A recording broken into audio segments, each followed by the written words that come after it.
Broadway's My Beat, from Times Square to Columbus Circle, the gaudiest, the most violent, the lonesomest mile in the world.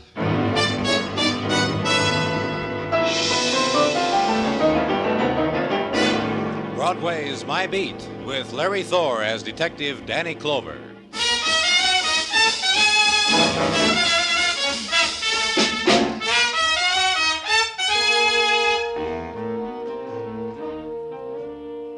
In the time before dawn, Broadway is an island of silence torn from the blazing neon, the midnight sun of the spectaculars. The river mists mingle with the vapors rising from manhole covers. Through them move the rejects, the stragglers, the wanderers, the men without sleep. One detaches himself, scavenges in a trash bin choked with the remnants of night, finds nothing, moves on to the next. It's the time of the endless search, the restlessness of an anguish you can't understand, on the street built for the purpose. You walk it, and a shadow whimpers, and you hurry on, close your heart to it, because the whimper was yours.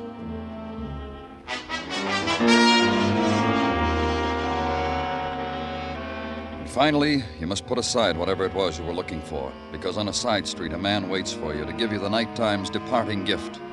The boy lying dead against the iron gate of the tenement's basement court. Pablo Molari, Danny, from uptown, West 109th Street.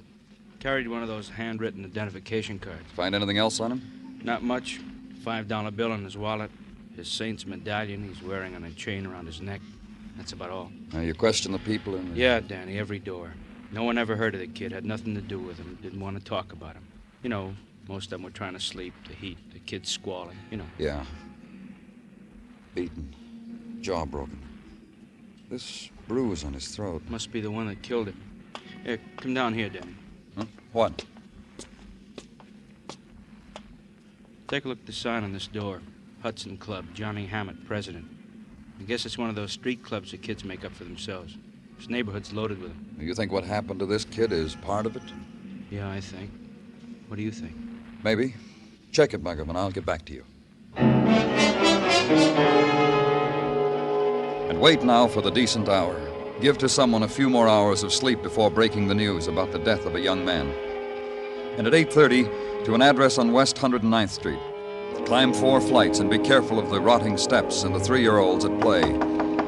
The door opens to your knock, and the woman who pinches her shawl close to her throat doesn't understand what you're saying, and calls a neighbor who understands, who explains to the woman, the mother of a murdered young man, explains what must be done.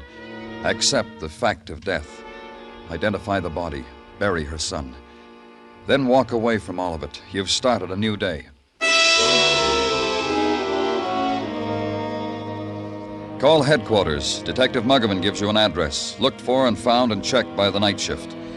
Johnny Hammett, president of the Hudson Club, a tenement on West 43rd near the docks.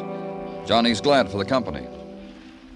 I dislike having my coffee alone, Mr. Clover. You work, Johnny? Yeah, here and there, mostly on Broadway, sir. People always want things done. You mean you run errands? No, if you think all it is running down to the corner drugstore, no. Broadway, Mr. Clover. It's full of tourists. Anybody else live here with you? Yeah, my father. I think he still does. I hardly ever see him. How's the Hudson Club coming along? Oh, fine. Fine, thank you. What kind of club is it? Oh, a little bit of everything. Sports, dances, beach parties. The girls do most of the arranging. Girls? Isn't that funny? About a month ago, I mentioned girls to my father. He had the same expression on his face as you do. Yeah, girls. I'm 19. I don't chalk walls anymore. Johnny, a member of your club was murdered last night. A boy by the name of Pablo Molari. Oh, is he dead? Nah, he wasn't a member of the club, sir. He just hung around. What about him, Johnny? Who killed him? I didn't. And no one's come up to me since last night and said he did it either. Where were you last night? We had a meeting at the club, a special one. Initiations, plans for the summer. Broke up about 2. I came right home. I want a list of your members, Johnny. Names, addresses. No, sure. Before you go. Look, where was Pablo found? Outside your club, in the vestibule. Nelson might know. Nelson? Toby Nelson. We had him in front of the door last night to keep away undesirables. Where can I find him? Works at a cigar and magazine counter in the Flick Building lobby. I wish there was more I could tell you. I really do, sir.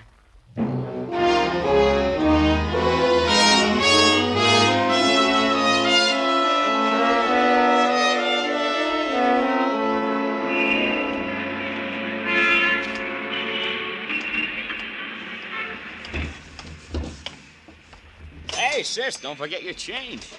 There you are, baby. Good luck at the track. What's yours, Buster? Your name, Toby Nelson?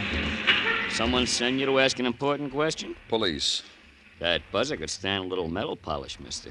Don't worry about it. Oh, sure not. Tell me what I should worry about. About a boy named Pablo Molari. Yeah, I've been reading him in the newspapers. What's he to me? He was found beaten to death in front Hudson of the... Club, I know. It says so in the papers. What went on there last night? I'll have to read the minutes of the meeting. I was outside making these two big muscles that Tatsu wanted in and couldn't get in. What happens at these initiations, Toby? Kid stuff. You swear to do this and that and be a nice Hudson. To tell you the truth, I was embarrassed for the kid. Who are you talking about? Paula got taken into us last night. Johnny Hammett wanted it, so I arranged it. Paula Chopak. Which makes us fellow members. Which makes me happy. This Paula's your girl. Manicures my pinkies. Look. Pretty job, huh? Gives me locks of hair. Knits me argyles. Oh, it's a nice thing we got. Tender. Paula Chopak. Uh-huh. I've got her name on my list. She was on top of the grocery store, corner of 11th Avenue and 46. Yeah. Thanks a lot, Toby. Anytime. Oh, here, take a scratch sheet, mister. For free. Go ahead, take it. It's last Monday's. And bring to the top of the list Paula Chopak. Climb the stairs, knock on a door with the curtain panels of glass, and hear the furtive scurrying behind it and the slam of another door inside. Then hear a woman's steps approaching, and an instant of silence. Then the fumbling with the catch, and the door opens. And the woman had not finished making herself presentable to the caller. The wrinkled cotton house dress needed another smoothing. The graying hair needed to be pressed back again from the forehead. The tired voice, there was nothing to be done about that. Yes. Something? I'm from the police, Danny Clover. It's good you're here. We not think police come so soon. Please to come in. Please, that chair. I sit by window in it by evening. It's comfortable, clean. You be cool. Please, mister. Thank you, but I'd like to... By my daughter to speak. By Paula. Paula, is she here? Yes. By room, listening to records. But first, please, mister, first. You want to tell me something, Mrs. Chopak? About Paula. You see what I am, mister. But Paula, by her is great beauty, by the face, by the rich black hair. Mrs. Chopak. Like crown she wears it, my Paula, my baby. I comb for her, brush, wash, put in braids by night for sleep. My Paula is good, clean, respectful to me, to such as you never trouble, never bring me tears. Will you call her, please? Go to her. She wait for you. She say me, policeman come this afternoon. I have much thing to tell him. My Paula say this to me. What my Paula got to say to policeman, mister? What? In that room? Yes. You see, my Paula tell you her thing. Then you, policeman, go away from us. Mister.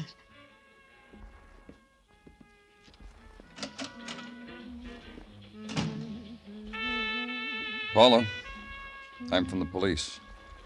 I know. I heard. Your mother said you had something you want to tell me. Mom's wrong. I don't think so. Tell me, Paula. Mom can hardly speak English. Sometimes she doesn't understand the things I say to her. I've got nothing for you. Besides, I'm busy. Brushing your hair? Let it alone for a while, Paula. Talk to me. A boy was murdered last night in front of a club where you were initiated. Pablo Molari. Is that what you wanted to tell me about? What's the matter, Paula? You scared? Look at me. You think you could scare me? Toby Nelson talked to me. He said... He told you I was sweet to him, maybe. Told you I joined the Hudsons because he asked me. Because I used to jump when he asked. That he told you? That, too. Well, next time you see him, explain to him it's finished. Through, wiped off my memory book. as of last night. What happened last night? I got initiated in a club. What else can happen to a girl? Murder, maybe? A murder she saw being committed, maybe? Something she's afraid I to... said it once. I got nothing to tell you. So go tell Mom I got nothing to say to a policeman. It'll cheer her up. I hope you're right, Paula. For you. For your mother. I hope you're right.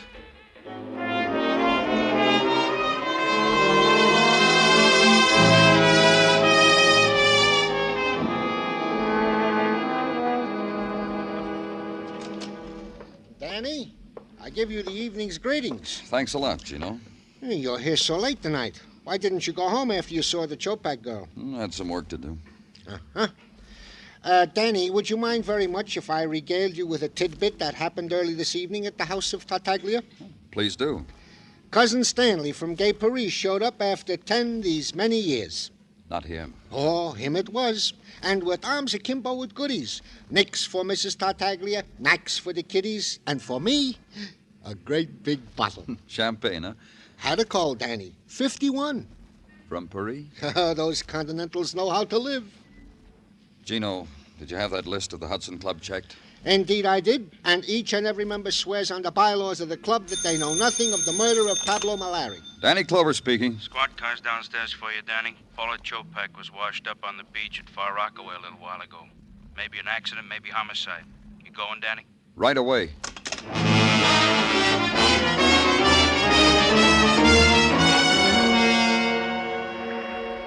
The night wind off the sea was soft, warm.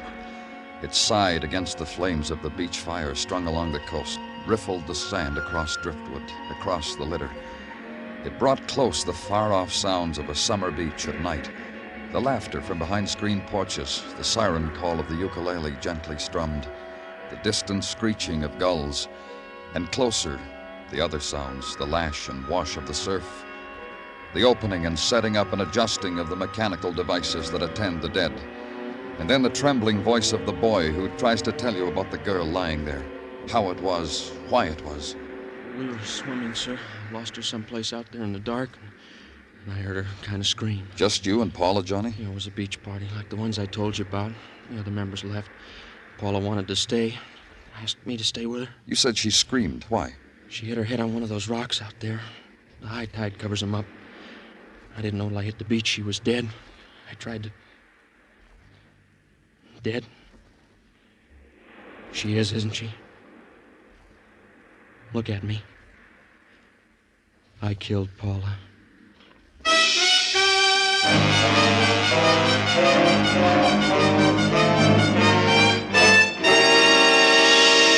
You are listening to Broadway's My Beat, written by Morton Fine and David Friedkin, with Larry Thor as Detective Danny Clover. Tonight's the night. Yes, beginning this evening, there'll be a new host on Songs for Sale. He's affable Steve Allen, a young comedian whose likable personality you're really going to enjoy. Steve Allen becomes head salesman on Songs for Sale, introducing new songwriters and their tunes tonight over most of these same CBS stations.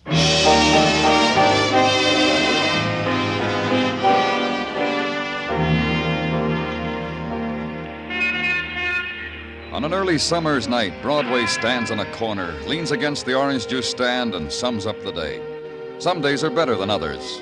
Some days you break even. You only had one end of the daily double, but the new blonde in the office looked over her shoulder at you and smiled. And later, when she dabbed on her lipstick with a finger, she smiled again. Oh, it was quite a day today. The Dodgers passed a miracle. You forgot to pay the check at the cafeteria and got away with it. And a girl. A song of a girl was washed up on the beach at Far Rockaway. Here's maybe a tragic day, but here is a day. It was 11:30 toward the end of it when we got Johnny Hammett back to headquarters. Sit down there, Johnny. Cigarette, kid? No. No, thank you. Well, maybe you'd rather have one of Danny's. Yeah, here, have one, Johnny. I don't want one. Guess Johnny doesn't like the brands we smoke, Danny. I just don't want to smoke, that's all. Can a man not want to smoke? Take it easy. Sure, relax, kid. Am I under arrest? You said you killed Paula. It was my fault. I shouldn't have let her swim out that far. Did you kill her or didn't you kill her? It was my fault. Who killed Pablo Molari? You think I did? Did you, Johnny? You think I killed him, don't you, Mr. Clover? There you go again, Johnny. Look, kid. A couple of your friends were killed. We're police. We're asking. I didn't kill anybody. You don't have to explain to Johnny Muggerman. He knows why he's here. He knows we need his help. Yeah, help, Johnny. That's what we want. We're not asking for a confession. Who's kidding who? Were you in love with Paula? She wasn't around long enough. She was around tonight. What happened tonight? You know what happened. What's the matter with you? Look, Johnny, I'm going to tell you something. You're not talking to your little hoodlum friends. You're talking to a policeman. Nobody's trying to intimidate you. Nobody's trying to make you say things you don't want to say. You're talking to a policeman who's trying to do his job. What happened tonight? We had a beach party. The Hudsons? Yes, sir. That's better, Johnny. Paul and I came late. The others were already there. Toby Nelson? Yes, sir. Toby wanted to take Paula home. Paula wanted to stay. So we stayed. Paula and I. We were the last ones there. What made Paula want to stay? She'd never been swimming at night. And she swam out past the breakers and a wave washed her against a rock. Is that what happened? Yes, sir. All right, Johnny. Can I go now? Uh-huh. Good night, Johnny. Thanks. What do you think, Muggerman? You believe him? I don't know. I'm going to check. I'm going to talk to Toby.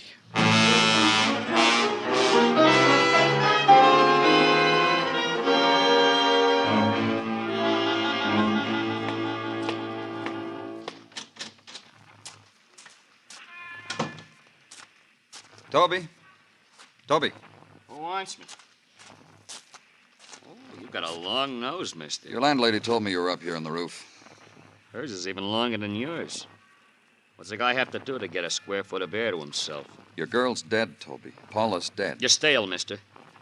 The smooth voices on the radio have been telling me Paula's dead. For an hour now. Up here, I thought I couldn't hear him. I hear him. Johnny Hammett says it was an accident. That makes it an accident. You were at the beach party, Toby? Never missing. Gives me a chance to show off my muscles to the members. You did that. Then what happened? Well, let me think now. Yeah, after that, I roasted the hot dogs for the group. We all ate hearty, then it broke up. I came home. And left Paula alone with Johnny?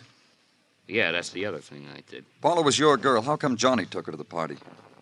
If she was alive, you could ask her. I wouldn't know. Johnny says you wanted to take her home. Why didn't you? Because she slapped me across the mouth when I asked her. They all laughed. Johnny, too. Then she laughed harder than anybody. That's how I got the message she didn't want me to take her home. She wanted Johnny. Up to the night of the initiation at the Hudson Club, she was your girl. What happened there to make her turn on you, Toby? She's dead. Paula's dead. What else do you want from me? What else do I have to give you? How much can you... She's dead, mister. That's all I got. All right, Toby.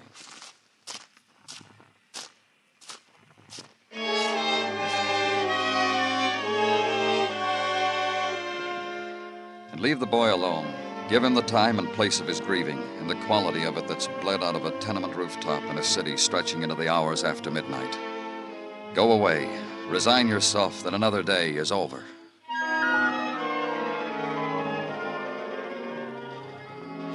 The next morning, and the legwork, going out to a corner of the city where the sign says 11th Avenue and 46th.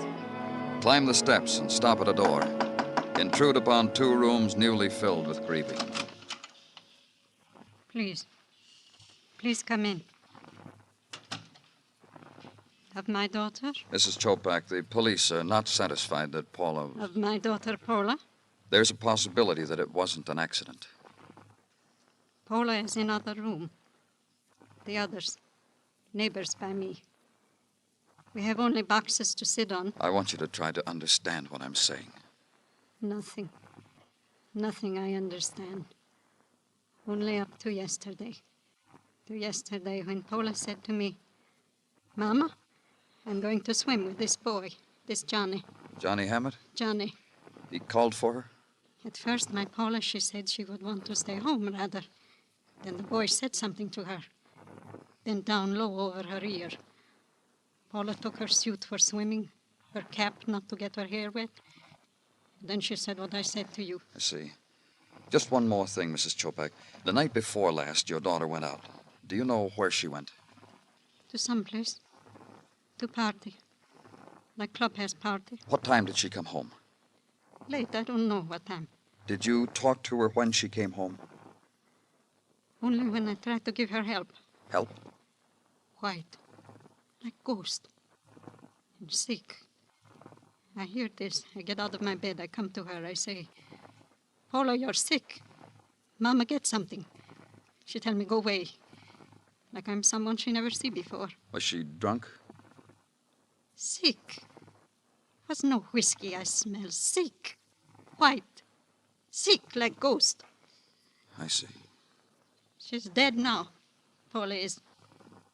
And the neighbors by me. They're in next room. They sit.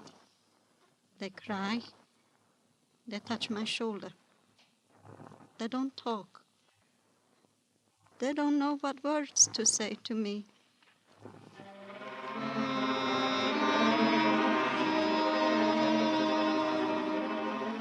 Then walk the tenement street and have your passage greeted by the sudden silences of the yelling kids, the turning of backs after the furtive gesture of insult, because somehow you were guilty of that anguish over the corner grocery store. Once you had been welcomed by a mother, and for that you had left her a dead child. And on that street the guilt was yours. So I got away from it.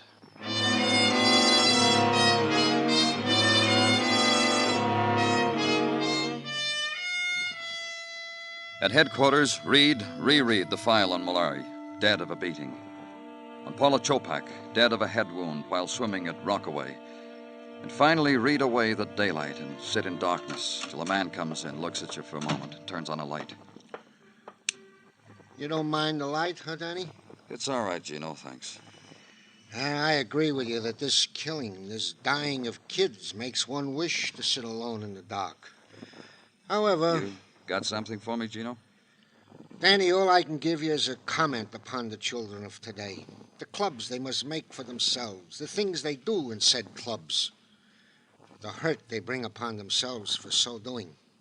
Go on, Gino. It's in all the papers, Danny. How they go out of the way for new thrills, new sensations, new emotions. Only this morning, while shaving, I was bending an ear to the comment from the radio. I called in the Tartaglia You got crowd. something, Muggerman? I don't know, Danny. Maybe yes, maybe no. What? Gordon and Technical gave it to me to give to you. See if the big man can figure it, he says to me. I got news about Gordon. I actively dislike What'd he this give man. you? He's been studying the bathing cap Paula Chopak wore to the beach party. He says it's curious. Why? He says the girl didn't have the cap on when she went into the water. Paula was proud of her hair. She'd have worn the cap. Why does he say she wasn't wearing it? Because there was no blood stain inside it. Gordon says if she was wearing the cap when she hit the rock, it would have held some of the blood. Which means, he says, that the cap was put on her after she was carried to the beach. It means another thing, Muggerman. What? Paula was murdered. Get me a squad car.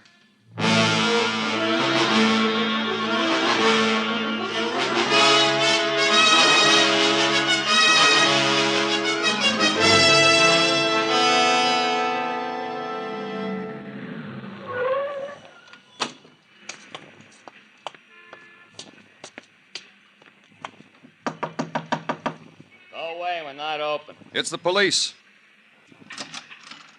What do you want? Let's go inside, I'll tell you. Inside, Toby. Are you the only Hudson here? Hey, Johnny, look what's here. We got a caller, Johnny. Good evening, Mr. Clover. Nice clubhouse you've got here. Can I show you around? Where's everybody? I thought you had quite an organization. They'll be around. When you leave, people will start swarming in here. I'm glad you came, Mr. Clover. Thanks. Hey, what's with you, Johnny? You buy a cop for a friend? Don't pay any attention to him, sir. He doesn't know about policemen. He doesn't know they have a job to do. You understand all about that, though, don't you? Hey, what's going on? Too bad about you, Toby. Huh? I said too bad about you. Your muscles, your temper. The mad you had on the other night. Hey, Johnny, what's eating you? You never saw Toby work over a guy, did you, Mr. Clover? No. Tell me about it. Once, a boy tried to get in here. Tried real hard. Toby was in front of the door. The boy never made it. Pablo Molari? Johnny? It wasn't premeditated, Mr. Clover. Toby didn't mean it. He was just angry about something. You're under arrest, Toby. Put out your hands. Gotta do something first! Don't be a fool. Take him off me!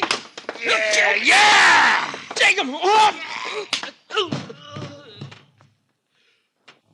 Thanks. Thanks, Mr. Clover. That's just the way he went after that boy. He would have killed me. Toby will rest a while. What are you doing, Mr. Clover? Frisking him. Nice cigarette case. Cigarette, Johnny? Are you kidding? I don't smoke those. Don't blame you. Marijuana brings you grief. That's what it brought Paula. Paula? Uh-huh. Paula was a sick girl after she got home from her initiation. You have to smoke this stuff to become a member of your club? Oh, now look. You look, Johnny. Paula was Toby's girl. You wanted her. That's why you insisted she become a member. Put her on this stuff, she'd lose her sense of values. You think I'd do anything like that? Yes, I do. You know me better than that. I know you killed her. I told you what happened out there on the beach. You forgot to tell me why she went there with you. What were you going to do, Johnny? Tell her mother she was smoking marijuana? Is that why she went with you, stayed at the beach after the others left? I don't know what to say to you, Mr. Clover. You're wrong. And I think you ought to take care of Toby here. Paula had beautiful hair, Johnny. I'd go along with that. She'd have worn her cap into the water. You killed her before she went into the water. How, Johnny? With a rock? Mr. Clover. Then you threw her in the surf so her suit would be wet. Pulled her back, remembered about the cap, put it on her. Why did you murder her? She was so beautiful. She was so beautiful, Mr. Clover. She refused more of your cigarettes? Funny. It worked before. Let's go, Johnny. It always worked. You know, it got so they'd come around here begging for the stuff. A young man like me, connections, is like a king. I'll tell you another funny thing. I wouldn't touch this stuff. Come on. Yes, sir.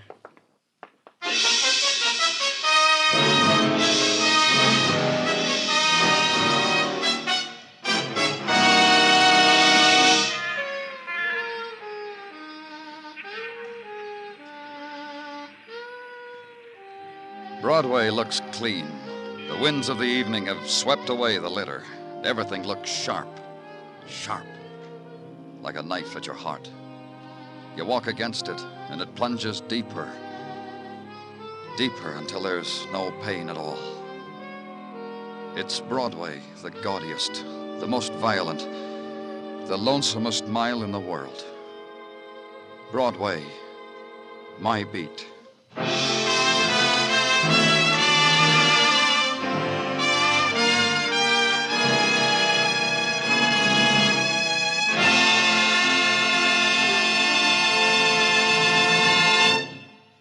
Broadway Is My Beat stars Larry Thor as Detective Danny Clover, with Charles Calvert as Tartaglia and Jack Crucian as Muggavan.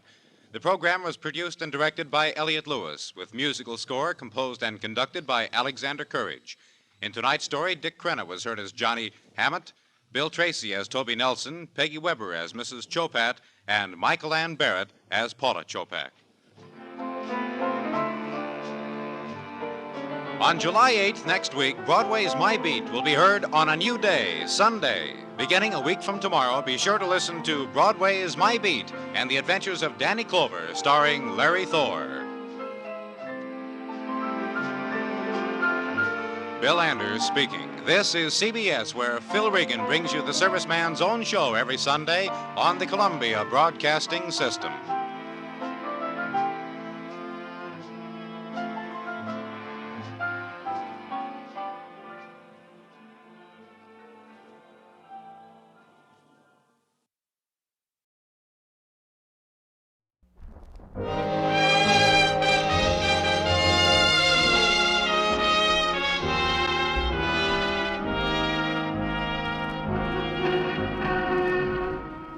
Broadway's My Beat, from Times Square to Columbus Circle, the gaudiest, the most violent, the lonesomest mile in the world.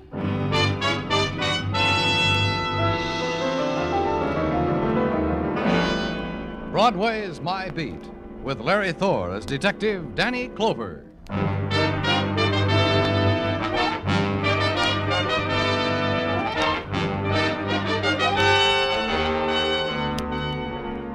Broadway. It's the neon avenue of beggars, the gleaming alley where you dart and search and revel in the blaze of fury. You sidestep the gutters of night, try to close your heart against the carnival scream that rises high above Broadway, shatters, then prowls through the city. But it's no good. It holds you close.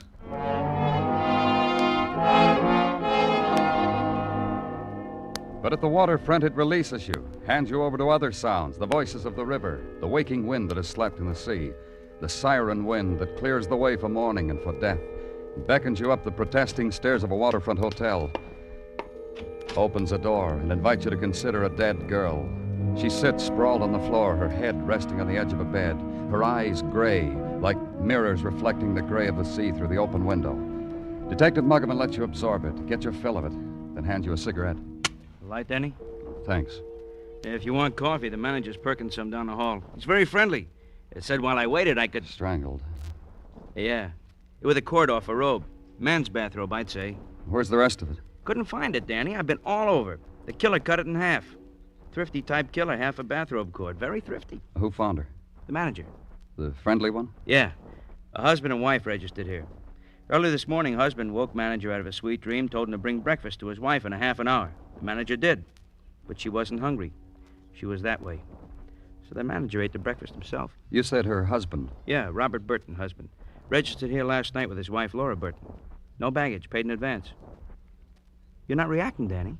You said something? Yeah, I did. I said Laura Burton. You didn't react. She dies different from other people? Easy, Danny. I only meant it's funny you haven't heard about Laura Burton. You know, the heiress. Daddy made millions in baby food. Educated in watering places.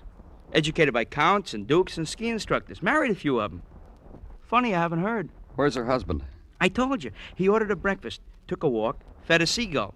That's the last anyone saw him. He was talking to a seagull. Yeah. Oh, well. What's the matter with you? With all that money. A Park Avenue mansion. She dies like this. In a place like this. Muggavan said it and I shrugged. And over Muggavan's shoulder and through the window, I could see the early morning mist rise frostily from the river. And a tugboat and a man leaning over its side. And suddenly the sun was out, striking glints on the water. Daytime had just entered the port of New York.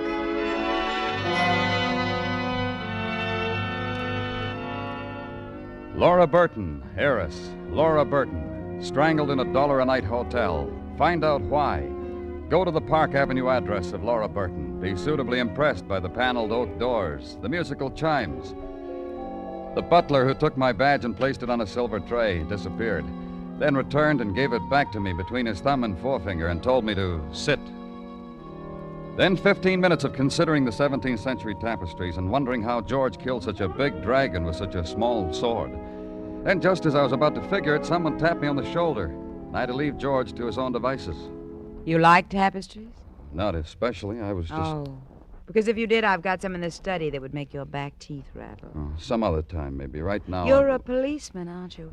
What policeman? Clover. Danny Clover, homicide. I'm Muriel Carlson. What can I do for you? I asked to see Robert Burton, Laura Burton's husband. And you're from homicide? That's right. Wonderful.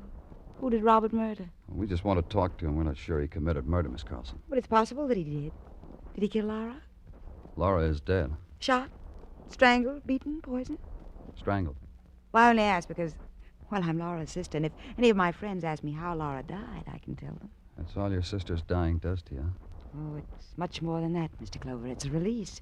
For years, I've been wondering how Laura would die. It's been bothering me. Now I can think of something else. Where'd she die? In a waterfront hotel. Then Robert killed her, of course. I say of course because there's no doubt about it. Laura was always running off to places like waterfront hotels with him so she could get to know him better. Or maybe her own canopied furniture boarder. You know, I thought Laura's second husband would kill her. Now it turns out her fourth husband. What do you know? Where will I find him? Robert? Robert, the man with the muscles, the man with the flat stomach and the fat mouth. Robert, fourth husband, Robert the stevedore.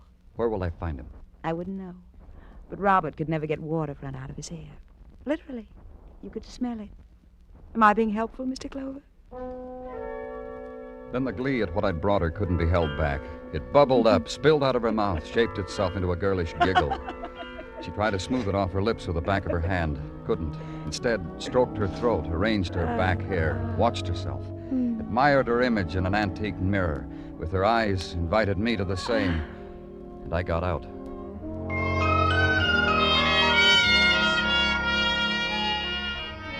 Then the routine pattern began to spin itself out. The APB's all-points bulletin on one Robert Burton, suspicion of murder. The inquiries at the waterfront places. Robert, if you find him, mister, send him back to me. I miss dear old Robert. My Prince Charming, I called him. Find him for me. The waterfront buddies. Robert married something rich, I hear. Gilda, huh? Well, she wasn't the rich for his blood, huh? That's a Robert for you. The waterfront hiring halls. You're kidding, Detective. We haven't seen him here since he married Mink and Laddie Da. Robert's dreamboat come in, huh, Detective? Dead wife, live money, huh? And finally, a man on the docks. A man loading cargo. A man who knew Robert like he was his brother. Like my brother. We loaded junk together. We dreamed together of faraway places and girls with bells on their toes. Well, where is he? Holed up with a bag of gold and a golden girl in some hole on Park Avenue, like I'll be someday if I'm a good boy. By the way, I'm Marty Dixon, and you're a cop. But you got a name, huh? Danny Clover. Danny Clover. They tell me you used to room with Burton. Uh-huh. We shared everything. A room, old comic books, girly magazines. Sometimes we shared our friends until... Till he married Laura? That part of himself he kept to himself, like I'll do someday. You won't begrudge me that, will you, Danny? Like I don't begrudge my friend Robert, who's like a brother. Tell me about their marriage. It's been in the society columns. You tell me, because you knew him so well. Gladly. I've just been waiting to be asked. I'm tired of thinking about it in the loneliness of my room. Their marriage was champagne and antique mirrors and velvet carpets. Sometimes he and Laura would come down and share the crumbs with me. That was gay. Why do you need to know nice things like that? Because we think he murdered Laura. Boy, that crawling, no good... What's the matter, Marty? You want the killer? I'll give him to you. Where? I'll give him to you because that he shares with me. He comes to me, says he's in a little trouble. Will I put him up for a couple of days? Sure, I'll put him up. Where? In my room, 1823 West 6. You know something, Danny? I'm glad you found me. Cross my heart, I'm glad.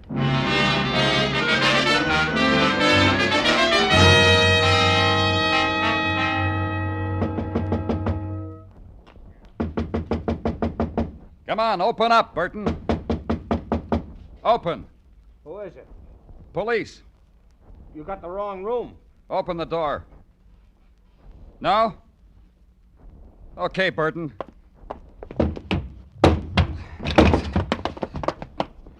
Let's go. Not gonna be that easy, copper.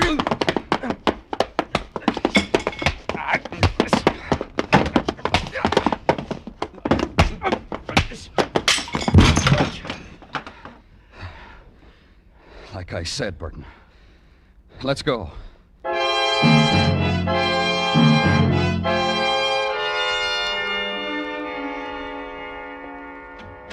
In here, Burton.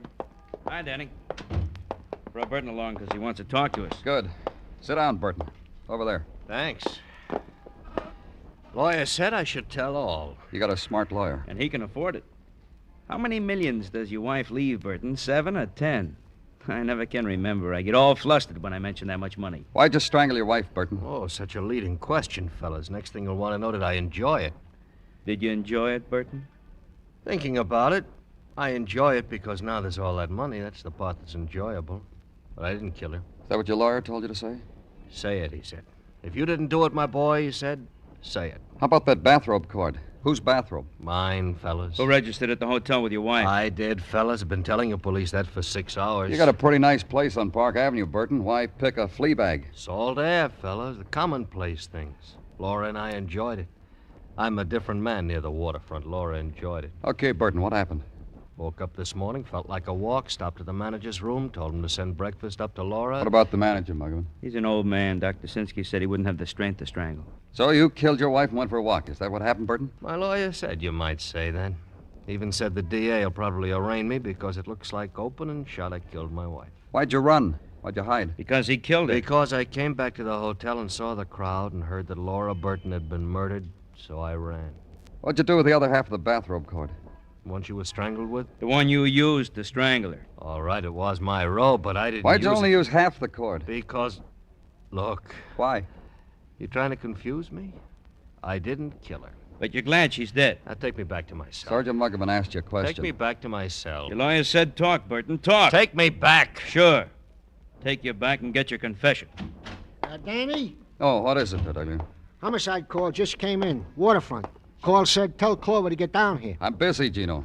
Call came through the DA's office, Danny. Said you. I got a squad car waiting. You gonna take it? Sure, Gino. That's all I've got to do.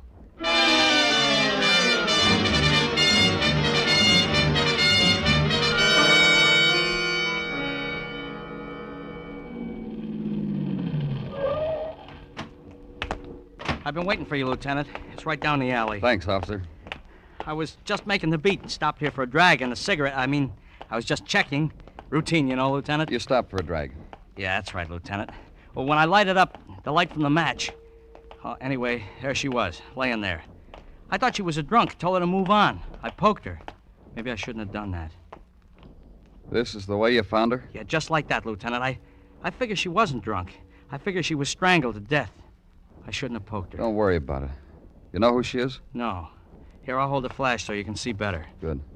Hey, you see? She looks a lot like that Laura Burton who was strangled with a bathrobe cord. Same features, almost identical. Is that why they made such a big to-do about when I phoned in, Lieutenant? And I thought I had a killer. You were wrong, huh? Hold that flash still. Over and over, they asked me, are you sure she was strangled with half a bathrobe cord? Sure, I'm sure, I said. You were wrong about having to kill her, huh, Lieutenant? Yeah. I was wrong.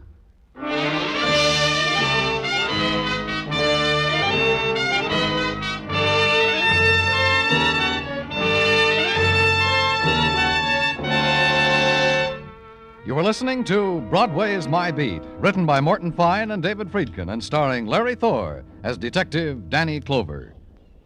The election news. You'll hear it best on CBS next Tuesday, November 7, with its world-famous reporter Edward R. Murrow heading up the staff.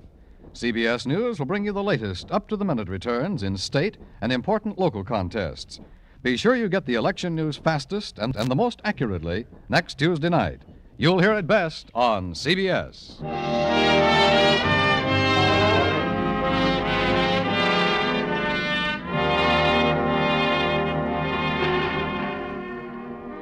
Broadway all depends on the mood you're in. You can be part of the mob and perform for the sightseers, or you can create a stir by strangling women with the cord of a flannel bathrobe. In the latter case, you have an advantage. Broadway performs for you.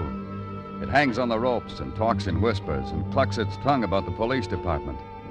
The ray of sunshine the next morning, the pure gold in an otherwise drab November day, was Sergeant Tartaglia, who did remarkable things with file cards, with inkwells, with pencil sharpeners.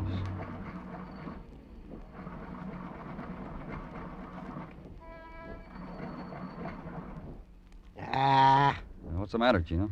This pencil sharpener, Danny. A veritable ogre of pencils. Chews them up and gives no points in return. I've been waiting for you to come in, and I've been sharpening your pencils. I'm here now, Gino. Huh? Well, you said you were waiting for me. You got something to tell me? Roger. Then tell me. Wilco. Of the matter of the girl who was strangled in an alley. Her name was Annalise Sisler, a name known most especially to Precinct 45 for various and sundry misdemeanors. Go on. Technical ask that it be pointed out to you that Miss Sisler had physical attributes which were also observed on Laura Burton, also deceased. Uh-huh. Such as, to wit, maybe the killer strangled the wrong woman the first time because both were blonde, both had blue eyes, both approximately the same age. Same height, same weight, both strangled, and both by opposite ends of the identical bathrobe cord. You know, Danny, this brings to mind a famous case which involved Mike Schreck, the bald-headed... Tartaglia. Well, it was almost the miracle detective from Philadelphia's undoing, Danny. If he hadn't disguised himself in the nick of time as a midget... Get on with it, Gino.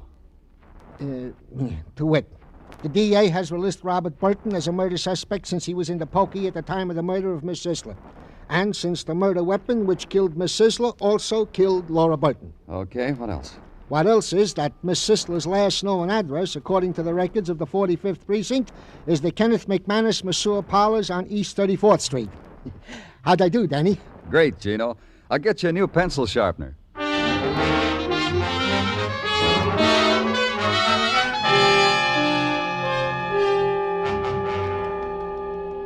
Sure you wouldn't care to grab yourself a steam, Mr. Clover? Then a nice salt rub from the salty hands of one of my experts? All in the house, of course. All I and want you can is- get your suit clean and pressed while being catered to. We think of everything in this calling. Look, And we got a ladies, too, in case you got a wife or a girlfriend or something else on the pump side. But for them, we got home permanents while being cooked and mulled and freshened up. That's all of it? You through? Yeah. Yeah. Can't sell you, huh? All you want is, what do I know about Annalise Sisler? That's all. Waited, huh? In an alley, huh? Well, such a good worker. One of my best. Little Annalie in such demand. By whom? Ladies. Fat ladies, skinny ladies, happy ladies, sad ladies. Little Annalie had a way with a steam cabinet. They always asked for her. She finished her work last night, punched her time card, waved goodbye to you from the door. That's right. She did all that, just like you said. Oh, but you got one detail wrong, Mr. Clover. She didn't wave goodbye. Wrong again. She waved, but not last night. 5 months ago. She heard a call from somewhere deep inside her. She left my employee to answer it. You'll explain to me about the call. Happens to girls like little Annalie. She heard a call to be a photographer's model. Nice, clean work. You wouldn't know where. Wrong again. With Leroy, the photographer, on West 10th. Can't inveigle you into a steam, huh, Mr. Clover?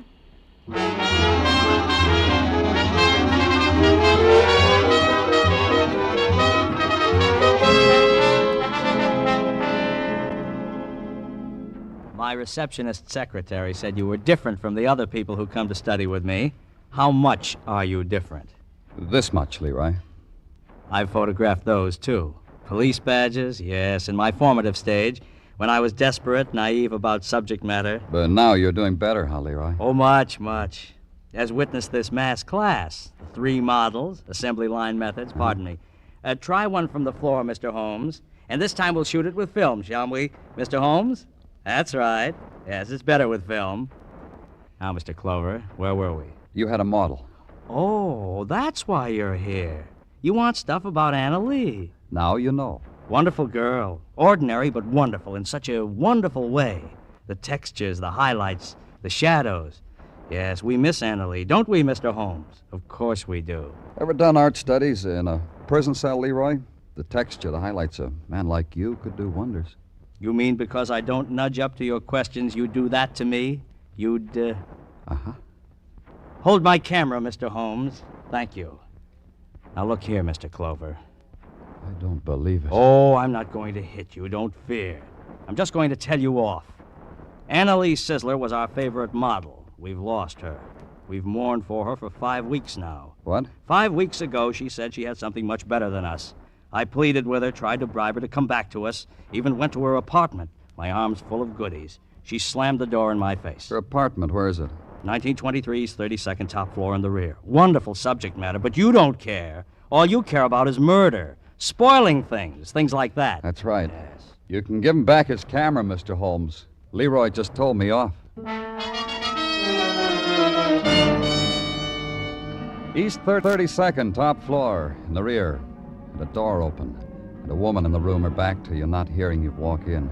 A woman intent on grubbing through the open drawers of a bureau, finding things, holding them close for an instant, tossing them on a pile of stuff already on the floor, grubbing for more.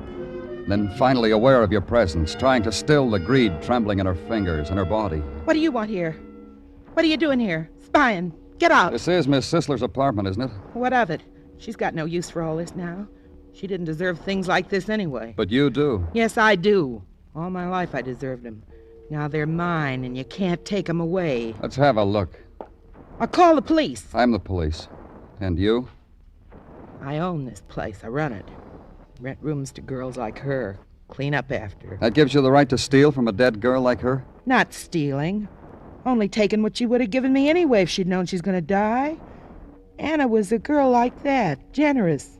Didn't care about her things. Well, they're expensive. Silk. Imported. Never had anything like that. Not next to my body, I haven't. Just watched her put 'em on sometimes. All right. Don't take 'em away, mister. She'd have given 'em to me, I swear it. I swear it.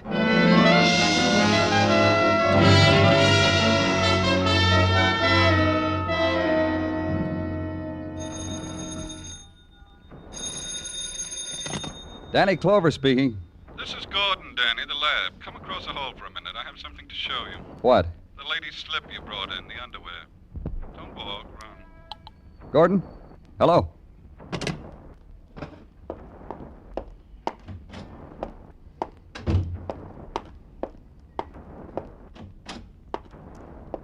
Did you walk or run, Danny?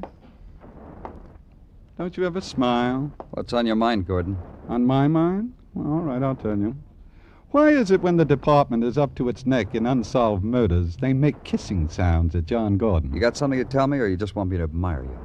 Well, first I'll tell you something, then you can drop your chin in frank admiration. Take a look at this slip. Go ahead, hold it up to the light. See what I mean? I see a black silk slip. A real expensive black silk slip. Feel it. Go ahead, right here. See what I mean? No, you don't see. That roughness is thread. Something was sewn on that slip and torn off. A laundry mark? Oh, Danny, what you don't know about slips. A laundry mark on a slip sewn here? Sewn here was a French word, toujours. And sewn here was a name, Laura. The stitches were pulled out, but they left their pattern. Now you want to admire me, Danny?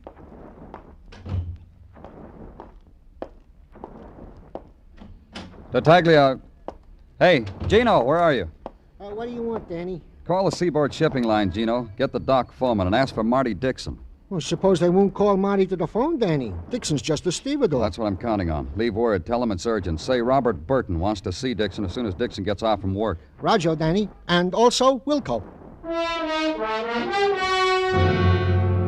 It was 4 o'clock when Muggavan called in. He'd just seen the dock foreman of the Seaboard Shipping Line hand Marty Dixon a note. It was a few minutes past 5:30 when Muggavan called back again. The quitting whistle had just blown down to the waterfront, and Marty Dixon had just punched his time clock. It'd take him 25 minutes to get to Burton's mansion on Park Avenue. It took me 10 minutes. Robert Burton said he was glad to see me. We could talk in privacy. Laura's sister was judging a dog show on Long Island, and he'd given the servants the day off to grieve his wife's death. So we can talk in privacy, Danny, but you know what? What? You didn't have to come back and apologize for the rough way you fellas treated me. I understand these things. I didn't come back for that. Oh. Got something on your mind, Danny? Tell me, I can fix it. I got nothing but money. $8 million and change. $8 million. And that's what the taxes skimmed off. Tell me, Danny. I know who murdered your wife. And you want a reward. How much you want, Danny?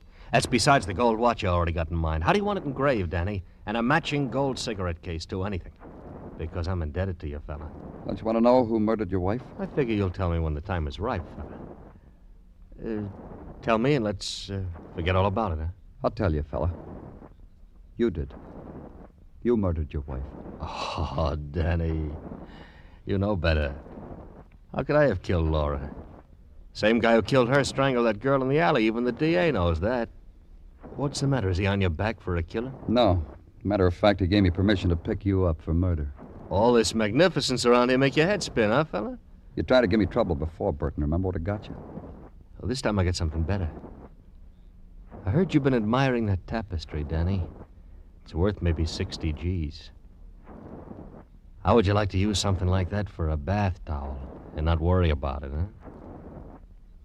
Like it, wouldn't you, Danny? You would, wouldn't you? Tell me, how do you figure I killed my wife? Like we told you before. Strangled her in that flea bag. Your pal, Marty Dixon, wants to come in, Burton. How come you're so good, Danny? You stand here, talk to me, hear some chimes, and know it's Marty. How do you do things like that, fella? Open the door for him, Burton. Yeah, I will. What do you know? Hi, Marty. Come on in. You're real good, Danny. Hello, Marty. What goes on here? It's this way, Marty. The DA's on my back. I need a killer. Isn't that right, fella? Yeah. Yeah, that's the way it is, Marty. What does he know, Burton? Let me. I know Burton strangled his wife with half that cord. Gave you the other half so you could strangle that Sisler girl.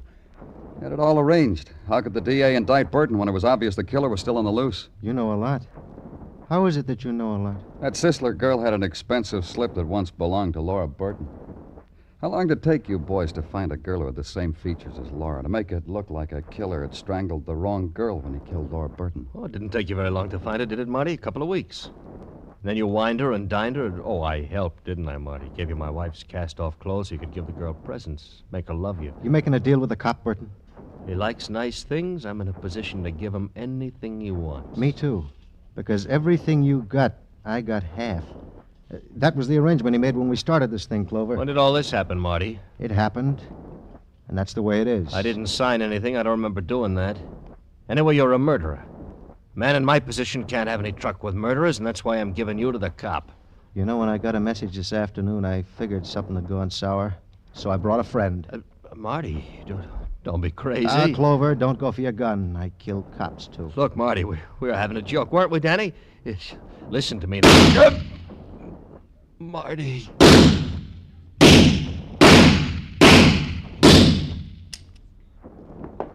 You don't have to rough me, Clover. The gun's empty. Let's go, Marty. Sure. You want to know something? What? I feel real good. I'm going to the electric chair, and I feel real good. How many men get the opportunity to die for half of $8 million?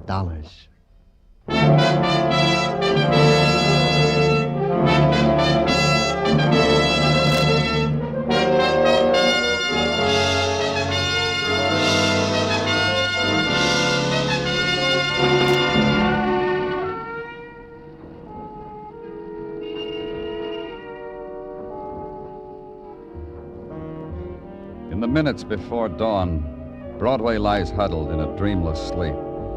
It's the time of the long black night, and no stars, and the muted wind. And on the wind, the sly whispers. Start running, kid. You'll never get home again. It's Broadway, the gaudiest, the most violent, the lonesomest mile in the world. Broadway, my beat.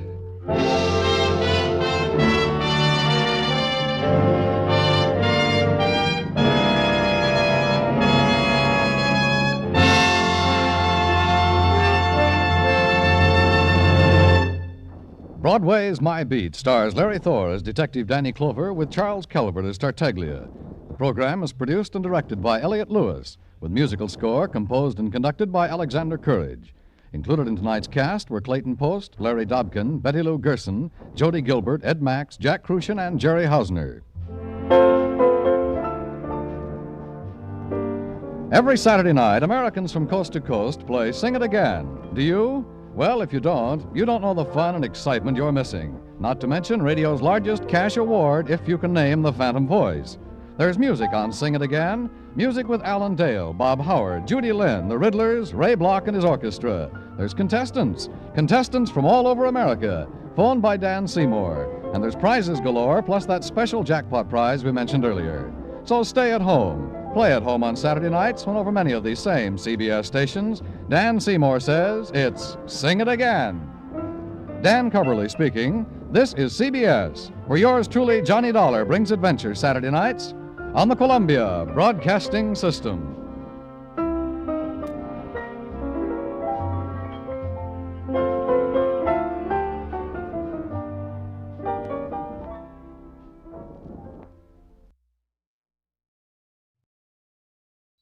Wrigley's Spearmint Chewing Gum, the refreshing, delicious treat that gives you chewing enjoyment, presents for your listening enjoyment.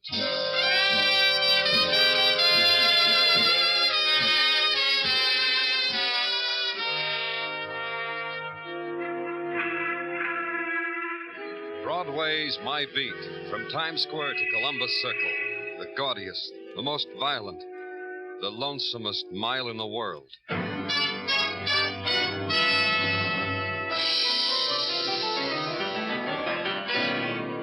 Broadway's My Beat, the thrilling drama of murder and mystery and the people who walk the Great White Way, with Larry Thor as Detective Danny Clover.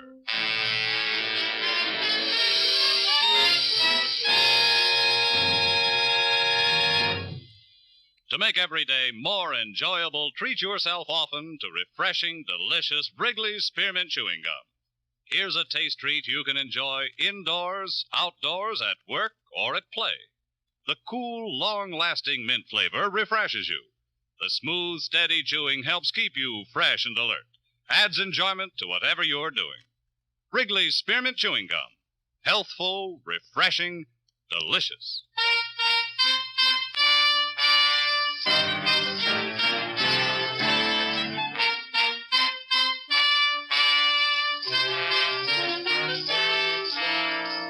At twilight, the solitude that is Broadway's leans against an open door and abandons itself to the cooling fingers of the evening wind.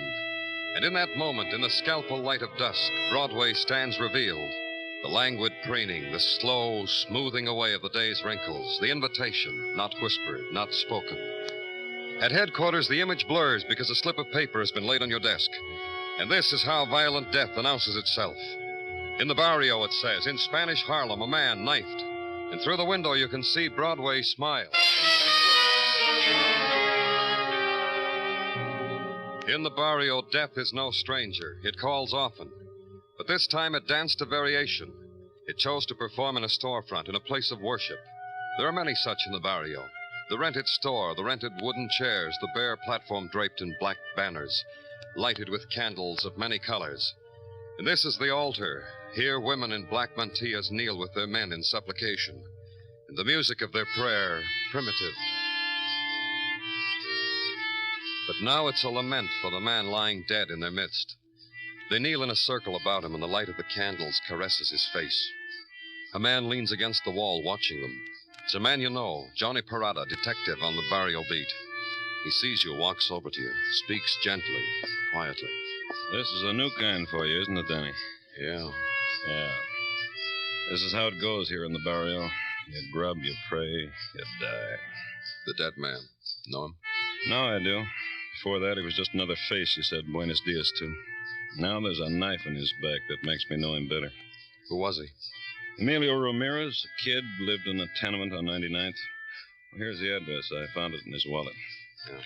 How? These people tell me they were having their evening prayer, like Vespers. Emilio staggered in from the street, cried out for his mother, and died. Any ideas? A few, maybe. Some leads, maybe. You'll work this with me, huh, Johnny? Sure, but maybe it'd be better if I took it alone for a while. They know me up here, Danny. I grew up in this. Maybe if you... Yeah, it's okay. You go ahead. Thanks. I'll keep in touch. If I get anything, I'll get you right away. Good. These people... You'll have a hard time getting anything out of them, Danny. Who kills, who murders, it's a secret they keep to themselves for their own. They have to keep on good terms with death. Yeah. So long, Danny. After Johnny Parada left, there was nothing to do but wait. Wait and watch the small island of light in the room define itself against the darkness bleeding in from the streets. Then the siren and the men from police headquarters, whose job it was to measure time and method of death. And later, the two men with the basket. They were skilled workers. They didn't need me. The tenements on 99th Street were special only by the special arrangements of garbage cans at the curb. But the dogs that sniffed at them had the universal quality of hunger, red-eyed and ribbed. They moved slowly. The people sitting on the steps gave this moment of their lives to complete the pattern of quiet despair. They watched their kids wink at each other and slink into alleys. One of the watchers at number 8812 could speak English. Si, senor? My name's Danny Clover. Si? From the police. I'm Contreras from this place here. And so? There's some questions, Mr. Contreras. Questions? Por favor, what questions? A boy that lived at this address, Emilio Ramirez. Emilio? And so? He's dead. He died a little while ago. Did you... Si, senor, I heard what you said. Emilio is dead. I want you to tell me what you can about him. Muerte. Muerte. ¿Qué? Emilio Ramirez, muerte. Ay. Muerte. It's important that you tell me what you can. Oh, Emilio is of all of us. From Puerto Rico on a plane to here is what of Emilio? I'll need to know more than that. What more? What is there more? How long have you known him? A year. That long, I think. He lived with the six of us others in the two rooms. Hidalgo, Pablo, Quesada, Bianco, Flores, and myself. What else? Sometimes we eat together. Sometimes we talk together. Sometimes we drink together. And the others who lived with you, would they know more? No, senor. I doubt. What can we know of each other? To eat and drink, as I say. More time than that we must spend looking for what we came here to look for. You said Amelia came here by plane. See. Like all of us. For $40. That was arranged by the Travel Bureau. By Senor Clark. You know, senor? No, what? In the barrio, Senor Clark arranges everything. Ay, Senor Clark.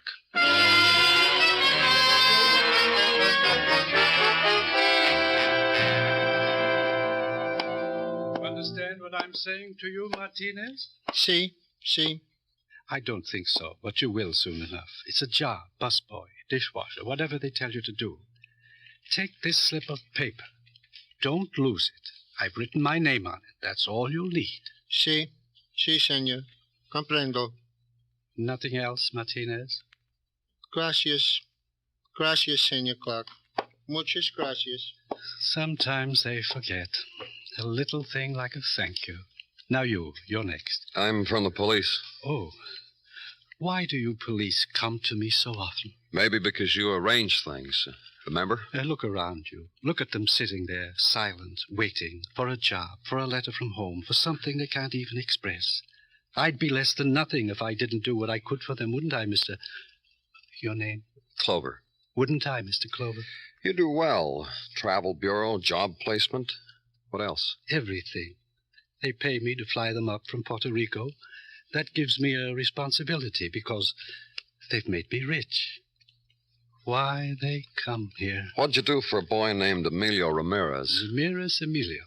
I'll have to look it up. There are so many. Look it up. Of course. Here we are.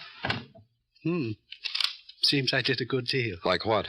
My agents arranged his passage in Puerto Rico. When he arrived, I found him a place to live. In 2 weeks, he came to be hungry. I arranged a place for him on the relief rolls. It's all down here on the file, Mr. Clover. You didn't get him a job? I'm afraid Emilio wasn't fitted for much. Not in our civilization. But I found a place for him. Where? The Casa of Lady Luck. The gambling joint? Oh, you could call it that, in a sense. It's a place where they make love potions, success pills, miraculous powders, things like that. They flourish here in the barrio. Nights like this. Gambling joint. Where is it? On 96, where the railroad tracks come out into the open. Ask anyone in the barrio. They'll direct you. Now, may I ask a question of you? Go ahead. Your interest in Emilio Ramirez. Why? He's been murdered. Oh? You'll understand why I show no grief, Mr. Clover. No, but tell me anyway. Isn't the parent, the barrio? So often they don't know how to deal with things, so they murder. It's a child's way, isn't it, Mr. Clover? You wouldn't know about Emilio's dying. The girl, a bad death, a sudden passion to kill. He was knifed? Yeah. Typical. And now, if you'll permit me, a glance at my calendar shows that at 9 o'clock I have an appointment at my barber. I must tell these people they'll have to wait or come back tomorrow. You'll permit me? It was a few minutes after 9 when I reached out for the door into the Casa of Lady Luck. What stopped me was a sign that said, closed. Start off tomorrow with luck. Come back. Then to my desk at headquarters. I knew it was going to be tough. Puerto Ricans, citizens, but a strange people with a strange tongue, shy and afraid of authority. With silence their only defense against the disappointments of having paid $40 for a new life. Johnny Parada said it. The sudden death among them was something they wanted to own themselves. As a policeman, I was an intruder. Or as Sergeant Tartaglia broke it to me. You're a stranger here, Danny. I am? Yeah, I know. I got the reports, but you could have called in. Can we go out for supper now? What did the reports say? Nothing. The reports were blank sheets of paper. Or just that the boy's name was Emilio Ramirez, that he died from a knife wound, that the weapon was a switch knife. You know, press a button, blade comes out. Follow up? Nothing, except that the boy has never been in trouble before, was on relief at one time or another, but seemed to be anxious to secure a position. Anything else? Yeah, Danny, the phone's ringing. Oh, it really is. Danny Clover speaking. Danny, Johnny Parada. What do you got, Johnny? I'm not sure, but something maybe. Like what? I'm going to need some help. Can you get down here? 101st and Park Avenue. Right away. Make it right away, Danny. Maybe we can wrap this whole thing up.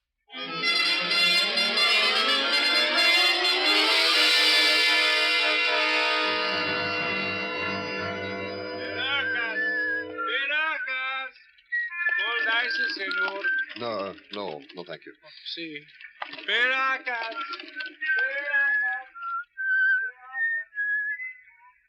You waiting for someone, senor? Huh? It's nice evening to wait for someone. It's such an evening for the wine, for the muchacha.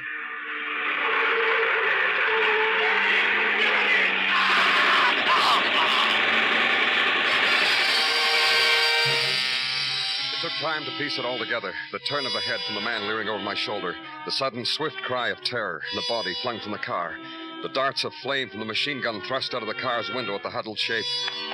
I ran over to him, to Johnny Parada. The bullets had torn a frantic design in his body, left it lifeless. When I looked up, the people, the sounds had fled. There was only the emptiness, silence, the street of the barrio. The street of the long darkness.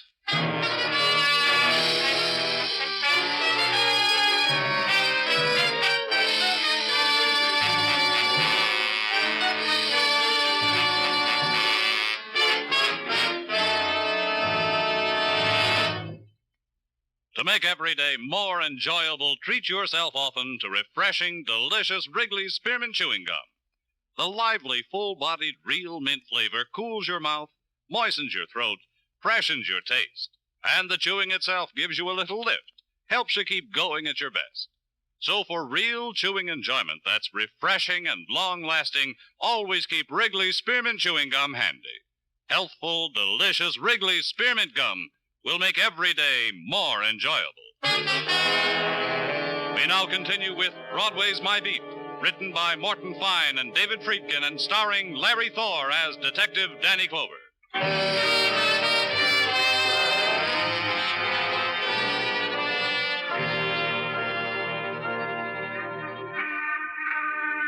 In the heat of July, Broadway is a shimmering mirage.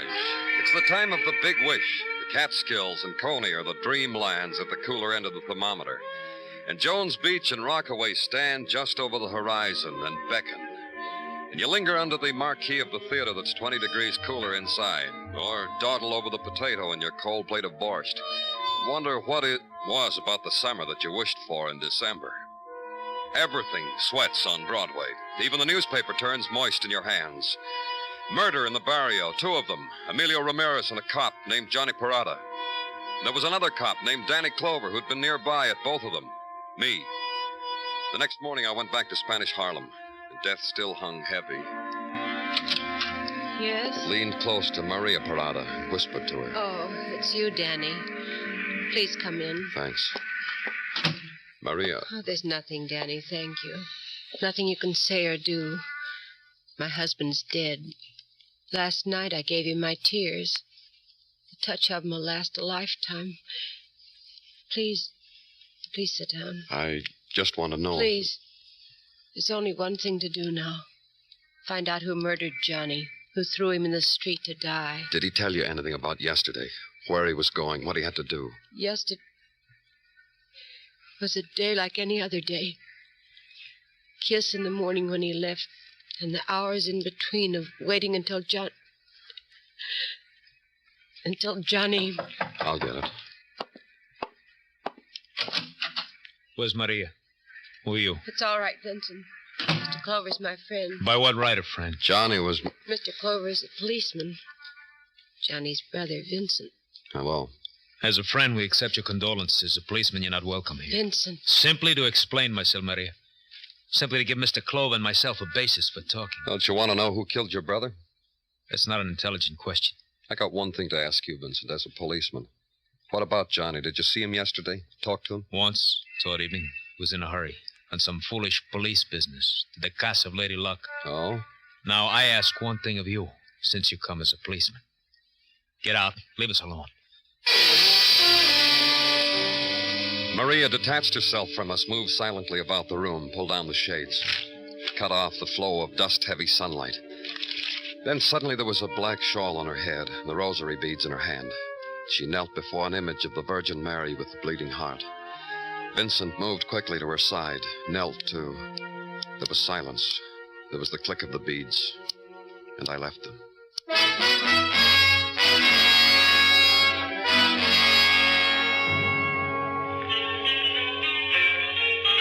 It had been closed the night before. Now a loudspeaker hung over its doorway, beating out the violent promise, the fury dreams for sale to the people of the barrio.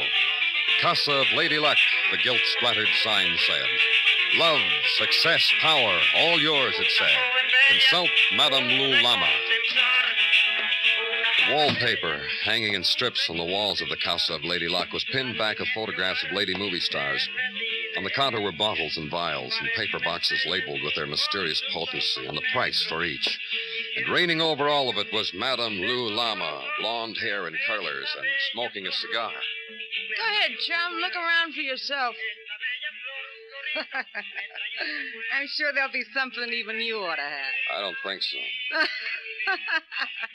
None of us is complete, chum. None of us has got every little thing that's going to make us happy, so go ahead and look around. In this mess, there's a powder just for you. I'm from the police. Yeah? Well, you'll need something special. Hey, Tomas! Tomas! Si.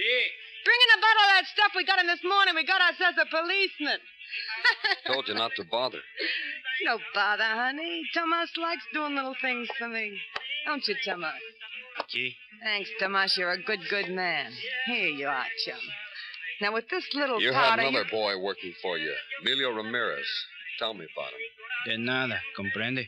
Blow away, Tomas. I'll take care of it. You asked me about Amelia? Okay, I'm glad you did. He's dead.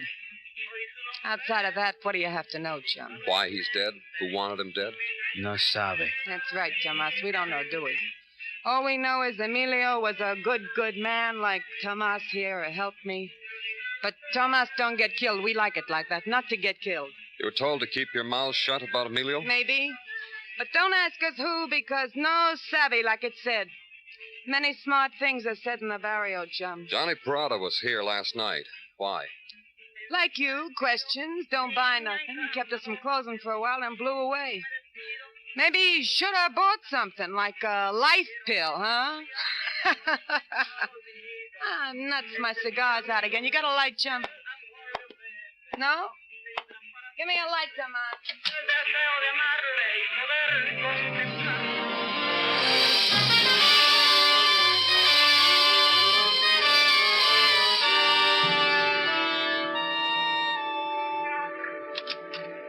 Hi, Danny. Hot, huh? Yeah, hot, I tell you. Well, then why don't you turn on the fan? There. The cooling breezes to fan your feverish brow. What do you got? These, Danny. The paraphernalia from Johnny Parada's effects. Maybe you can break through the heat and glom onto something from them. Well, let's see. Regular identification? Uh-huh. Among other things. This? Yeah, it tantalized me, too. A list of 27 names. I counted all of them. Spanish sounding. Puerto Ricans, huh? Yeah, probably. Here's one underlined. Name of Pedro Miro. I already done it, Danny. Sent out a pickup for all of them. You're getting better, Gino. And this? Which I figure is nothing. A page from a desk calendar. Yeah. And on the back written, Emilio Ramirez arrived New York from San Juan, May 26, 1949. Oh, that's Johnny's handwriting. I checked that, too. I don't want to overwhelm you, Danny. I just want you to know I checked. On the back of a page torn from a desk calendar. Whose? That I haven't been able to detect. Just that there's a notation against 9 p.m. on the calendar. That there was a barber's appointment at that time. Now, all we have to do is know who got shaved at 9 p.m. You know something, Gino? Huh? I know who got shaved at 9 p.m.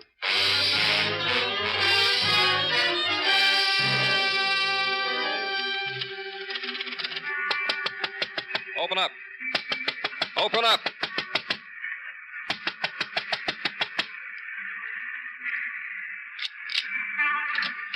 Wait, close. In the middle of the day? Close. Leave it like it is.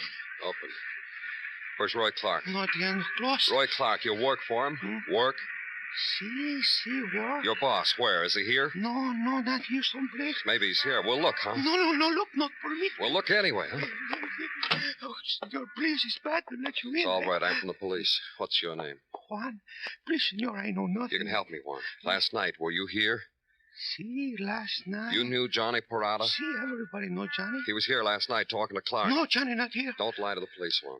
What happened between Clark and Johnny? I swear, see, I swear, Johnny not here last night. This page torn from a calendar, Juan. It's from the calendar Clark has on his desk, isn't it? No, sabe. Listen, Juan, you clean his desk every day. It's his, isn't it, Clark's? Please, I do not know what happened between them. Tell me about it. Tell me. Johnny come late after you. I saw them from back room there. He and Senor Clark, they talk. Johnny writes something on page from calendar. There is anger between them. Johnny goes. That is all I know, police. That is all I know. Back room, huh? What's in it? You cannot go in there. You cannot. Open it. No. Give me the key. Give it to me. No. The room had been torn apart like someone hated it, torn it into little pieces. It had been done in a kind of mechanized fury. Legs ripped from tables and chairs, wooden files ripped from walls, and on the floor a litter of colored paper. I picked one of them up, a paper with numbers on it, and another, all of them, lottery slips. And out of the crazy pattern was an answer.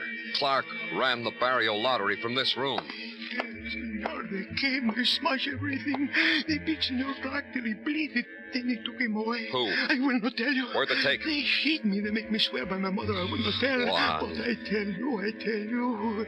To a basement, empty house on corner 108th Street. You will not tell, I told you.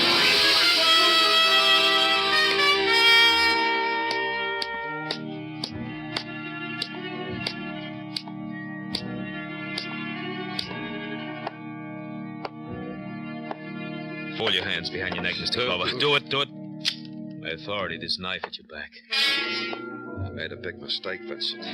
I didn't figure you killed your brother. Walk through the door. One of our lookouts saw you approach. Open the door. Down those steps.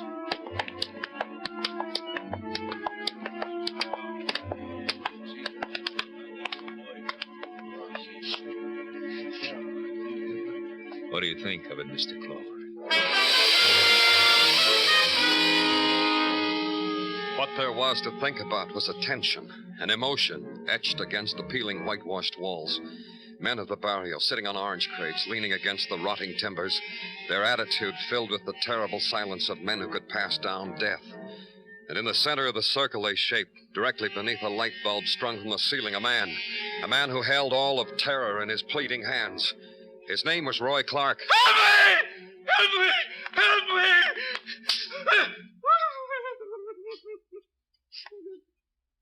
You know what this is, Mr. Clover? Yeah, a kangaroo court. Precisely. Now you'll understand why I didn't want a policeman to bother Maria. We handle such matters in our own way. There have been enough killings, Vincent. Just one more. We can hold you for murder. I know. You're a policeman. You have a gun. Get me out of here. You make a move, Mr. Clover, this knife will find your heart. You're crazy. You don't know what you're doing. We know. Putting a man on trial. Miro, come here. Take my knife, Miro. Hold it on Mr. Clover. If he moves... You people, I've helped you. I'm your friend. Weep, Senor Clark. Weep the tears you never shed for Emilio and for my brother. Listen to me. We've listened.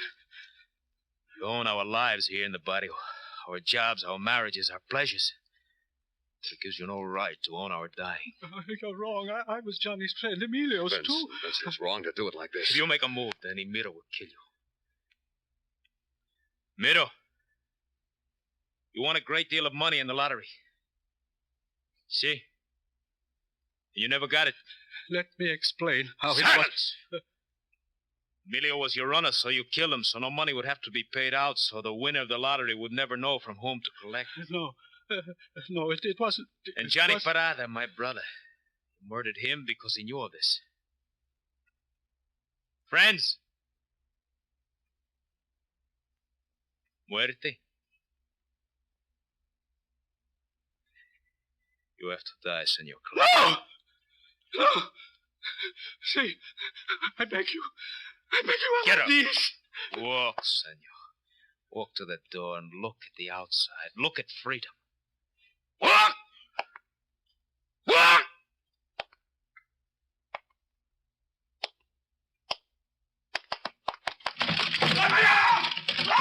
Vincent!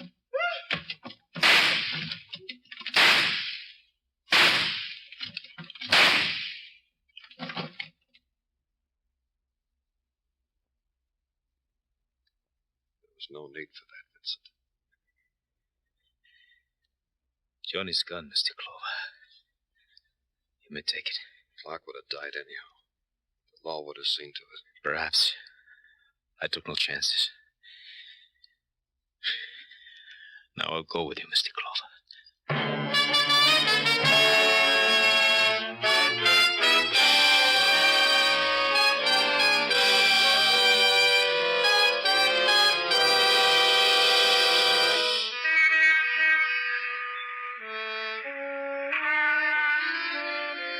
Twilight touches Broadway now.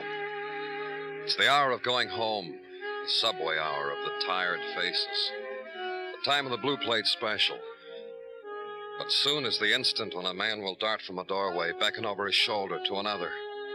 Then the mob will gather and scream its heart out at the night. It's Broadway, the gaudiest, the most violent, the lonesomest mile in the world. Broadway, my beat.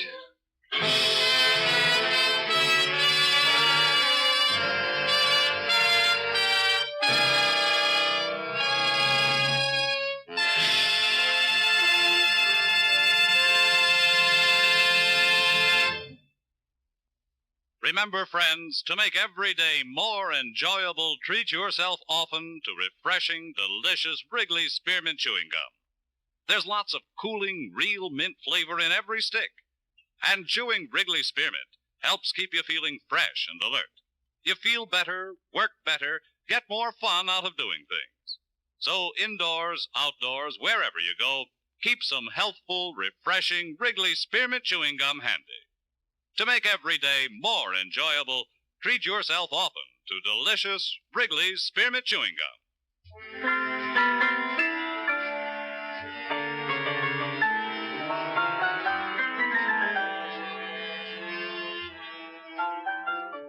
The makers of Wrigley Spearmint Chewing Gum hope you've enjoyed tonight's story and that you're enjoying Wrigley Spearmint Gum every day. We invite you to join us next week at the same time when Detective Danny Clover returns again with Broadway's My Beat. Broadway's My Beat, brought to you by Wrigley Spearmint Gum, is produced and directed by Elliott Lewis, with music composed and conducted by Alexander Courage. The program is written by Morton Fine and David Friedkin, and stars Larry Thor as Detective Danny Clover, with Charles Calvert as Tartaglia. Included in tonight's cast were Sarah Selby, Francis Cheney, Lou Merrill, Jack Crucian, Herb Butterfield, and Anthony Barrett.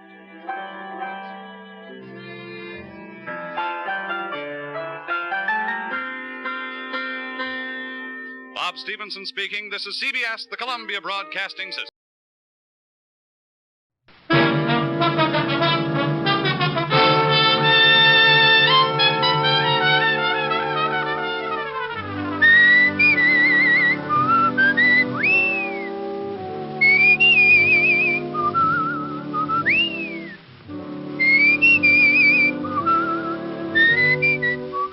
The National Broadcasting Company presents Dick Powell as Richard Diamond, Private Detective.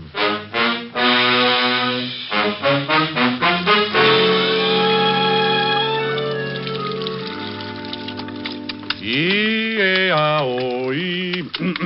E-A-O-E-A.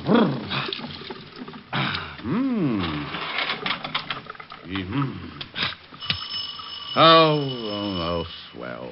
Hold everything. I'll be right there. Okay. Just let me get a robe on. Coming. Yes.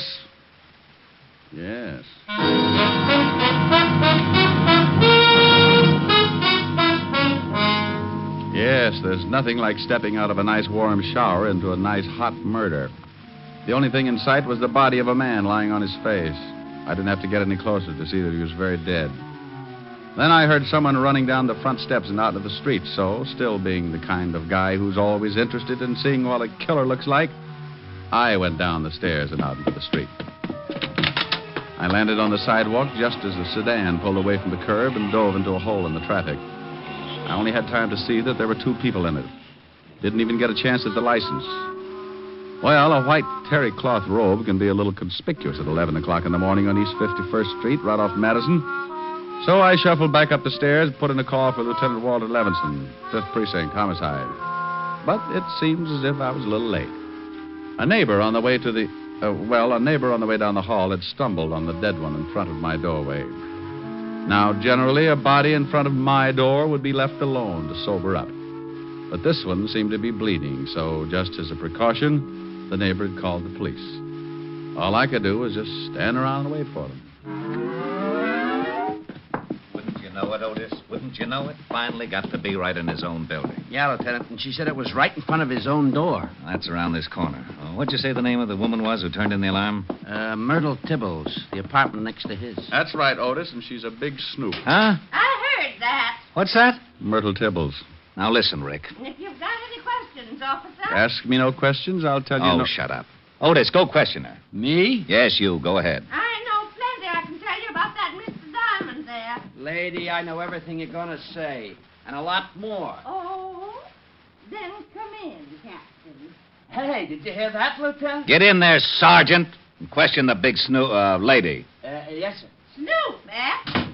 Well, Rick? What kind of a bit is that? I suppose you're going to tell me you had nothing to do with this killing. Walt, I was in taking a shower when this gentleman decided to get himself shot in front of my door. I was singing, too. Would you like to hear what I was... No, Hey, wait a minute. If you were in taking a shower, how did you know he was getting himself shot? He rang the doorbell first. Oh, sure. He wanted to let you know there was going to be a murder. Listen, Blubbermouth, I was taking a shower. I stopped taking a shower. The doorbell rang. I went to the door. I opened the door. Dead man.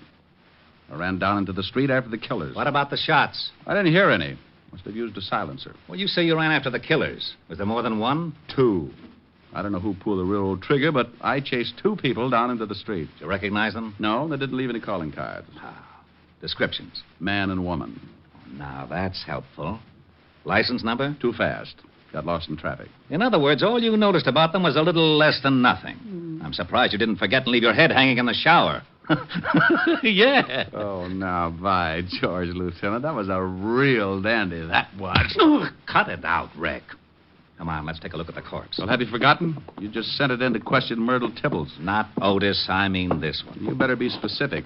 I've known a lot of coroners to get pretty confused when Otis was covering a homicide. Some kind of a messenger. Yeah. Band on his cap says Speed Messenger Service. Here's his receipt book. Only one entry. Richard Diamond, Apartment E, 53 East 51st Street. Nothing else. Would you want any more? I'm honored. Now, what the devil could he have been delivering? The reason he got shot, probably. Huh? Yeah, Myrtle. Lieutenant. Yes, Sergeant. Go ahead and ask him, Otis. Oh, no. Yeah, young love. Myrtle, Miss Tibbles wants to know if it's all right if I stay for lunch. Why, I think that would be real nice, Sergeant. How long do you think it will take? How long, Myrtle? Not long. Well, that's fine. But before you sit down and start feeding that fat face of yours, what would you suggest we do about this body in the hall? Well, I'll tell you, Lieutenant. Otis! Yeah, Lieutenant. Get out here. Coming, Lieutenant. Thanks anyway, Myrtle. Well, where to, Lieutenant? Oh. How about the Speed Messenger Service? Right. Just as soon as the coroner and the boys get here and take over. You want to come along, Rick? Well, sure. The dead man was trying to deliver something to me. I'd like to know what was important enough to get him shot. Sure, let's get going. Diamond, don't you think you ought to change that robe? Walt. Yeah, I know, but what are you going to do? Oh, gee, I only made a suggestion. You don't have to get sore. Oh, we're not, Sergeant. He can wear the robe for all I care. Well, thank you, Sergeant. I don't give a darn if he looks silly. Otis. Just because I make a suggestion. Sergeant. Yeah? Will you do me a favor? Well, sure, Lieutenant. Shut up! So while Walt tore Otis to pieces, I did a quick change. And when the coroner arrived, we climbed aboard the squad car and headed for the main office of Speed Messenger Service. While Walt was getting the address from headquarters in the car radio, Otis sneaked on the siren. So in less than 10 minutes, we pulled up in front of a building at 31st and West End Avenue and barged in. You on duty here, miss? Yeah. Trouble? What makes you think there's trouble? When a cop car pulls up in front and you two jump in here like a couple of bill collectors, it figures. Trouble, see? A woman's intuition. Wonderful, simply wonderful. Tell me, dear, did your service send a messenger over to 53 East 51st Street, apartment E? About an hour ago. Why? What was he supposed to deliver? I don't know. I don't remember that good, see? Oh, well, try. I don't get this. What's wrong anyway? Well, dearie, your messenger ain't anymore. Yeah, shot to death. What? Now try to remember what it was that... Mr. Cartwright! Hey, sit there. Well, let her get Cartwright, Walt. Maybe he can tell us something. Yes? Now, what in the world... Mr. Cartwright, Johnny, he's dead. He's Dead? Those are police officers, see? They said he was shot to death. Now, just be calm. Let me get this straight. But I told you, see, it's Johnny. All right. Now go in the back. Get a drink of water or something. Yes, sir, but I just can't believe that it's... I am Mr. Cartwright, gentlemen. Well, that's nice. Are you in charge here? I am the manager. Now, what is this about one of our messengers being dead? That's right.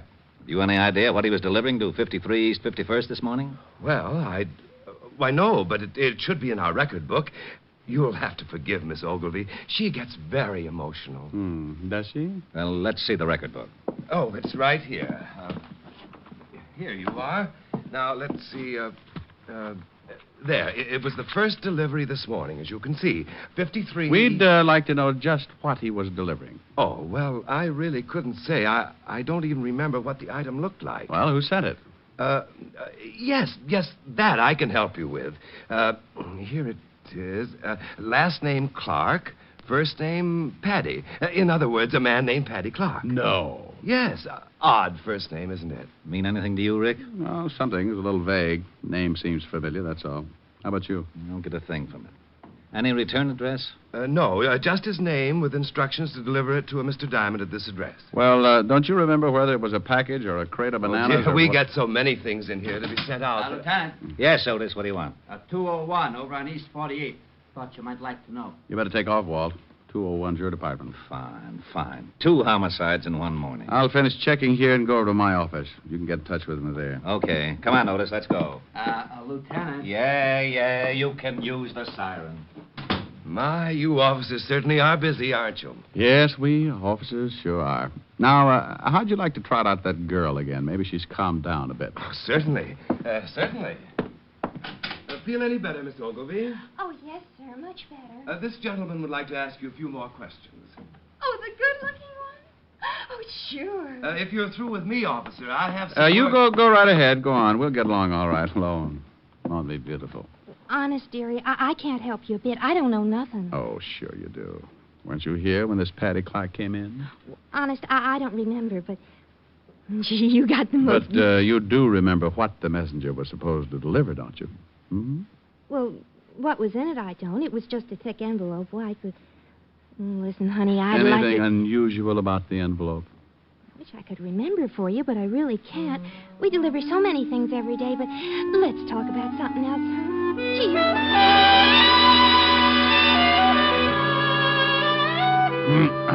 Well, after all, there was no reason in the world why she should remember one particular envelope, so...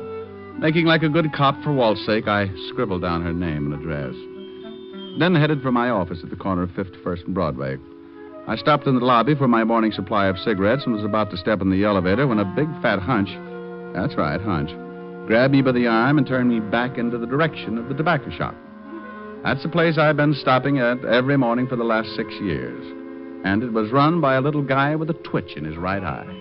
A little twitch and a last name Clark. And a first name, Paddy. Back for something else, Mr. Diamond? Yeah, Max. Where's Paddy? Oh, he called up the other day and says he was going out of town for a couple of days or so. Oh, is that it? I missed him the last couple of mornings. Well, you know, he got 3 stands to look after. Yeah, that's right. Say, tell me, where's Paddy live? You want to see him? Mm-hmm. Got a little business deal I want to talk over with him. Oh, sure. You know Paddy. Anything to make a buck. Here's his address. Read it? Oh, fine, yeah. He got a phone? Yeah. It's Skylar 49970. There. Thanks, Max. One of these days, I may even buy a cigar from you. Funny how things like that can happen sometimes. The name of Paddy Clark had seemed familiar, but I couldn't place it. Only because I'd been doing business with him every day for 6 years and didn't think to look that close. I grabbed the elevator, went upstairs to my office, and put in a call to Mr. Clark.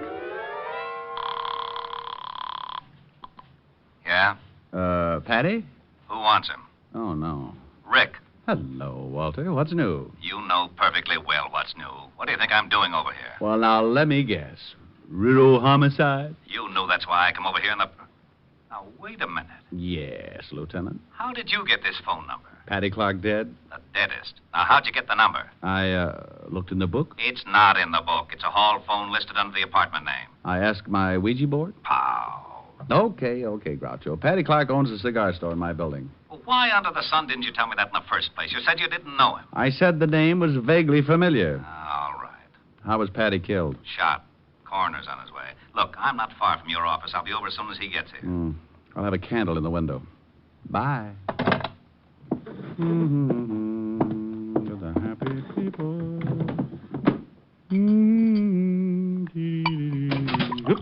Something wrong? Oh, no. Come in. Just filling my lighter. Okay, Agnes is alone. Hello, Mr. Diamond. Well. And in came Agnes. And this was the type of girl easily recognized. About 5'5", with more curves than the World Series. And the one thing that really set her apart from the rest, a great big .38, complete with silencer. Her boyfriend took out a cute little .45 and leaned against the door, while Aggie swayed over to my desk like a mull cobra. All right, Diamond. Let's have the envelope. Honey, could you point that thing the other way? My skin is beginning to crawl out of my shirt. I want the envelope, Diamond. And if you refuse to give it to me, I really wouldn't mind killing you. You know, I think I'd like to give it to you if I knew what you were talking about. I hope we're not going to have to play games, Diamond. Well, something like post office might not be so bad. Drill him, Aggie, and we'll search the place. He's got to have it somewhere. I'll handle this. I want the white envelope Paddy Clark sent you this morning. And I thought you, too, got it after you killed the messenger boy. Now, I don't know what you're talking about. Seems to me I chased you into the street. Saw you climb into a car and take off. The guy in the white robe. So if you two knocked off the messenger boy, you must know I don't have the envelope. Too bad, but I didn't even get to the door until after you'd shot him. We didn't shoot the messenger. What was in the envelope? You know what was in it. Go on, Aggie. Show him we ain't kidding. Oh, shut up. We didn't shoot the messenger, Diamond, but we are going to get the envelope. Where is it? Hey, that siren's pulling up out in front. Why didn't you search the messenger? You had a gun. You didn't have to worry about me if I showed at the door. Well, we got an envelope off him, all right. Empty. Hey, what are you doing, Paul? Taking a look out in the street. Hey. Police. Prowl car. Two guys coming in this building. Some of your friends, Diamond? You say the envelope was empty? What if they are some of his friends? What if they found Paddy? I told you to shut up. Why'd you kill Paddy? You knew he'd already sent the envelope. Knock him off, Agnes. Quiet.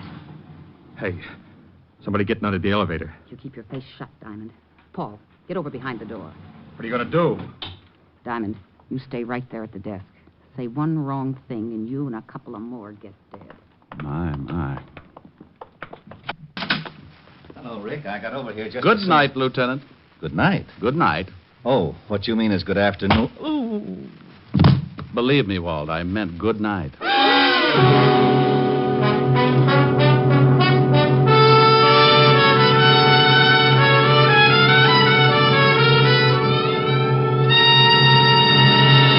NBC is bringing you Richard Diamond, Private Detective, starring Dick Powell.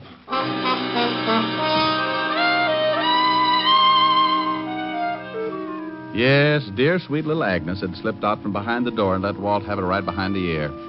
He went down like a 16-pound shot in an elevator shaft.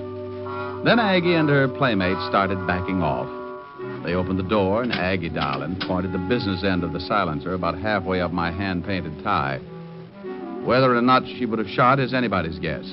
But along about that time, a very dear old friend stepped up behind her. Drop it, lady. The other cop. You can drop yours too, Sonny. Oh, Otis, bless your little pointed head. You fool. Why didn't you look first? Well, I forgot. Forgot? Okay, over against the wall. Keep your hands up high. Hey, How's the lieutenant? Oh, he'll come around. Walt. Oh, Walty. Which one let him have it? Agnes. The dame? The other one's named Paul. Come on, Walt. Oh, come on, Walt. It's spring again. You know, birds and bees and all that sort of rot. That's a good boy. Now, try and sit up. Oh, my head. What happened? What happened? Oh, no. Walt, you've been crowned queen of the 5th Precinct. Who did it? No. Don't look at Otis. He's been reading his Tom Swift, Rived in the Nick. Look, there. Huh? Them? Them. And Otis saved the day. What did he do? Wander in without his collar and scare them to death? Agnes, she's the one with the sweater. Agnes crowned you. Look, where did these two figure, huh?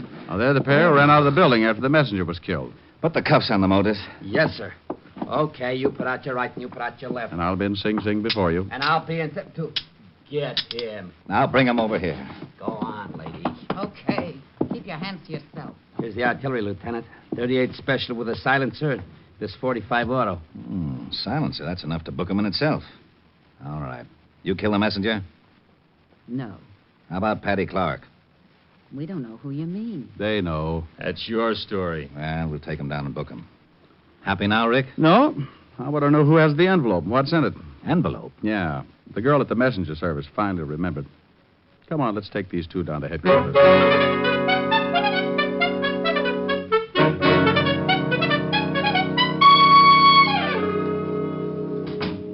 Well, they're still not talking. Did you find anything in the files? Both have records. Guy's Paul Barrows. Agnes is his wife. One conviction apiece, May 1938, suspicion of passing counterfeit money. Uh-huh. Convicted, did time, parole. Oh, you got a fresh address on them? They've been living in Flatbush. Otis went over with some of the boys to check. Good. And here's some fancy news. Just yesterday, the FBI started watching all of Paddy's cigar stores as possible fences for phony money. Yeah? Well, then it ties. Come on, I want to take a look at Paddy Clark's room.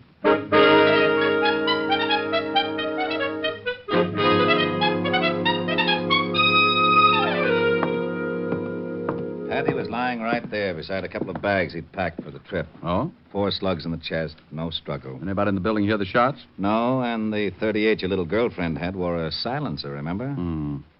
When did the coroner say Paddy was shot? About 6 this morning. What's that? Oh, a little address book. Paddy must have used the speed messenger service more than once. Look, see here? Here's the address and phone number. Now, Walt, let's go over and take a look at Agnes and Paul Barrow's place in Flatbush. See what Otis has found out.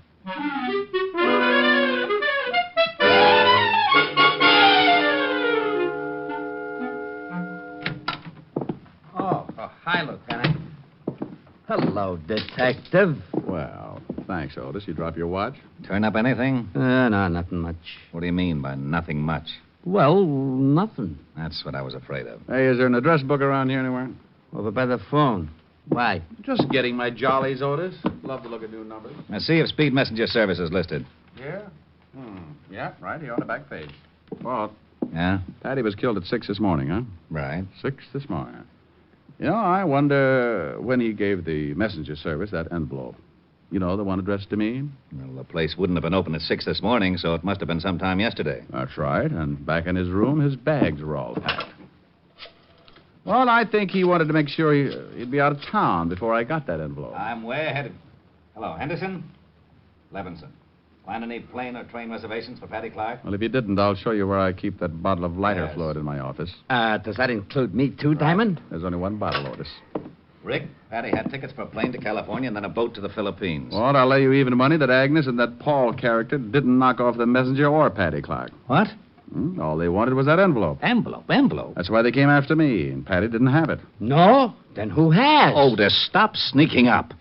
Now, Rick, what about the counterfeiting angle? Otis, go over and check on the speed messenger service. See if anybody could have pilfered that envelope and put another in its place or something. And be sure to call me. Why don't we do that? On account of we're going back to the precinct and talk to Agnes Barrows.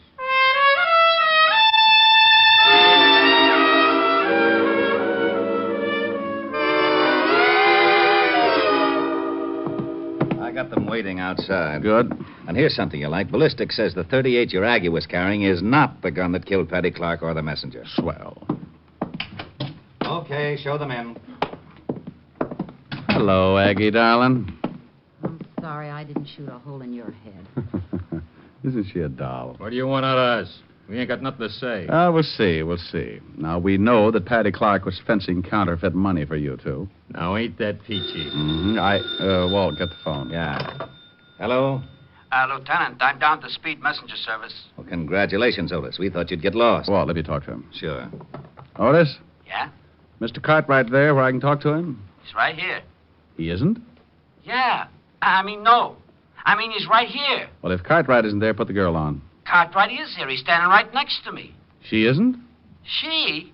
No, he. Cartwright's a he. Can't you get anything straight? They've skipped? Huh? Whole place cleaned out? No, there's plenty of people. Oh, now, wait. Hold the phone a second. They've skipped, Walt. I'll pull out a general. Skipped? Why, those dirty... Oh, shut up. Didn't you hear what he said? They skipped. How do you know? You're going to take his word? Henderson, put out a general on Cartwright and his girlfriend. That dirty, no-good, double-crossing Cartwright. Look, kiddies, that guy's framed you two from the very first. Why don't you talk? The state will make it easier for you. Agnes? I don't know. Sure, tell him. We've been getting the runaround ever since he got us in this deal. Hello? Okay. Okay. Hold it, Otis. But, I said hold it. Go on, Agnes. Well, I don't know whether Cartwright killed him or not, but Paul and me sure didn't. What about that envelope that Paddy Clark sent to me? What was in it? Counterfeit dough. Some of the stuff we made with Cartwright. Why send it to me? Oh, because Paddy got sore at Cartwright and wanted to blow the racket wide open. He was crazy to send it through the Speed Messenger Service. Sure he was. Yeah, I think I get it now. When Cartwright found it out, he killed the messenger and had you two there just to make it look like you'd done it. Sure, the lousies. Otis. Hey, listen, how long can a guy hold Otis. You want to be a hero? Huh? How close is Cartwright standing to you at this minute? He's about a foot away. Well, just reach out and slap the cuffs on him. Really? Yeah, and something else, Otis. What? You may use the siren all the way home.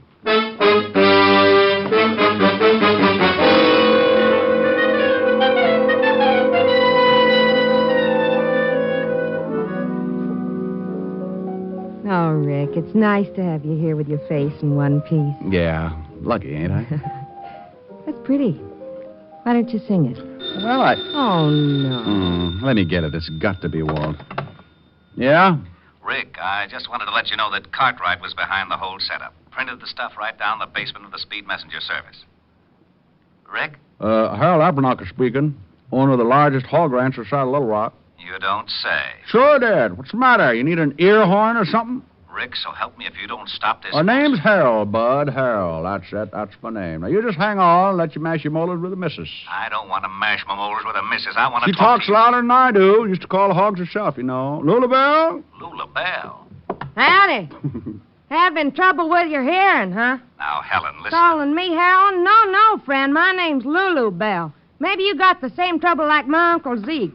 Used to stick a plug of tobacco in his ear overnight and always forgot it. Oh, my gosh. Yeah, we thought he's plumb deaf till I started calling the hogs and it shook the tobacco loose.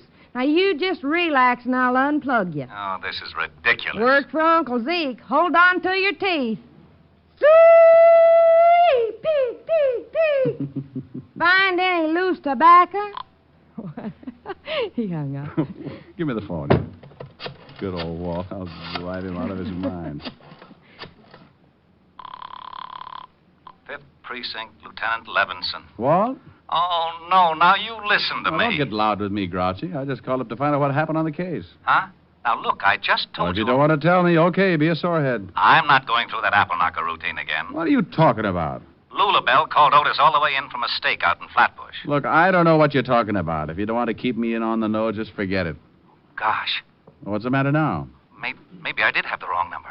What a bunch of idiots. Okay, so you had the wrong number. What about the case? Oh, yeah. Well, it seems that Cartwright Here, was Helen, really hold the this. one behind the whole setup. Killed Paddy Clark, set Barrows, his wife. We've got to stay with the happy people.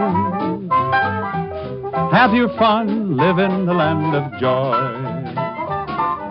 Stay with the happy people. Face the sun, life is a Christmas toy. Down through the endless ages, tears have been contagious. And take it from me that misery is looking around for company. So stay with the happy people. Don't wrinkle your brow, it's strictly out of style. Just stay with the people who love to wear a smile. Helen, is Walsh still talking? Wait a minute, I'll see. Really had blood on his hands. He's been cleaning up Yeah, in that he's counterfeit still racket talking. for years. Well, I might as well sing another chorus. We've got to stay with the happy people. Have your fun, live in the land of joy. Stay with the happy people. Face the sun, life is a Christmas toy. Down through the endless ages, tears have been contagious. And take it from me that misery is looking around for company. So stay, stay, stay with the happy people. Don't wrinkle your brow, it's strictly out of style. Just stay, stay, stay with people who love, love, love to wear a smile. Arrived at, Otis says there must have been more than 100,000 in phony bills. We got the plates and everything. You don't say. Yeah, that just about ties it up. Well, Walt, I'm sure glad to have heard all that. Oh, wait a minute. Someone wants to say hello to you. Oh, yeah? Pig, pig, pig. Walt? Oh, no. Oh, no.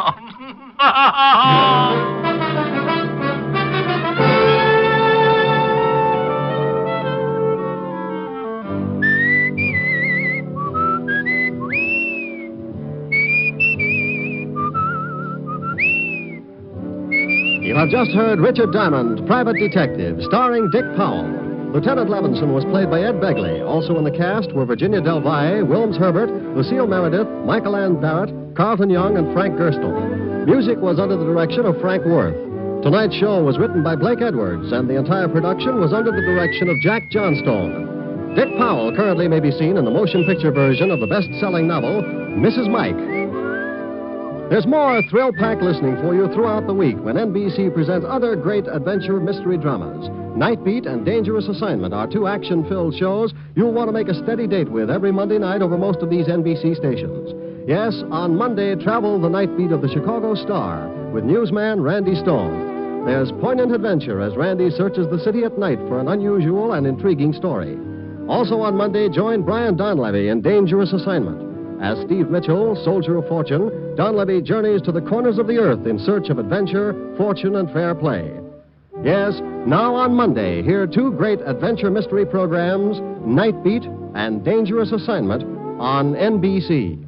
This is Eddie King inviting you to be with us next Wednesday at this same time, when we will again bring you Dick Powell as Richard Diamond, Private Detective.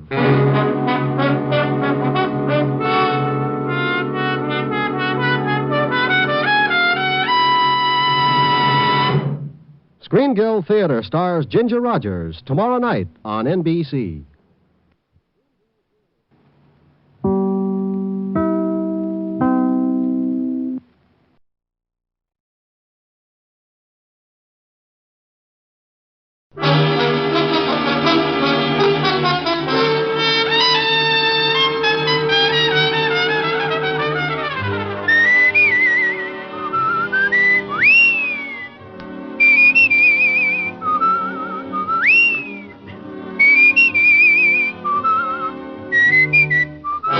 National Broadcasting Company presents Dick Powell as Richard Diamond, Private Detective.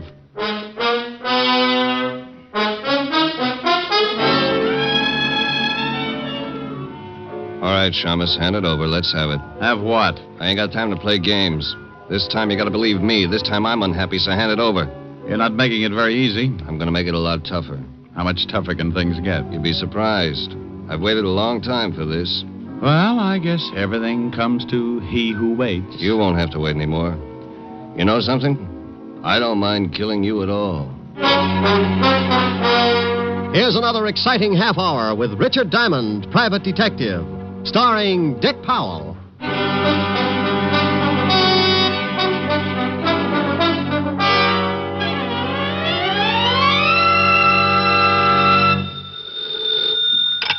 Diamond Detective Agency, homicide made easy. With us, it's the corpse that counts. Oh, I just don't think I'll ever get used to it. Hi, Helen. Hi. What are you doing? Right now, nothing. but I've been considering a few push-ups or something just to keep my heart going. I've been sitting behind this desk so long my blood doesn't circulate anymore. It just lies around in puddles. Oh, Rick. Morning, Mr. Diamond. Oh, hold it a second, honey. Morning, Phil. Who's Phil? The postman. Oh. Special delivery for you. Return receipt on it. Here, sign right here. Sure. Okay, there you are, Phil. Okay. See you later, Mr. Diamond. Yeah. Rick? Yeah, yes, dear? Well, what is it? Hmm? Well, what did the postman want? Well, wanted to give me a letter. Oh? Special delivery. From the city hall. Oh, must be important.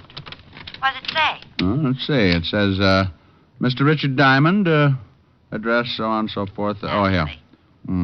Dear sir, you are hereby notified that under the laws of this state, you can be called... Oh, for Pete's sake. Well, what's the matter? Of all the rotten... Oh, stop making noises and tell me what's wrong. You know what this stupid letter is about? I've been trying to find out. I, honey, have got to report to the police commission and get examined. Oh, Rick, have you caught something? Dear, in this state, the commission can call in any private detective and give him a test to find out whether or not he can still qualify to keep on operating. You mean they give you a test like in school? You're darn right. Oh, and it says here I've got to appear today. Well, what if you don't? Well, I lose the bond I had to post when I took out my license. Oh, Rick, you better get right down there. Oh, and here's something else that's real cute.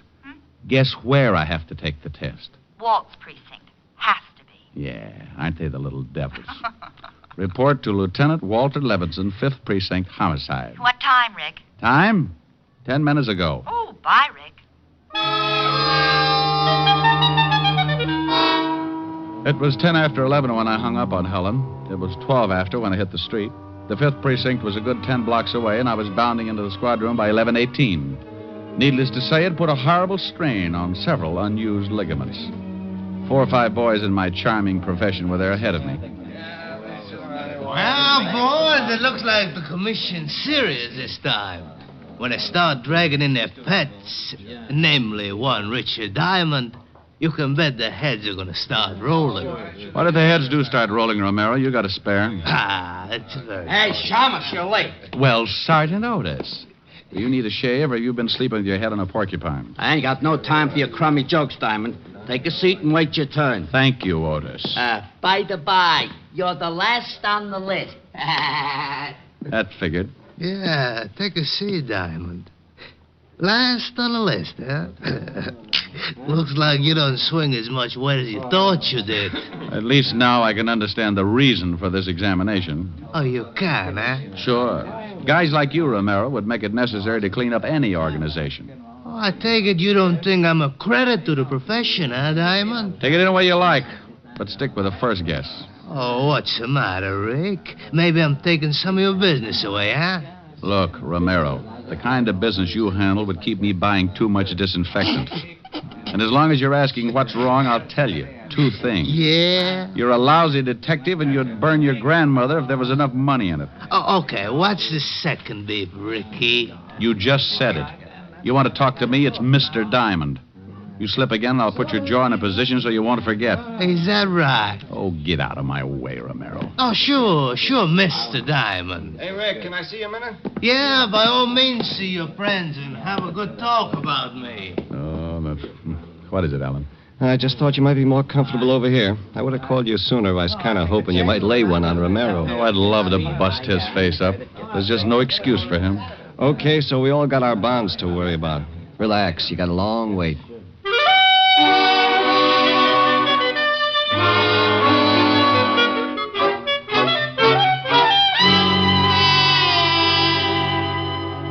Okay, Diamond, it's your turn now. Not really.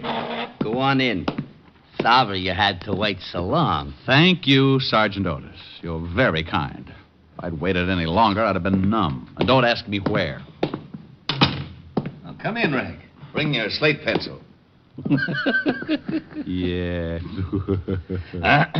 Sit down, Mr. Diamond. In a nice, soft chair? Oh, I'm afraid I couldn't do that, Lieutenant. I've gotten so used to that bench outside, sort of grown to fit it, you might say. Oh, now, Rick, I'm sorry, but there was nothing I could do about it. Mr. Diamond, Lieutenant. Huh? Oh, yeah. I hear you've been giving that to a lot of people lately. Otis tells me you and Pat Romero had some kind of discussion along those lines. Why doesn't the government stick Otis out on the beat somewhere and use him for radar? Let him look for flying saucers. Rick, there's no sense in acting like a child. The name is Diamond. Since when? Since 2 hours of solid sitting, Lieutenant. Okay, Mr. Diamond. Unfortunately, the commission set this thing up, Mr. Diamond. I had nothing to do with it, Mr. Diamond. As for your waiting, there's enough hard feelings about your relations with this department. If I put you at the head of the list, Mr. Diamond... shut up. Lieutenant. Lieutenant. Mr. Diamond. Mr. Diamond. That's better. It certainly is. Here's the first half of the examination paper. You'll get the second half later. Write the answers to these questions. How long have I got? Take your time. Still mad? Yeah. Oh. So for the next 30 minutes, I wrote. I wrote, and Walt stewed. It was something I could always count on with Walt, and being my best friend, he never had been able to get used to it. I looked up and caught him a couple of times, looking out of the corner of his eye to make sure I was getting them right. Don't misunderstand, Walt would never give me the answers. He'd just cough or blow his nose or something to show me I wasn't on the right track. Oh. Oh?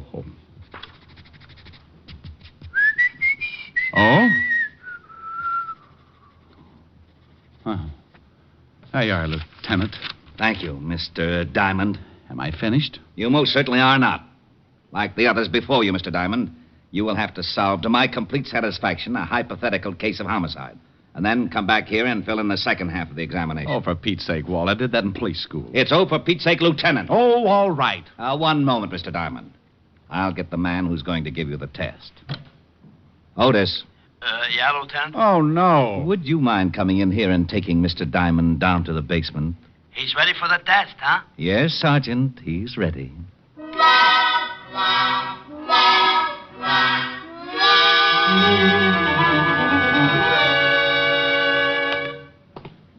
Now, there's a dummy in that room there, Diamond. You sure leave yourself wide open, Otis. Thanks. Now the dummy, or in this case, the victim, has been murdered. You will go in and try to solve the murder to the best of your ability. If you are intelligent and observing, you will locate the necessary clues which have been placed about the room. Go on in. How long have I got, Sergeant? 30 minutes, starting now. Go ahead in. Otis! Otis! Oh, now come on, Shamus. You ain't gonna tell me you solved it already. No, Otis, I ain't. But there's something I think you should know. Yeah, what? There are 2 victims in this room. And I hate to be the one to tell you, but I'm afraid one of them isn't really a dummy. What do you mean? One of them is a body, and it's very dead. Get the lieutenant.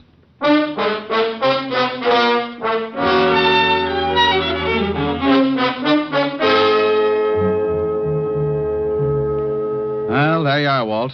Pat Romero, shot through the head. Oh, no. Shut the door, Otis. Yeah. And lock it. Stand in front of it. Don't let anybody in.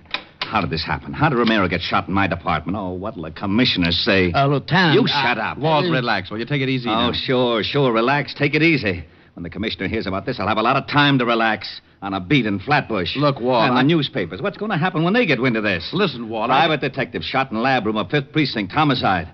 Relax. Take it easy. Sure. Well, at least shut up long enough to hear what I've got to say. Rick, what am I going to do? Well, now listen to me.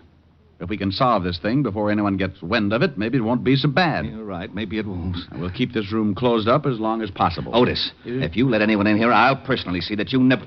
Where are you going, Diamond? I'm going to Romero's office. I'll call you from there. Make a check on his body and have all the dope ready for me. Oh, don't you worry about the dope, Rick. I've got more dope in this department than any other in the whole world. I've got the biggest.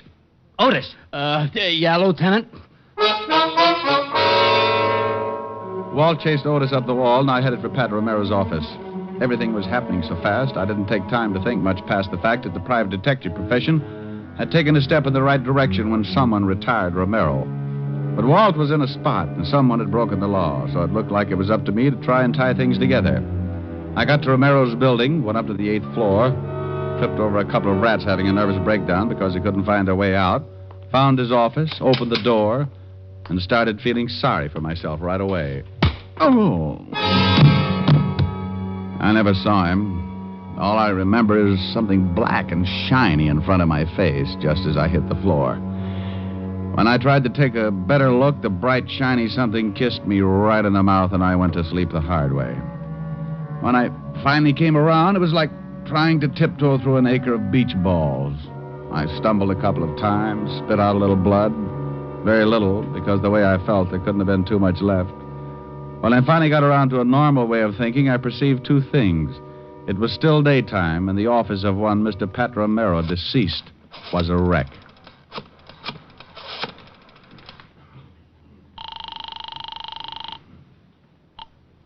Fifth Precinct homicide. Well? Who is this first? Oh, now, come on. This is Diamond. Well, I thought so, but I'm not going to admit anything for a while, even my name. Anyone find out about... No. What did you find out? Well, I walked into his office and got my brains scattered. By whom? By whom? I don't know. I wish I did. I have a very sore head. Well, Romero was shot all right, but we can't find the bullet. Well, it's not a very big room. We'll find it, but in the meantime, here's something else. Romero had $10,000 in cash on him. New bills. Go ahead. That's all we've come up with so far. We'll have more to go on when we find that bullet. Well, maybe it's still in him. Went clean through. Messed up his pretty patent leather haircut. What? What do you mean, what? I said the bullet... Oh, never mind, Walt. Bless your little pointed head. You just gave me an idea. About what? About the guy who worked me over a little while ago. Okay. Anything else? Yeah. Hurry up and find that missing bullet.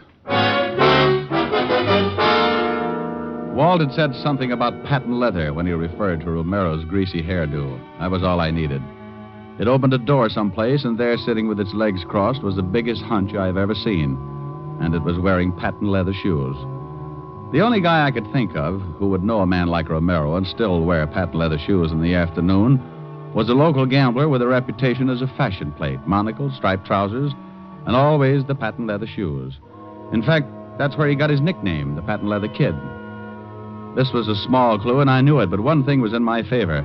Anyone who would tear up Romero's office and kick me in the face had to be a bad little boy, and the Patent Leather Kid was typecasting. The kid's real name was Amos Fletcher, and he ran a small club over on 14th Street.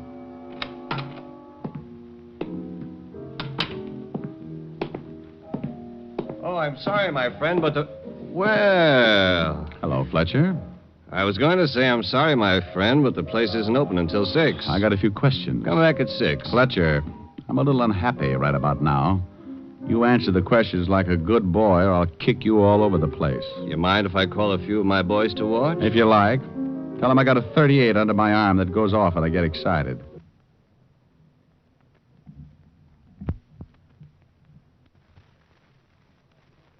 Got a few questions. Come back at 6. Fletcher, I'm a little unhappy right about now.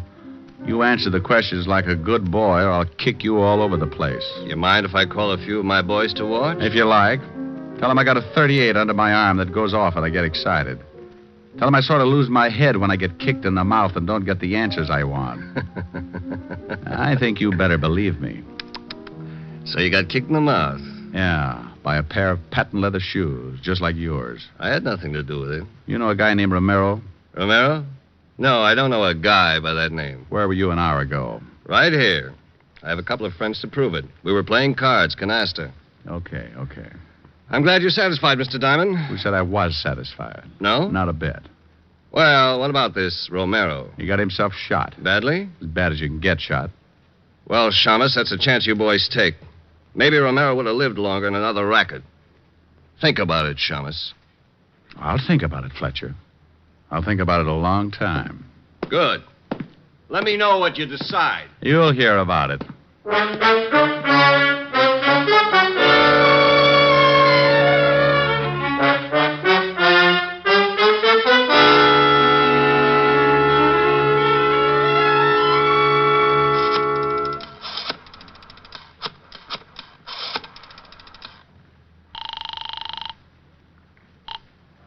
Homicide, 5th Precinct. Walt, check and find out where Amos Fletcher does his banking. See if he's made any big withdrawals lately. Patent leather kid? What's he got to do with it? Just check. Okay. Now, what about the bullet? Have you found that yet? No. Oh, swell. Did you find anything else? A bunch of stuff in Romero's wallet. What?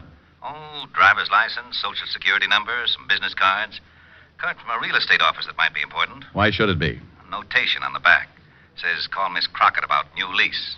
Date after that. Yesterday. New lease? Romero has an office. Wonder what this new lease is. Why don't you check? Crockett Real Estate, Lexington Avenue. Bye. Au revoir. What?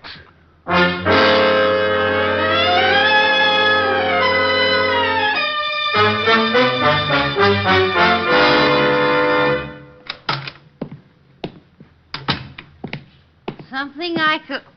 Well. Good afternoon. Ain't it though? Dull as can be before you rolled them gorgeous shoulders through that door.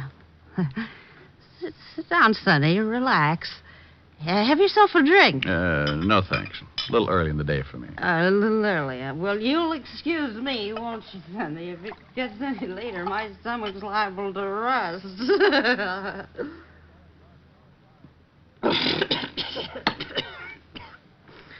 Get it?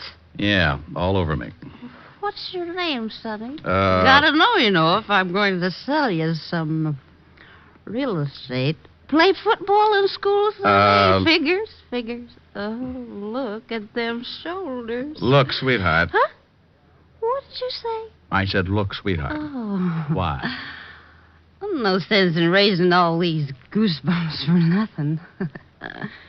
Sweetheart, huh? Well, what can I do for you, Sonny? You want Madison Avenue at 50 cents a front foot? Hey, that's pretty good. Sure won't have a drink, Sonny? No, thanks. I'd just like to ask you one question. Go right ahead, Sonny. You know, I may not look it, but I'm considered one of the best real estate agents in this state. Do you know a man named Romero? Sure, I know him. Did you just rent him some offices? Yep. Signed the lease yesterday. A whole new suit of offices over on 46th Street. 46th Street? Where on 46? Oh, right there. Say, are you a cop? What makes you think that? Oh, I don't know.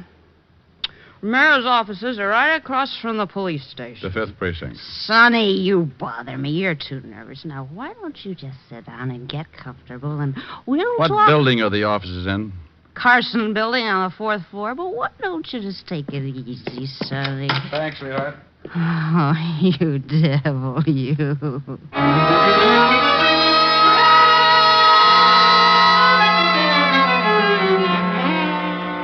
Now, look, Rick, we know Romero was shot in this room while he was either sitting or kneeling. Because the bullet entered his head at a high angle. Yeah. I think he was shot with a rifle, Walt. A rifle? Yeah, from across the street. Romero rented some new offices in the Carson building, directly opposite this building. I just saw them. Somebody torn those apart, too. Well, I checked on Amos Fletcher. Does his banking at the National. Made a withdrawal this morning, $10,000 in new bills. Who is it? Otis. Come on in. Has the Shamus solved it yet, Lieutenant? Walt, come here. Yeah? Now, look, 4th floor, Carson building, right over there. See the open window? Yeah? Now, if someone in one of those offices fired a rifle, and there's no bullet hole in the lower portion of the window in this room, that means it went through the open part. So Romero would have to be standing, let's say about right here. Well, that would make the slug somewhere out in the hall. Right. But it would have to pass through the door. There's no hole in the door. Hey, the door was open when me and the Shamus came down here. That's right, Walt. Let's see if we can find that bullet. What was Romero doing down here? Oh, he was just finishing this part of the test when I went up to get Diamond. Hey, Walt. Huh? I think I got the bullet. Yeah. Under the rug. Yeah, you'll have to pry it out. It's in the floor pretty deep. Okay. Who did he go after? Amos Fletcher? That's right. What's your proof? Not much. It's all a guess. You know what kind of a guy Romero was. Yeah, the worst. Well, let's see. Romero had $10,000 in his pocket. Fletcher took out $10,000 this morning. Sounds like blackmail. Could be. Somebody was tearing Romero's old office apart looking for something when I broke in on him.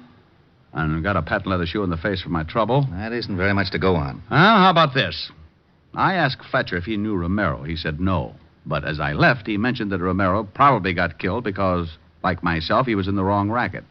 How did he know that? Well, still not enough to convict him. Would a confession do it, Grouchy? You know darn good and well a confession is the only thing that would do it. That or find the murder weapon and prove it belongs to Fletcher. No, you're so technical.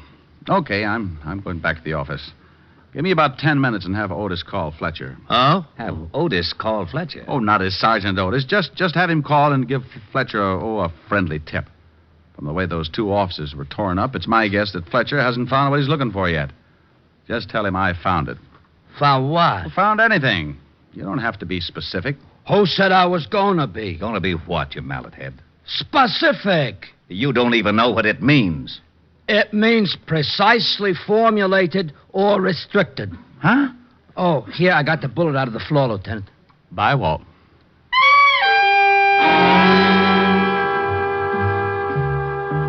I left the precinct and headed back for Broadway in my office on the corner of 53rd. I knew that Amos Fletcher, the patent leather kid, was the boy we wanted. But whether or not he'd fall for the gag was a matter of luck. Luck is a big part of my business. So I went to my office and sat on behind my desk to wait. In case Amos Fletcher showed up, I wanted to be sure to be able to hold up my end of the conversation. So I took out my .38 and put it across my knees. Diamond Detective Agency. If you've slaughtered a dozen, no difference to me. 1 or 50, it's the same old fee. What kind of a remark is that, Shamus? What kind of remark did it sound like, Sergeant? I ain't got time to answer that. I called Fletcher. Good. What did you tell him? Well, I was pretty good, as a matter of fact. I disguised my voice like this, and I says, Amos Fletcher, and he says, yeah. So I says, just a little tip I thought you might want to know about. Richard Diamond has got that which you has been looking for. He found it in Romero's new offices. How was that, Shamus? Brilliant change of voice. You think it'll work? Put down the phone. You hear me, Shamus? You think it'll work? Hang it up. Hey, Diamond! Oh, that's better. All right, Shamus, let's have it. Have what? I haven't got time to play games. This time you've got to believe me. This time I'm unhappy, so hand it over. You're making it pretty tough, Fletcher. I'm going to make it a lot tougher. Oh. Oh, now, isn't that a pretty big gun to be carrying around? It's a little big, sure, but it does everything I want it to. Mm-hmm. A German Schmeischer, isn't it? That's right. Put a stock on it, and you could shoot it like a rifle. I'm going to count 3, and then I'm just going to shoot it. Now, why don't you be smart and give me the stuff? Let it ring. Well, it might be a paying client. It might. Let it ring. You shot Pat Romero from his new offices across the street from the 5th Precinct, didn't you, Fletcher? Is that what you say? Yeah. What was he doing, blackmailing you? You gave him $10,000 sometime today. You know, you're talking yourself right into a long box. Why did you shoot him in a police station? I paid him the $10,000, and he handed me the stuff, and I thought it was a McCoy. I went back to my office and started checking through this stuff. That phone's gonna bother me! There. You checked the stuff back in your office, and you found out it was phony. You got worried, went back to Romero's offices. He wasn't there. He was across the street in the 5th Precinct. You spotted him through the window and shot him. That's right, Shamus. I saw him talking to a cop and figured he might be spilling his guts. I waited until the cop left, and I nailed him. Now, give me the stuff. You'll have to believe me, Fletcher. I haven't got it. Don't give me that. I got a tip. Sure you did. That was Sergeant Otis from Homicide. You're crazy. Am I? He said, just a little tip I thought maybe you might want to know about. Richard Diamond has got that which you has been looking for. What did Romero have on you? Some records. You know something, Diamond? I don't mind killing you at all. Drop it, Fletcher. What? Wait. I got Walt. Fletcher. How is he, Walt? Pretty bad. I didn't know you had a gun, Rick. Neither did Fletcher. Diamond! Yeah? Phone for a doctor. Hurry! I'll do it, Rick. Hey, who tore this phone out of the wall? Fletcher got tired of hearing it ring.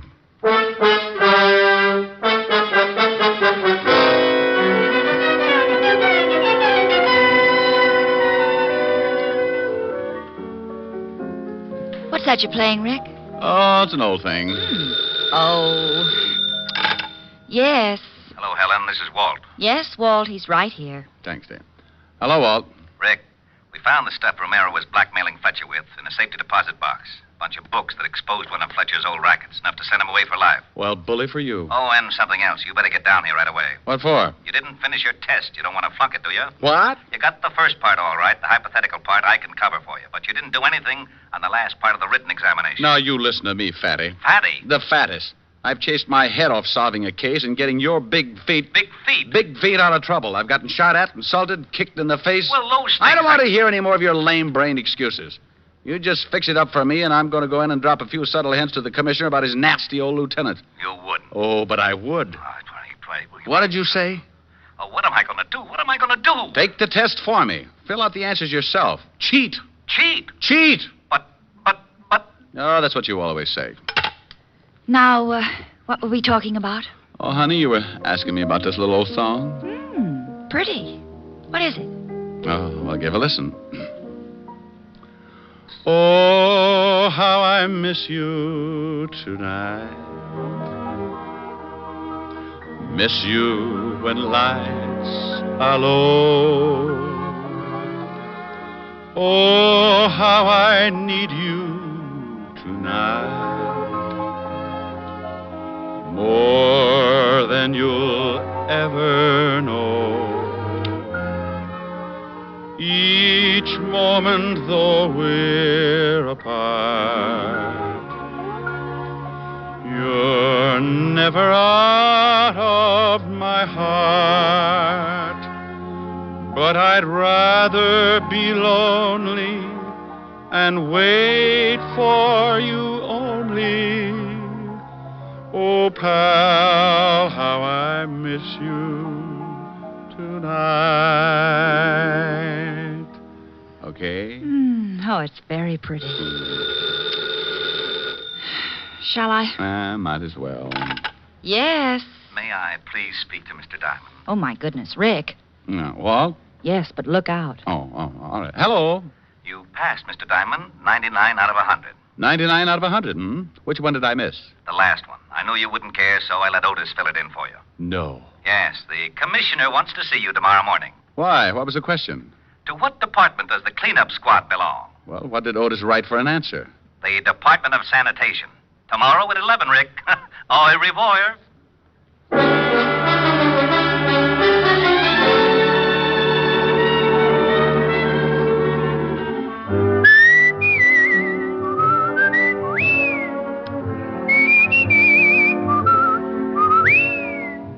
You have just heard Richard Diamond, Private Detective, starring Dick Powell. Ed Begley played Lieutenant Walt Levinson. Also in the cast were Wilms Herbert, Francis Robinson, Don Diamond, Ann Morrison, and Paul Dubov. Music was under the direction of Frank Worth. Today's show was written by Blake Edwards and directed by Russell Hughes. Dick Powell currently may be seen in the motion picture version of the best-selling novel, Mrs. Mike. This is Eddie King inviting you to be with us next Sunday at this same time when we will again bring you Dick Powell as Richard Diamond, Private Detective.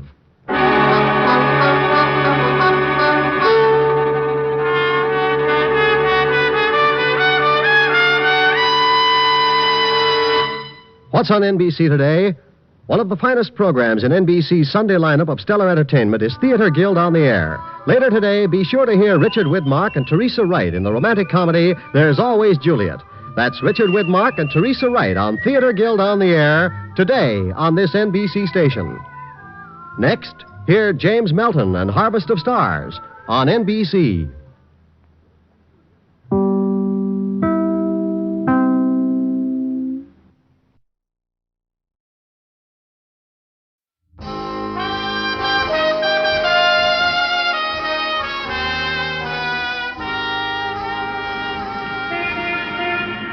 Broadway's My Beat, from Times Square to Columbus Circle. The gaudiest, the most violent, the lonesomest mile in the world. Broadway's My Beat, transcribed with Larry Thor as Detective Danny Clover.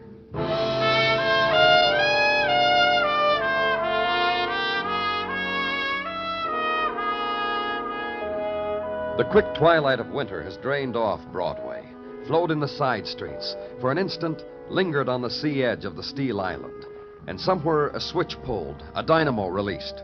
The avenue strikes fire, and the night has begun. End of a winter day, and you went to the room and died with it. Or the other thing, flung yourself into nighttime, and the loudspeakers to sob for you, and the crepe paper man dolls to dance for you, and the hawkers with the guided tour. Nighttime, kid. A way of life.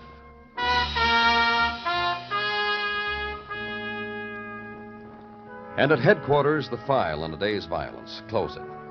The desk, clear it of empty coffee container, tray of cigarette butts. The unfinished report dealing with alley assault. Staple it, put it in tomorrow's drawer. The man who waits for you is a man of infinite patience. Take all the time you want, Danny. Thank you, Gino. Take the whole evening to close shop if you want. Well, I'll be ready in just Do not take into consideration for a minute that even now, Mrs. Tartaglia is biting her knuckles, tapping her left foot like this, because the lasagna is sagging. Gino, I just want It goes without saying, Danny, how pleased we are to have you to a dinner at our house. After so many invitations extended, so many rejected for this and I'm that. ready, Gino. Get the lights, huh? And then we'll go, huh, Danny? And I will stop on the way for a bottle of wine. Danny, consider you worked hard today. Consider the lights are out. Consider... Danny Clover speaking.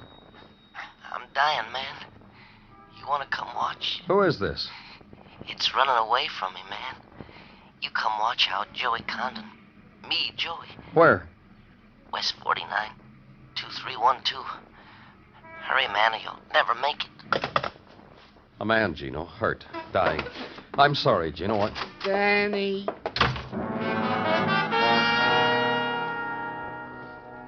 Squad car now, and nighttime ride, Broadway, and leave at Crowd Ebb down 49th, 10th Avenue, and park the squad car. Look for an address. Find it. Rooming house available to transients and those tired enough to want to take advantage of the monthly rates. Name Joey Condon on small directory in small vestibule, room 5. Corridor. Come on in. It's open. Open to the world. To everybody who wants a sight to see. Ain't I a sight? Who did this to you? Ain't I a sight? I'll get some help. Oh, wait. I ain't gonna be alone when it happens. Don't go nowhere. Cut like this. Just tell me who... Things that happen. Cut like this. The way it flows out of you, huh? Dreamy. You get sleepy for the whole world. You don't hate nobody. You don't feel anything.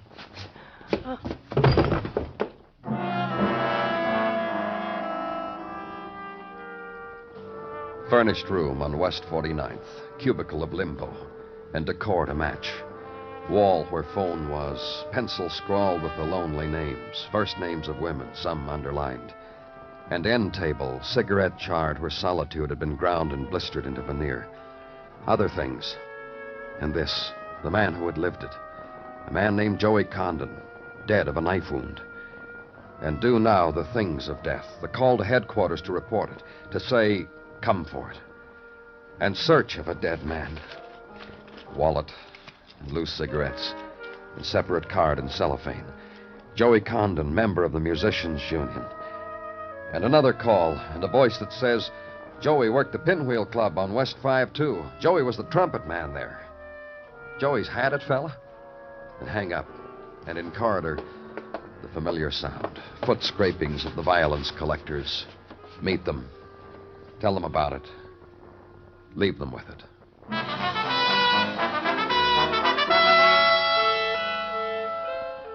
And nighttime becomes the Pinwheel Club. And the rhythm of night in the narrow room is Dixieland. The man who owns it all just can't stand still. It reaches him, he says. Every night, you'd think I'd get crass and jaded. But every night reaches out to me. What I told you, Mr. Robert. Avery. Say Avery to me. All right, Avery. What I told you, that hasn't reached you yet, huh? About Joey? Yeah, about Joey. I'll level. You're nothing. You know why? Tell me, Avery. You're nothing because you came running to tell me Joey isn't going to be here tonight. He's dead. I don't need that. What? One of the boys in the band don't show up. Nobody cries. Me, who bought him, I don't cry. They don't show up. We know they got reasons. Last night was Joey's turn. To be honest with you, I didn't expect Joey for a week. What are you talking about? Last night, some people took Joey right out of the band because they couldn't stand it anymore in a public place.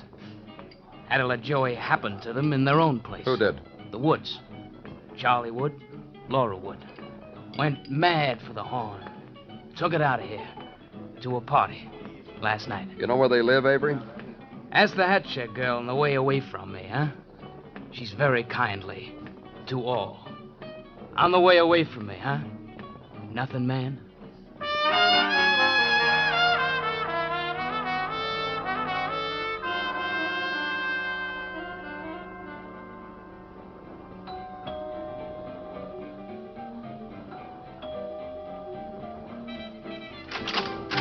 Hi. Take a drink. Bottle's inside.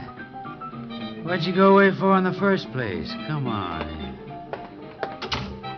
What am I doing holding your drink? Take it. No, thanks. Where's your lady? Huh? You went out to get a lady, didn't you? This afternoon with the rest of everybody? All the ladies went out to get lads, and all the lads to get ladies. Routine to keep the party going, right?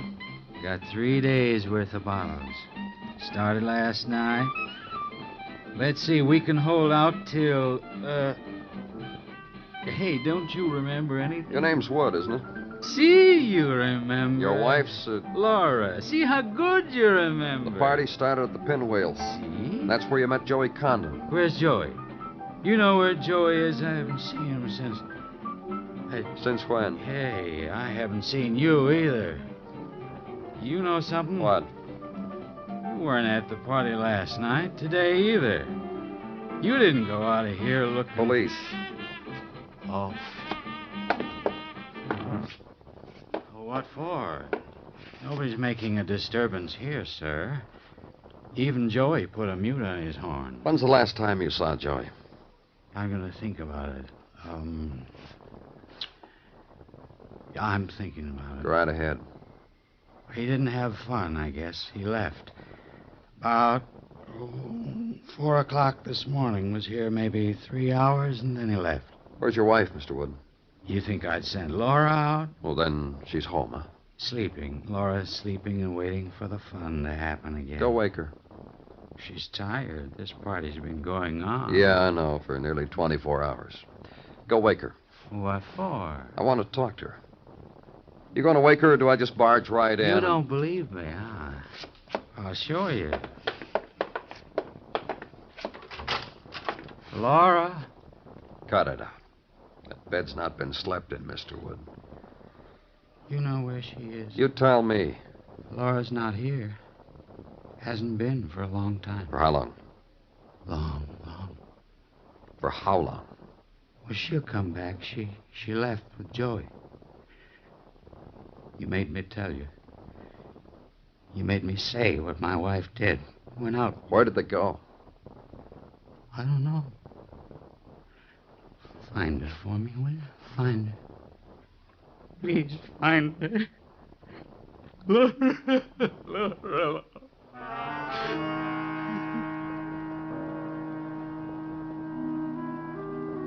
And wait for him some more. Till the time when the concern wasn't distilled from booze. Till he began to finger the old scar on his cheek. Till he could tell me this. About 5'3", blonde, 25. Wearing a mink coat and a dress, white, and a beauty mark. I'll get you a picture. And leave there. And back to headquarters and put out an all-points bulletin for Laura. And from one lead, legwork. Woman fitting description seen walking Lenox Avenue this afternoon. Cab driver reports fare answering description to Bank Street in Greenwich Village. Bartender in Greenwich Village reports selling a fifth of scotch to such person about 8 o'clock tonight. Desk clerk in Greenwich says he wasn't committing himself, but try room 312. 3 flights up, and you gotta walk it, mister. Straight back to the end of the hall to your right. And, would you mind taking this bottle of scotch up to her she just ordered?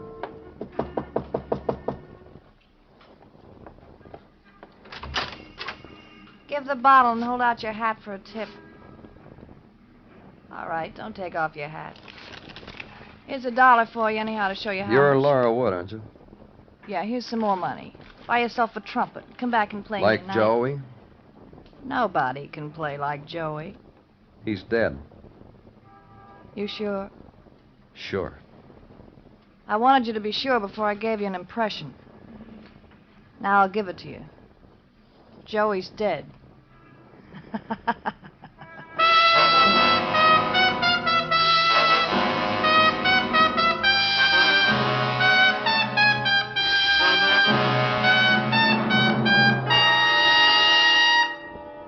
You are listening to Broadway's My Beat, written by Morton Fine and David Friedkin, and starring Larry Thor as Detective Danny Clover.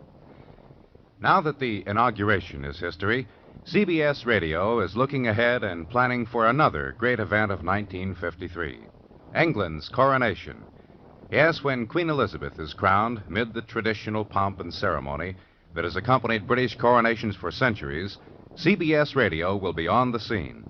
A great squadron of reporters and observers will bring you every important highlight of the historic occasion. In politics, in world affairs, in great moments of history like the coronation, CBS Radio is first because CBS Radio News plans far ahead of the headlines.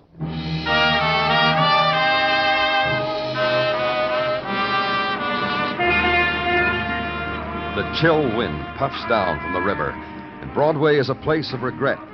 The new dreams made for the new year show their first fraying, and the golden girls are wrapped in fur coats someone else could afford. It's the time of the galoche, the noisy radiator, and the cold linoleum on the bare feet. And the mornings are filled with the numbing hours and dead cigarettes in bottoms of coffee cups. It's January's end, snow time, muffler time, the time to get an invitation from your sister-in-law Bernice in sunny California instead of just snapshots.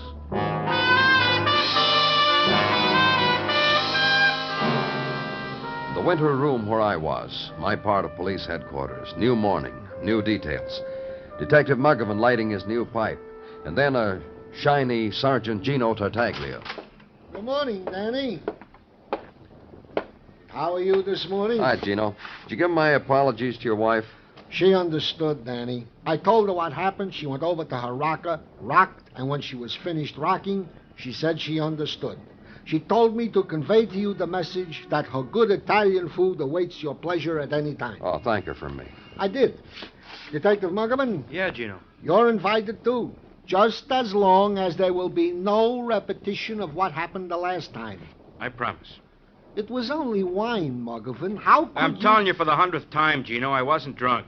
Then how did you do what you did? Gino. All right. I won't tell. Danny. What did he do at your house, Gino?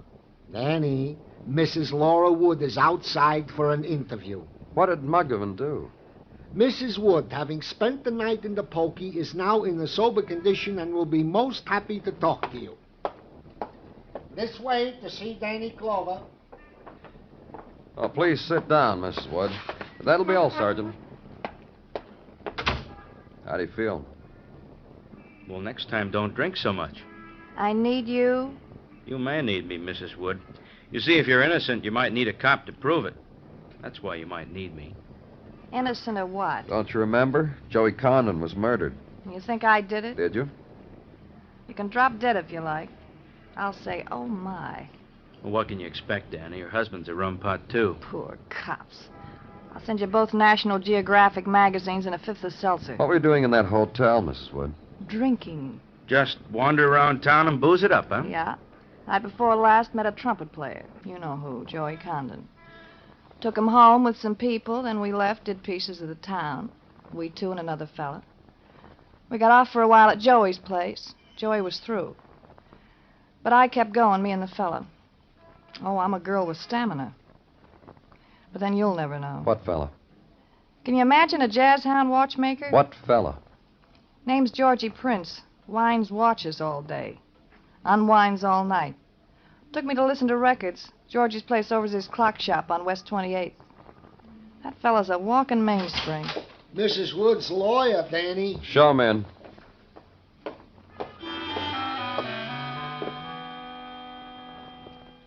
And counselor to Laura Wood is a glistening man.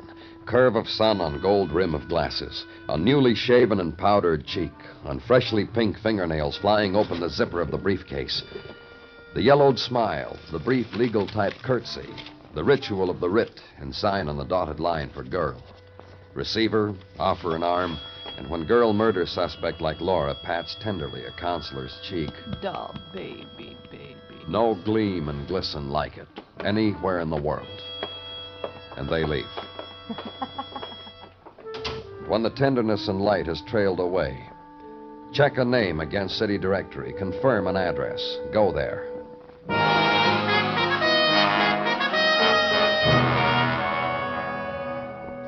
And on a shop window slapped against basement brownstone, the name George Prince and a function, watch repairs. And inside, a man sits behind a glass partition, peering into delicate mechanism of a lady's watch, bites a lip, does something to it, Views it now with naked eye, then... He's nice.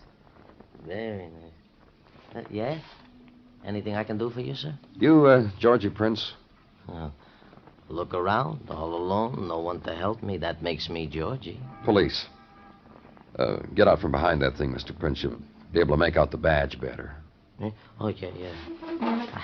I'm so used to working real close, my eyes. You sure police, all right, sir. You sure are. But why? A girl's been telling me about you, Mr. Prince. Me? A girl told you about me? I did a watch for her? Who? What? Laura Wood. You know Laura Wood, don't you, Mr. Prince? I don't think so. She told you about me? You were with her last night. What are you Yes, I was with her last night. For a while, that don't make me know her. That kind of girl, you don't know her just from one part of the night. It'll take a long time. Impressed you, huh? Very, very much. And Joey Condon. Joey Condon, Mr. Prince. He was a part of last night, too. You, Laura, Joey. A very fine jazz musician. I read in the paper he was killed last night. I want to go to his funeral. It should be very big. You kill him? No, I'm a watch repairer. Nights I go places where I can go crazy, forget what I am, be somebody else. I don't kill. I've thought about it, but I couldn't kill. Last night you went to a place like that, Mr. Prince? Oh, lots of them. Lots. With Joey and with Laura. She was his. I was along because Joey said I'd give Laura laughs. Then what? In Joey's room, the three of us for a while, drinking, screaming. Then all of a sudden, it wasn't me she was laughing at, but him, Joey. And she says, you're nice, Mr. Prince. You and me, huh? That's what she said. And you left Joey's place with her? Lots of after-hour places Laura knew about, just me and her. Places I never dreamed. And then I took her back here to listen to some of my records. Around morning, she started laughing at me again. Scratches my face, hard. Runs out, leaves me standing there. Hey. What? You see Laura again, tell her I didn't mind. I didn't mind one little bit.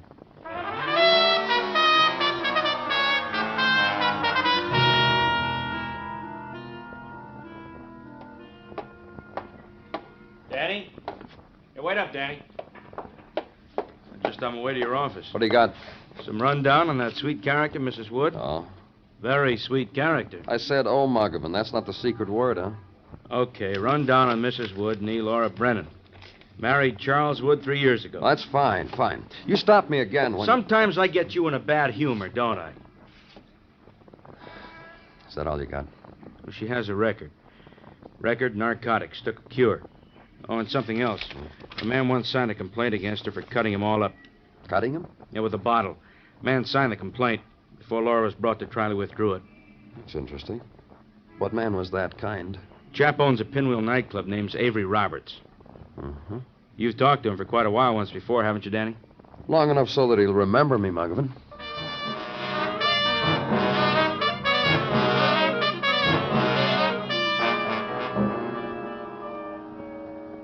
It hits you how different this joint is when it's empty, Mr. Clover. Hits me right here, between the eyes. You want to listen to me, Avery? I know. You're going to say to me, Laura. Uh-huh. I was told you signed a complaint against her. For the bottle bit? Yeah, I'll show you. I'll unbutton my shirt. See? Funny bit she did on the torso, huh? Then you withdrew the complaint. And it eats you why? Uh-huh.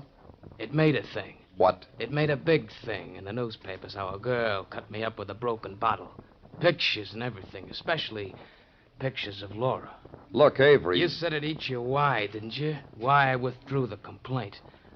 I'm telling you why. Because Laura had her pictures in the paper? It's a slogan, Mr. Clover.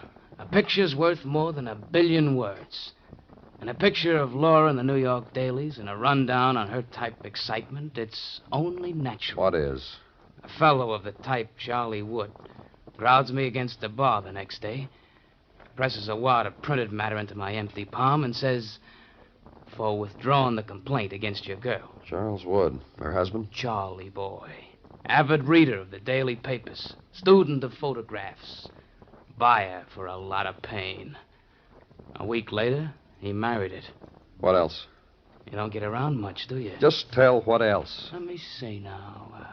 There was the cutting of that little piano player in the village. That was with Laura's high heel. That was 2 years ago. There was the wrapping of a French horn around the neck of a French horn player, I forget who. And there was a scar on Charlie's face, just for Charlie alone. Solid year ago. That's what else about Charlie. Yeah. You're not coming back here anymore, huh, Mr. Clover? That's good. That's real good.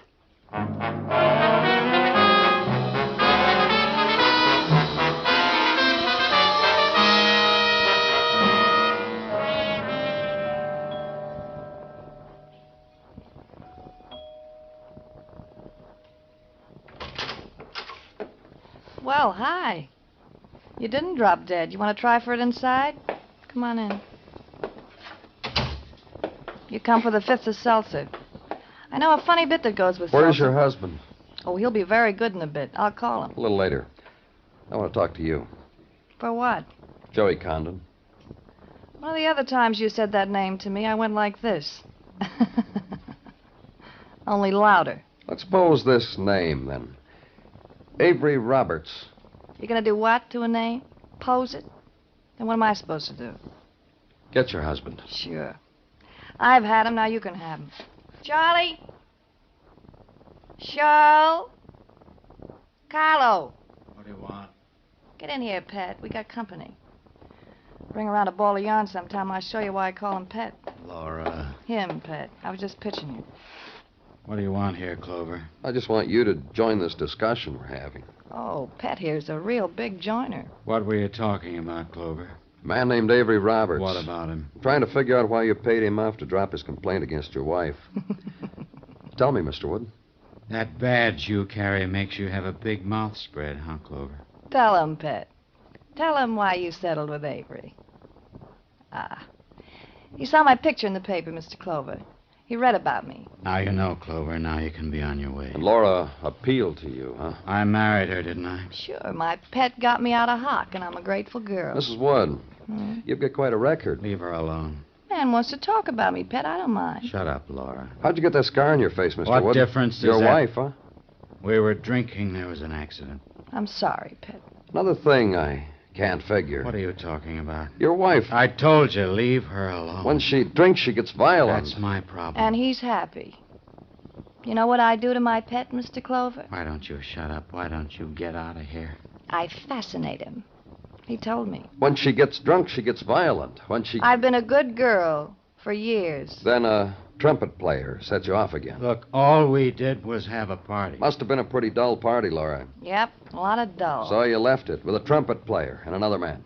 The little watchmaker didn't matter. Charlie knew that, didn't you, Charlie? What are you trying to do to me, Laura? You followed them, didn't you, Mr. Wood? What are you trying to do to me, Laura? It's done, Pet. You followed them, and when your wife left, you killed Joey Condon. Listen to me. What? Well, Pet? You just listen to me. We're waiting, Pet. I don't know anything anymore. The things that have happened. What things, Charlie? Married to you. And what you made me do. You know something, Mr. Clover? You know something. What? Can you imagine a man being jealous of her? I was. Pet. Charlie. Carlo. Get away from me. Get away. Aw. All I want to do is kiss you goodbye. That bit. Come along, Mr. Wood.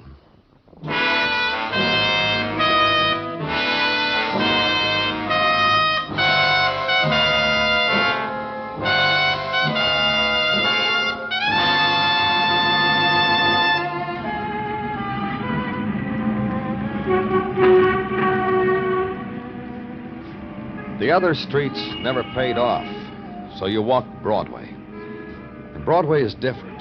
It twists you into the nighttime and whirls you in your puppet dance with the spinning lights, rocks you and tosses you up in the air and bangs you against the gutter. You can't quit, because this is the street that never does. It's Broadway. the gaudiest, the most violent, the lonesomest mile in the world. Broadway, my beat.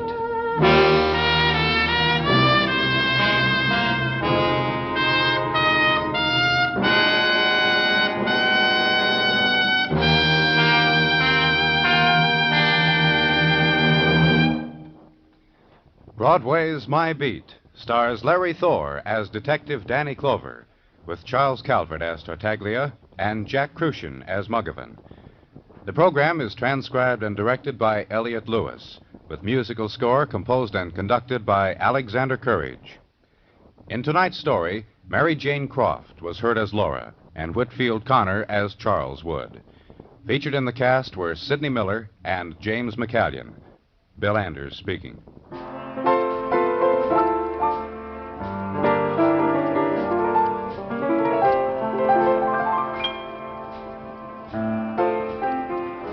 We're not lazy. A little smug, maybe, but not lazy. You see, we don't think we have to carry on about Amos and Andy and tell folks what they already know. It's probably not even necessary to remind folks that the one and only Amos and Andy show is a part of the Sunday Fun Day lineup on CBS Radio. Let's face it, everybody knows, and everybody who loves to laugh listens on most of these same stations every Sunday. Stay tuned now for the Vaughn Monroe Show, which follows immediately over most of these same stations.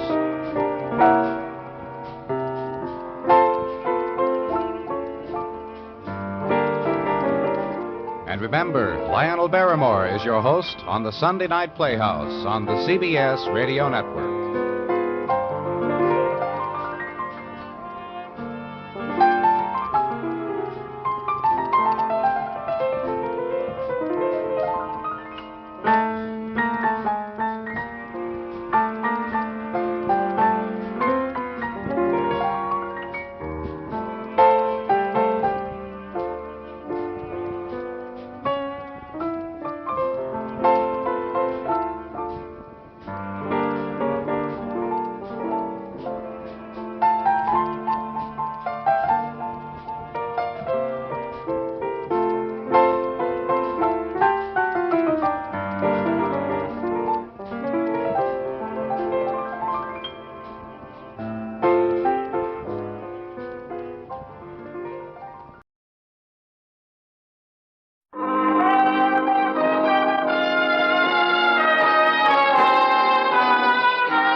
Broadway Is My Beat, from Times Square to Columbus Circle, the gaudiest, the most violent, the lonesomest mile in the world.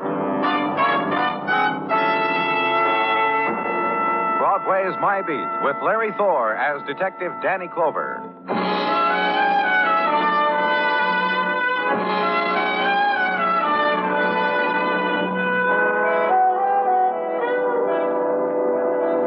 In the soft night of May, Broadway's heart beats fast.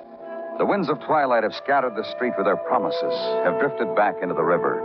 And the avenue is glitter, and the throats of women are spangled with the quick jewels of night lights. Their perfumed walk is promise. The hawker is promise. That neon doorway, the muted trumpet, the frenzied drum that ride the trailing edge of twilight wind, promise. There's much to be said for that neon doorway. So dig deep for the buck, kid, and buy a May night. It's a chance in a lifetime.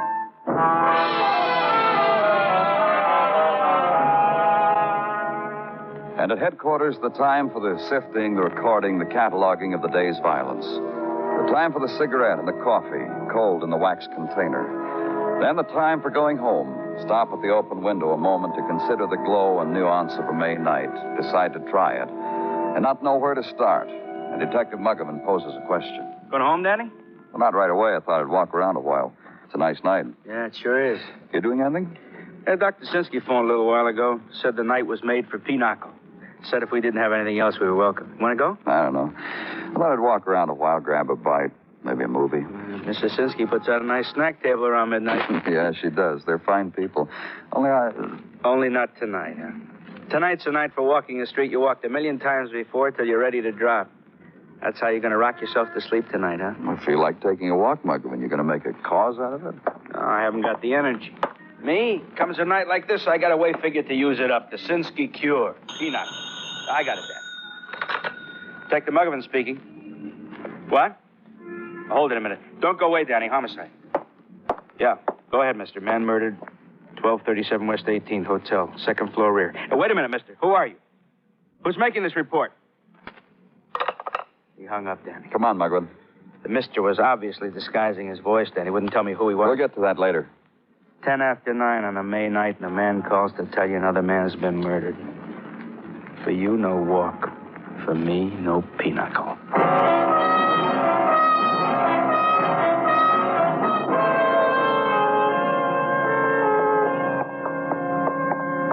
A bullet hole through the door, Danny. 45 could do that. Yeah, it could. Open it, Muggavan. They were there, seated in the middle of the floor. A woman was there, and the man who held her, his face gentle, his fingers trailing lightly through her hair, his voice... Not to you, Alice. You're not His dead. voice gently pleading against the death he held in his I arms. hold you close so you can get... The woman he held in his arms. You won't be The dead dead anymore. woman. Alice, baby. Not dead. Okay. Alice. You two. Who are you? Police. Police? That gives you the right to walk in like this. See me and Alice. This way. Someone called in, said a murder had been committed. We figured that gave us all the right we need. Someone called? That's right. They said a man was killed. They gave this address. A man? No man was killed here. Not at this address. Only my wife. Only Alice. Only her. You can let her go now. What? He said you could let her go. She's my wife. This is Alice, my wife. She needs me now. Maybe she did once. Now there's not a thing you can do for her. No. No. There isn't, is there? We were strangers in your town. You know that? Complete strangers, just beginning to get acquainted with people. And what's your name? Wouldn't mean anything to you. Fred Mayo. Never made a lot of name for myself. Or Alice either. You want to tell us what happened, Mr. Mayo? Sure. Go ahead, tell us. She'd have to stay there on the floor like that. Can't I lift her up, move her someplace where she would... You were going to tell us what happened, Mr. Mayo. Sure. We'd had our dinner. We were sitting around listening to the radio. And what? Someone rang our bell. Alice went to the door. Before she had a chance to open it, there was a shot. And the wood in the door kind of tore open, and I went to her. And all she could say to me was, Ernie, Ernie. Just like that, over and over, Ernie. Your wife knows someone named Ernie, Mr. Mayo? Yeah. Well, who is Ernie? Your kid, a friend, who? Ernie Britt. Fella Alice and I met at the Regency Friendship Club. We were walking out of the park on Columbus Circle one night when we first got here, and there was a sign. We went up, because we didn't know many people here then. And there was Ernie. He introduced himself, and he danced with Alice. They danced real nice together. And after that, they became good friends? Friends? I didn't say that. I didn't say friends. Ernie's a guy my wife and I met that night, and she kept bumping into on the street, in the grocery store sometimes. When she came home, told me Ernie was sitting next to her in the movie. He bought her a candy bar. That doesn't make her his friend. You know where this Ernie lives? No. Why should I care where he lives? All I know is I met him at the club, and he danced with Alice. And followed her around, and she said his name when she died. Ernie Britt, huh? Ernie Britt. Yeah. Take over, Muggavan. And leave there. And to drive through the night streets, quiet at first, where its avenues are lined with brownstone and stoops and families, silent and close, touched by the May night of the city. And nearer to Broadway now, the beginnings of crowd and the fast walk and the colored shadows. Take a night and ride it into the funnel of people and noise and riot. The adventure now of driving up Broadway. Ride the brake and defer to jaywalkers, sightseers, and taxicabs. At Columbus Circle Park, get out. and find a place and open a door. Up a short flight of steps. Walk through an open doorway. There was a jukebox. There were 2 card tables together, festooned with a pink paper tablecloth and a cut glass punch bowl and a crepe paper sign tacked to the wall above it. Welcome, stranger, it said. You're our friend. These and the dozen dancers with their names printed on paper hearts pinned to their bosoms. And the lady who seemed to be in charge of it all. And the next dance will be a tag dance. Oh, hey. Yes, the ladies will dance in couples, and the men will tag one of them. Then the lady who is left over may tag any man of her choice. Will someone please put a dime in the machine? My turn.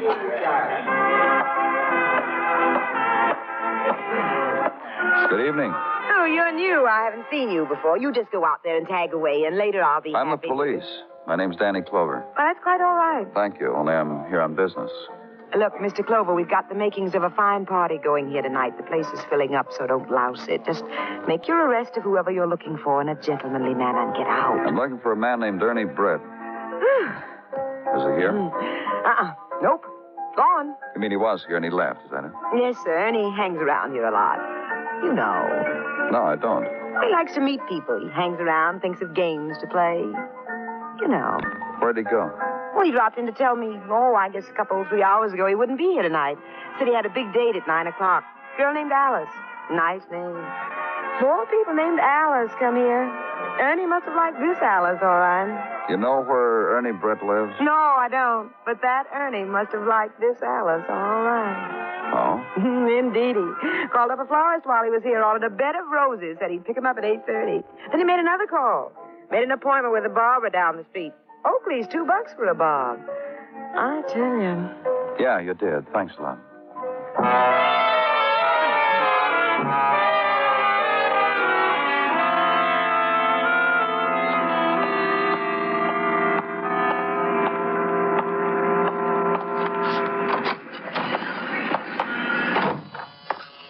Have a seat. I'll be with you in a minute. As soon as I finish Mr. Garson's scalp massage.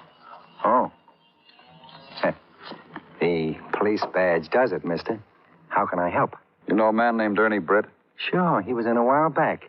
Haircut, shave, shine. Is that all I have to do? I just want to make sure he was here. Oh, he was here all right. Did he say where he was going? Came in here with a big smile and told me to make him look desirable for Alice, whoever she is, date. He mentioned a time. 9 o'clock? That's right. He was planning to do it up Brown. Guess this Alice was something special. How do you mean? Oh, flowers and all. Called the florist from here and said he wouldn't pick up the bed of roses, send them to his place instead. Told the florist he wanted them there at no later than 9:15. You know where Britt lives? Sure. I went there a couple of times to barber him. On 112th Street. 320, 4th floor back. Is that all? That's all. Thanks. Sorry to keep you waiting, Mr. Garson. Now, where were we?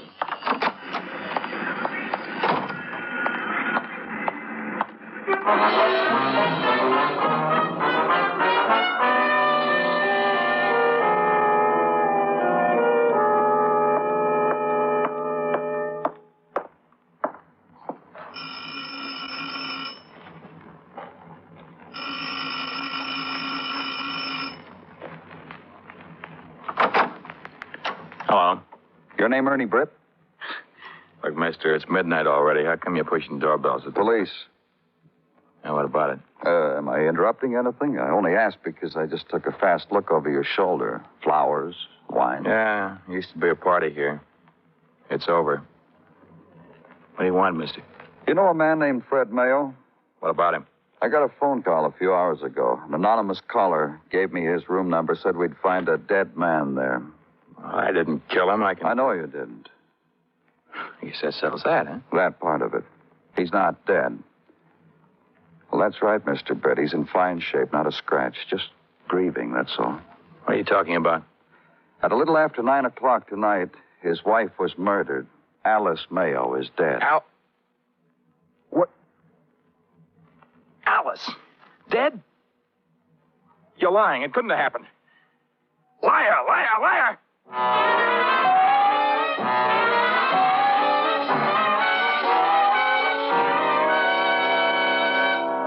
You are listening listening to Broadway's My Beat, written by Morton Fine and David Friedkin, and starring Larry Thor as Detective Danny Clover. What can you do with 2 cents?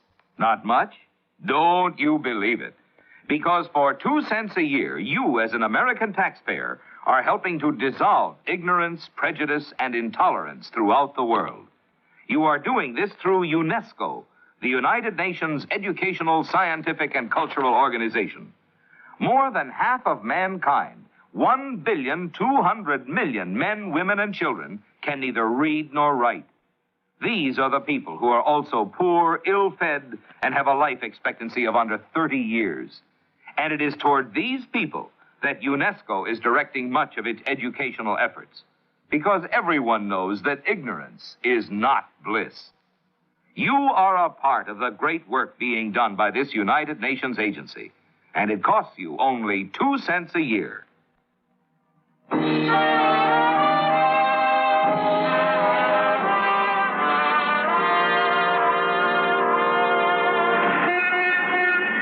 When the rumor gets around that summer is almost here, Broadway is beside itself with glee. Somebody notices the moonlight of May, uses it as a backdrop to an early dream, tells a girl about it, who tells a guy, and the word gets round. It drifts across town, causes reactions, closets open, as do charge accounts. And the cotton dress and the sports shirt and the sandal constitutes the current uniform, and the poodle is clipped and sashed. The ankle is silken, the shoulder is soft and starting to tan. Also the boy in the crew cut who runs down the street screaming, "I'm in love." It's May. It's the right time. Except for some people, those who had time had caught up with, conspired against, to make the sum total of all the minutes an instant of shock. This man, Ernie Britt, in this room, shaking his head against it. I can't believe it. I just can't believe it. Let's go inside, shall we? All right. What's all right? I made up my mind to just stand here until you get around to believing it, Mr. Britt. Then we can go on from there. What for? Did you kill her? You're crazy. I'll rephrase it so you can understand it better. Did you ring her doorbell, then when you heard someone at the door, did you shoot through the door and kill her? It's the way she was killed, huh? You had a date with her tonight, didn't you? How do you know? You left word every place you were that you were going to see a girl named Alice tonight at 9. Mrs. Mayo's name is Alice. You met her at an introduction club. You followed her around. Tonight you had a date with her, for right here. Yeah, she didn't show. Which means you have no alibi for 9 o'clock. Where were you at that time? Right here. But without Mrs. Mayo, so you've got no way of proving it. You knew she was married, didn't you? Married and a girl who knew her own mind. I never forced myself on anybody. What about the man who called me a few minutes after 9 and told me a man was murdered? Riddle, huh? How many guesses do I get? Just one. Try Ernie Britt. I didn't call anybody. Why did you kill her, Ernie? Well? Well, what? Why did you kill her? You know something? She isn't dead. No, I gotta think about things, mister. Everything. I don't know. Well, come on, Ernie. You're under arrest. Take him downtown. Book him on suspicion of the murder of Alice Mayo.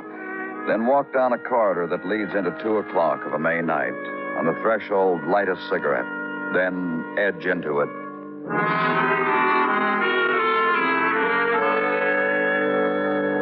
The 2 o'clock time, the squalls of mist, the scarlet of neon bleeding into pavements wet with nighttime, the river sounds, and the tremble of earth as a subway train pierces it, and the man, sodden with loneliness, who stops you, asks for a small loan, offers you the security of a name written on the 2 o'clock mist. Give it to him. Maybe he'll mention your name where sleep is.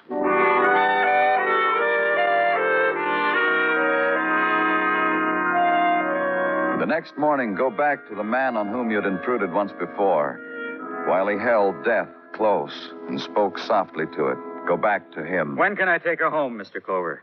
I've made all the arrangements with the railroad people. Now it's up to you people. When are you going to let me take Alice home? We'll let you know, Mr. Mayo. What do you people want with her?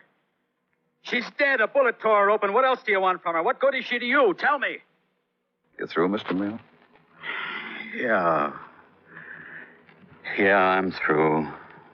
Like you'll never know. We need the report of the medical examiner, ballistics, laboratory technicians, police Yeah, photograph. I know. Complicated. Must be real complicated, the things you have to do about my wife. We want her killer. Doing these things might help us find her. Okay, I'll wait. I'll wait until you give me the word. Tell me a little about yourself, Mr. Mayo. I got a wife that's newly dead. That's about me. When I get back to Baltimore, people are going to stop me on the street to shake my hand real hard. And they'll wipe a tear with a piece of tissue, and then they'll throw it in the street. That's about me. That's about Fred Mayo. Baltimore was your home? Born there, grew up there. Alice lived in a fancier section, Forest Park. But I found a way to meet her, and I married her, in spite of the fancy competition. When did you come to New York? I don't know. Maybe 3 months ago, maybe not. I don't remember. Yeah, 3 months and a week, maybe. Why did you come here? Are you rubbing it in, Mr. Clover? You're going to say to me, if we never came, Alice would... It's a simple question, Mr. Mayo. Why did you come here? Outfit I worked for transferred me to their New York office, Ruxton Enterprises Novelties. Alice got all gay about it. Big deal, New York, she told me. That's why we came. Big deal. And it was hard to make friends. You went to that social club. That's how gay it was. Tag dances, crummy punch strangers with sweaty hands. It brought Alice down. So I sent her back to Baltimore for a couple of days at her mother's house. When? Over Mother's Day weekend. She could have a heart-to-heart with her mom, get it out of her system, come back, try it again. Now, look, Mr. Clover, you'll give me the word as soon as you can, huh? As soon as we can. You'll wait for it here, Mr. Mayo.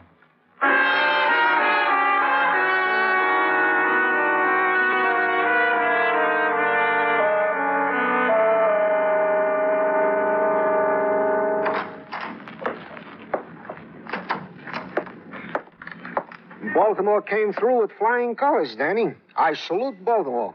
Will you join me? Whatever you say, Gino. I say a salute and a flourish for the monumental city on the Chesapeake, and for their police force of like stature. And in the same geographical location, they have responded to our desires post-haste. With what, Gino? With information anent the couple, Fred and Alice Mayo. That they were respected citizens, lived a life without a blemish, not once mentioned in the annals of the police blotter. No names to conjure with, Mr. and Mrs. Mayo. Until this. Until what? Until this clipping from a Baltimore newspaper, which was included among the other favors in Baltimore. A news photograph of an unidentified guest rescuing Alice Mayo from a blazing Baltimorean inferno. Let me see it. Hey, look on it, Danny. And consider how heroes are born on the minute, by the minute. Consider the bravery of a man who, through smoke and flame... Consider something else, Gino. The date, May 12th. Oh, Danny, I hold it in fond memory. This day was Mother's Day, a day on which I presented Mrs. T, the mother of my chickling. Then consider another thing. There's more? The man carrying Mrs. Mayo. I repeat, a hero, presumably a husband. Yeah, a hero. Only it's not her husband. What? Danny, you said... Do another thing for me, Gino. Call Dr. Sinsky. Tell him to meet me at the morgue right away.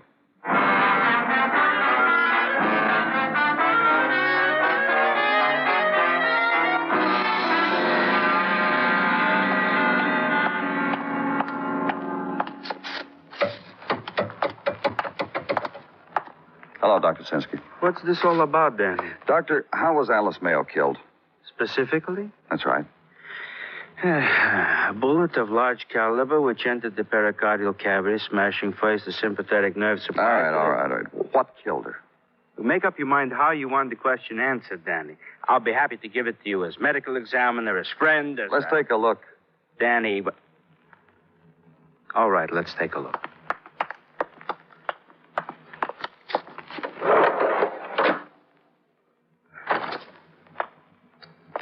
Enough of a look? You're sure this bullet wound killed her? Yes. All right, then, look for a bruise. A what? Something, anything that would have made her unconscious before she was shot. Go ahead. Danny. Something? Yeah, here, her scalp. Subcutaneous bleeding at... Yeah, a bruise. Recent? I'd say 15 minutes, a half hour before she was killed. I'm sorry, Danny. This would have turned up later. Maybe tomorrow, but... I'm sorry.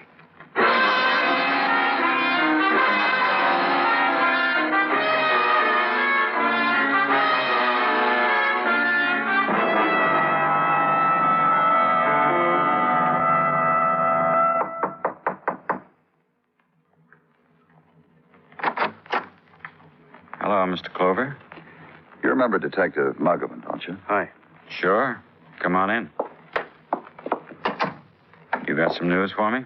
Yeah, a lot of news. I can take Alice home now, huh? I'm afraid not, Mr. Mayo. Something happened? A hitch? A great big one. What's he mean, Mr. Clover? Baltimore Sun, huh? Good paper. What does he mean, Mr. Clover? A great big one. A great big what? You subscribe to the Sun? Since we left Baltimore. What's he mean? Here's what I mean. Look at this picture, Mayo. Boy, if my wife's picture were in the paper like that, I'd never have nerve enough to go back to my hometown.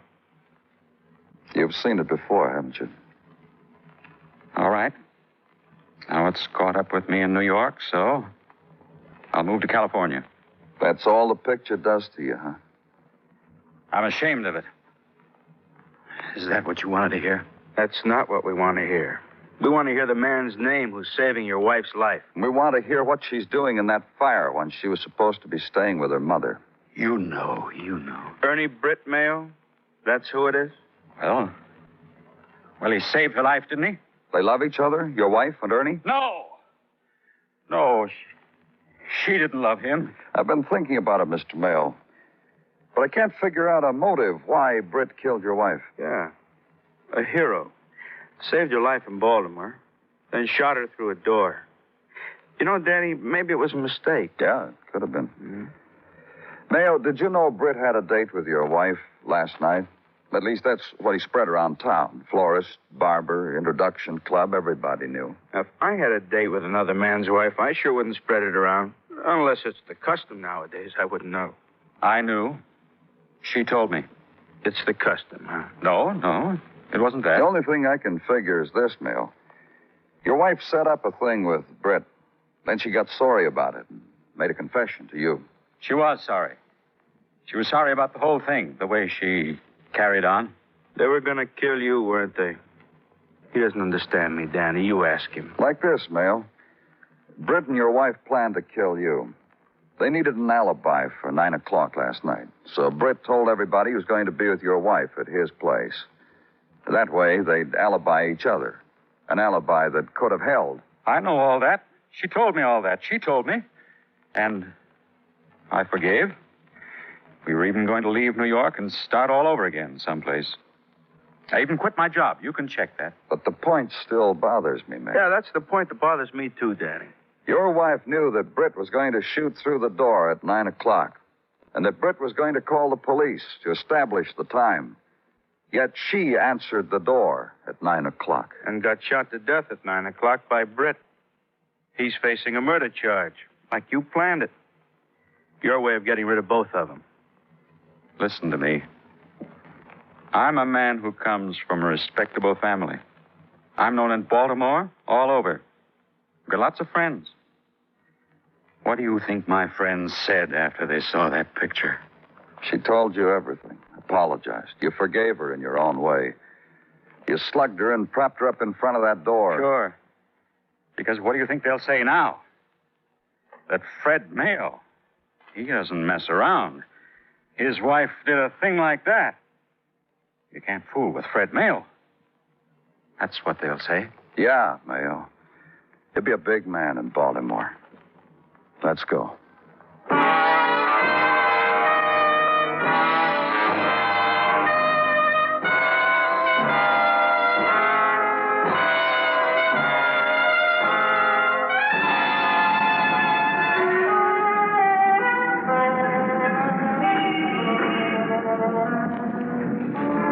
In the minutes before dawn, Broadway lies huddled in a dreamless sleep. It's the time of no stars and a silent wind. But walk the streets, take the slow walk, and listen.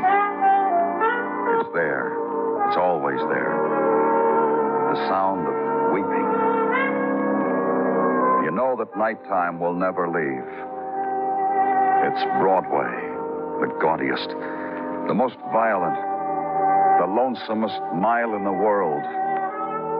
Broadway, my beat.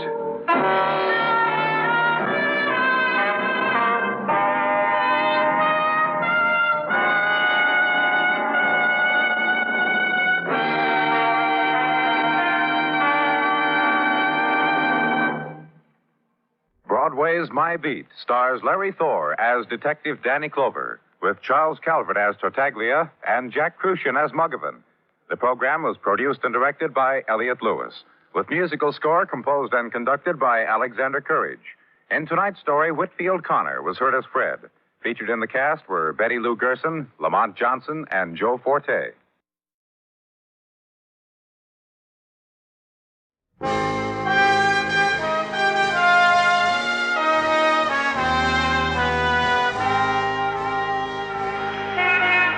Broadway's My Beat, from Times Square to Columbus Circle, the gaudiest, the most violent, the lonesomest mile in the world.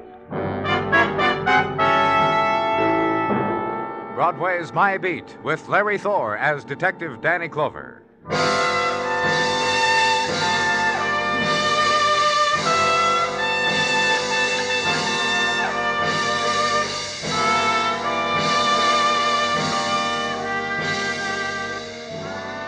The soft fall of June, and Broadway's heart beats fast. The girls press gently against currents of summer wind and wear the glimmer of morning sun on their hair, and their lips scarlet, moist.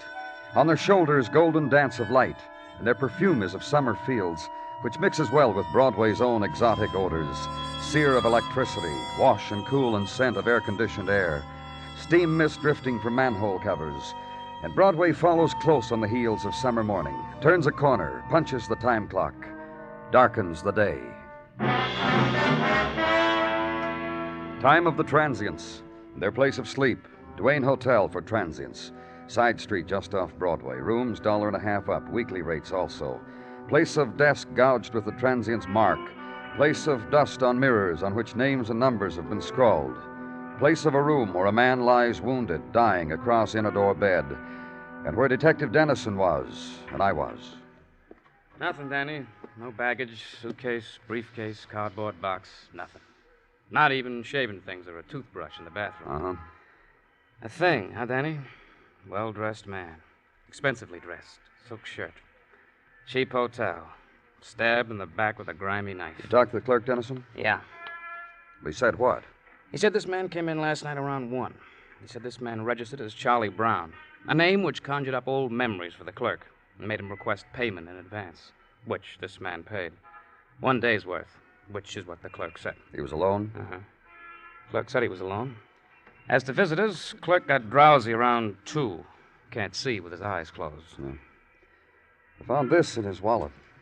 Let me touch, too, huh? Must be $500 in easy dimensions. Feel real nice, don't they? Dennison, Yeah. Robbery's out, huh? It looks that way. Found this in his wallet, too. A business card. Lane Incorporated. Gadgets, mechanical funnies. George Lane, owner. George Lane matches his driver's license. A man makes mechanical funnies. Carries 5 C's pocket change. Look at it one way. There's no percentage in it. Look at it another way. You call the ambulance, Dennison? Clerk said he'd do it for me. Clerk said it'd be a real pleasure. So I let him. He did. And it happened then, the siren. The trailing in of the one-noted song, the shrill tone that shatters a city's traffic and lets through a self-propelled white enameled box designed to carry newly stabbed people as comfortably as possible.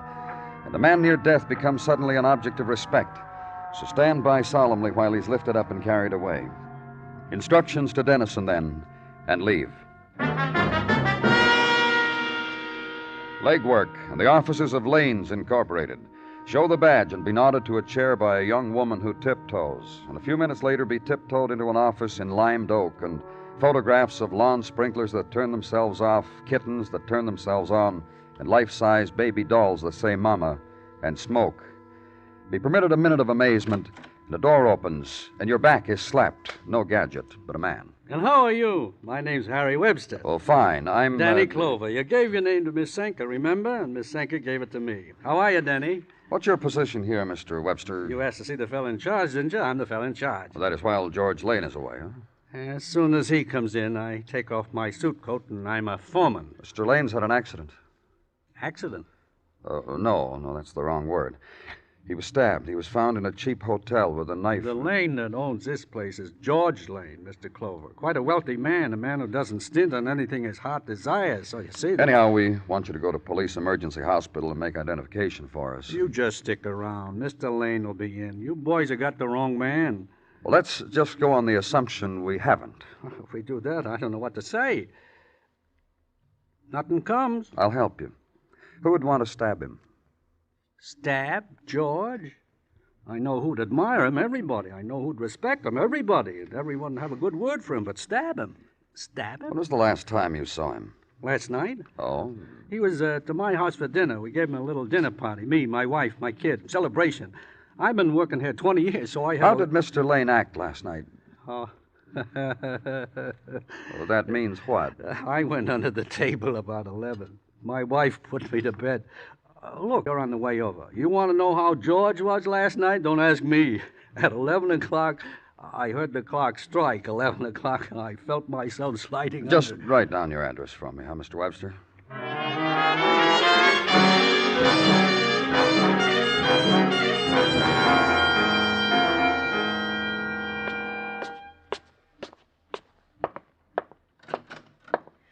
You're Mr. Clover? Yes. Well, I've been waiting for your step ever since Harry called.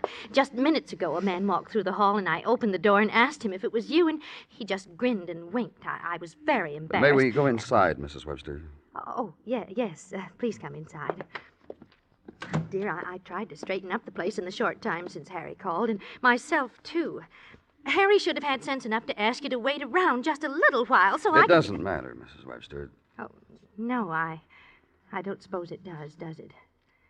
George hurt and wounded, dying like some lonely animal. Mrs. Webster. Now, don't you play games with me, do you hear? No games. Because Harry told me all about it on the phone, and I'll match what you said to Harry and what you say to me and what Harry said, because he told Mrs. me... Webster. And Harry doesn't lie. He never fibs. Now, that's one thing you can say about my husband, Harry. You through, Mrs. Webster? Well, I'm upset. I tell you that so you know I'm just terribly, terribly upset. Because of what's happened to Lane? But George is dying, isn't he? We don't know yet. We're doing all we... And all you can do or want to do or dream of doing for George Lane won't be enough. Oh? Yes. Oh, George is an attractive man and strong, a wonderful man, a man with a sense of humor, too. So funny. So very funny. You should have heard the funny things he said when Harry passed out last night at his own party. His own party for his boss, George Lane. 20 years of faithful, devoted service, and Harry gives the party. And Harry Webster passes out at 11 o'clock. Oh, George did such a funny thing. What did he do, Mrs. Webster? Well, when Harry just sort of oozed down under the table, George did a magic trick with the tablecloth, just yanked it out from under everything and draped it over Harry and planted a stalk of celery in Harry's hand. Isn't that funny? Isn't that very funny? No, not very. Well, I thought it was funny. Even Sylvia finally laughed. Sylvia? Sylvia, my daughter. Even she had to laugh finally, the way her father looked. And the funny dance George did around. Then your daughter was at the celebration, too. And what's more, George offered to take her home, and she accepted. And I was very proud, I can tell you. I even tried to wake Harry to tell him his own daughter was being taken home, but... Oh, but Harry was dead to the world. I had to drag him bodily. Then your daughter has a place of her own. And a job of her own. The 58th Street record shop. My daughter's very independent. And... Oh, but... If George took her home... And it was last night that George was... Thank you, Mrs. Webster.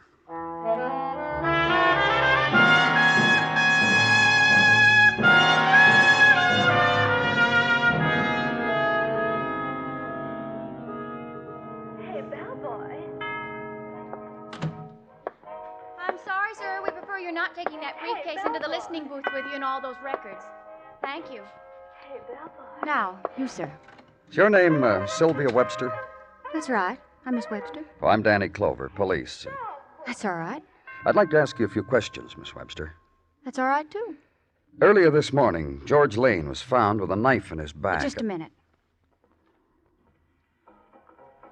Now, you were saying that George Lane was found stabbed, and you want to ask me some questions. Isn't that right? Did you stab him? That'd be foolish, wouldn't it? Stab a man, get yourself in a mess. Just when Mr. Sussman gave me a raise last week? May I ask how old you are, Miss Webster? 20. I look older, don't I? I've suffered. All the books I read, girls 20 years old suffer. So, like them, it's been a constant battle to keep my face from wrinkling. Why don't you live with your parents? In the books, Mr. Clover, the books, all girls 20 years old rebel. They go off and live by themselves. Their mothers weep, daddies fold their arms and look off into space and think, what kind of ingrate have I reared? A 20-year-old girl who wants to live alone. Mr. Lane took you home last night, didn't he? I was flattered. Did you find him attractive, Miss Webster?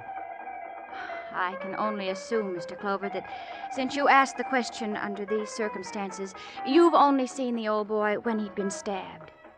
You ought to see him without a knife in him. Was there anything... Mr. Lane took me home, handed me up the stoop, held a lighted match near my purse while I located my key, opened the door for me, and made a wish. And? It didn't come true.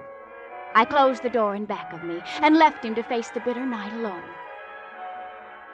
Mind if I ask you a question? Go ahead. Is Mr. Lane dead? No. Would you like to see him? I'd love to.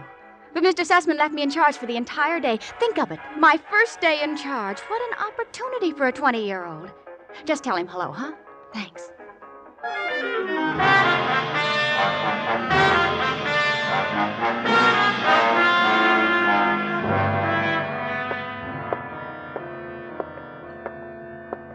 Danny? Dr. Sinsky? How is... I took a moment outside Mr. Lane's room, Danny, to grab a smoke. I didn't wish to... Didn't wish to what, Dr. Sinsky? To intrude on the grief of his visitors. I did everything I know, Danny, but... Visitors? Who? A Mr. and Mrs. Harry Webster. They told the desk they were old friends. Mr. Webster said you had Let's wished go to... in, huh? Clover. Yes, Mr. Webster? That's George, all right. That man there in the bed. George Lane. Man I worked for 20 years. A man... My wife's crying because... Danny? A man we've admired, respected. A man... Just a minute, Mr. Webster. What is it, Dr. Sinsky? Mr. Lane is dead, Danny. That was a remarkable man. A truly remarkable man. The man I never was. The man I would have given anything to be. All the things I'm not. Don't do that, Harry. Because you're right. You're just so right. A wonderful, wonderful man is dead.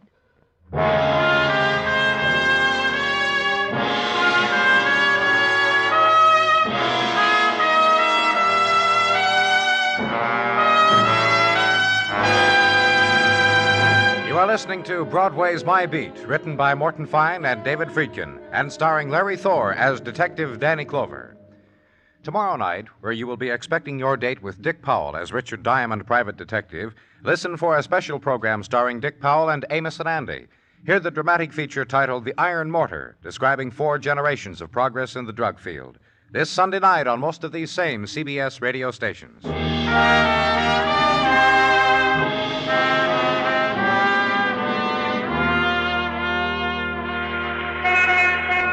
In the sunlight of a new morning in June, Broadway leans against a subway exit before going to work and makes the last memory about the long night past. There was the bottle of beer in the corner bar and the reflection of the girl in mirror and how she accepted the light you offered her and not your friendship, and the wilted salad and the siren songs of the disc jockeys and spasms of sleep and fragments of dreams when you were skimming the lagoons of Manakura, and later when your brow was being stroked in a South Sea Island way. And the best dream of all, the one you had been trying to remember for months, shattered again by the alarm clock, lost again, because it's a new morning again. And for me, the new morning was police headquarters and Sergeant Gino Tartaglio. Danny? Come on in, Gino. Oh, what's up?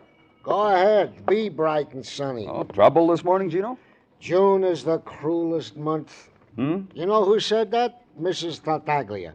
She can't sleep on June nights, Gino. so she keeps me awake. She keeps telling me she hears music. Gino, please. And I have always been very proud of my hearing, Danny. I hear no music. She keeps nudging me and says, "You hear that? You hear that? Violins." So help me, Gino. Once I think I heard a trumpet blow, but I wasn't sure, so I went back to sleep. But that was last month. But what am I bothering you with? Let's get down to things at hand, shall we? If you please. Rundown on results of legwork by the good Detective Dennison. The deceased George Lane was known as a big man with the maidens. Some people who knew best described Mr. Lane as dynamic and, let's see, powerful. Also, at one juncture in his life, he was all but snagged. Snagged? He was once engaged to be married to a Lady Carson. Detective Dennison has jotted down her address, which I give you now. Thanks. So, what do you think, Danny? About what? About Mrs. D. About she can't sleep at night in June. Just wait till July, huh?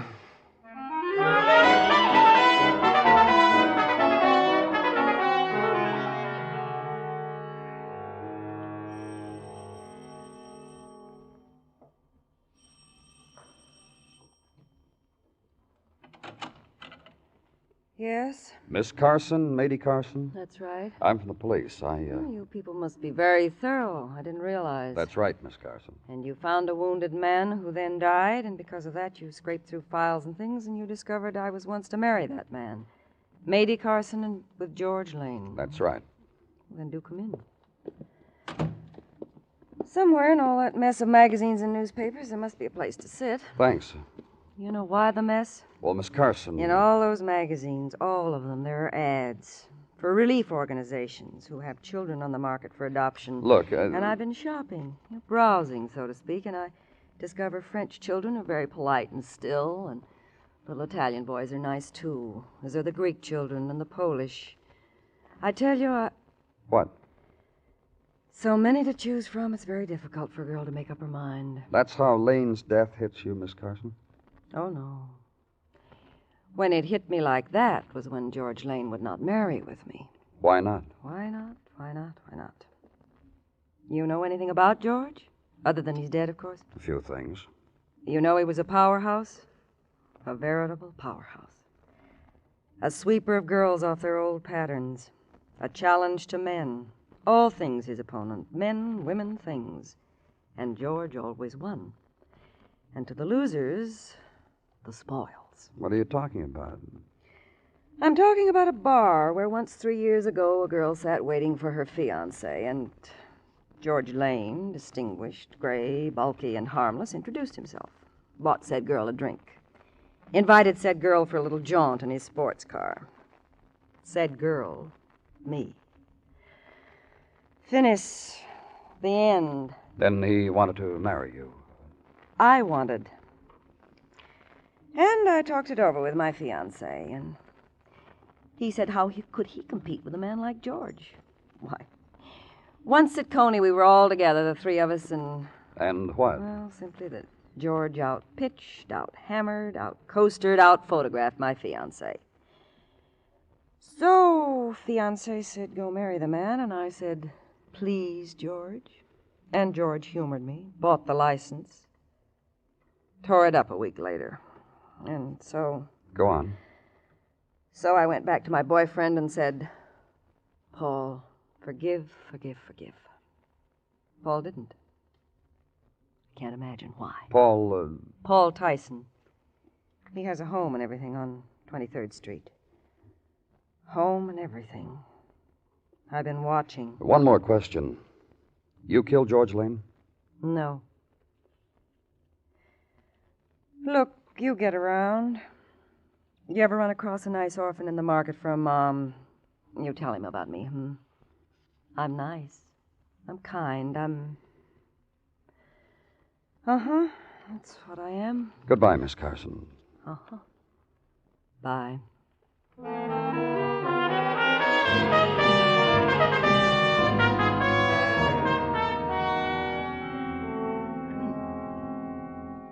I've got no regrets, Mr. Clover. Nice wife, nice kids, nice view here from the office window. You notice the view? Yes, I did, Mr. Tyson. Now, if you'll... Sure. I would have married Mady. Before George Lane came along, that is. A matter of pride after that. What do you mean? She threw me over for him. Then Lane whirled her around a few times and pointed her back to me. Pride. I told her to go away. You want to tell me about George Lane?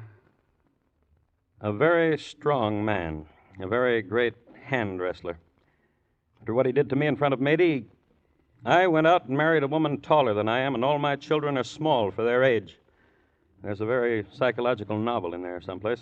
Did you kill George Lane? He scared me to death. That's a motive, isn't it? No, I didn't kill him. And you mean what you said, Mr. Tyson, about no regrets? Why do you ask? Well, maybe just clutching a straw now that you're married, a nostalgia for Mady, and the reason you didn't marry her, motive. Nothing like that, Mr. Clover. Nothing's left of what I once felt for Mady. When she came back from George Lane, she wasn't Mady anymore. Oh? She was suddenly a sad woman, no more spirit. She even started to wear gray dresses with high linen collars. Tough about her. Didn't matter to me. I've got a wife and all the kids I want, and I'm very happy. I'm too happy to murder anybody, Mr. Clover. Know what I mean?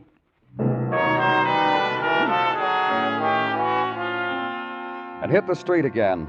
An early afternoon of summer, riot of summer, and quiet places of summer. Side street of hurdy-gurdy man. And the June dance of a wise little monkey. Red cap, little bells, and a very special routine for lady watchers. And a quarter in the cup, and a pat on the skull from a lady watcher, bare-legged and sandaled. Watch it for a while longer. Walk away from it, toward river. And consider a crisscross of lives. George Lane's with Mady Carson. George Lane's with Paul Tyson. George Lane's with Mr. and Mrs. Harry Webster, and with their daughter. George Lane, murdered man, who made small dyings for people he'd touched. The summer river for a while, then back to it, because there's nowhere else. The job, headquarters. In your office, a woman waiting for you. Hello, Mrs. Webster. You wanted to see me about something? Yes. About my husband. About Harry. What about him? About Harry and George. Well... They'd known each other a long time. 20 years. Go on. From the time I had my daughter Sylvia. All the time she was growing Well, up. Mrs. Webster... Please. All right. When Sylvia was a child, George Lane was a better father to her, actually, than Harry ever was. What are you getting at, Mrs. Webster? Please. George brought her things Harry never dreamed a little girl would love. He read to her, played with her, brought a look to the child's face Harry had never seen and could never understand why. You're trying to tell me... And with me, George danced well and laughed well and made up naughty little sayings and then... Then what? Sylvia's grown up now, and George noticed it. By the way he offered to take her home the other night and... What I've come to tell you, Mr. Clover. What? I think my husband, Harry, killed George Lane. If he did, he should suffer for it. Isn't that right? Doesn't an evil deed deserve... Where's your husband now? With my daughter. Her apartment on West 12th. That's all, Mrs. Webster. Now, you won't tell him that I don't care. Tell him if you want.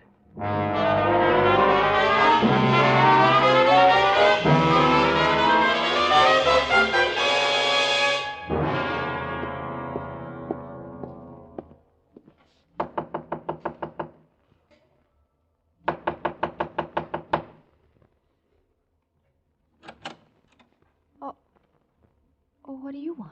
I'd like to talk with you, Miss Webster. Okay.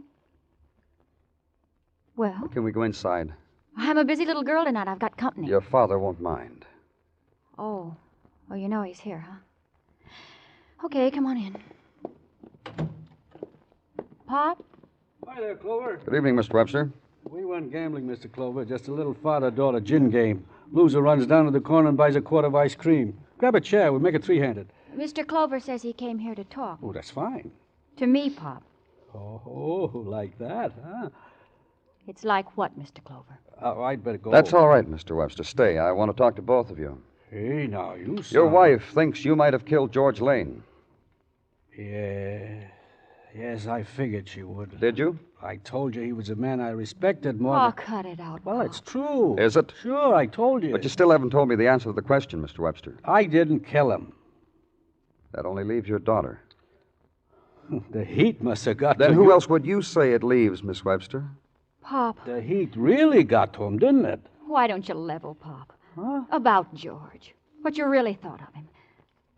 Listen, why don't you tell Mr. Clover how you hated George? I've already found out some things about him. Like what? That he was a dominating man. That he destroyed everything he touched. Did you find that out? How did you feel about him, Miss Webster? Look. Yes? I hated him. All my life. He made me feel small, unimportant. He paid my wages, and when he felt like it, he took over my family. You know he took your daughter home after your party? Look, you didn't let me finish. Don't get crazy. Well, he didn't let me finish, and I want to finish. I went to his hotel, and I killed him. See what's become of my father, Mr. Clover. He's become ridiculous. Pop. It's the truth, Sylvia. You know what kind of a hotel George was killed in? Sylvia. The cheapest joint he could find, not his hotel. Sylvia. Where he wanted me to meet him. Shut up. Where I met him. Where I killed him. You know why? You know why, Mr. Clover. Like everybody else, I fell flat on my face for him. 20 years he was building me up to being alone with him. Please, Sylvia, you just shut up. Instead of going home, he said he had a place he wanted to show me. I would have gone any place with him. Worshipped him, Pop. He took me to that place. I stretched out my arms to him. And all he did was laugh at me and started to walk out. Destroyed me. And that's all he wanted. Sylvia. I'm sorry. No. Listen to me. I'm glad you did it. Yeah. But I should have done it. You couldn't. You didn't have the strength. He destroyed you long ago.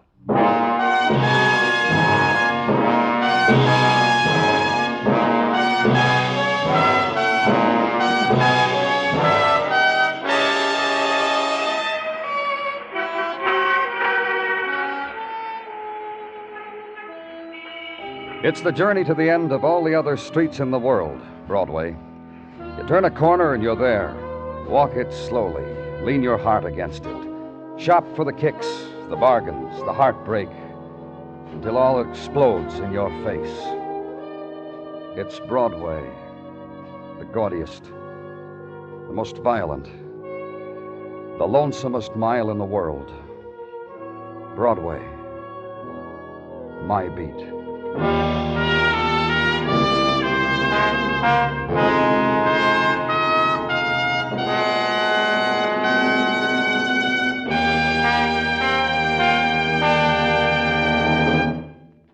Broadway's My Beat stars Larry Thor as Detective Danny Clover, with Charles Calvert as Tartaglia and Jack Crucian as Muggavan.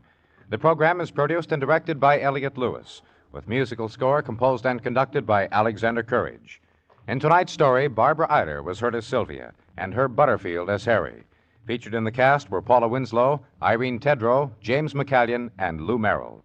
Bill Anders speaking.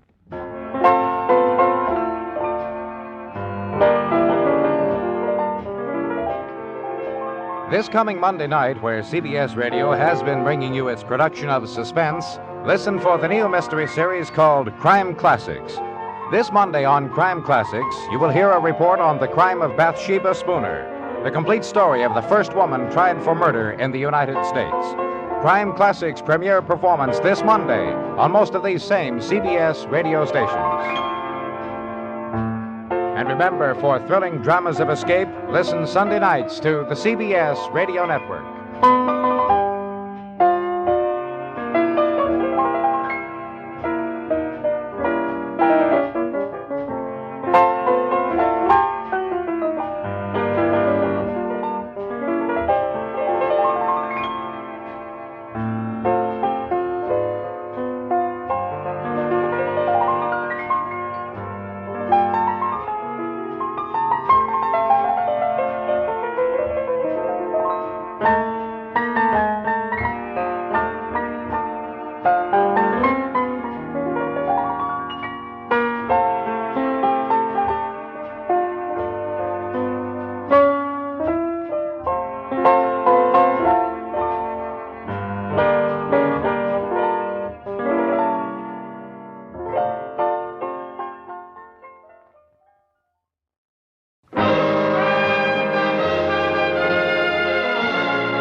Broadway's My Beat, from Times Square to Columbus Circle, the gaudiest, the most violent, the lonesomest mile in the world.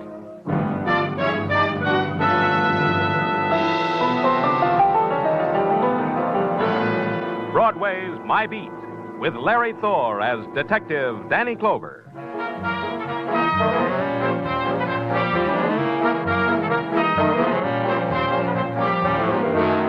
The sunlight that drifts into police headquarters has a different texture to it. That's because it touches concrete and iron grillwork before it finally breaks through the dust in the windows. That's why I supplemented with my own personal sunshine. His name is Sergeant Tartaglia, and he never knocks, even on Thursday. And sometimes he brings company. This man's name is Harry Dean, Danny. Close the door, Tartaglia. Okay, you can stay. Just close the door. Sit down, Mr. Dean, over there. Thank you. You're the man I want to see? Well, that all depends. What's on your mind? I'm 46 years old, Mr. Clover. In 4 months, I'll be 47 in August. I live at 903 Hillcrest Road in Queens. All right. Once when I was 6 and a half, I stole a peppermint stick. I got caught. I gave myself up to my mother. Hey, Danny, what is it? Go on, Mr. Dean. Well, I wanted to draw a parallel.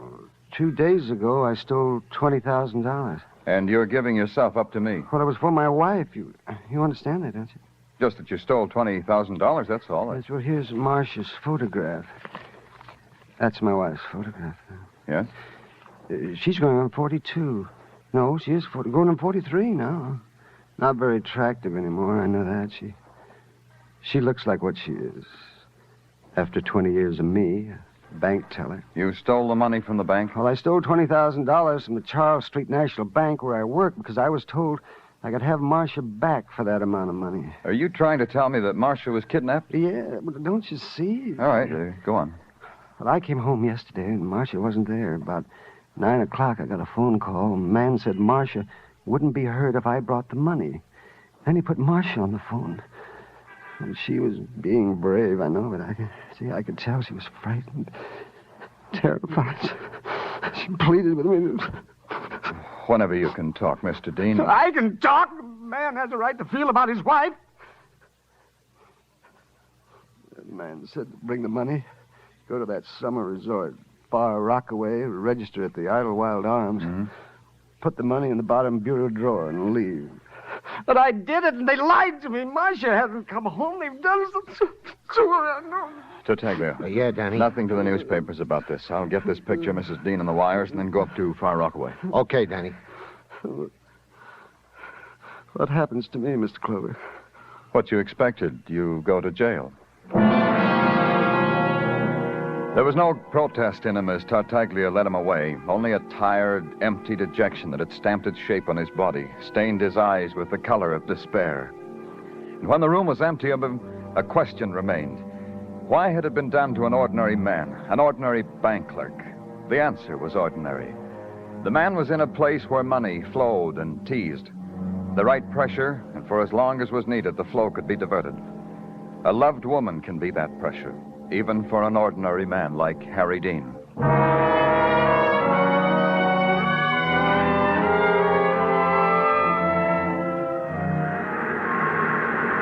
At Far Rockaway, the beach is littered with the debris of those who have escaped for a day, for a weekend. The surf washes against the feet of a child, and the child screams. The mocking sun touches a woman's shoulders, and the woman giggles. The man lying buried in the sand next to her twinkles his toes. And strung behind them like a Munch-rented backdrop is a string of leering resort hotels with screened porches and empty rockers. The Idlewild Arms was one of these.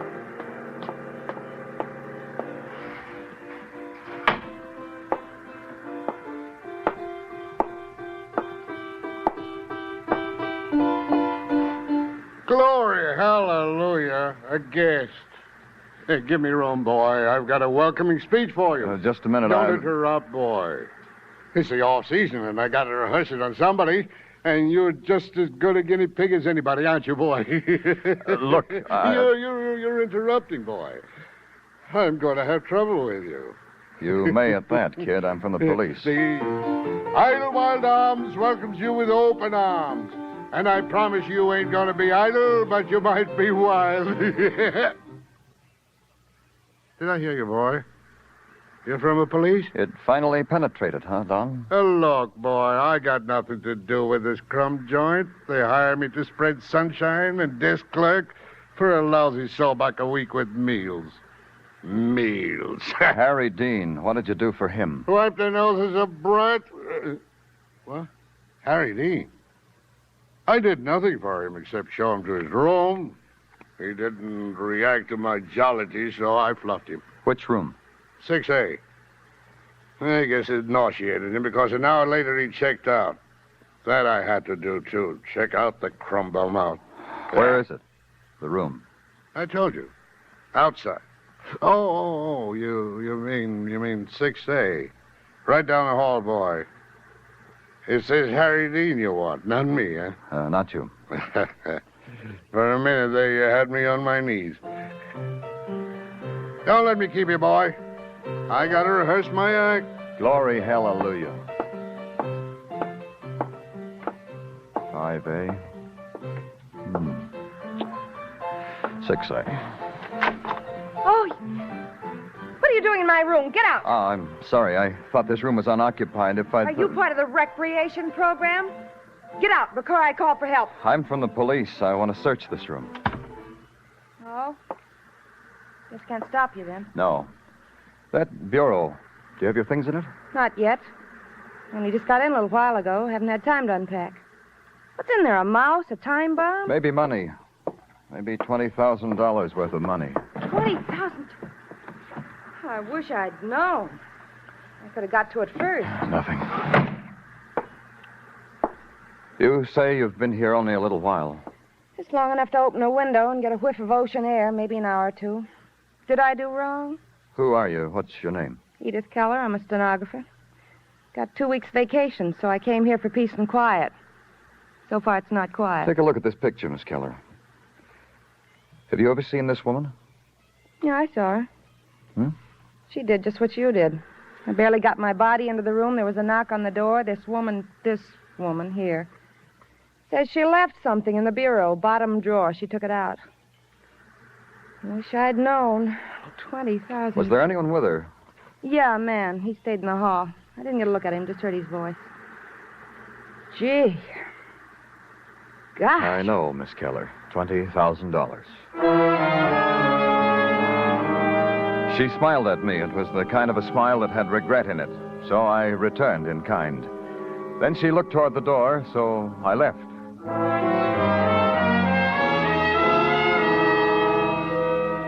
On the ride back to Manhattan, I jotted it all down in my mind.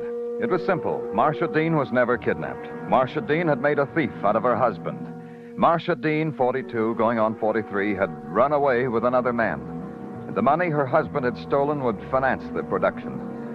It meant starting all over again, back to routine. Find out about Marcia Dean. Climb concrete steps. Ring doorbells and call Marcia Dean's neighbors. I know you. You're a policeman. I am? If you're not, you just stole a police car. Come on in. Thanks. But this won't take long, Mrs. Graham. This way in the parlor. That's the mister sitting there in the rocker behind the newspaper. Graham? Graham, this is a policeman come to call. What's your name, mister? Clover. Danny Clover. Graham, his name is Danny Clover. Once Graham saw a picture in a magazine. Picture of a man in a rocking chair who was retiring on $200 a month. Graham sent in the coupon. Now it's 15 years later. Graham sits in a rocking chair just like the picture. Don't you, Graham? Miss Graham, I wonder if you can give me some information about a neighbor of yours. Comings and goings of a neighbor? I can give you comings and goings of 3 houses on either side of me on this side of the block. Across the street, further down than that. I see. I stand at that window and I snoop. Oh, don't look down your nose at that, mister. Some people stand at a bar and drink. Their pleasure. I snoop. Mine. When was the last time you saw your next-door neighbor, Mrs. Dean? Yesterday. Wednesday. What time was that? When she got into the cab. What time? About 3. I'd say it was about that. What kind of a cab was it, Miss Graham? Yellow cab, I think. Wasn't it, Graham? I said, wasn't it a yellow cab? Wasn't it? See, mister, I told you it was a yellow cab. It didn't take long. At the cab company, a girl with rimless glasses and green eye shade was courteous, efficient, and bored. She pulled the driver's route reports out of a steel file, checked them with me, and found the one that matched. At 3:12 p.m. Wednesday, hacky Stan Hodek had picked up a fare at 903 Hillcrest Road in Queens. If I wanted to talk to Stan about it, the girl said she was sorry. There was no way of reaching him. He'd report in at 10 o'clock. If I cared, I could wait till then. I cared. At 10:05, a cab rolled into the garage. It was Stan, she told me. I went over to it. Oh, the things your body'll take just so's it can eat. You have that trouble, Mac? Continually. The girl in the office told me you were Stan Hodek. That girl is always right. It's like an affliction with her. What's the matter, pal? Did you lose something in a cab? You think it's mine? Oh, nothing like that, Stan. I'm Danny Clover, police department. Oh, somebody made a complaint because I questioned the good name of his family? I do this many times a day. On Wednesday, you picked up a fare, Stan, in Queens. I want you to tell me about it. Wednesday? Yesterday's a long time ago.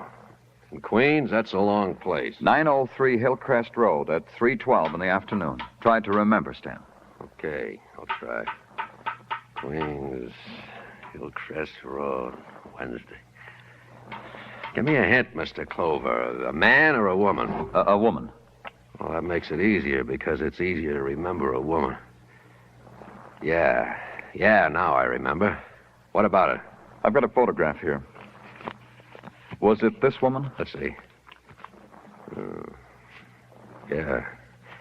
Yeah.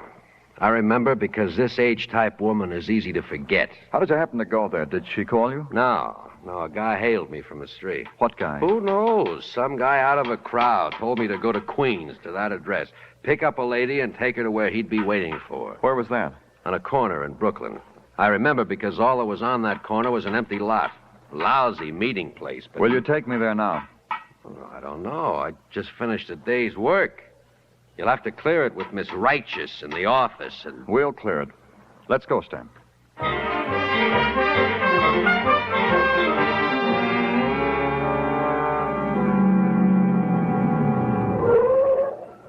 Right here, Mr. Clover. Here's where I left her off. Let's get out. Yeah.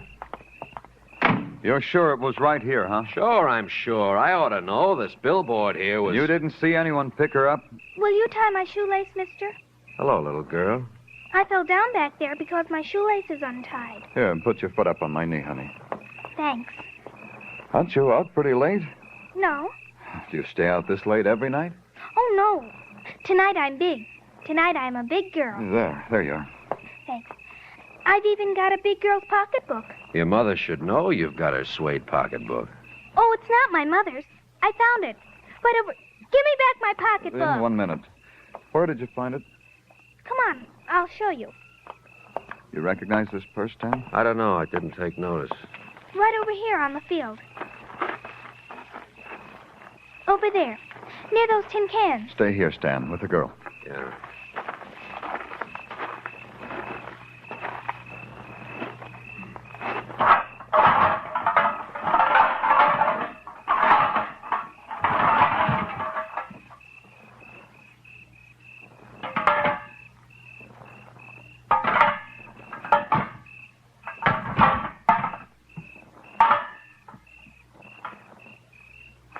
Find anything? I found something. Marcia Dean.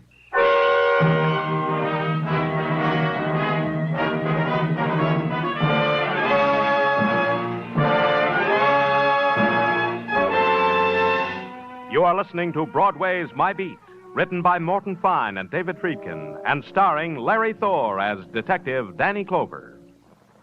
When Dan Seymour starts putting in those phone calls from coast to coast on Sing It Again this Saturday night, there'll be $55,000 in prizes and cash riding on the calls. Hear Sing It Again this Saturday and every Saturday on most of these same CBS stations.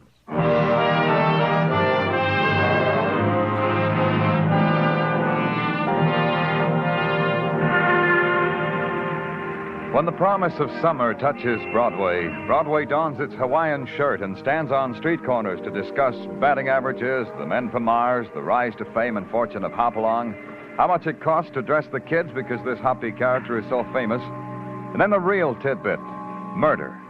All the other conversation was just an appetizer.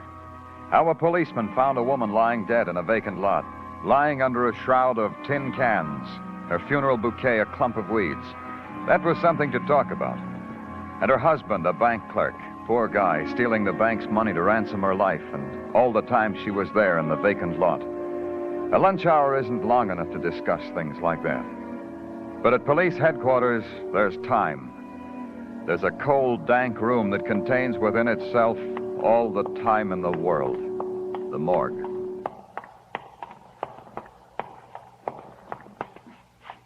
Here he is, Danny. Oh, why did you have me brought here, Mr. Clover? I know she's dead. I know. Do I have to? I know what you must feel, Mr. Dean. This is something that it has to be done. You understand that, Mr. Dean? You'll be all right? Yes, Mr. Clover. Patrolman Kenny? Yeah. Was this your wife, Mr. Dean? Marcia. Sorry for all the bad times, all the hard years. Forgive me, Marcia. Mr. Dean. Mr. Dean. What do you want? When we brought the cab driver, Stan Hodek, to your cell this morning, he said he'd never seen you before. Yes? Had you ever seen him loitering around the house or the bank? Oh, no. Please, miss, please. And ask me questions another time. Hodek's voice, did you recognize it? Could it have been the one who made the kidnap phone calls? Oh, no, I don't know. How could I remember a voice? Can other people do that? Remember the sound of... Maybe it was his. I don't know. Patrolman Kenny. Yeah.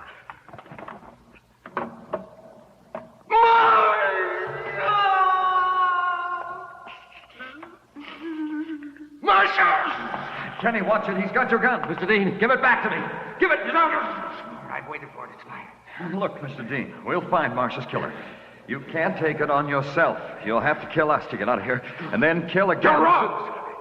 No, it's not you I'll kill. No, this man here, I'm going to kill myself, to end the grief and the pain in my head, and then no more pain. Kenny! Yeah. Give me my gun! Give it to me!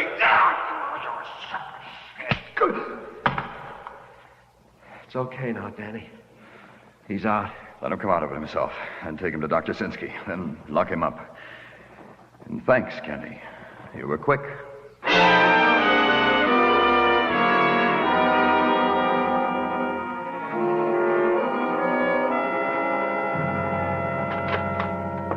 Can I come in, Danny? Yeah, come in, Tadaglia. Thanks. Well, here they are, Danny. Wear them in good health. Wear what in good health? Your shirts and your intimates. Tartaglia... Your shirts and your intimates, Danny.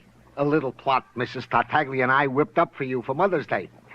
I heisted your laundry out of your locker and took it home. And Mrs. Tartaglia got together with her Bendix washer. Here is your laundry, Danny, as clean can be. Thank Mrs. Tartaglia for me. I will, Danny. It gives her pleasure. And when you leave, tear down that note I got up from the police board. Officer who bored laundry, return it to Danny Clover, no questions asked. Wilco. Roger. And now that we've solved the problems of the domestic life of the police department, may we get down to work, Gino? Oh, indeed we may. Then do it. Yeah, okay, Danny.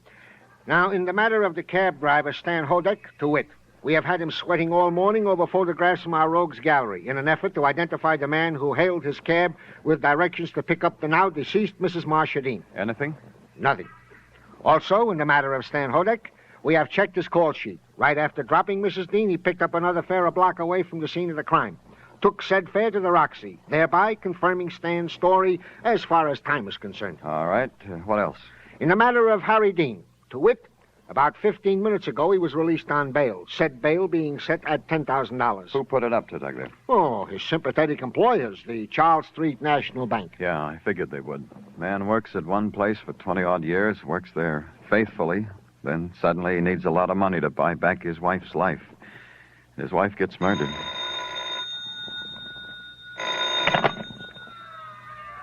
Danny Clover speaking. Muggavan, Danny. I'm phoning from the call box at 45th and Broadway. What's up, Muggavan? Stan Hodak. The cab driver? Yeah, he's in the middle of the street there, and he's been shot to death.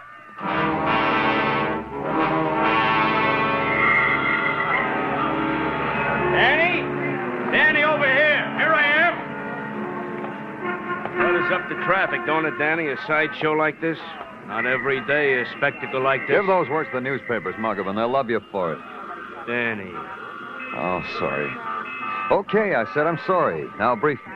Like this, Danny. From eyewitness accounts. Each one with personal variations because the eyewitnesses have personal problems. But essentially, they come out the same. All right, Muggavan. After a little prodding, they all agree on this. Hodak's cab came to a stop for a red light. Man got out, got lost in the crowd. The light changed. The cab didn't move. Unusual for a cab. Well, maybe not unusual. Depends how you feel about cabs. Off the dime, Muggavan. The cab still didn't move. All the traffic behind it was tied up and screaming. Finally, some brave guy got out to argue with Hodak. No argument. Hodak was dead. You saw him, Dan. Yeah. Bullet hole in the back of his head. A new way to pay a cab fare, huh, Danny? The man who got out, could any of these eyewitnesses identify him? I asked them that, Danny. They laughed in my face. Who bothers to scrutinize a guy gets out of a cab?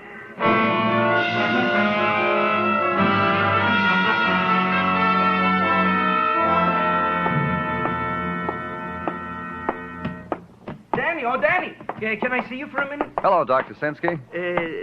This thing, Danny, this murder of the woman, Marcia Dean. May I inquire as to your progress? What makes you so interested, Doctor? Oh, it disturbs me. A person like Mrs. Dean, who only saw her name in print in a telephone book, should... We've made some progress. Oh, I'm glad. I'm not a vindictive man, Danny, but whoever did this thing... I know what you mean. Danny, I got here the autopsy report on Marcia Dean. Tell it to me. That she was shot with a .32 caliber pistol, you already know. Mm-hmm. She died instantly. The bullet entering the sternum at close range pierced the heart. When found, she had been dead approximately 30 hours. Huh? 1 hour more or less, Danny, but 30 hours is a fair approximation. And it makes a liar out of a person I talked to in Rockaway.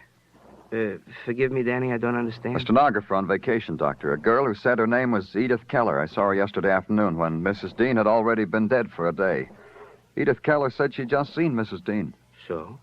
So what, Danny? So Marcia Dean never left Brooklyn. She was never in Rockaway.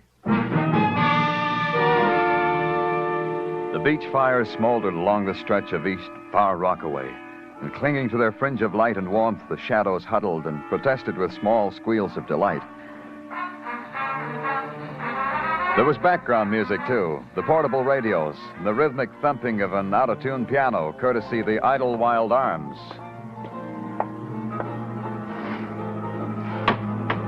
The lobby was decked with a desperate gaiety. Under torn Japanese lanterns, 2 people danced. Sitting alone on a wicker sofa was Edith Keller. I went up to her.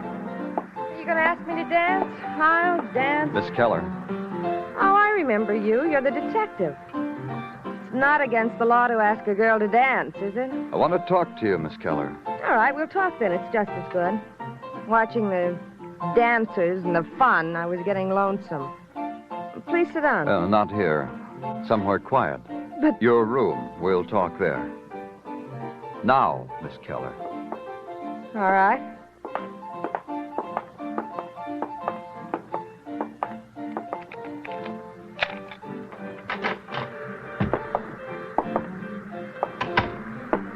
See, I did what you said, but we haven't anything to talk about. Not like this. A bank teller, Edith. Let's discuss him. Bank teller? I don't know anything No, you didn't know him, Edith. You just knew that tellers handle money. You knew there was a way to get that money. I think you must be crazy or something. You and someone else kidnap his wife. Make him bring the ransom here to this hotel. Put it in the bottom drawer of the bureau. You got that money, didn't you, Edith? You're wrong. I told you that woman got it. The woman whose picture you showed me. I told you that. You lied. Marcia Dean was never here because she was dead in a vacant lot in Brooklyn. You and whoever you worked with got her to go to that lot, then murdered her. Who are you working with, Edith? Please, I don't know what you're talking about. I don't know. Who is it, Edith? It could be easier, maybe, if you told me. Who was it that...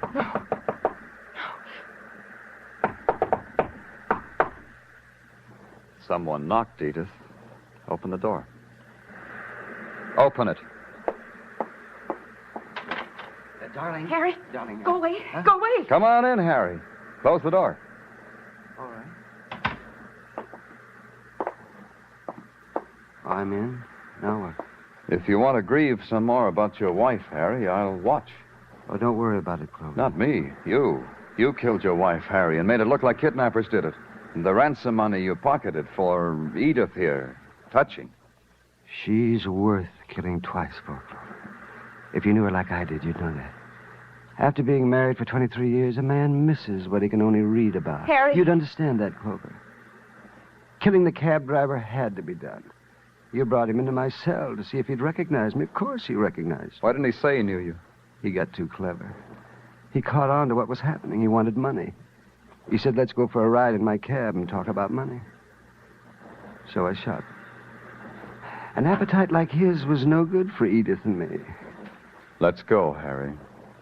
Well, then you know why I can't go with you. 2 killings. 3. Harry, no. No more killing, Harry. Edith, watch out. He's got to die. He's got to die. Edith!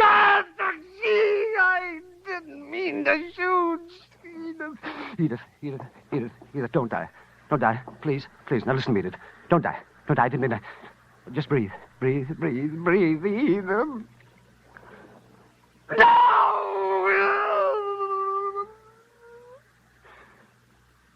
Kill me.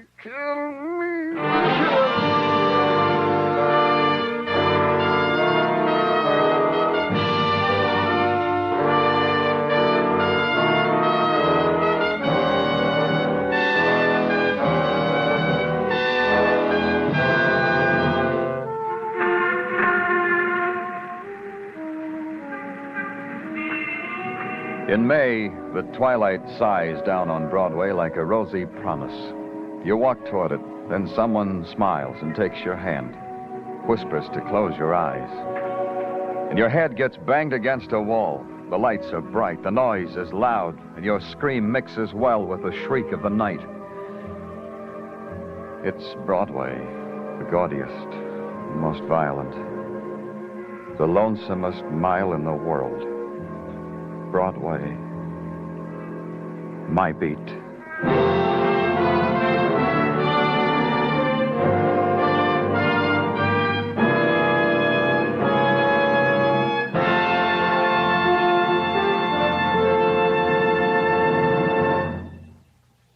Broadway's My Beat stars Larry Thor as Detective Danny Clover, with Charles Calvert as Tartaglia. The program was produced and directed by Elliott Lewis. The musical score was composed and conducted by Alexander Courage. Included in the night's cast were Jack Crucian, Howard McNear, Joseph Granby, Virginia Gregg, Hal March, and Marlene Ames.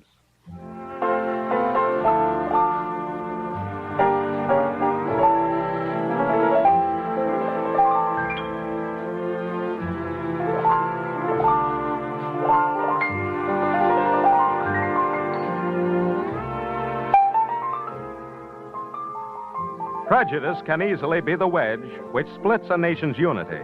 And in these days of world disunity, America must remain a symbol of democratic strength. Watch closely for words of prejudice and stamp them out. Only by individual alertness can our nation safeguard itself against this disease which strikes from within. Accept or reject people on their individual worth. Joe Walters speaking. This is CBS, where the Goldbergs are every Saturday night, the Columbia Broadcasting System.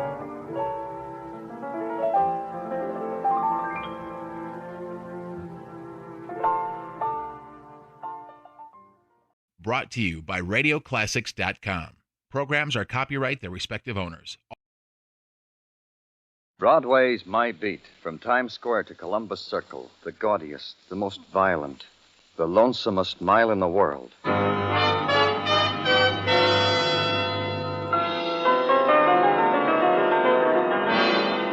Broadway's My Beat, with Larry Thor as Detective Danny Clover.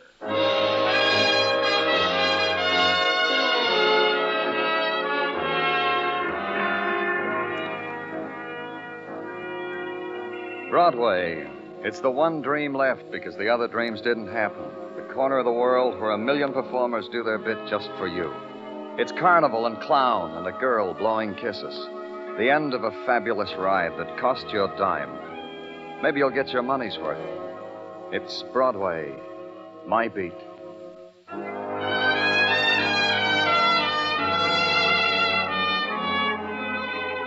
The month was April, in the year of the zither.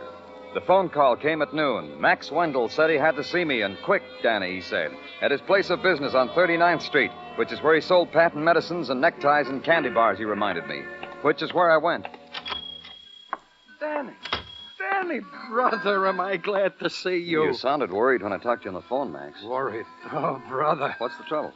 Brother. Don't do that again, Max. Say regular words and tell me the trouble. Sure, I was going to. Wait a minute. I'll turn down the radio a little. You know, you got to be tuned to this type of music to be in style. Now to the trouble. Look at me, Danny. What do you see? Max Wendell in an orange necktie? You trying to sell me a necktie, Max? Later, maybe. Right now, listen. When you look at Max Wendell, you see a completely rehabilitated, practically a new man type of man. You see that, huh? Well, the cure did you good, Max. You look fine. Look, I don't need compliments. I got trouble. This morning, a no good from way back came into here. You know what he wanted me to do, brother? Max? All right. He said he's got pounds of the stuff. Narcotics? Yeah.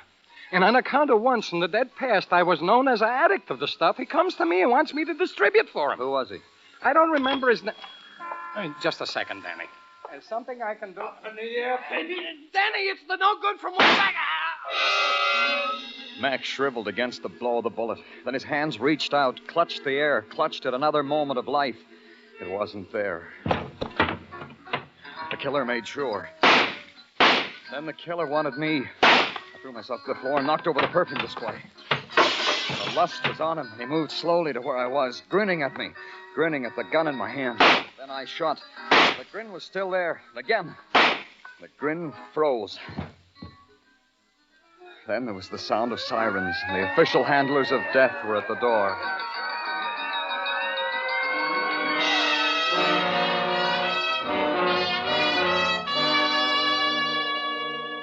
All the way back to headquarters, all I could remember was a kid's face pressed to a drugstore window, his eyes big with the spectacle of violence and death.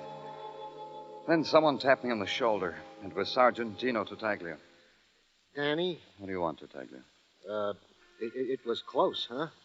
Back there in the drugstore, it was very close for you, huh? It's all over the department how it was. What else is new? You smell so pretty, Danny. What did Max Wendell want with you? You should sample some of his perfume? Which you sampled? What else is new, Sergeant Tartaglia? All right, Danny, all right. I was just trying to divert your mind with a crummy pleasantry. All right, I said all right. What do we got on Max's killer? Danny, you should be proud. You've rid society of a vicious blot on its fair escutcheon. You've carried the banner of decency high into the... Don't sing me an opera, Tartaglia. Just tell it to me. Max's killer. Max's killer was a rogue who was one of the most steady clients of the Rogues Gallery. Frank Howard by name and by number. A mobster, a hoodlum, suspicioned of many killings by murder. As my neighbor Annie Berman would say, Danny, by the shooting of Frank Howard, you have performed a mitzvah. Thank your neighbor Annie for me. Roger, Wilco. Danny, I gave you a TL. Now you must give me one.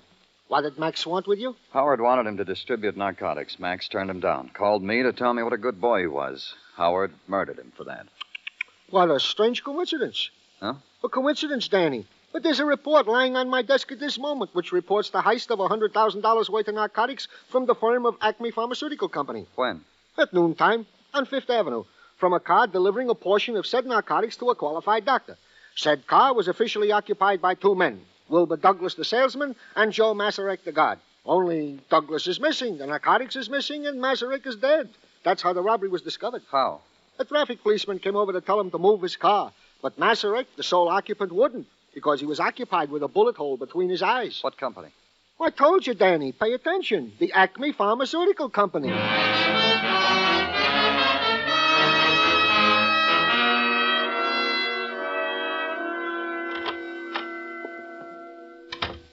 Sorry to have kept you waiting, Mr. You didn't keep me waiting. Well, you're quite resourceful. Yes, Miss Westfall? It's time for your throat spray, Mr. Vaughn. Oh, thank you, Miss Westfall. Pardon me, Mr.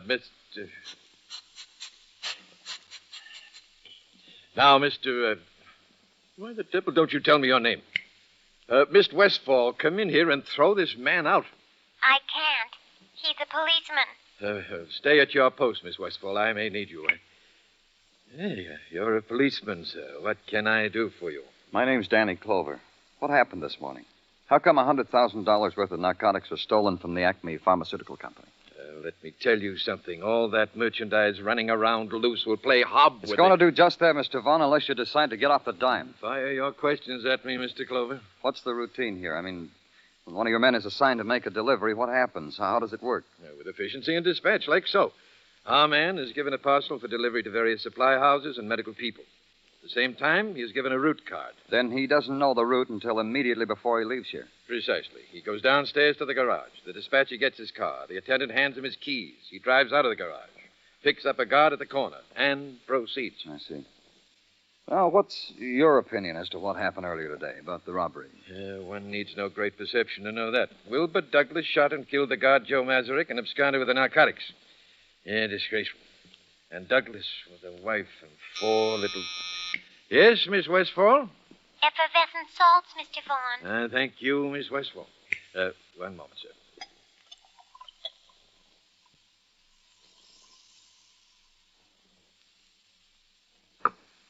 Yeah, now, that'll teach my stomach to behave. Now, we were saying, kids, Douglas, with a wife and 4 little kids. That's all I know, Mr. Clover. Yeah. If you think of something real thrilling, have Miss Westfall buzz the garage. Tell her to ask for me. Mr.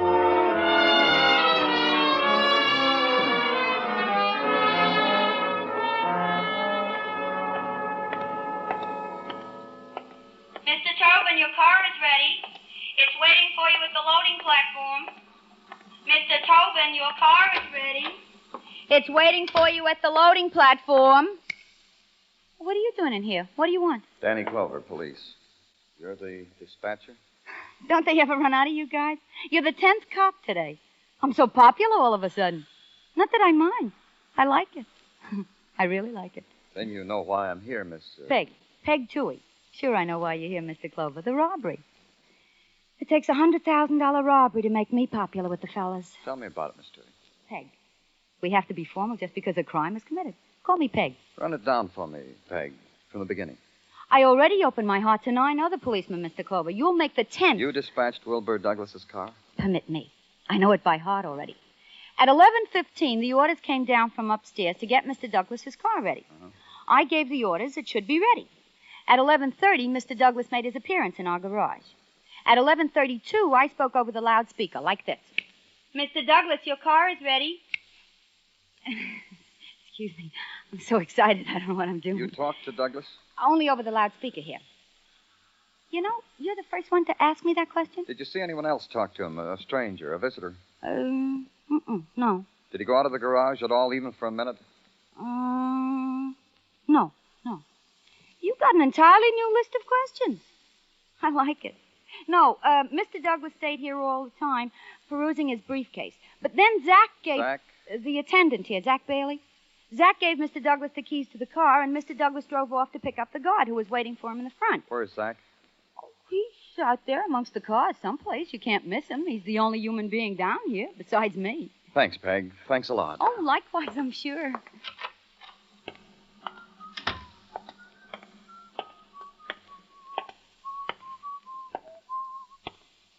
Zach? Yeah.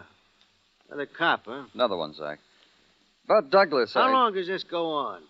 I already told everybody everything I know. The general manager, the assistant manager, the detectives, the cop on the beat, the cook across the street, the barking dogs. How long does this go on? As long as we want, Zach. Did Douglas talk to anyone while he was here? When I handed him his keys, he said, "Thanks, Zach." Besides you? Nobody. Who else is there to talk to? He pasted the route card on his windshield, tooted the horn, and drove off on a mission. Zach, get Mr. Lister's car ready. Excuse me, Mr. Detective. I also got to work for a living. From here on, it looked open and shut. Find Wilbur Douglas, the salesman with a wife and 4 children, who suddenly discovered there was more joy in $100,000 worth of narcotics. It's happened before. Men have killed men for that. So it looked open and shut. Wilbur Douglas had killed Joe Mazurek for that. But the teaser was not so simple. In another part of the city, another murder had happened. A little hoodlum had killed Max Wendell. The link? Narcotics. At headquarters, Sergeant Tartaglia shook his head and looked at me as if he were bewildered. I'm bewildered, Danny. Yeah, me too. Even with outside help, I'm bewildered. You got some talent on the outside, Tartaglia? Yeah, where I eat across the street at the lunchroom. And today being Friday, Pinky McWatney is in town to have lunch with me. And Pinky is talented. I discuss such things as this with Pinky. Oh, who is Pinky? A truck-driving fellow who drives trucks. An upstanding prince of a youth who hauls produce and the goodies we eat from yon into the here, along highways and byways, who... Yeah, hey, the phone rang, Danny. Thanks. Danny Clover speaking. Oh, this is Peg Toohey, Mr. Clover. You know, the dispatcher. What is it, Peg? I forgot to tell you yesterday. I forgot to tell you that... Well, what? What did you forget to tell me? Sure, honey. You call for me tonight. Peg. No, you let me talk. Sure, honey, it's okay for tonight. Of course, I'm home now. Pick me up right away. Honey, right away. Goodbye, honey. Peg, what happened? Peg. Please. It took me 20 minutes to wheedle Peg's home address out of personnel at the Acme Pharmaceutical Company. They finally favored me with it. It was a brownstone on West 18th Street, 4 flights up, room 6. Peg, it's Danny Clover. Peg. Yeah. Peg. What happened? Let me lift you up. No. Nothing will help me now. Nothing. I don't want to die. I don't want to Who did this to you? Who shot you, Peg? I don't want to die. I don't want...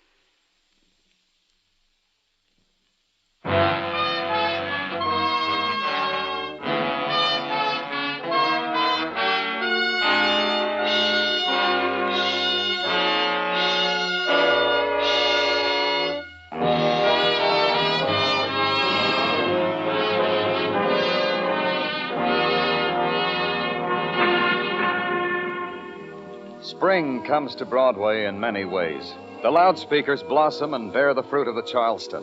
The rainmakers dance their ritual dance and bear no fruit at all. And Broadway is diverted. Broadway is happy. Spring is here. You can stand under the shade of a papier-mâché papaya tree, drink papaya juice, pleat your newspaper, and read of murder. Double feature, Max Wendell, druggist, murdered in cold blood in his place of business. Should have caught that one. Peg Toohey, dispatcher, murdered in cold blood in a cold water flat. A person could cry. Yeah, spring is here. It's been in training in the summer camps, and it's opening the season in its old championship form. Or, as Sergeant Gino Tartaglia put it... Oh, I will L-O-V-E love you all the T-I-M-E time. I Tartaglia. will... Tartaglia. Oh, Danny, I feel so good inside. This invention of spring had the things it can do to a fella. Oh? Yeah. Even Mrs. Tartaglia noticed it. Mrs. Tartaglia said to me, Sergeant Tartaglia, you have become so frisky, almost as frisky as the Tartaglia bloodhound Giuseppe. Have you perchance been heisting Giuseppe Strongheart lately? She said to me. Mrs. Tartaglia said that. Yeah. Now, you tell me about Peg Toohey's murder. Oh, gladly, Danny. Seems that Miss Toohey was shot with the same gun that killed the Acme Pharmaceutical Company guard in broad daylight on Fifth Avenue. This means, obviously, that the killer of Miss Toohey is the same What else, Tartaglia? Well, let me finish, Danny, please. Is the same who killed the guard, who would be Wilbur Douglas, the salesman, who was still in the ranks of the missing. See? I let you finish. What else, Tartaglia? The Narcotics Division has put its hand in the pie, as indeed it has every right to say. And it has... Huh? Mr. Clover? That is indeed Mr. Clover, and I am Sergeant Gino Tartaglia. How do you do? It's so much easier than I thought. I've come to give myself up, Mr. Clover. You're... Wilbur Douglas. How do you do, Mr. Douglas? I am Sergeant... Wilbur Douglas. Hey, Danny, do something. This is the man relax, who... Tartaglia. You're giving yourself up, Mr. Douglas. That means you stole the narcotics, committed the murders. No. It only means that I'm tired and I'm sick. I'm sick of hiding, sick of running away. I'm a family man, Mr. Clover. Man gets used to a family, to a pattern. If you didn't do these things, why did you run away, Mr. Douglas? Why does anyone from anything? I was scared. I came out of a building and found the guard dead. He was sitting in the car, dead. It scared me, so I ran away. It was stupid, Mr. Douglas. Oh, was it? Was it? They all believed I did it. The management, you, my family. Yes, newspapers are wonderful, Mr. Clover. I read them all the time. People open their mouths, it's printed, and the man's life is measured and thrown away. Peg Toohey. How well did you know her? Only enough to say, I'm sorry she's dead. Suppose we believe you, Mr. Douglas. Will you cooperate with us? I mean, cooperate. Will you let me talk to my family? Yes. Thank you, Mr. Clover. It means Let's go on the premise you're innocent. Then someone knew you handled narcotics for your firm. Someone knew you were to make a delivery. Someone knew your route. Who could that be? No one. Only the general manager and myself. Someone else knew. Someone who made contact with you without your knowing it. A stranger. Someone who asked for a light or a handout. Someone you talked to about yourself, about your job. Well, think, Mr. Douglas. Think. No. There was no one. Well, there was only... There was someone. Who, Mr. Douglas? Tell me who. A girl. I was having a drink in a bar. She came up to me and talked to me. She liked the way I looked, she said. I've never done that before. Do you know her name? Yes, Evelyn Wade. At least that's what she told me. We were talking and the bar closed, so she asked me to come up to the hotel for a nightcap. And I went. Where is it? It's the Grant Hotel on West 67. Can I call my family now, Mr. Clover? Yeah. Put it through for him, Tartaglia. Then lock him up.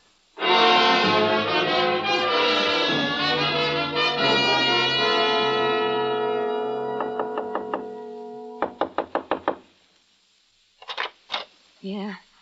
What is it? What is it, please? What do you want? Miss Wade? I'm very busy now. I'm busy. Another time. Come back again. I'm from the police, Miss Wade. Oh, thank you. I already bought my tickets. Have a nice ball. I want to speak with you. May I come in?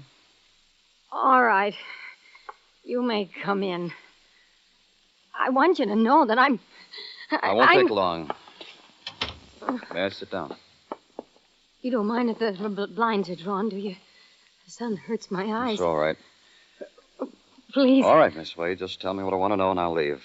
Tell me about Wilbur Douglas. Douglas? Wilbur Douglas. Mm-hmm. I know him. You knew he was married. All right, I know him.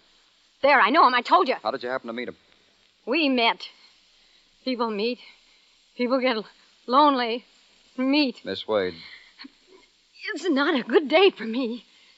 Times I gotta be alone. You met Wilbur Douglas in a bar. Later, you came up here, the two of you. How much did he tell you about himself? Nothing. I lied to him. He lied to me. We knew that. Smiles. Drinks. When he put his arm around me, he was polite. You knew where he worked. You knew what his job was, didn't you? He told me, but... Oh, pardon me. Clumsy. Knocking over a phone. Here, I'll get it. Here. Thank you. Hello? Oh, yeah. You got the wrong number. Of course, I'm sure. Wrong number. Fella had the wrong number. What fella? He had the wrong number. I wouldn't know what fella. Miss Wade. Miss Wade. Hmm? I wouldn't know what fellow. Who are your friends, Miss Wade? I don't get out much. Oh, please. Please. Don't go out much, Miss Wade. I want to find you here when I come back. I went downstairs to the lobby. It bothered me about the phone call. There was a man reading a comic book at the switchboard. I asked him about it because it bothered me. I'd have to do more than that, he said. So I let him peek at my badge. That was all I had to do, he said. No, it couldn't have been a wrong number. A guy asked for Evelyn Wade, so he put him through. How could this become a wrong number? Who was it, I asked. He didn't know. Then I questioned him about Evelyn. All he knew about her was she made phone calls. He wrote them down in a little book because they were worth 20 cents apiece to the hotel. It took another peek at the badge to make him give me the list. The next morning at headquarters, I put Tartaglia on it. Explain it to me again what you want me to do, Danny. My brain this morning is in the foggy do. This morning? You have the cross-reference phone book? Yeah, that I have. You gave it to me. Take these telephone numbers. Cross-check them against a name and an address. I'll phone them as you give them to me. Oh, is that all you want? Why didn't you say so? Okay, Danny, will do. Now. Oh, yeah, now. Pennsylvania 60599. Pennsylvania. John Ainley. Business.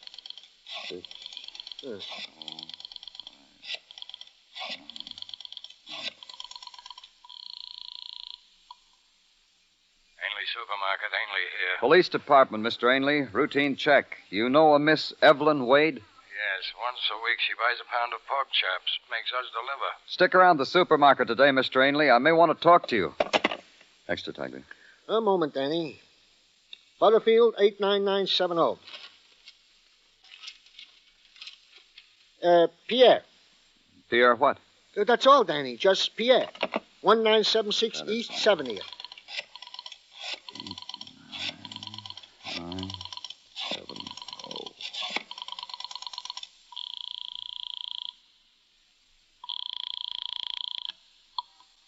Pierre? Pierre, at your service? Police Department, Pierre. Routine check. Evelyn Wade. Do you know her? Evelyn? Of course. I would know Evelyn anywhere. The texture of her hair is dream, and she would have... Stick around, Pierre. We may want to discuss it. Gramercy 38099. Myrtle Lance.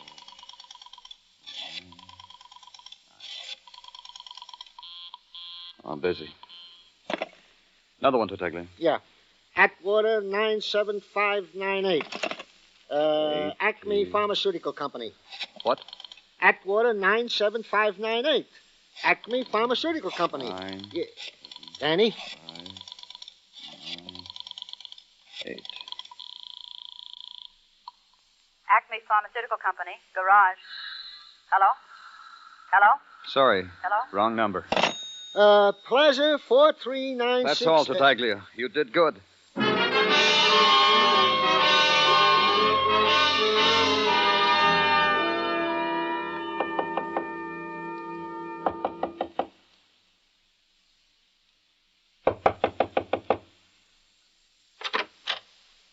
I took so long. I know. But please come in. I was in the kitchen. Look at me with a towel in my hand. Please, have a seat. Thank you. You said you'd come back. I feel better now. A little. Would you like some coffee? No. No, thank you. I could make you some. Miss Wade, why did you call the garage the other day? The garage of the Acme Pharmaceutical Company. Acme? Please, Miss Wade, I know you called. Then why do you ask me? It's all over now, Miss Wade. Can't you understand that? All over. I know why you called. Then why do you ask me? You wanted to get Wilbur Douglas away from his car at just the right moment. You were working with someone, and you had it timed when to call. After Wilbur Douglas had put his route card in the car. I wondered why I had to call at just that moment. Is that why? Who told you to call? He knew Wilbur would have to come to the phone when I called. Wilbur's married. Wilbur couldn't afford to say no to me. Who told you to call? Me. Oh. I told her to call. Hello, Zach. How come you're not attending cars at the garage at this hour? Yeah, he told me to call. Zach did. Now what, Clover? Now I have to kill you, too. Another bullet from this gun, another dead man. Well, on your side, I'd congratulate you, Zach. You timed it neat. Got Wilbur's route card, knew where he'd be at what time, waited till he made his delivery, killed the guard, lifted the narcotics. Congratulate me some more, Clover. You killed somebody, Zach? Out of the way, Pete. Oh. Go ahead, Clover. Go ahead. The narcotics, Zach. You needed a distributor. You sent a hood over to see Max Wendell because Max once was a distributor, only Max balked. Called police. Then you know why Max had to die. Why I sent the hood back to kill him. Only you were there. You're a louse, Clover, messing things up. Peg, a lonely little girl who suddenly remembered that Wilbur got in that phone call. She tried to tell me about it, and you killed her, too. Yes, and you, too, Clover. You understand how it is, don't you? Congratulate me once more. Then you can close your eyes. Where's the narcotics? Zach has it. Don't you, Zach? Sure I do, baby. Oh, but you killed... Oh, I don't know. Now this man here... You think about it. A girl thinks about... Oh, Zach. Kiss me. Be nice to me, Zach. Take your hands off Wait, of me. watch out. Zach. No. He stood there, swaying, shaking his head against the recognition, against the knowledge that his life was almost through. Oh, no. And his eyes stared at it spilling over his fingers. Then there was no more life. Evelyn Wade was silent in her pain. In a little while, a doctor came and said she needed a lot of help. He said he'd see she got it.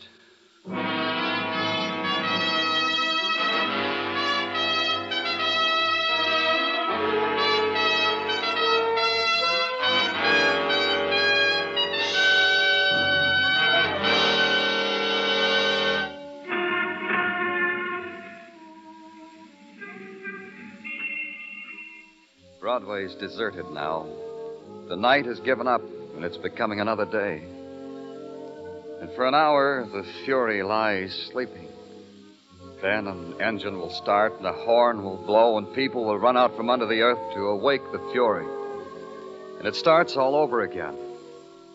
It's Broadway, the gaudiest, the most violent, the lonesomest mile in the world. Broadway, my beat.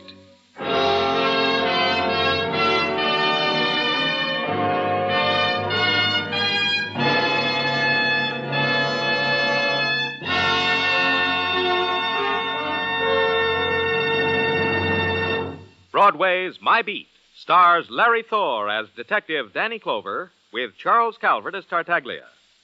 The program was produced and directed by Elliott Lewis. The musical score was composed and conducted by Alexander Courage.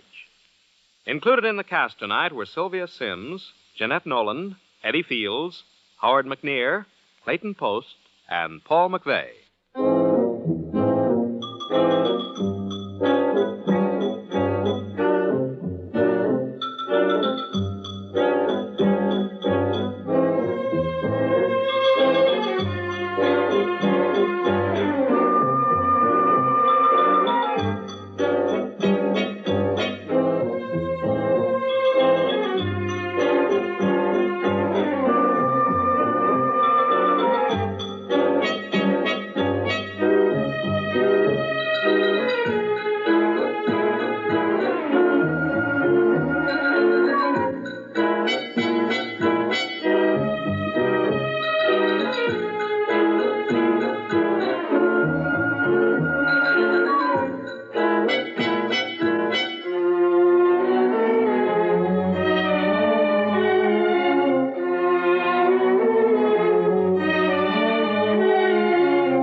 Here's Dick Powell as Richard Diamond, private detective.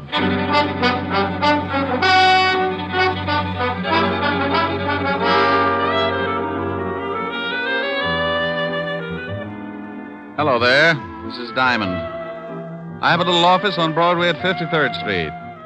And if you happen to be in the neighborhood sometime, you might notice a sign on the door. It reads Diamond Detective Agency. Yeah, that's how I make a living, such as it is. I sit at my desk behind that door and wait for someone to come in and hire me. Eventually, trouble works its way into someone's life and gives him a shove in my direction. He tells me about it, and I listen with the attitude of a father confessor. When he's done, I dry my eyes and tell him what I think. What I think really doesn't matter, because it's just a shortcut to $100 a day in expenses. Sure, you can hire a guy for less money, but when I work, it's for a price I figure I'm worth. It's got to be that way because sometimes the work's a little dirty, and I have to swallow a lot of pride. I get mixed up in everything from simple divorce to muscle-bound homicide, and when trouble can't find me a client, it starts working on yours truly, and I wind up in a corner. I guess trouble figured I was just about due for a squeeze play because one night last week, 2 lifers in the state pen started working me into their plans.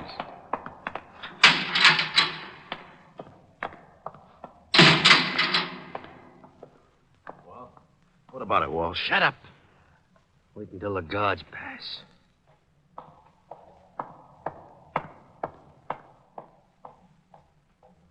Okay. Drag out the cards like we was playing. Sure. Is it set for the night? Yeah. I got the car and everything. Yeah. We'll head for Florida and get across to Cuba. Oh, well, I'd be glad to get out of this 3 lousy years. Yeah, I got 8 behind me. I used every minute figuring how I'm going to take care of a guy. Oh, Walsh, you're not going to start that again? Forget it. Be glad you're getting out. You knock off that guy and you'll never make it to Cuba. Now, look, I figured this whole thing out. I paid out a lot of dough just to make it come off. And when it does, I'm going to kill an ex-cop. And you're going to help me. Me? Yeah. Unless you want to rot here. Oh, you're out of your mind.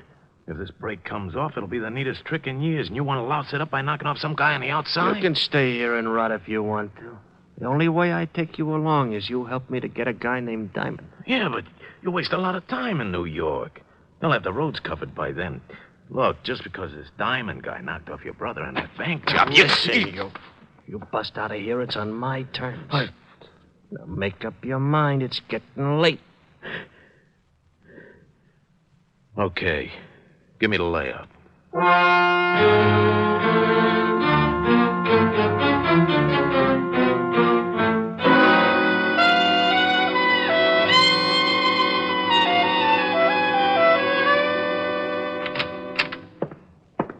Yeah, what is it, Otis?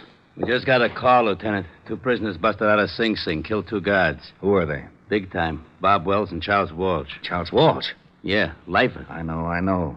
Diamond helped send him up before I took over this department. Otis, get Diamond on the phone. Diamond? Yeah, Diamond. Who'd you think I meant? Little Red Riding Hood? Yeah, Lieutenant. Oh, Diamond, Otis. Bring me my bicarbonate, Otis. Someday I'm going to get good and sore. What did you say? Nothing.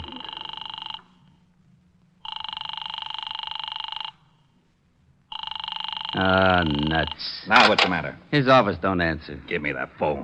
Huh? We've got to find him before Walsh does. Maybe he's over at Helen Asher's house.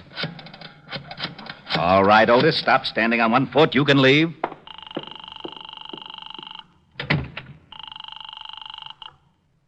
Miss Asher's residence? Hello, Francis. This is Lieutenant Levinson. Is Diamond there? Why, no, sir, but Miss Asher expects him. Wait a moment, sir. Here's Miss Asher. It's Lieutenant Levinson for Mr. Diamond, Miss Helen. Oh, thank you, Francis. Hello, Walt. How are you, Helen? I was looking for Rick. Oh, I was just talking to him. He should be here in about 20 minutes. Why? Will you have him call me right away? Something wrong? No. Just tell him an old friend of his is in town, and I have to talk to him about it. Oh, all right, Walt. I'll tell him. Thanks, Helen. It'll be at least 20 minutes. He's walking over from his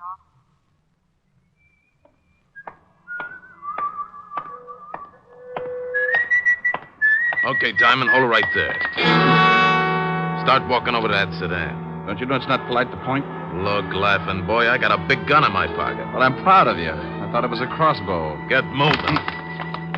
Okay. I'd never seen him before. He was a tall guy with a scar in his chin. He walked me over to the sedan and opened the door. He moved in close and shook me down.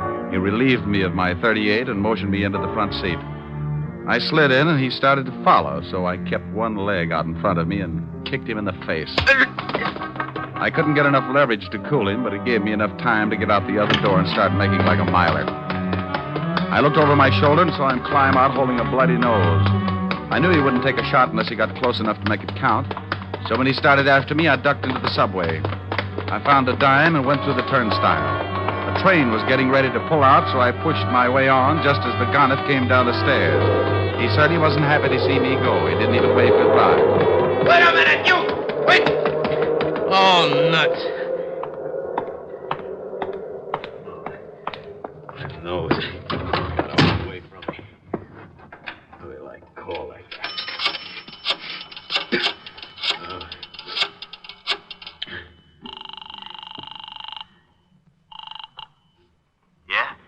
Yeah, you and your swell ideas. What's the matter? I waited for Diamond outside his office like you said. I started to hustle him in the car and he kicked me in the face. Oh. I think my nose is broken. You stupid. I told you to be careful. Yeah, sure you did. You think I like getting booted in the nose? Look, if you want Diamond so much, you get him yourself. Maybe you can tell me how you're going to get to Cuba without me? Huh? Oh. Well, what do you want me to do now? I still want Diamond. Yeah, but he jumped the subway train. How am I supposed to find her? I found out he's got a dame over on Park Avenue. Pick her up, bring her over here. Pick her up? I'd give you the chair for kidnapping. I'll use her to get Diamond. Pick her up if you want to get out of the country. Yeah, but a now, snitch. Look, I busted you out of the store. I can bust you right back in. Oh. Now pick her up. Her name is Helen Asher. She lives at 975 Park. Well, what if someone else is there? What if there is? You want me to stop over making a fourth for bridge?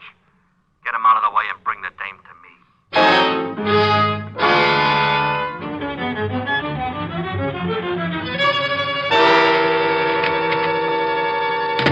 Hello, Otis. Well, Diamond. Lieutenant's been looking all over the city for you. I bet you've been a nervous wreck.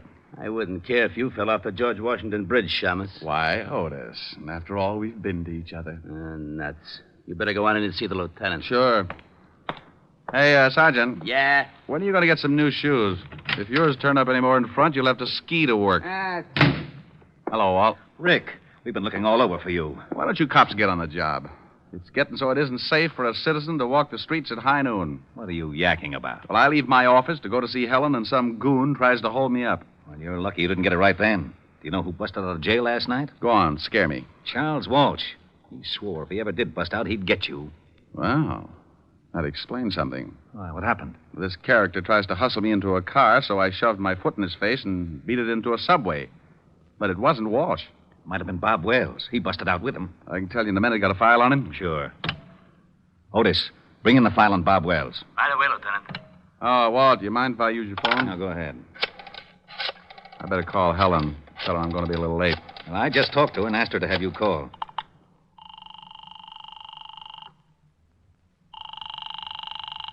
Where is everybody? Yes? Francis? Oh, Mr. Diamond. Please hurry over here. Something's happened to Miss Asher. What are you talking about? Miss Asher's been kidnapped. What? Yes, sir. A man came in and made Miss Asher go down to his car at the point of a gun. He also hit me over the head. Was he a tall man with a scar on his chin? Yes, sir. That's right. We'll be right over. Walt, I think the guy that tried to push me around has kidnapped Helen. Oh, no. He pulled a gun on her and slugged Francis. We better get over there. Now, if Charles Walsh is loose and he's trying to get me, then snatching Helen is a sure way to get me to come around. Hey, where's that file on Bob Wells? Wait a minute. Otis. Yeah, Lieutenant. Haven't you got that file on Wells yet? Yes, sir. Just bringing it in. Well, step on it. Otis is bringing it in. Yeah, Lieutenant. Let me see it. Hey, now, wait a minute. Oh, shut up, Otis. This is the guy, all right. He's the one who tried to pick me up. May I take one of these pictures, Walt? Sure, but what are you going to do? I'll see if I can find him. You go on over and talk to Francis. See if this is the same guy who took Helen. I'm going to go down to Skid Row and talk to a wise old owl who knows about things like this. I got out of the 5th Precinct in a hurry and grabbed a cab for Skid Row. I knew an old deadbeat down there who had a line on every crook in the underworld. And there was just a chance he could tell me where Bob Wells was hiding out. His name was Wilbur Truitt, and he hung out in a shabby dive called the Parrot.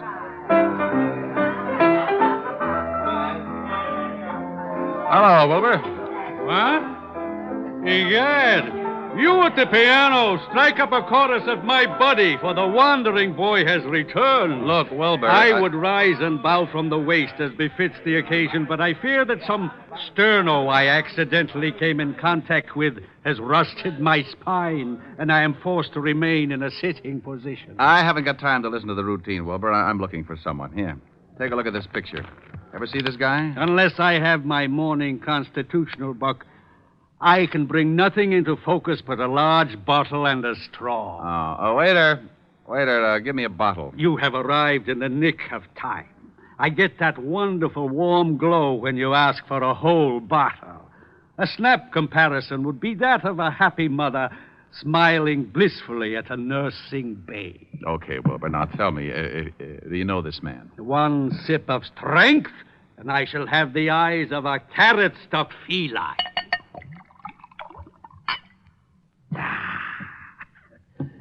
Now, yes, I can see the gentleman clearly. In fact, my vision has so greatly improved it begins to take on the functions of an X-ray. For instance, I can readily perceive that the man in question is addicted to false stimulants, and his low brow and squinty eyes tell me that he is indeed a person of some doubtful character. You're looking in the mirror. Yeah? No, here's this picture. Oh, yeah. Mr. Bobby Wells. The description is flexible. Know where I can find him? Up until yesterday, he was residing at an institution upstate. Sing Sing, I believe. It is very possible that he is hiding out in one of his old haunts on 23rd Street, but I couldn't say for sure. Oh, why not? This bottle you purchased entitles you to one of my best guesses. To be absolutely accurate, I would need further inducement. It's the risk, bucko. Bring me another jug, bartender. Ah, bless you. Try looking in a rooming house at 533 West 23rd Street. Now, if you don't mind, I shall forget the necessity for long conversations and begin to concentrate on the work ahead of me. Goodbye, bucko, and stop in again. Say tomorrow morning if you wake up feeling charitable. I left Wilbur trying to figure the best way to parlay the two bottles and headed for the address he'd given me. It was a typical apartment house of the district, a 4-story building with a high premium insurance policy. I asked the landlady if a Bob Wells lived there, and she told me a man answering his description had taken a room there that morning. She told me he'd gone out a few minutes before, and she'd let me into his room. I told her to keep a lookout and warn me if he showed. Then I started looking. I tore the place apart, but I didn't come up with a thing. I spotted the phone and started to call Walt, and that's when I saw it. A pad lying by the base of the phone with a heavy imprint left from the writing on the top sheet. I pulled an old trick. I took a pencil and rubbed the lead lightly over the imprint, and up came one telephone number. I dialed it and waited. Weinberg's Delicatessen. Oh, is Bob Wells there? Oh? Bob Wells. Never heard of him. Thanks. Well, it's like that. One minute you think you got a lead hot enough to melt your change purse, and the next you find yourself looking like a tree surgeon in Death Valley. But in my business, it takes a conventional 3 to strike you out. So I found the address of the delicatessen, and 15 minutes later, I was standing between a smoked herring and a 3-foot salami talking with Mr. Weinberg. What can I do for you, sir? Oh, I talked with you, say 20 minutes ago about a Mr. Bob Wells. Bob Wells? Oh, yes. Never heard of him. Take a look at this picture. Maybe you know the face and not the name. It's familiar. Yes, I think I've seen him somewhere. Think hard now. This is important. Are you a policeman? Detective. Oh. How about it? Oh, yeah. So long as you're a cop, sure, I remember him. He came to my store last night. I remember because I had already closed and he kept pounding on the door. Finally, I let him in. He was very rude. He bought a lot of groceries, but very rude. Have you seen him again? Sure, he came in this morning about lox and bagels. Still rude. Where's your phone? In the back. Has this Mr. Wells done something? He left Sing Sing without saying goodbye to the warden. Now, look, I'm going in the back and use your phone. If Wells happens to come in while I'm back there, stall him and come back and tip me off. I'll do my best. But he better not be rude.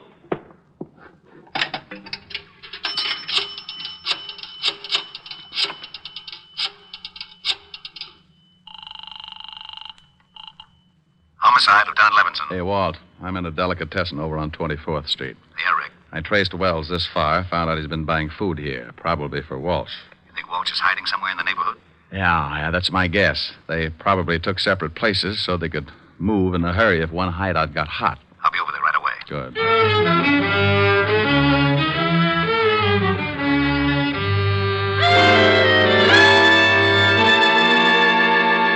Make yourself comfortable, honey, but no yelling, or I'll have to stuff up that pretty mouth. I don't understand this. Why did you kidnap me? I've been having a hard time getting in touch with your boyfriend, Diamond. Figure if his girl's in trouble, he'll come looking. I don't have a boyfriend. Sure. Play it straight. But you watch. Tonight I call your butler and tell him we got you. If Diamond wants you alive, he comes to a spot I got picked out. And he comes alone. I don't know any Diamond. Ain't she cute, Bobby? Yeah, cute. Want me to fix her so she forgets how to lie? No, I don't care if she claims Diamond's her uncle. Go on down to the delicatessen and get some food. I'm getting hungry. Okay. But I still think we ought to be getting out of town. In 1 hour, I call this dame's house. At 12 o'clock, I meet Diamond in the park. Then we get out. Why do you want to see this Diamond? Oh, we're old friends, baby. He sent me up for life. And he shot my kid brother full of holes.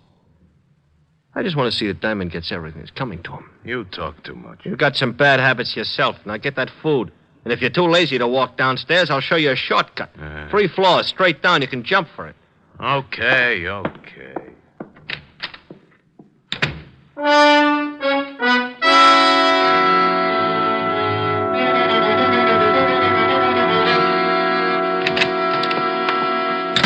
Good evening, gentlemen. What can Weinberg do for you? Hey, Lieutenant, that chopped liver sure looks good. Keep your fat hooks off of that, Otis. Walt. Oh, yeah, Rick? Back here. All right. The storekeeper's watching out for Wells. If he shows, he'll come back here and tip us. I parked the squad car 2 blocks over. I didn't want Wells or Walsh to think something was up. Where's Otis? Otis! I'll be right with you, Lieutenant. I'm just buying something to nibble on. His nibble would grind up a whole cow. If Wells comes in and spots a cop, he'll take off like a jackrabbit. Hold it, Walt. What's the matter? That guy coming across the street. Looks like Wells. Oh. Otis, get away from that door. Huh? I can't hear you, Lieutenant. A man's coming in the store. Get away from the door. He is? You want me to hide? No, you idiot. Just play it smart like you didn't know him. But get away from the door so he'll come in. Oh, okay, Lieutenant. Leave it to me. Walt, duck. Good evening. What can Weinberg do for you? I'll have a couple of sandwiches. Hey, try the salami. It's great. Huh? Oh, yeah, thanks. Yeah, make it salami. Coleslaw. Pickle beer. Nice night. Listen to that idiot. Yeah, sure. Mustard. He's doing fine, Walt. Relax. You live around here? Huh? No, just seeing a sick friend. Yeah. Maybe that salami ain't such a good idea if your friend's sick. You know, I had an uncle with ulcers. He couldn't touch the stuff. It's too much garlic. Ketchup? No. My friend's got a cold. Oh, well, then I don't guess it'll hurt him, but... You know, the best thing for a cold is a good mustard plaster. And now you take the plaster... Here's your sandwiches, sir. 60 cents. 60? Here you are. Thanks. Hope your friend gets better. Yeah. Yeah, come on. How did I do, Lieutenant? Well, one thing is sure. He thought you were too stupid to recognize him. Can you still see him, Rick? Yeah, he crossed the street and he's starting to walk west. I'll tell him. He knows you. Good. When you spot the place, call me here. Think I should throw a net around the neighborhood? Not till we spot the hideout. Right. Hey, Diamond, they got your girl. How you going to get her out? They'd probably use her for a shield. That's a good point, Sergeant. Believe me, I've been thinking about it.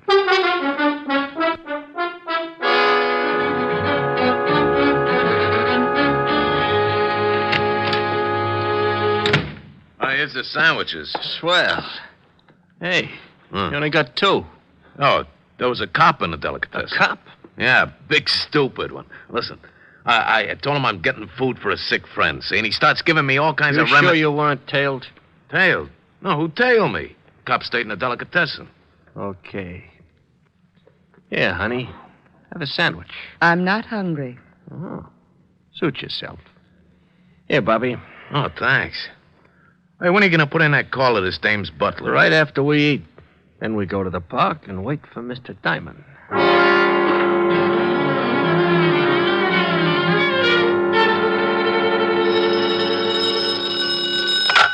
Yeah?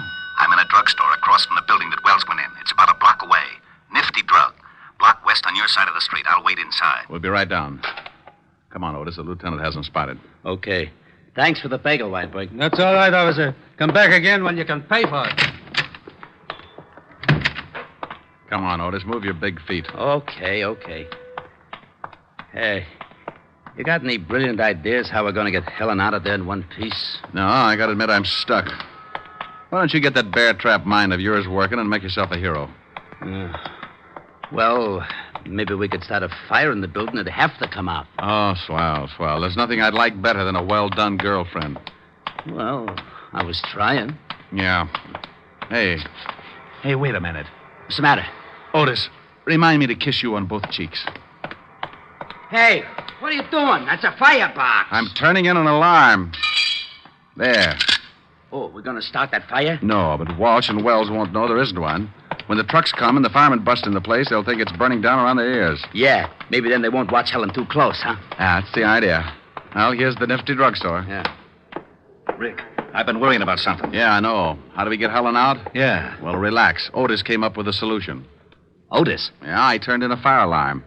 Now, when the trucks get here, you can tell them what's up, and they can go in the building and make like it was on fire. Well, won't Walsh know it's a phony if he can't smell smoke? The chief can tell him it's blazing in the basement. When they hit the street, we can get enough firemen to shield Helen and then take Walsh and Wells. I'll call the precinct and have the block surrounded. We'll need lights if they make a break for it. Which apartment house are they in? That one, across the street. After I call the boys, we better go over and find out which room they're in. Quietly clear the rooms on both sides in case the shooting starts before we expect it.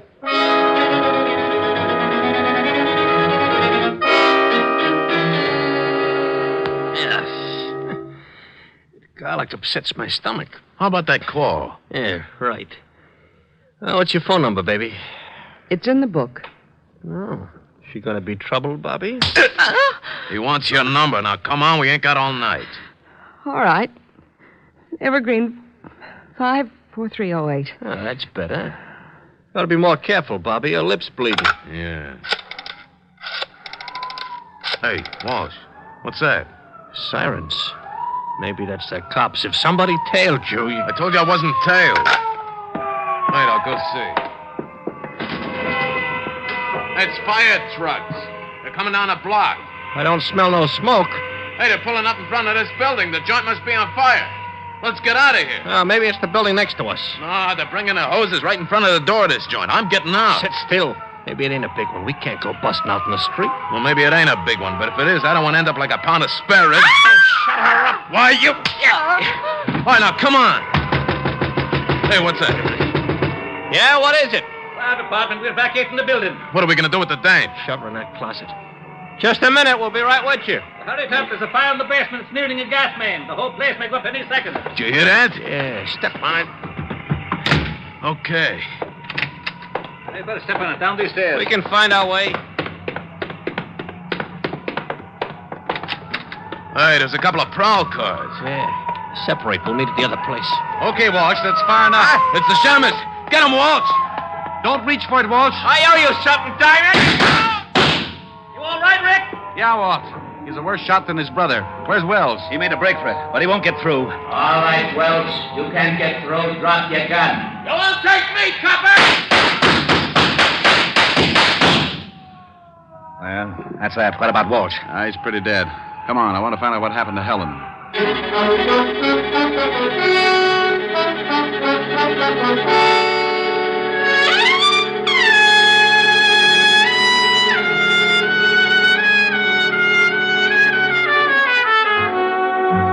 Well, Walt and I went up to the room and found Helen in the closet. We took her downstairs, and she cried a little on my shoulder. I like that. Makes me feel so protective. Walt cleaned things up and dropped Helen and me off at her place. An hour later, Helen got back to normal, and we relaxed on the couch and forgot about Wells and Walsh. How do you feel now, baby? Better. Want to get Francis to fix some dinner for you? Oh, no, I'm not very hungry. You can have some if you want. No. Want to play some canasta or something? But you always said it was a bad 200 game. Yeah, it is. Well, I forgot my jacks. Silly. Want a neck? Ooh, what you said. Come here. No. Helen. No, I'm mad. Mad? What for? Because those two thugs ruined a wonderful evening. What's the matter? Want me to go? Oh, you idiot, of course not. I had a big surprise planned. You did? Yes. Believe it or not, I had 2 wonderful seats for South Pacific, and now it's too late to go. Oh, no. Oh, yes. Oh, well, I'm sorry, baby. I'd love to have seen it. Me too. Well, I'm not exactly Ezio Pinza, but I'll try to make it up to you. Oh, Rick, that's a wonderful idea. All right. What'll it be? Some enchanted evening? Oh, really? Me. A some enchanted evening, you may see a stranger. You may see a stranger across a crowded room. Rick. What's the matter? I was just trying to make like Pinza. But, honey, it's safer for you to make like Diamond. Oh. And somehow you know even then, that somewhere you'll see her again and again. Oh, you're not Pinza, but it's wonderful. Thanks. Some enchanted evening, someone may be laughing. You may hear her laughing across a crowded room. Oh, really? And night after night, as strange as it seems, the sound of her laughter will sing in your dreams. Rick. Who can explain it? Who can tell you why? Ricky. Fools give you answers wise men never try. Oh, Rick. Oh, honey, what's the matter? I was just falling in love with myself. Come here. You never let me finish. Do you mind? Oh, no. And I'm sure Mr. Pinza doesn't either.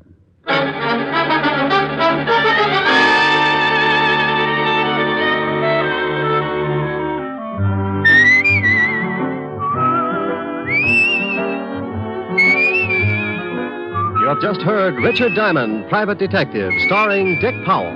Helen was played by Virginia Gregg, Lieutenant Levinson by Ed Begley. Also in our cast were Wilms Herbert, Paul Frees, and Larry Dobkin. Music was under the direction of Frank Worth. Richard Diamond is written by Blake Edwards and directed by William P. Rousseau. Now, this is Eddie King inviting you to be with us again at the same time next week when we will again bring you Dick Powell as Richard Diamond, Private Detective.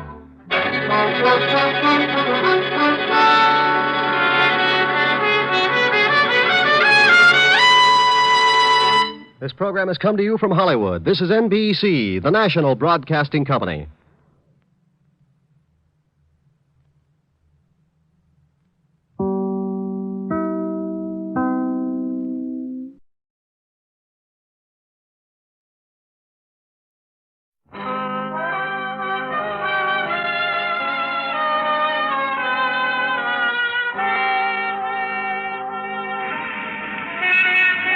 Broadway Is My Beat, from Times Square to Columbus Circle, the gaudiest, the most violent, the lonesomest mile in the world.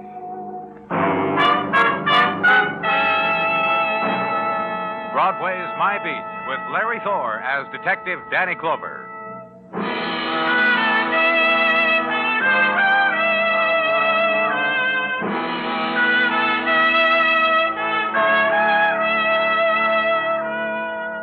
Springtime begins to search through Broadway, and its gentle winds feel out the places to set up shop. The push carts of the flower vendors where the promises are wrapped in tight buds of faint color. A child's ribboned silken hair sighed across the winter-pinched face. A woman's shoulders, too soon eager to shed the raiment of winter's night.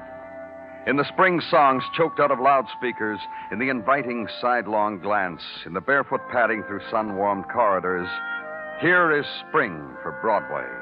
Innocent, nostalgic as the music of the organ grinder to which monkeys dance, to which Broadway sighs, remembers, tries again.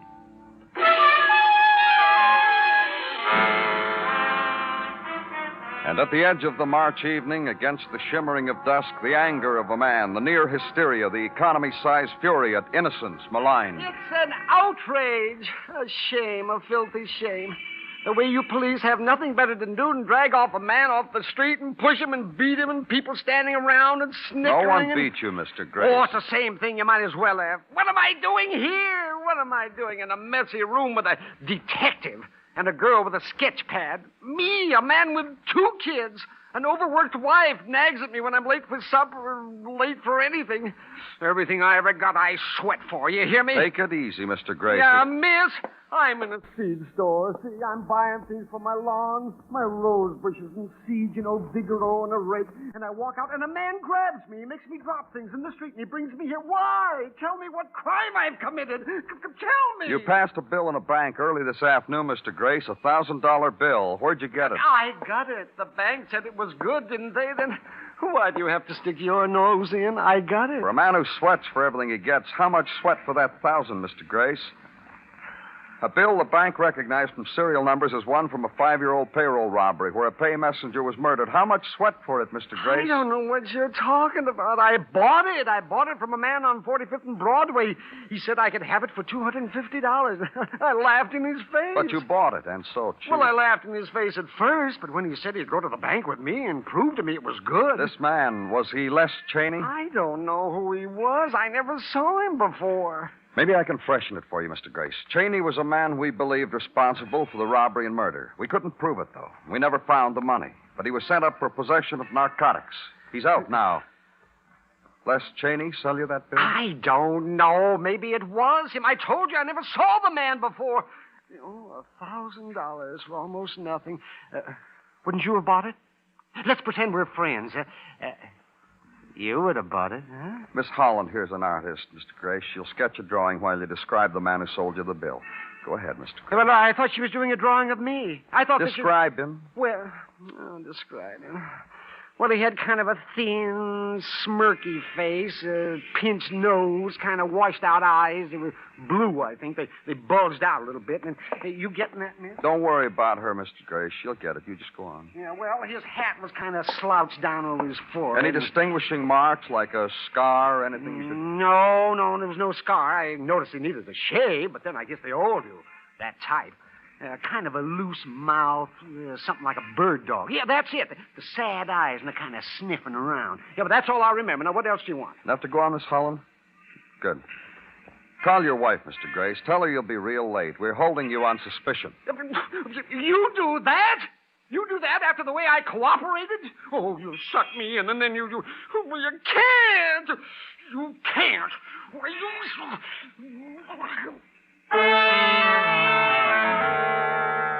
And watch the protest die in his throat, the shoulders slump, his face fall apart and reassemble into shock. Myron Grace, citizen, family man, provider of wife and children and a lawn and rose bushes, with suddenly a new identification, a name on a police blotter, be held for further questioning in connection with the murder. So turn him over to the sergeant and the artist and leave.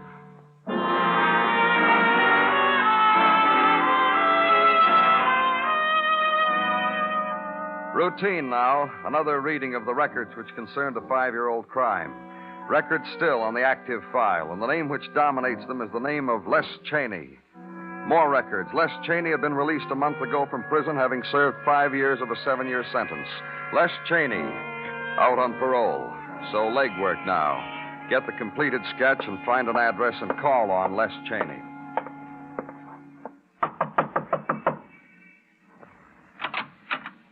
Yes? Mr. Cheneyan? Who are you? Danny Clover. I'm from the police. Let him alone, will you? Les is out now. He's behaving. He's trying to get him a job, so let him alone. Mind if I come in? I'm not going to say no to a cop. Come in if you want. Drop dead on the sill if you want. I see you made it. You want to go back? Where's Les Cheney? I told you. My husband's out. Job hunting. That's right. Sniff around the place, pull down the wall bed, look in the closet. You're a cop. Work at it. What makes you so bitter, Mrs. Cheney? Guys like you, cops like you, tore 5 years out of my husband's life. I got a thing about being married. I like to take care of my husband. I hum when I scramble an egg, and no less is going to eat it. And I'm a woman who likes when the day is over and I got a husband near me. I missed it for 5 years. Your husband was in possession of narcotics when he was picked up. You're lying through your teeth. Guys like you, cops like you, planted that stuff on Les. It ate you how you couldn't pin a murder on him, so you fixed him good.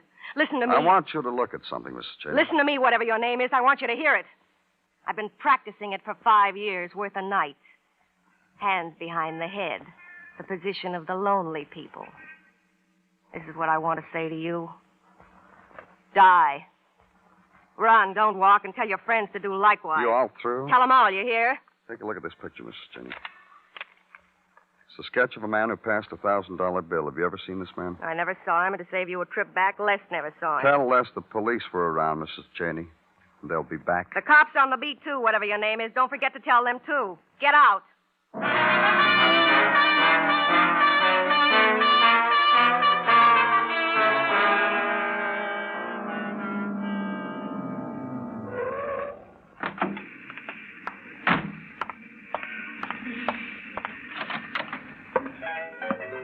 It's just what your mom hopes she'll send her from the big city, soldier.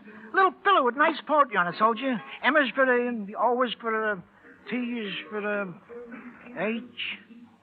Get lost, soldier. This man's ahead of you. That's right, son. You better take off. I'm a policeman. Benny and I have a little business to take care of. Hi, Benny. Sit down, Danny. Sit down. Proud of me, huh? A legitimate line of trade, selling sentimental pillows for homesick soldiers. I'm doing my part, Danny. How you been, Benny? Dandy as anything. Gonna help me out? Gee, I wish I could, Benny. But I swore off being a stool pigeon, Danny. I wrote home to my mom just last week and told her how nice I'm doing with pillows and told her that I'm not going to be... Yeah. Look at this sketch, Benny. Did you ever see this man before? I haven't got my glasses, Danny. Hold it up close. Huh? You ever see him? Never, sir. Help me. Don't look like that, Danny. I don't lie to you. Man's been passing hot money. Counterfeit, huh? From a messenger holdup and shooting, murder. This guy? Did you ever see him? I just told you, Danny. I just said to you, you know, I don't tell you... Closing time, gents.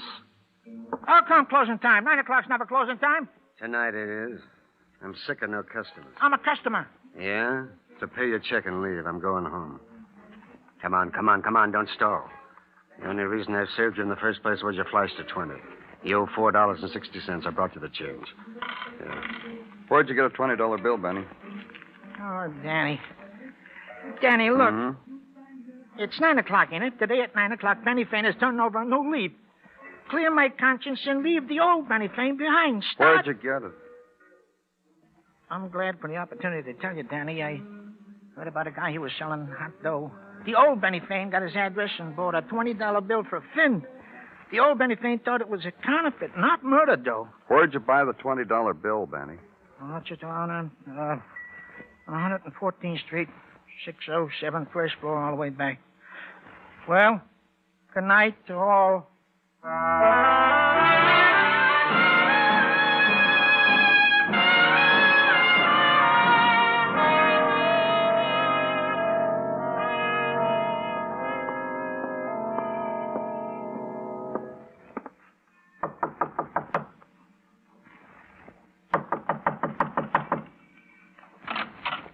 If you're looking for Sylvia, mister, she's not here. And I've searched everywhere. Under the bed, under the liquor bottle. Who are you? Just a lonely redhead looking for an old girlfriend I lost somewhere in a bar one dim day long ago and far away. All of a sudden, lonely me remembered Sylvia. Remembered she told me she lives here. Let's go inside, huh? I tell you, the girl's not here. I guess you can come on in. Sylvia won't mind. Well, you're in. Do something. Say the kind word. I'm from the police. Who are you? Joan Carson. Will make a faithful and obedient servant. Have references. Say the kind word. No Sylvia lives here, Miss Carson. This room belongs to a man who's selling hot money. You heard about it and came to buy from him. You greedy for easy money, Miss Carson? It's a proverb for the redheads. Money comes easy, goes easy. Who needs to walk the length of a grimy hall for it? Wait in an empty room for it. No one was here. Who let you in? A graceful movement of my soft, dainty hand. I knocked. No answer. I tried the knob. It turned. Sylvia wasn't here. I thought to wait. How long you been waiting? A half minute, a whole minute maybe, before you knocked. Ask the teenage boys on the front stoop. They all noticed my entry. Commented, too, in their kindly fashion. You don't know anything about the man who lives here. Turn around and look, mister. Look. Could that be him, that walking death in the doorway? Could that be him? He fell before I could get to him. Fell in the limp, loose way of men who were already dead. His hands were wet with the flow of his blood where he'd held the bullet wound. His mouth shaped a word. Then it, too, was gone. The death wound, the silence. This was what was left of a man whose picture I carried, who sold blood money to rose fanciers, to pillow salesmen, who had died for it, been murdered for it.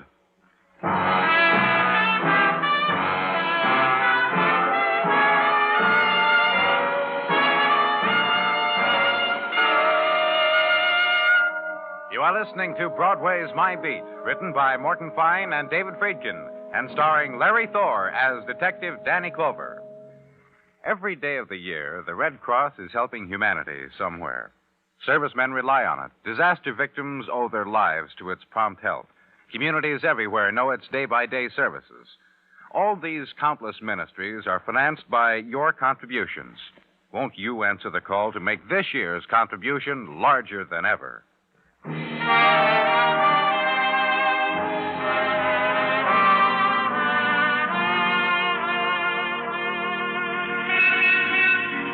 When the trade winds blow in from the Hudson and springtime comes to Broadway, it's a season of rare enchantment. March is on its way out, and a few more X's on the calendar, and it's April. It's the time, kid, for weather talk, for baseball scores from sunny Florida. And bite your lip against the knowledge that Joe DiMaggio won't be out there in center field anymore. But it's the good time. The man at the orange juice stand whistles while he puts the yearly coat of shellac on the coconut. The fellow next to you, the coffee counter, gives you half his newspaper. And the blonde you met last night calls you at the office and tells you not to be angry. So have a smile, kid. It's that time of the year. But it wasn't smile time where I was. It was the sodden room to be found at the end of all the sodden corridors in the world. The sand-colored walls enclosing the death of a man. And standing beside him, a girl. And beside him, another man, Detective Muggavan. Name's John Mooney, Danny. Here's his wallet. Let me have it. I'll take a look around, Muggavan. Right. All right, young lady, you said your name is Joan Carson, and you came here looking for a long-lost friend. Look, mister, this don't make any difference. If a man comes home to die, and I happen to be here where he lives, I came here looking for a friend. What friend? What difference does it make? What friend? What friend? Sylvia. Don't even remember her last name. You know how you forget sometime? You pass by and you say, I think Sylvia used to live here. Why don't I go in and find out how she is? You know? Sure, a friend of yours used to live here. No, I'm not sure. Street looks something like this, and the house. Ask her if she's sure Sylvia lived in New York, Danny. Don't worry about it, Muggavan. Just keep... Hey, Danny. Come here. Take a look. How much was taken in that robbery, Danny? $50,000. Want me to count this and see how much is missing? No. Miss Carson, come here a minute. Take a look at the money Detective Muggavan found in this drawer. Close to $50,000. You can go now, Miss Carson. Muggavan? Uh-huh. Follow her. Then walk away from it. Walk the tired night streets of early spring. Here and there a window open to it, the soiled curtain floating in the darkness, swaying to the dance the night disc jockey calls in the unlighted room. Brush shoulders with a straggler who is angered because for an instant you made him lose his hurried way to nowhere. Then smiles his forgiveness because there, at the end of the corner where the street lamp dims, he sees it, will find it again. And then the quiet street where your room is, where if you're lucky, sleep waits to welcome you.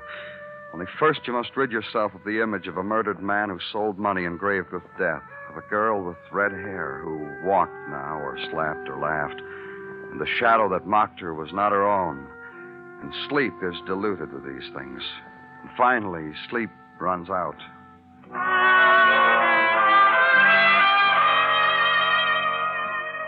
And at headquarters the next day, make a phone call to Les Cheney for routine questioning. Be told by his wife that he'd gone out to an interview for a job. Tell her that when he came back to stay home, you might be stopping by later on. Then it's noon. Your lunch hour is short because... Danny Clover speaking. Muggavan, Danny, get down here. The Charles Hotel, West 12th. You got some? Yeah. A dead redhead. A dead Joan Carson. Real dead.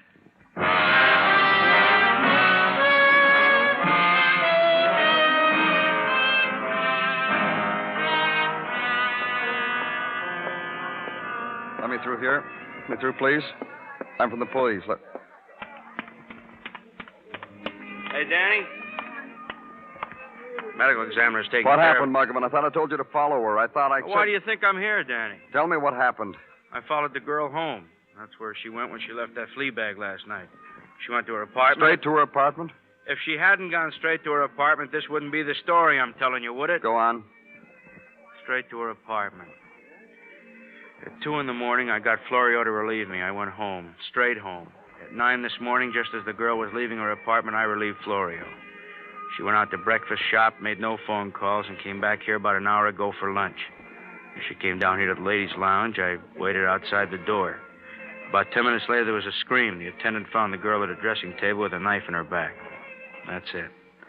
People coming in and going out, you know. Okay. It's just this, Danny. This key. I found it in her bag. 607. That's John Mooney's room, isn't it, Danny? Yeah. Let me have it. See you around, Detective Muggavan.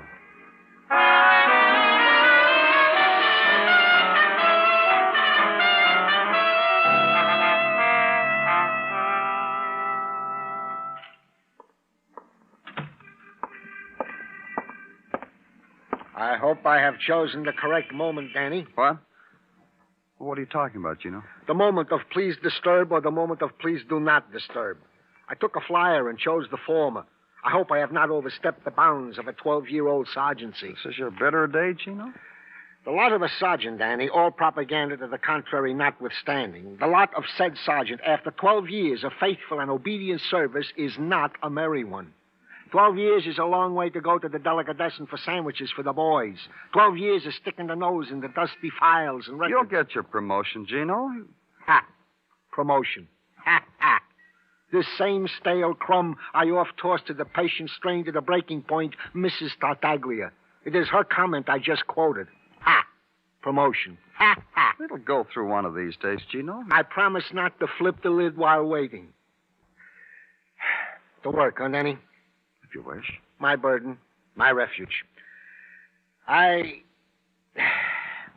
Les Cheney once suspected thief and murder in that payroll robbery of some years former.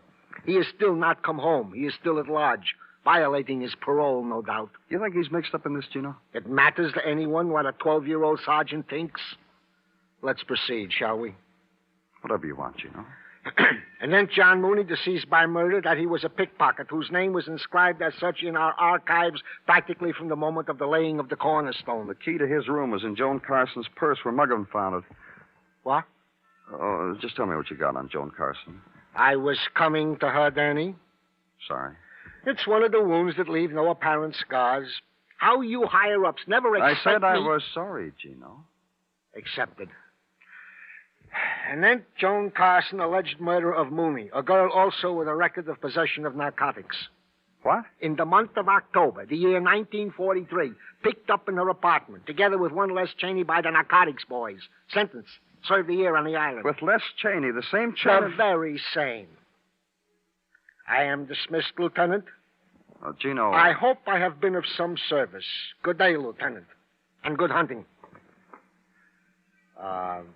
Danny, I didn't mean. Not you. It's the other... You did good, Gino. Real good. Mrs. Tartaglia will be proud of you. Go home. Tell her.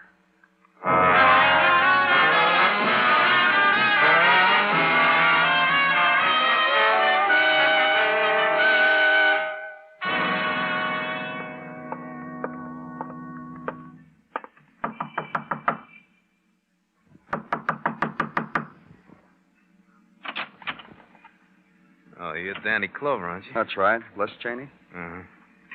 I've been waiting for you almost all day. Come on in. Thanks. Here he is, Ruthie. I told Les to wait for you, so get it over with quick. Ruth doesn't mean it. Les, your parole papers say you have to be polite to cops. Show me where it says about the hat and the hands and the bowing. Ruthie. I waited 5 years for a man to come back. Look what came back.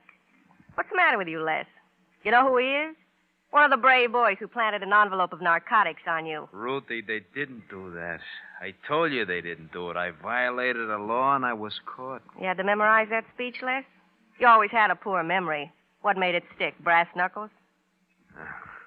Don't mind her, Mr. Clover. What can I do for you? Did you read the papers? Did you see how we finally found that money that was stolen in that holdup you were involved in 5 years ago? I can't go along with you on that, Mr. Clove. I was never involved in a holdup. My error. The one we picked you up for. The one you couldn't make stick. Sure, I admit it. My car was used as a getaway car, but it had been stolen from me. And you couldn't prove otherwise, so you planted the narcotics on him. Why are you talking to him, Les? Because I have to, Ruthie. Don't I, Mr. Clove? That's right. Let's get back to that money, Les. I don't understand why we have to get back to anything. Humor me, huh? Guess I have to do that, too, don't I? We found it in a man's room. The man's name was John Mooney, and he had a record as being a pickpocket. Well, Ruthie and I were discussing that a little while ago. Les read it to me out of the paper, and I clucked. I was wondering how he got that money, Les. I wouldn't know. I'll tell you how I figure he got the money. He was a pickpocket, so he picked somebody's pocket. All that dough? You had a good day. Not really. He got killed for it. So he didn't have a good day. Go argue with the cop. We know who killed John Mooney. I said we... All right. Oh, girl named Joan Carson. She killed him someplace near his hotel, took his key, went to his room to look for the money. I found her there. Clover, Ruthie's missed me for 5 years, and I only been out a month. It's like we were married all over again. Let me spend my evenings with Ruthie. This'll only take a little while. The thing that bothered us less was who Joan Carson was and how she knew where to find the money. You know who she was? You tell me, Mrs. Cheney. You tell him, Les. Tell him. Sure. I once knew her, Mr. Clover. Long time ago. I knew a lot of addicts a long time ago. It still bothers us, Les, how she knew where the money was. We couldn't find it for 5 years. How do I know what she knew? You're in jail for 5 years. We never saw a dollar of that $50,000 that was stolen. You get out, it starts circulating. You still want to pin it on him, huh? Let me tell both of you how it all ties together. You did commit that robbery and murder, Les. Somewhere the money was hidden. You get out, get the money, take it someplace to get rid of it at a discount. A wise boy like you gets his pocket picked. Then the money starts showing. I don't think you're going to prove it this time either, Clover. That's what held me up so long, Les. A bright boy like you gets his pocket picked. I couldn't believe it, but I had to come back to it. Like I said, you still need proof. Maybe you're right. We've still got another problem. How are we going to get your wife to admit she killed Joan Carson? How are we going to do that, Les? You kidding? Get him out of here, Les. Wait a minute. Clover, how do you figure Ruthie killed Joan? How'd you figure it, Les? You figured? Ruthie? You need help, Les? Yeah. Yeah, help me. Your wife kept that $50,000 for you while you were in jail, didn't she? Hid it someplace. Take it from there. See what happens. You crazy, Les? Shut up. Come on, Clover, take it from there. You got out, you gave your wife that money, then you lost it. What did you tell your wife when you lost it? I told her I lost it. Lost it. Lost it to that redhead. You killed her, didn't you? Didn't you? Listen to me, Les. Nah, you listen to me. That's what I told you. That money was stolen. The pickpocket recognized me and called me and tried to sell it back to me. I didn't have any money to buy it. And you sent that redhead for it. Why didn't you send me? Because I'm not beautiful anymore after waiting for you? Because I don't dip my head in henna? Because I don't own a slip that's not frayed? Look what she did to you. She crossed you, killed, and was going to keep that money for herself. No, she wasn't. She was going to come back to me. Oh, no. Oh, no, Les, not her. Not Miss Joan Carson. I took care of that. Killed her? Killed her, Les. Followed her and killed her. For you. For the past 5 years. For the years you were going to make up to me. For the years I lie there with my hands behind my head. Just to me, Les. To no one else. Mr. Clover. Yes? Take us away together.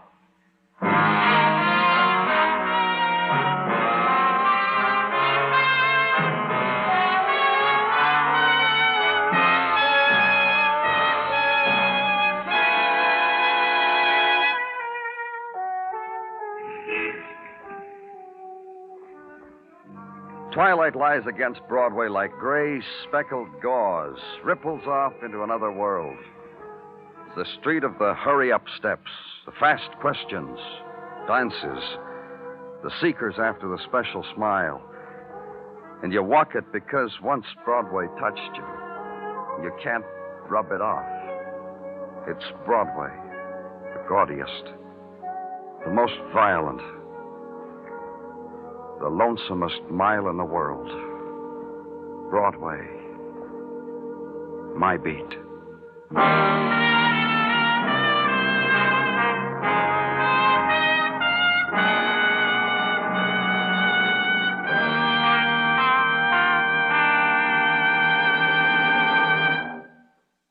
Broadway's My Beat stars Larry Thor as Detective Danny Clover, with Charles Calvert as Tartaglia and Jack Crucian as Muggavan. The program was produced and directed by Elliott Lewis. Musical score was composed by Alexander Courage and conducted by Marlon Skiles. In tonight's story, Charlotte Lawrence was heard as Ruth and Anthony Barrett as Les. Featured in the cast were Georgia Ellis, Howard McNear, and Leo Cleary.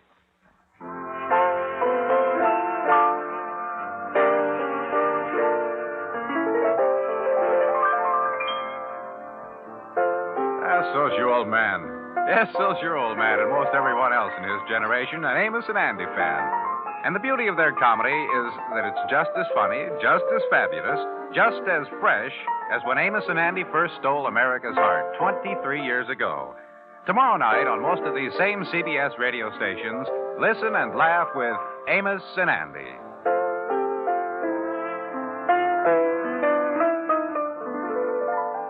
Phil Anders speaking. And remember, Robert Q's Waxworks brings you the top records and recording artists on the CBS Radio Network.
Listen while the makers of Rexall drug products and 10,000 independent Rexall family druggists bring you Dick Powell as Richard Diamond, private detective.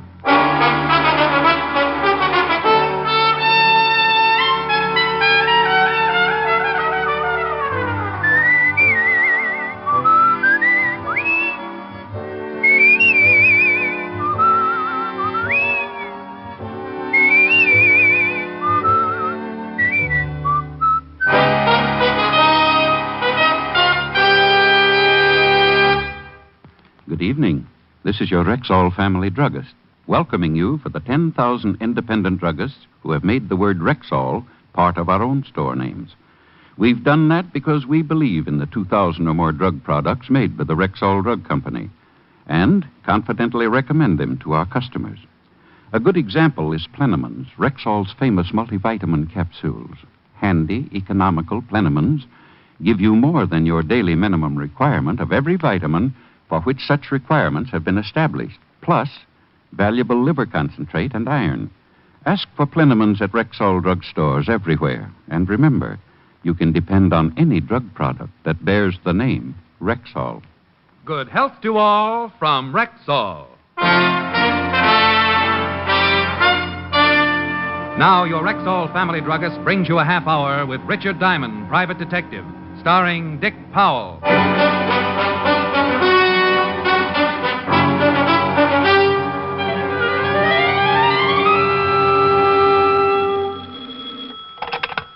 Diamond Detective Agency. Guard against throat scratch. Enjoys smoother strangling. Oh, that's terrible. Yeah, I'm disgusting.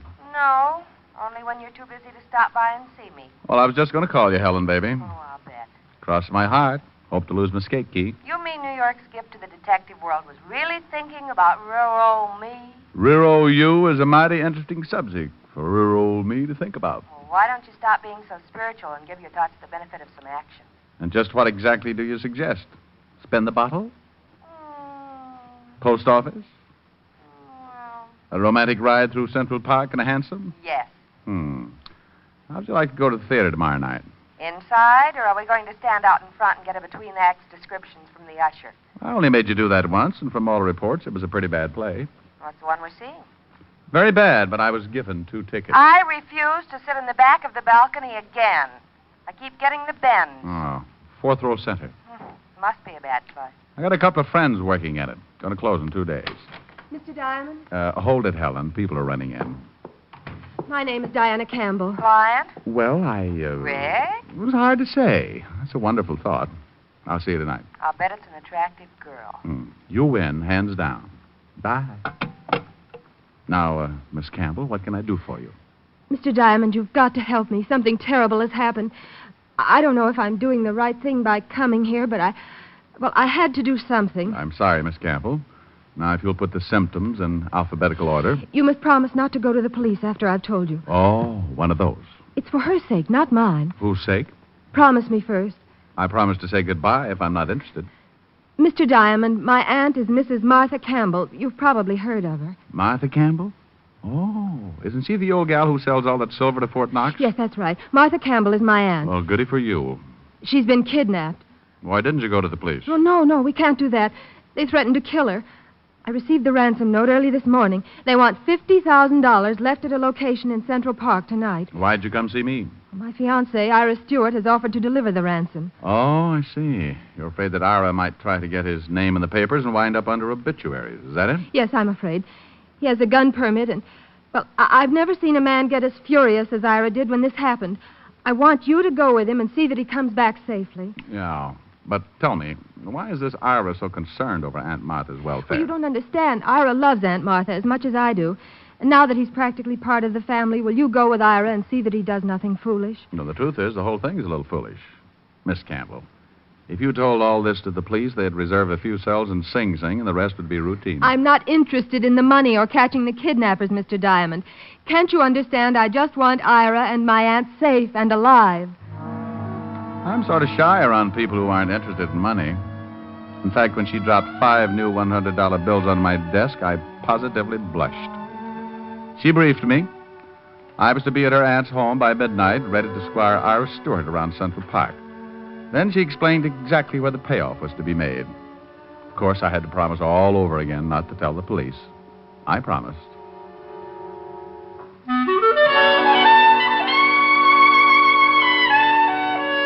Diana Campbell left, but her perfume lingered on. I could have sat around and let that odor drive me to a cheap neurosis, but there were things to do. And the first thing I did was to break my promise to Diane. Well. If it isn't Sergeant Otis, and I'd be happy if it wasn't. Otis. Wake up, Sergeant. Up with the buttercups. It's 3 o'clock in the afternoon. Oh, hello, Shamus. Otis, you'd make a hibernating bear look like an insomnia victim. Well, I'm tired. I've been working hard. I guess you got a right to be tired. If I had to drag those 2 feet of yours around all day, I'd have a nervous breakdown. No. Hiya, fatty. Who's dead? Well, there's been a nasty rumor going around about your sergeant. No, stop clowning. It's too hot. What's on your mind? No. Well, it's not your department. I need somebody I can trust. Kidnapping. Martha Campbell. The Martha Campbell? Yep, she's been snatched, and the retail price is $50,000. The old dame's niece hired me to take care of her boyfriend when he makes the payoff tonight. Where? Central Park, 2 a.m. Come as you are. Otis. Yeah, Lieutenant. Bring me a map of Central Park. Get Lieutenant Davis. Tell him I want every detective available tonight. Prepare a special message to all units of... Hey, wait a minute. Prepare a special message to all units of... Hey, wait a minute. What should I do first? Resign, melonhead. Get that map. Walt and I went to work on the map. We circled the payoff area and set up watch points for an army of plainclothesmen. Nobody going into the area before 2 a.m. would be stopped. But anybody coming out after that time was going to need a good story. It looked great on paper, but Walt was sadder than a Scotchman being held up. If anything went wrong and the news broke, the kidnapping of a woman with Mrs. Campbell's prestige would really upset the commissioner. I left Walt, taxied over to Park Avenue in time to have half of Helen's dinner, spent the rest of the time before midnight with her, and then left to keep my date at a gray stone mansion on the west side. Oh, Mr. Diamond, I'm glad you're here. Come right in. My fiancé's in the study. What did he say about my coming over here? Well, I haven't told him yet. I thought it might be better if... Well, don't you ever do anything the easy way? Ira, I'd like to have you meet Mr. Diamond. What? Oh. Diane, tonight of all nights to have a guest over. Mr. Diamond, I'm very glad to meet you, but, well, you'll have to go now. I'm sorry. Ira Stewart was a blonde, well-built young guy in loose brown tweeds. He seemed to have trouble finding a place for his hands, and I half got the idea he'd like to try my jaw. Ira, Mr. Diamond is here to help us. What? I hired him to go with you tonight. He's a private detective. Even my best friends don't know. Glad to meet you, Mr. Stewart. Diane, have you gone mad? Do you know what would happen to Aunt Martha if those men found Oh, out? relax, Stewart. Nothing's going to happen to anyone unless you force me to make an exception. Diamond, Ira, please, darling. I couldn't stand the thought of you going to see those men alone. We didn't know how many there are or what they might do. I've got all the protection I need right here in my pocket. Famous last words. Look, Buffalo Bill, I'll give you a clue. The kind of guys you got a date with tonight don't take 10 paces before they turn and shoot. You could be buried in that suit, gun and all. Now, look here, Diamond. It's getting late. I'd better get the money. We followed Diane up a winding staircase and into Mrs. Campbell's bedroom. This little nook was somewhat smaller than Grand Central Station, with an acre of bed in the middle. The bed had talent, because all Diane had to do was push a little button, and it slid about a yard away from the wall and exposed the neatest little wall safe this side of the First National Bank. Diane fingered the combination, and a minute later, I found out whose picture is on a $1,000 bill. There were 50 prints. Here, Diane. Put the money in this bag. It's $130, Stewart. I'm ready. Ira, please be careful. Please, both of you. Glad I made the team. Let's go.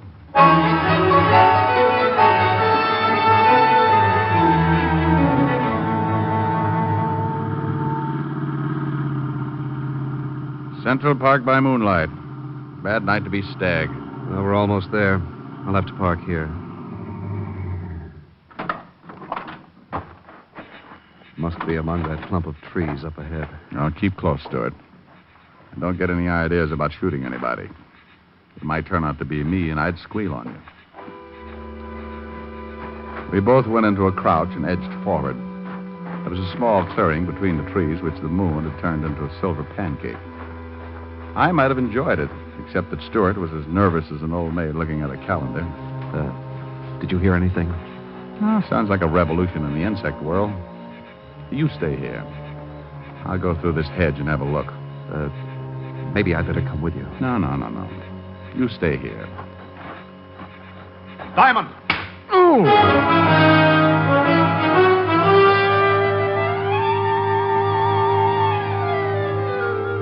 Something caught me hard and neat behind the ear, and I jackknifed into a face full of Mother Earth. Don't let anyone tell you it's nice to get away from things for a while. I didn't like it a bit. I was far, far away.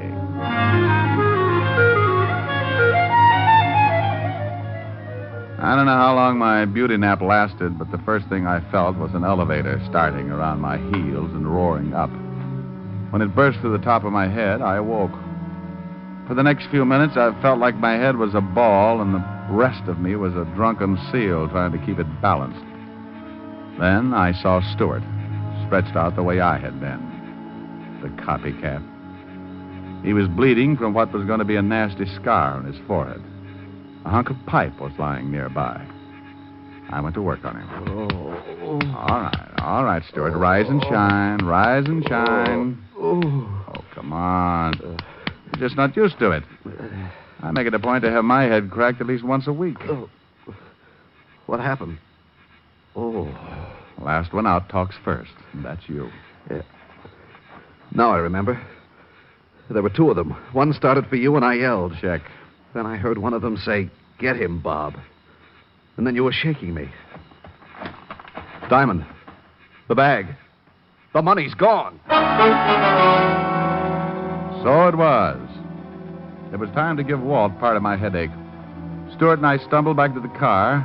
There was someone in the front seat. I pulled the door open and found myself face to face with the kidnapped Mrs. Martha Campbell. She was dead.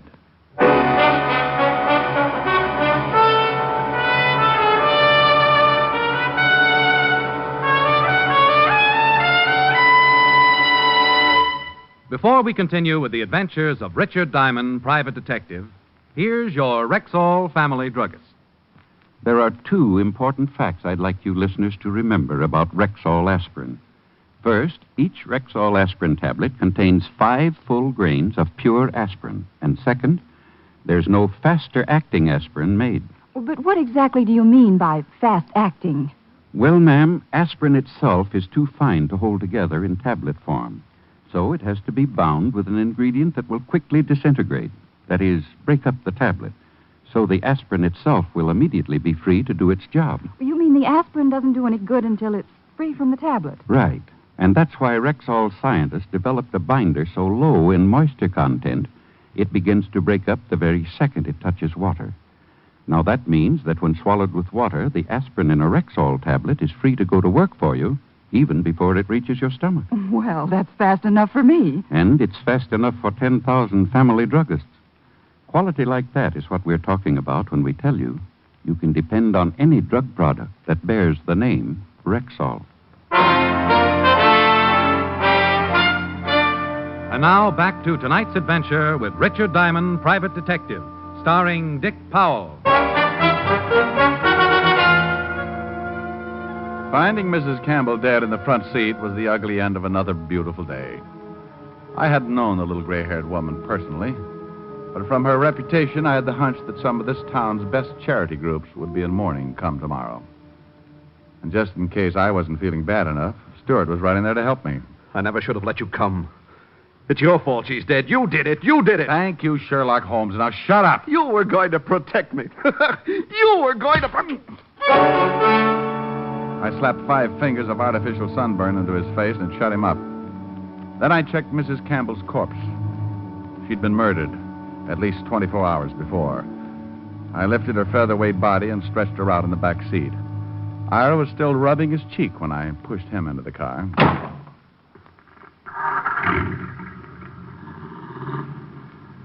Now, what about those 2 guys, Stewart? Oh, now I slapped you back there for your own good. Did you get a look at those guys? It was too dark. One was big and heavy, the other was thin. Could you identify them if you saw them again? Yes, I think so. What's that on the road ahead? Someone's waving a light. That's the police. Just step from that car quietly, you. Otis, it's me, Diamond. Rick, that you? No sign of any kidnappers yet. Not kidnappers, Walt. Murderers. Huh? Exhibit A is on the back seat. Come on, Otis. Open the door. Oh, vicious. Head bashed in. What are the police doing here, Diamond? I thought... Don't brag. You didn't think. Otherwise, you'd have gone straight to the police in the first place. What about the money? I don't care about the money. Mrs. Campbell is dead, and that's all that matters. Well, I'm sorry about that, Mr. Stewart. Look, it might be a good idea for you to be with your fiancée, Miss Campbell, before she hears the news on the radio. We'll take care of things here. Oh. Yes, of course, Diane. Yeah, I'm sorry, Lieutenant, about my behavior. You understand. And Mr. Diamond, Oh, forget it. I've got a head that knows just how you feel. Once Stewart was gone, I gave Walt the lowdown, and we settled down to work. We gave the 2 killers an hour to try a break, and then Walt passed a signal along to his men, and the ring began to close in. We beat the bushes, turned lights in the trees, and kicked over rocks, even the small ones. But by the time we reached the payoff spot, we'd found nothing out but each other. Now, that's impossible. Are you men sure you didn't miss anything? Double-checked all down the line, Lieutenant. They couldn't have gotten through. Take it easy, Walt. Time now for cool heads and dull little dragnets. Otis, I want you to start picking up mugs wholesale. Right, Lieutenant. Anybody who even thinks twice before he answers, bring him in. I want this town covered from the Harlem River to the Battery. Now do it. Otis waddled away, and I drove back to police headquarters with Walt. Soon, Manhattan Island was tucked under a blanket of blue as the biggest police force in the world went to work. The next day, I took a stroll through Central Park for another look at the spot where Stewart and I had been slugged. I found one possible witness, but he wouldn't talk. Probably because he didn't know how. He happened to be an English sparrow. Late in the afternoon, I dropped back to see Walt. He was in his shirt sleeves, hunched over a desk piled high with notes, reports, and cigarette butts. Neither of us had gotten any sleep the night before, but he was advertising it. Oh, Rick, I could kick myself. I ought to turn in my badge. We should have had those guys. Nothing in the lineup? No, I've been looking at drunks, ex-cons, and two-bit hoodlums all day, and they're all clean. If someone tried to sell me an invisible man routine, I'd be willing to listen. Walt, if you keep banging your head against a stone wall, your eyes are going to register tilt. You need a breather on this case. Look, I got 2 tickets for play tonight. What about it? Are you kidding? I've got work to do. Oh, but Walt, the play is a musical murder mystery. The cop on stage is bound to have more troubles than you. Yeah, I bet. Well, maybe you're right. Sure, I'll go. Thanks, Rick. I'm glad Walt didn't ask any more questions because my supply of answers was down to one sorry shrug. However, this last maneuver didn't go over too well on Park Avenue when I dropped in to tell Helen she was being stood up. Rick Diamond, this time you've gone too far. Now, would it help any if I said it was business? No. Well, I suppose there's nothing I can do. I spent all day buying a new dress and getting my hair done, and then you walk in at the last minute and tell me you... Helen, baby. Now, you stay away from me, Rick. Rick, let go of me. No, in a minute. Rick. You dog.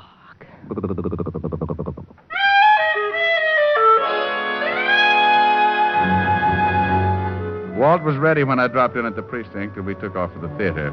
After the show was over, we meandered backstage to see my friends of the cast. Turned out to be an interesting evening.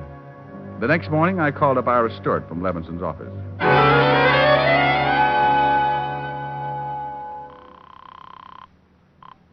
Yes? Hello, Stewart. This is Diamond. I'm calling from the 5th Precinct Police Headquarters. Anything turn up? Well, it looks that way, yes. The police picked up 2 guys who may have killed Martha Campbell. Can you get on here right away? Certainly. I'll leave right now. Well, then run. Do not walk. When Stewart showed, we took him into the lineup room. The 2 suspects had their backs against the marked wall. Under the hot lights, they looked about as ugly as a draft notice on a honeymoon. What do you think, Stewart? They look like the men, Lieutenant. We didn't do nothing. This is the parade. On you guys, it looks good. What do you want to do, live forever? Now, Stewart, these guys are Willie the Knife Foster and Bloody Bob Ferguson. They've been indicted on 3 kidnap raps, but always managed to get off. Now, if you recognize them, you're an eyewitness, and they're cooked. Well, tell the big one to say, get him, Bob.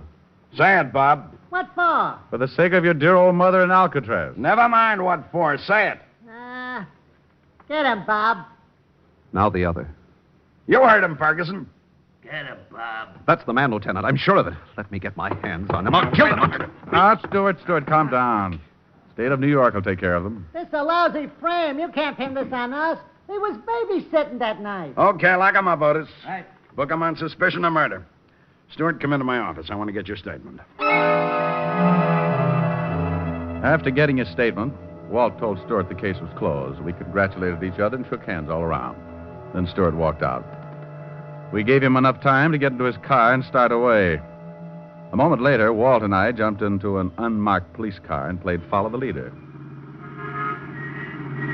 Rick, this case turned right side up too quick to suit me.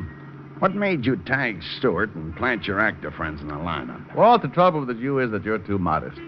You set an airtight man trap for 2 unknown kidnappers and then blame yourself because the net came up empty. Well, he had you fooled, too. That's true. I'm ashamed to admit. But Stewart had a good plan. He kidnaps the lady himself, sends Diane a phony ransom note. Then, with a reputable private detective present, that's me, he gets the $50,000 and even bops himself on the head to make it look kosher. You'd have made a perfect alibi for him, Rick. But where did the old lady's body come from? He probably had it in the car trunk when we drove into the park the night of the supposed payoff. Hey, He's turning at the park. Mm-hmm. Soon comes the part we don't know yet. We should have nabbed him back at the station. I'd like to sweat him for a few hours. On what? The identification? So he claims it was a mistake. Could happen. The jury would think so. No, Walt. He's put on too big an act to fold under questioning.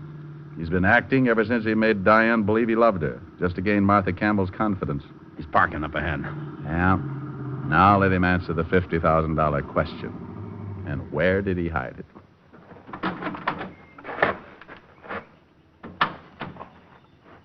He's heading toward that same grove of trees.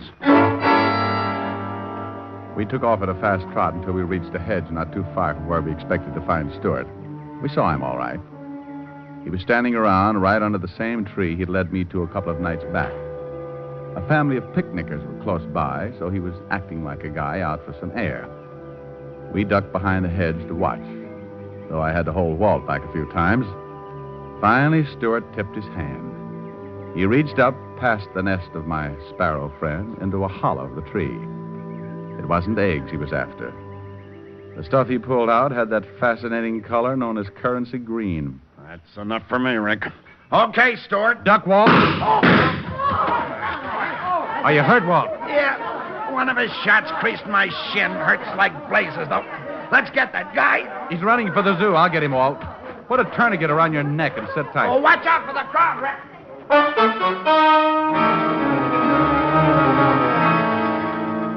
What the shooting did to that crowd, a skunk couldn't do in a bargain basement. They suddenly decided there was no place like home. Stewart was dodging between the animal cages now and still using his gun to discourage me. I sprinted after him, but he disappeared. That bullet went right through my only hat, but I saw him now. He was climbing along the rock barrier that backed up the bear pits. He made a lousy target because those jagged rocks and overhanging ledges gave him plenty of cover. He was trying to reach the road on the other side, and if I didn't do something about it, exit Mr. Stewart. I took aim. My shot clipped a hunk of rock just as he was reaching for it. Stewart pulled back too quickly and tried to step on some air, which never does work too well. He went over and down. He never hit the ground because down in that pit, waiting for him with open arms, was a giant polar bear that had never forgiven the man who brought him from Alaska to New York.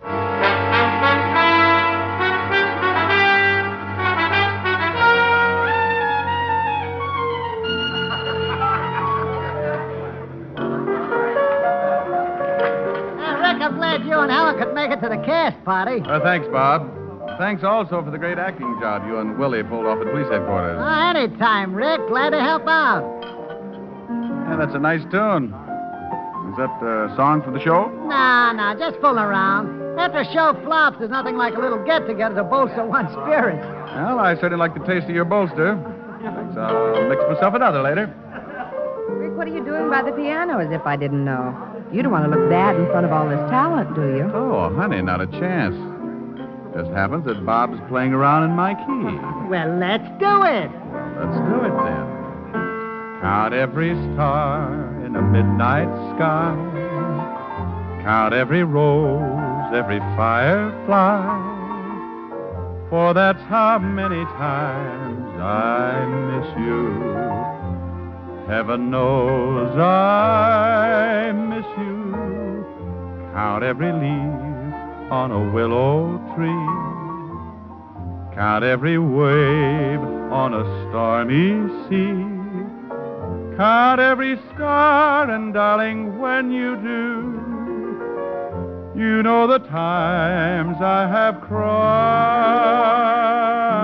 for you.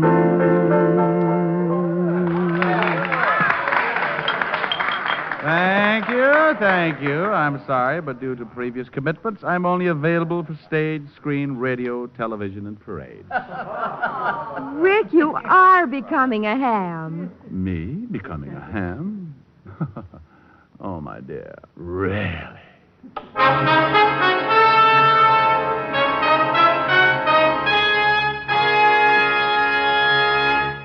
Again, here's your Rexall family druggist.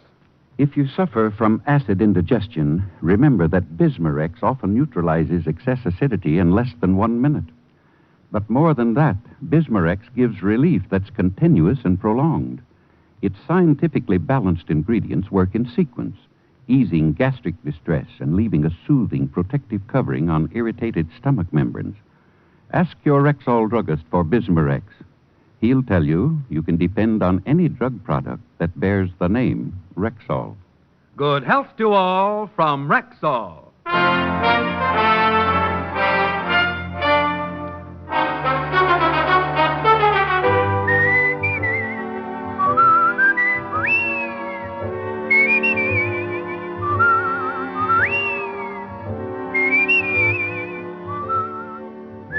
Richard Diamond, Private Detective, stars Dick Powell in the title role and is written by Joe Morheim and Hal Bloom, with music composed and conducted by Frank Worth.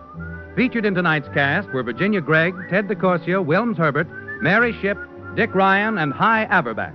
Richard Diamond, Private Detective is produced and directed by Jaime Del Valle.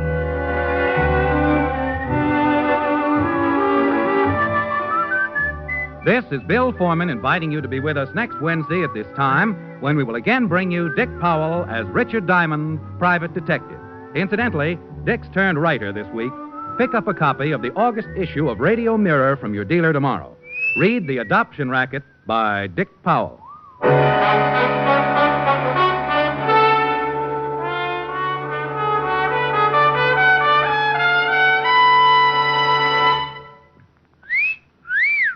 Hiya, beautiful. Get lost, Bristlepuss. You need a shave. But I have shaved. What else do you want me to do? Silly boy, she wants you to go Stag. Go Stag? But why? Because Stag is Rexall's exclusive line of men's good grooming aids, like Stag Brushless Shave Cream. No fuss, no massage, just smooth it on, and presto, you get a clean, close shave. Your face stays smooth and whiskerless all day long. I'll do it. I'll go Stag. That's it. Join the Stag line now at Rexall drugstores everywhere. Yes, to make girls care. Go Stag. Sarah Berner will delight you with Sarah's Private Caper tomorrow on NBC.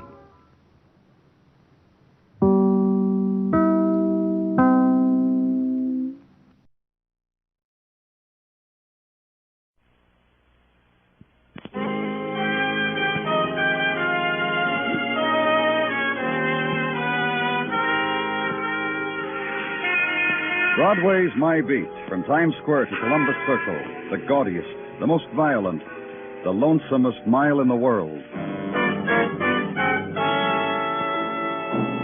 Broadway's My Beat, with Larry Thor as Detective Danny Clover.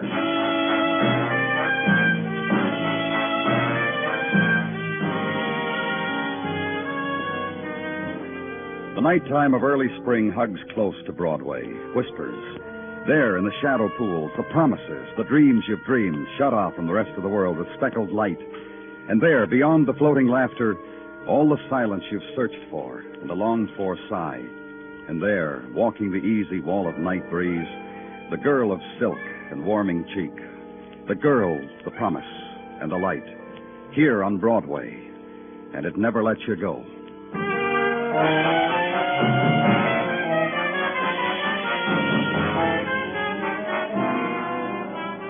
Off Broadway now, police hospital, tax-supported room for emergency pain, enamel, polish, and gleam.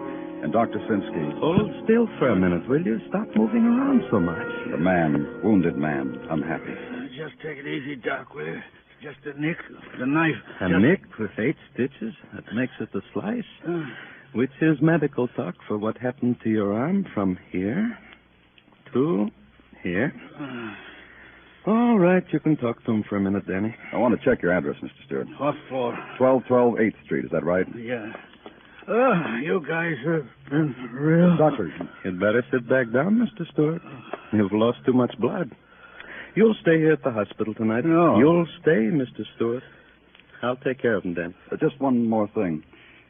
You feel like changing your story? I was waiting for the express train in the subway. Yeah, I know. And someone came up and stabbed you. And I don't know who he was. You don't have any idea why it happened. And I don't have any... Good night. Me stabbed like this, Doc. You'd think he'd believe a wounded man like me, wouldn't you? Lie down.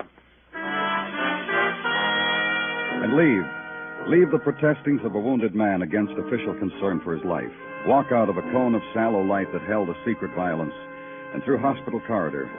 The sounds of night pain hushed, muted. And into street, and for a while walk against the surge of a city's nighttime, brush against a woman's laughter, and it drifts through the spring. Turn a corner, and your street, your room, your rectangle of night, and of sleep. In the morning, headquarters, and the things of the morning, the coffee, the cigarette, the sergeant's Tartaglia. Enjoy, Danny. Sip the coffee, inhale the cigarette. Take time. Enjoy. Oh, thanks, Gino. After all, what rule says a man must rush pell-mell into the pace that kills without he first should settle his stomach? As my great-aunt, that's my great-aunt Tia Severini of Patterson, once put it, and nicely, I think, in her native tongue. You have something for me, Gino? Very well, if you insist.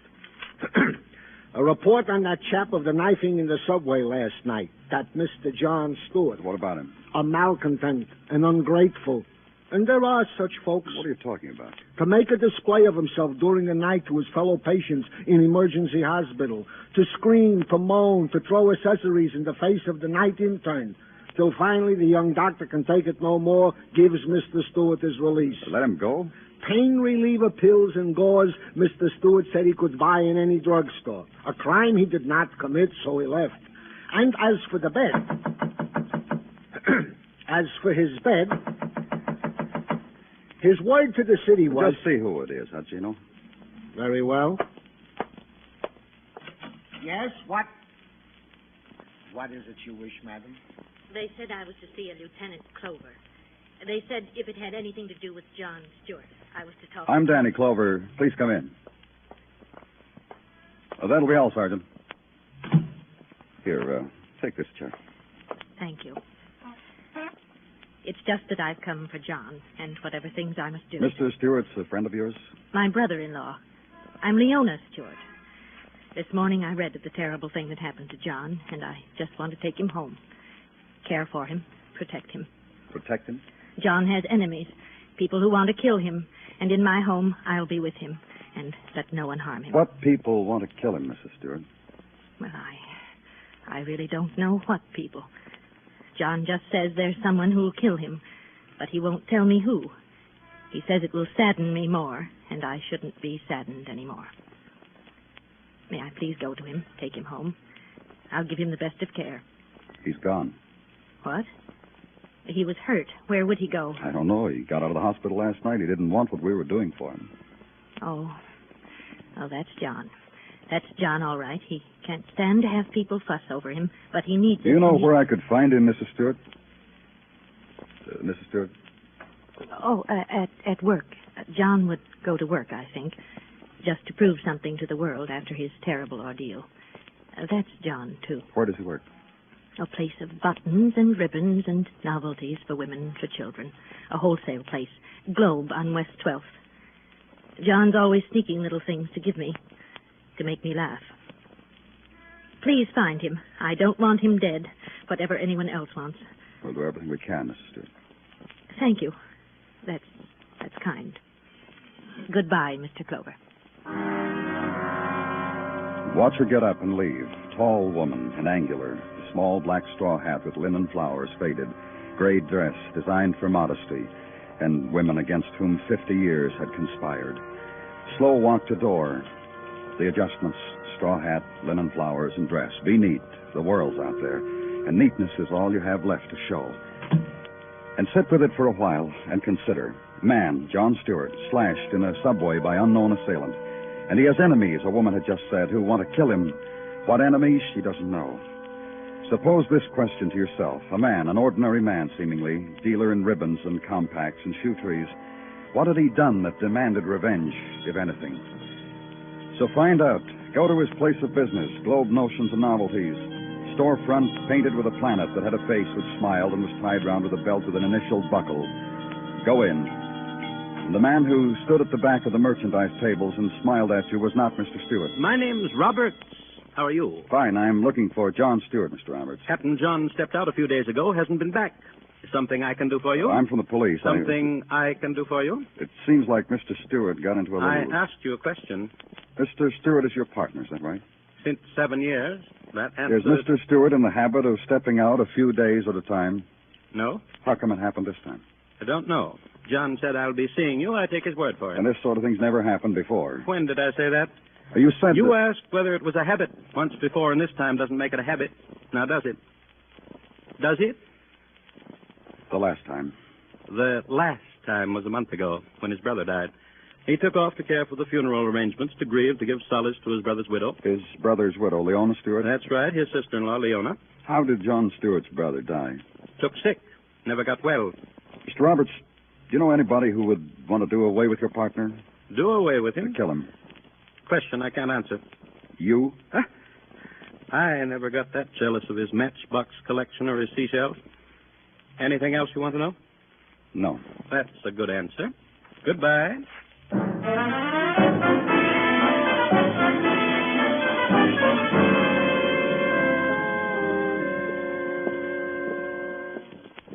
Wait till I give you a look-see at Johnny Stewart's room. It'll open a whole new horizon for you. A way of life. You know him well, Mr. Anderson? I counter with a question of my own. I read you were with him last night. That's right. I read his arm was sliced open from knuckle to elbow. I read also he clenched his teeth down on the whole You thing. said you had a question, Mr. Anderson. How well you got to know Johnny Stewart last night is how well I got to know him in 10 years of relieving him of his room rent. Gaze. Gaze yourself upon the rented room of John Stewart, dealer in notions and souvenirs.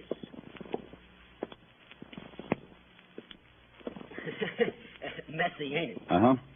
You have any idea where Stewart might be? Where If I told you he was probably out collecting things to add to the collection of junk he's already got, I would probably be 100% right. Well, thanks a lot, Mr. Anderson. Hey, don't go. I got to show you a few things. Like this. These cardboard boxes full of match covers. Collector's items, huh? For a grown man, huh? Look, Mr. Anderson. Wait. Over here. Laid out on a bureau and not to be touched by a cleaning woman's hands or mine or yours. Maybe 3 pounds of seashells. Laid out. Very neat, huh?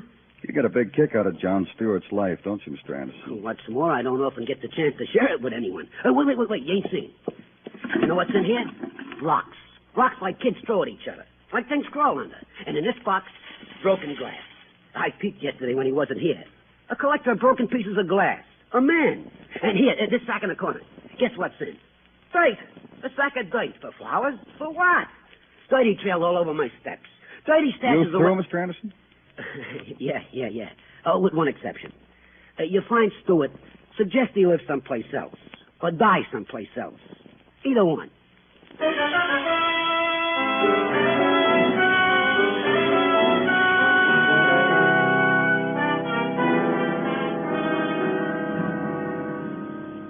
That John Stewart is as yet not to be found. All right, Gino, what else? Talking to of Mr. Stewart's neighbors revealed he is a man who is a hat tipper and greeter. More than that, nothing. Talks hardly to anyone. However, he has been seen doing a very peculiar thing. No? He has been seen stopping in stride to pick up from the sidewalk cigar bands.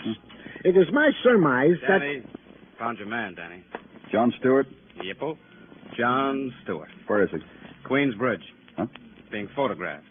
On his face. How did... With a knife, Danny. Murdered. Stabbed to death.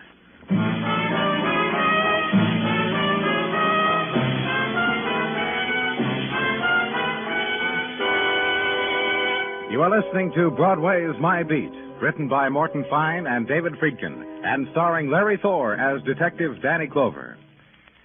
America, answer the call of the 1953 Red Cross campaign now underway. Whoever you are, wherever you may be, if disaster strikes you or those you love, the Red Cross will be on the job to save life and property, to give survivors a fresh start. America's young sons in Korea know the work of the Red Cross. They can measure its effectiveness in lives saved time and again through the blood program. This month, now, give generously to your local Red Cross.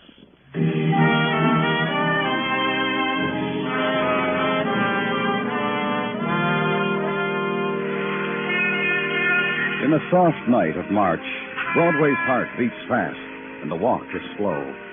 Dream walk, languid, rhythm to the even pulsings of light, to the cadence of muted trumpet drifting out of loudspeakers, out of upstairs halls where dancing is to be had. And the face of the crowd is veiled with memory of other spring night times, when also the sheen of neon floated through a girl's hair, when also laughter spilled swiftly out of doorways, and shadows were scented with fleeting perfumes. So follow close on the heels of night. Maybe this one, this time, this year, maybe it won't get away from you.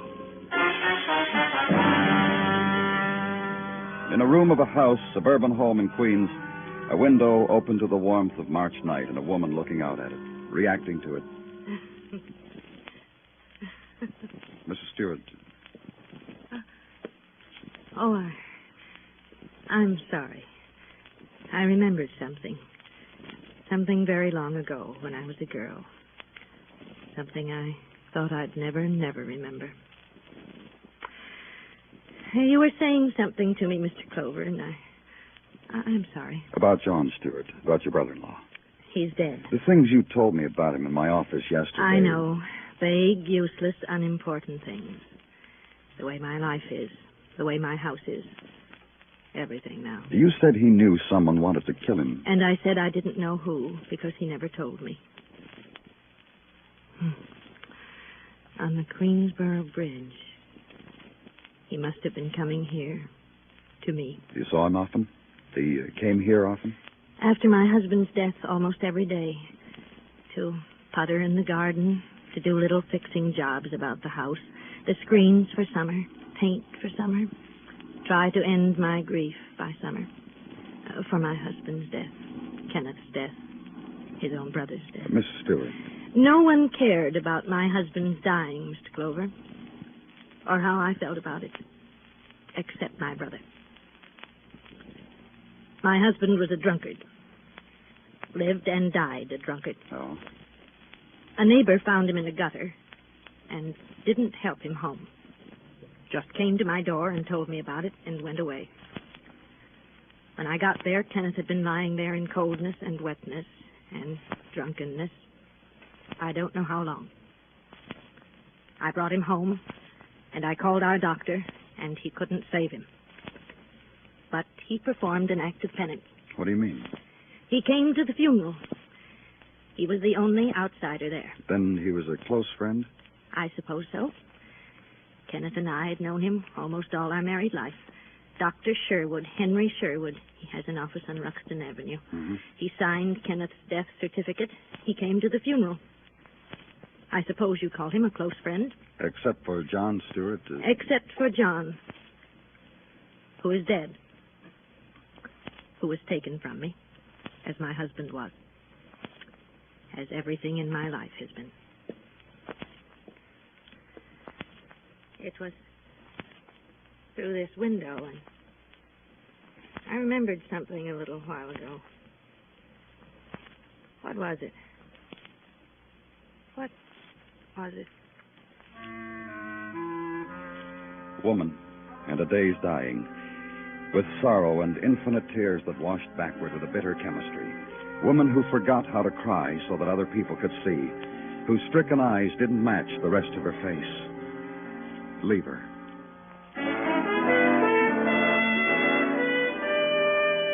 Street and home and sleep. Sleep and the alarm clock. The punctual awakening, the jolt. Roll over and see how the day is. Gray. So dress and go out to live with a gray day. Phone headquarters and leave word you weren't coming in right away because you had a stop to make. Friend of the family and doctor, healer, and signer of death certificates. Go there. The cardboard sign in the door window tells you the doctor is in to enter and be seated. Through the doorway and the vestibule and into a waiting room of old oak chairs and a table of flimsy wood and woven straw, which held magazines catering to handymen about the home, druggists, and those who missed the April 1937 report on the Denver Medical Conclave. Also to be noted, large painting of a tiger and an autographed photograph of one Dr. Buford Cosgrove in memory of the Medical Conclave, Denver, April 1937. And later, a door opens at one end of the room, and a man with a pink face beckons. In my office, please. Sit down, please. What seems to be your trouble? I'm not here as a patient, Dr. Sherwood. I see. Who sent you to see me? I'm from the police. My diploma's on the wall, sir. If you'll be kind enough.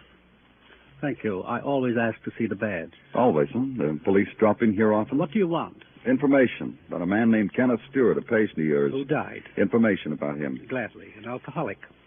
He died from alcoholism? You might say that. 6 months ago, he contracted low-bound pneumonia while out on a drunk. He was cured. Close, but a cure. I won. And last month? Precisely the same thing. Pneumonia, same type. I lost. Kenneth Stewart died. You'd been his physician for quite a time, I understand. I need to know something about him. An alcoholic. I'm no psychologist. He drank. I have no idea why. I couldn't get him to go to a sanitarium. I lost there, too. Were you his brother John's doctor, too? No. However, that man was in a couple of days ago. He asked me how his brother Kenneth had died. I told him the same thing I'm telling you, pneumonia. He threw a handful of dirt at me. What? He had a brown paper bag of dirt in his pocket. He threw a handful at me. If you were me, you wouldn't look like that, sir. Dirt in a brown paper bag is fairly mild for some of the neuroses that I... Anything else you can tell me, Doctor? Not a thing. Now, you'll excuse me, won't you?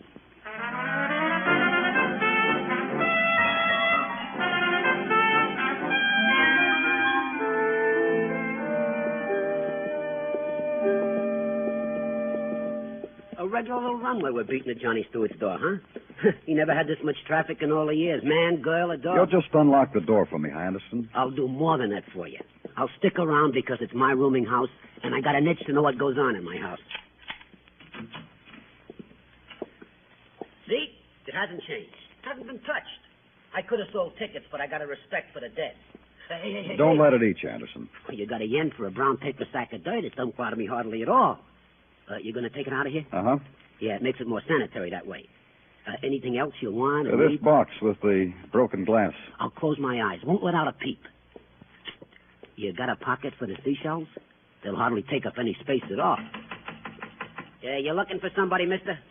Mr. John Stewart. Is he here? He's dead, that's where he is. Cold stone dead someplace else. You don't read, mister? Oh, I didn't know. What do you want with Stewart? Look here, I don't I'm want from the police. What do you want with Stewart? Well, only to give him this envelope. I'm sorry, I didn't know he was dead. Let me have it. Thanks. It probably won't do you any good to read it. It's all very technical. Chemical symbols, aren't they? Yes, but of course. You see, Mr. Stewart brought in a little sample of earth the other day. You're a chemist? Oh, no. Oh, my, no. I have a little garden supply shop down the street, and Mr. Stewart came in and gave me some earth out of a brown paper bag, like you have in your hands, and he said he was doing some gardening, and would I analyze the sample of soil he had, whether it was acid and all, and I said I'd have to send it out, and it'd take a day or so. Yeah, thanks. Thanks very much. You too, Anderson.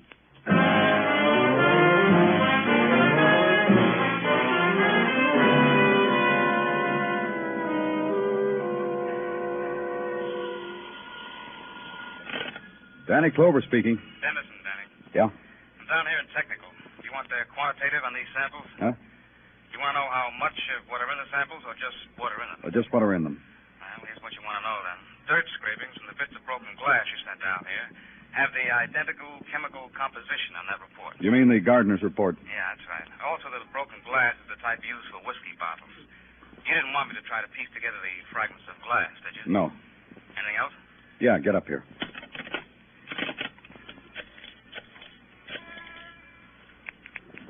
Dr. Sinsky speaking. Danny Clover, Doctor. Can I see you in my office for a minute? Sure, Danny, sure. I'll be right up.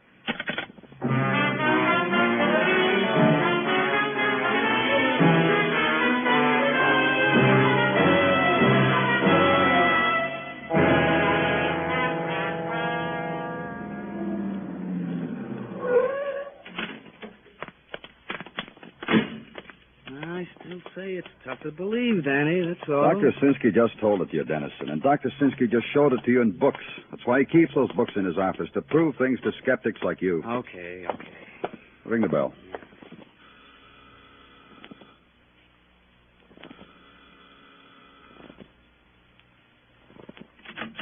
Yes, what? Oh. Hello, Mr. Clover. Hello, Mr. Stewart. This is Detective Dennison. How are you? How do you do? Please come in. Thank you. Well, what can I do for you, gentlemen? We have to talk with you some more. Well, I don't see why. We'll tell you why, Mrs. Stewart. Police officers just don't knock on doors without reasons. What is your reason, Mr. Clover? It's about the death of your husband. Well, that's strange. And about the death of your brother-in-law. How strange is that, Mrs. Stewart? Mr. Clover. Yes? Forgive me. Suddenly I'm tired. Suddenly I want... Oh, sure. Sit down, Mrs. Stewart. I don't like your friend, Mr. Clover. Oh, yeah, I'm not very popular. Something I've always carried around with me. Please tell me what it is you want. Your husband was a drunk, wasn't he? I told you that myself. How come he was a drunk, Mrs. Stewart? He had a taste for whiskey, that's all I know. But there's always other reasons. Didn't you get along, or what? I told you before, Mr. Clover. I'm tired. And I told you before I didn't like your friend. For the next few minutes, Mrs. Stewart, you're going to have to bear with it. What about you, Mrs. Stewart? What do you mean? The kind of life you've led, your husband. What kind of life do you think it's been? Rough, huh? Now will you tell me, Mr. Clover, just what you came for? You murdered your husband, didn't you? Listen. Yes? I have pictures of myself when I was young. Would you like to see them? They're upstairs. We've seen pretty girls, Mrs. Stewart, and you must have been pretty. I was. Simply, I was considered very pretty. That's what I meant when I asked you what your life has been. The night before... Yes? The night before I made up my mind. To kill your husband? Yes. I lay there and I thought about how my life has been. With him lying there. With the reek. And that was my life. So you poisoned him, huh? In the booze? Yes. Mrs. Stewart, a little while ago we found out from our police physician that the gross symptoms of the poison you used and pneumonia are the same. How did you know that? It's irony, isn't it? Yeah, but how did you know it? The first time my husband got sick, 6 months ago, I've got a book, a home medical book. The symptoms, I saw them. They were almost the same. And last month, when he was pulled out of a wet gutter, drunk, you fed him the poison, killed him. And your doctor thought it was the same thing. Yes. And you killed your brother-in-law because he suspected what had happened. I should have known better than to bury that bottle in the garden. My brother-in-law always liked to putter around there. He found that broken bottle and dug up the dirt around it, huh? I know. He came into my house and looked at me. Then he threw a handful of dirt in my face. Then he told me. I tried to kill him in the subway. We'd better get going, Mrs. Stewart. If only he hadn't found out. It would have been all right. Then the neighbors would have come and sat with me and talked with me and not been embarrassed because I had a drunken husband. Get her coat, Dennison. Yeah. He was better off dead. And so was I. I'm 51 years old. It had to stop sometime, the life I had. Someone had to stop it. So I did. Here, I brought your scarf, too, Mrs. Stewart. It's cold outside.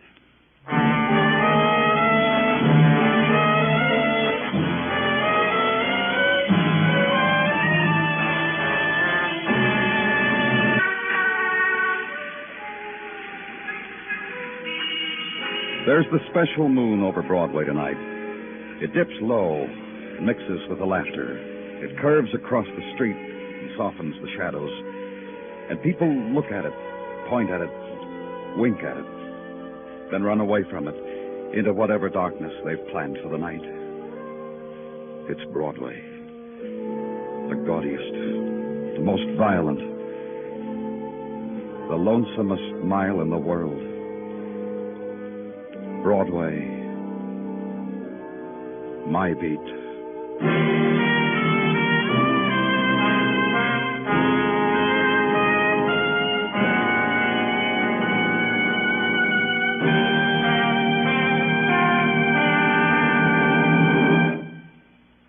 Broadway Is My Beat stars Larry Thor as Detective Danny Clover, with Charles Calvert as Tartaglia and Jack Crucian as Muggavan. The program is produced and directed by Elliott Lewis, with musical score composed and conducted by Alexander Courage. In tonight's story, Paula Winslow was heard as Leona. Featured in the cast were James McCallion, Lou Merrill, Herb Butterfield, Billy Hallop, and Steve Roberts. Bill Anders speaking.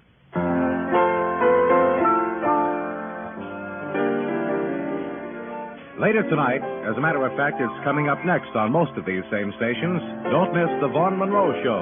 30 minutes with Maestro Vaughn, the Moon Maids, the Moon Men, their singing guest Cindy Lord, and the top tunes of the week. Vaughn and Company are up in Boston College tonight, ready to play the tunes you made your favorites with your requests and your purchases this week. Speak to an Angel, She Wore Red Feathers, Have You Heard, and many others. So stay tuned now for the Vaughn Monroe Show, following station identification on most of these stations. And remember, you'll find Western adventure and music with Gene Autry Saturday evenings on the CBS Radio Network.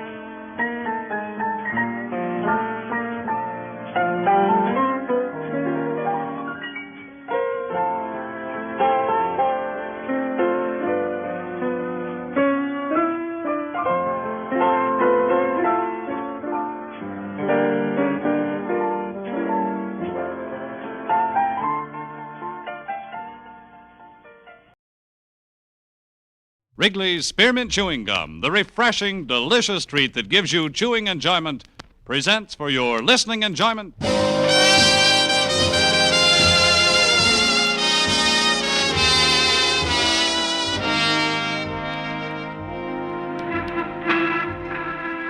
Broadway's My Beat, from Times Square to Columbus Circle, the gaudiest, the most violent, the lonesomest mile in the world.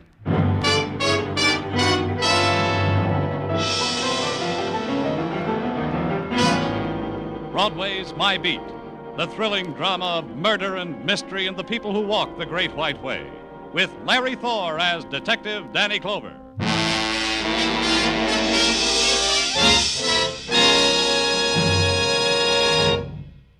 To make every day more enjoyable, treat yourself often to refreshing, delicious Wrigley's Spearmint Chewing Gum. Here's a taste treat you can enjoy indoors, outdoors, at work, or at play. The cool, long-lasting mint flavor refreshes you. The smooth, steady chewing helps keep you fresh and alert.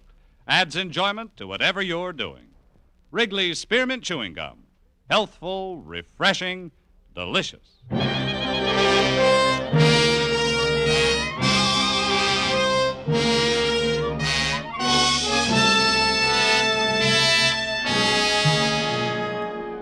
In the summer's heat, Broadway is a wasteland, sullen, a place of regret. It's a time when the breeze puffs in from the river, dies suddenly before it touches your dampened cheek. The time when you wake up already exhausted, then pause before your office door and consider arson. Broadway fans itself with a newspaper and finds fascination watching a fat fly crawl against a sweating window. The thing to do is give up, except you've got a job, except you've got to pay the rent, pick up the check, buy the beer, leave the tip, meet the installment. July or not, you've got to make a living, kid. For my part, I would rather have been at Jones Beach, but I wasn't.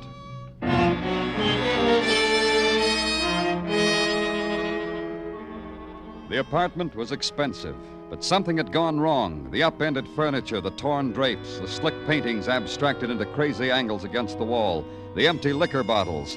The place was a mess, which included the man who nagged at me. You've been doing nothing but walk around. Say something to me. so I'll know you're working. I'm working, Mr. Chelsea. I walk around and observe and jot little things down in this little book, and that's what I get paid for. You don't care, do you? What do you care if someone's been killed? Slashed to death? Show me a body, and I'll help you weep. If you'd only listen to me. Stop walking around and hear what I've got to say. All right? Go ahead, Mr. Chelsea.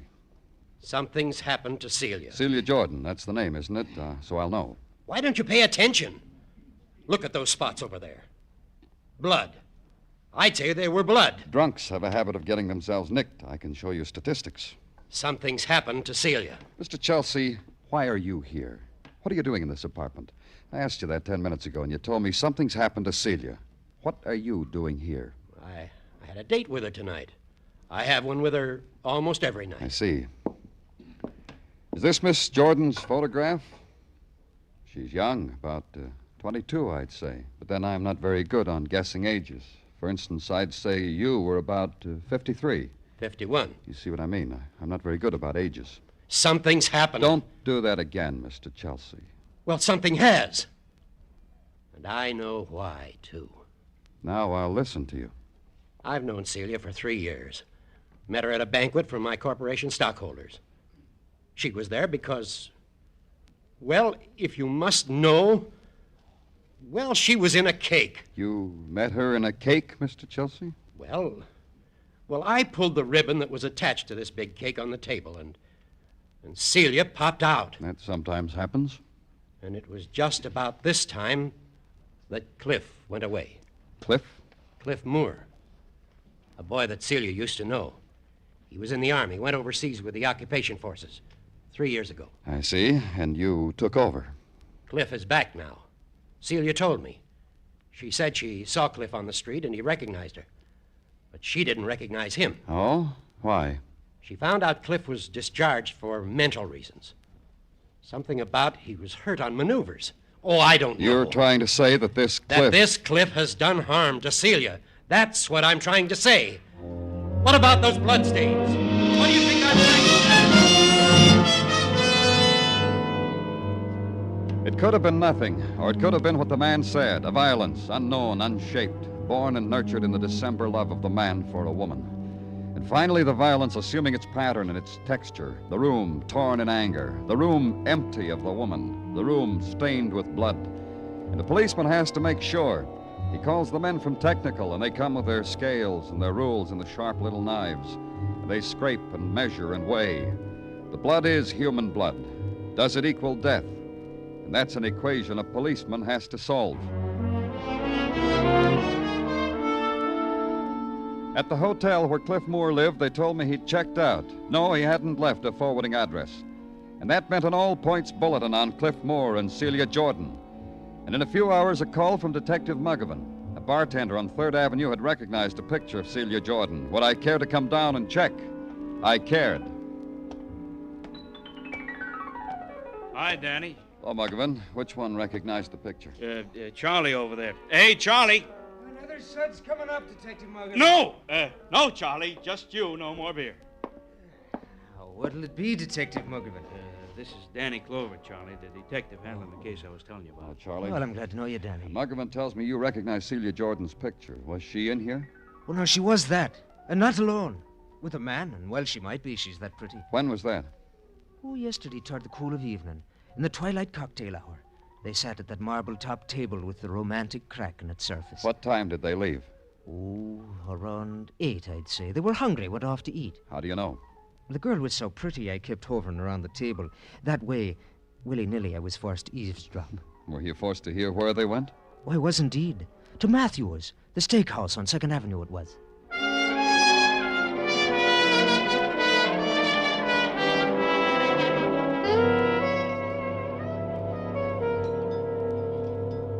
You waited on this girl? I'm certain of it. Of course, yes. Was she with anyone? She was. A young man. A nervous, temperamental type, I'd classify him.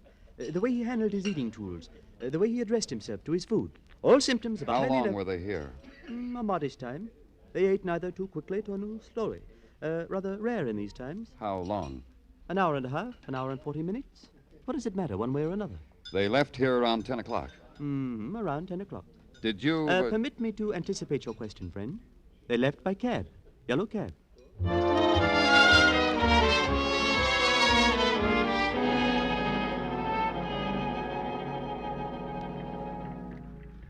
Yeah, I picked them up at a steak joint on 2nd. What's the matter? They committed something? Where'd you take him? To the girl's apartment on 63rd. Man tells me to wait. I wait. An hour and a half, 2 hours. My meter is abloom with money. Down he comes and spoils it all. Alone? All alone. I gather that they, What does it matter what I gather? Anyway, I take the guy to the address he gives me. Where? The Suffolk Hotel on 71st. He committed something?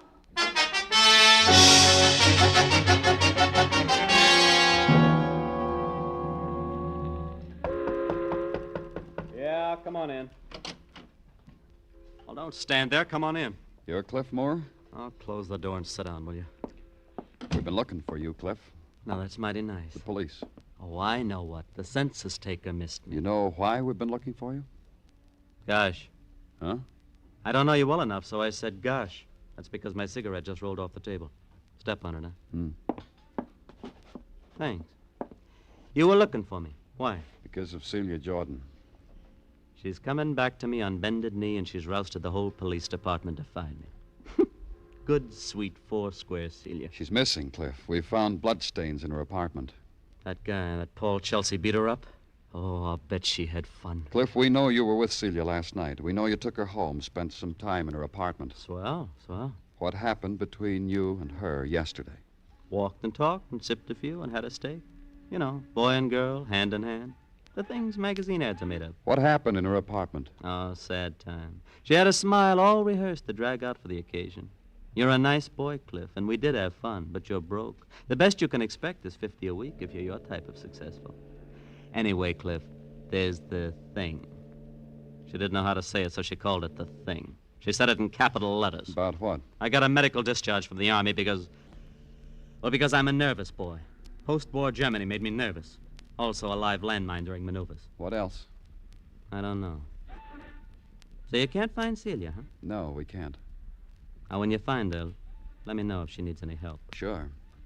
Don't run away, Cliff. You kidding? I sit here and run away all the time. Because I'm a nervous boy.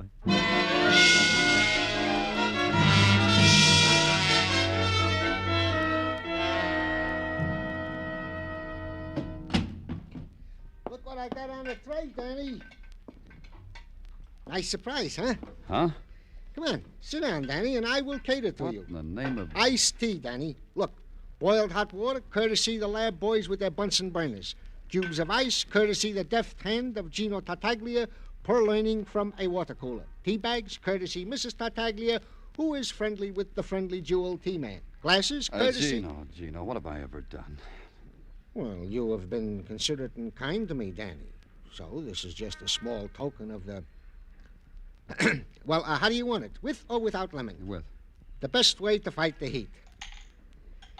Yeah, coming up, Danny. Gino? Yeah, I know. You want to know, is there any progress in the search for one Celia Jordan vanished? Possibly mayhem committed upon. Possibly deceased. Stop me if I'm wrong. No, go ahead. There is no progress. Anything else, Danny? No, I guess there's nothing else, Gino. Oh, excuse me. Certainly. Thank you. Danny Clover speaking. I understand you've been looking for me, Mr. Clover. Who is this? Celia Jordan. Are you all right? Not a mark on you, Mr. Clover, anywhere. Come see for yourself. You really should. It'll ease your mind. But we thought... Where are you, Miss Jordan? At the Amsterdam Hotel on 34th Street, room 2412. I'll be ready for you.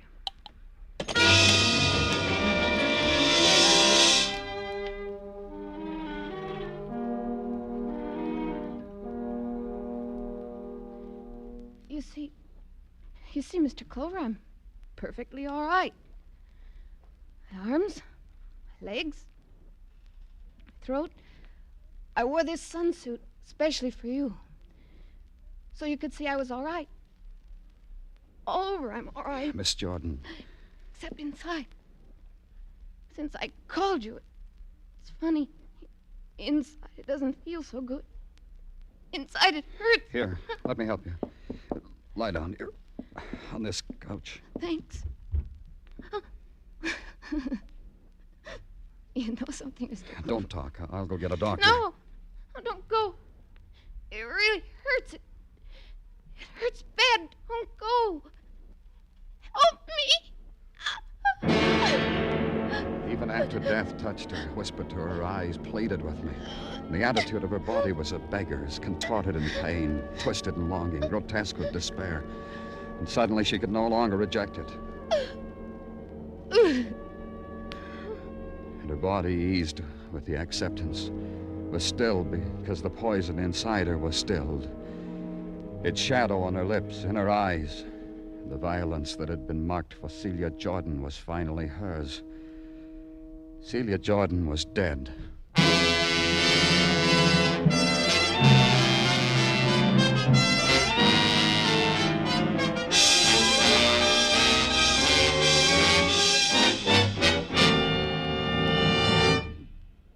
Remember, friends, to make every day more enjoyable, treat yourself often to refreshing, delicious Wrigley's Spearmint Chewing Gum.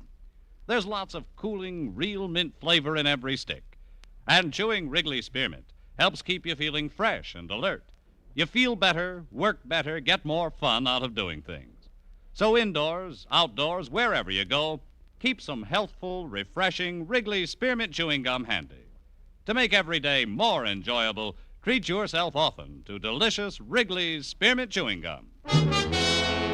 We now continue with Broadway's My Beat, written by Morton Fine and David Friedkin and starring Larry Thor as Detective Danny Clover.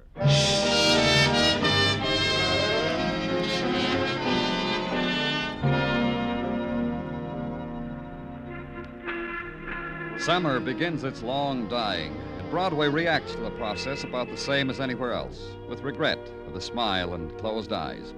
Except on Broadway, there'll be more things to remember, huh, kid? The evenings, just as twilight washed over you, and the lights on the translux flicker like fireflies, and dance out the dance of how it is to be at war in the summertime. And the cool evening breeze from the air-cooled movie, refreshing, till the newsreel sends out a cold wind. You shiver and move to another place.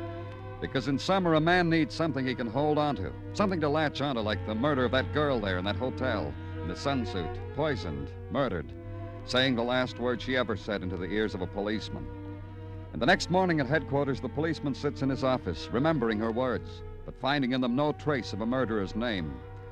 And then a door opens, and a voice that's welcome calls you. Danny? And it's Dr. Sinsky.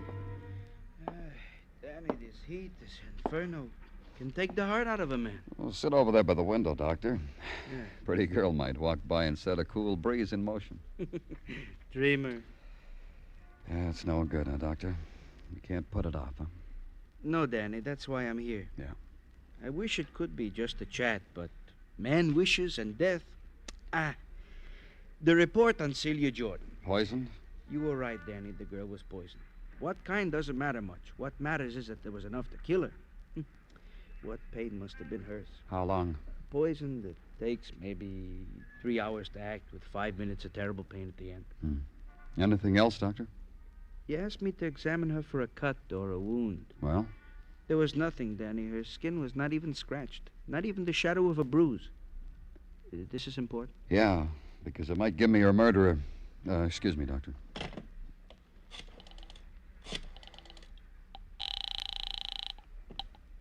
Muggavan here. Danny, I want you to take a plant, Muggavan. Okay, Danny, where? Who? Suffolk Hotel on 71st. Cliff Moore. First Cliff Moore. Got it,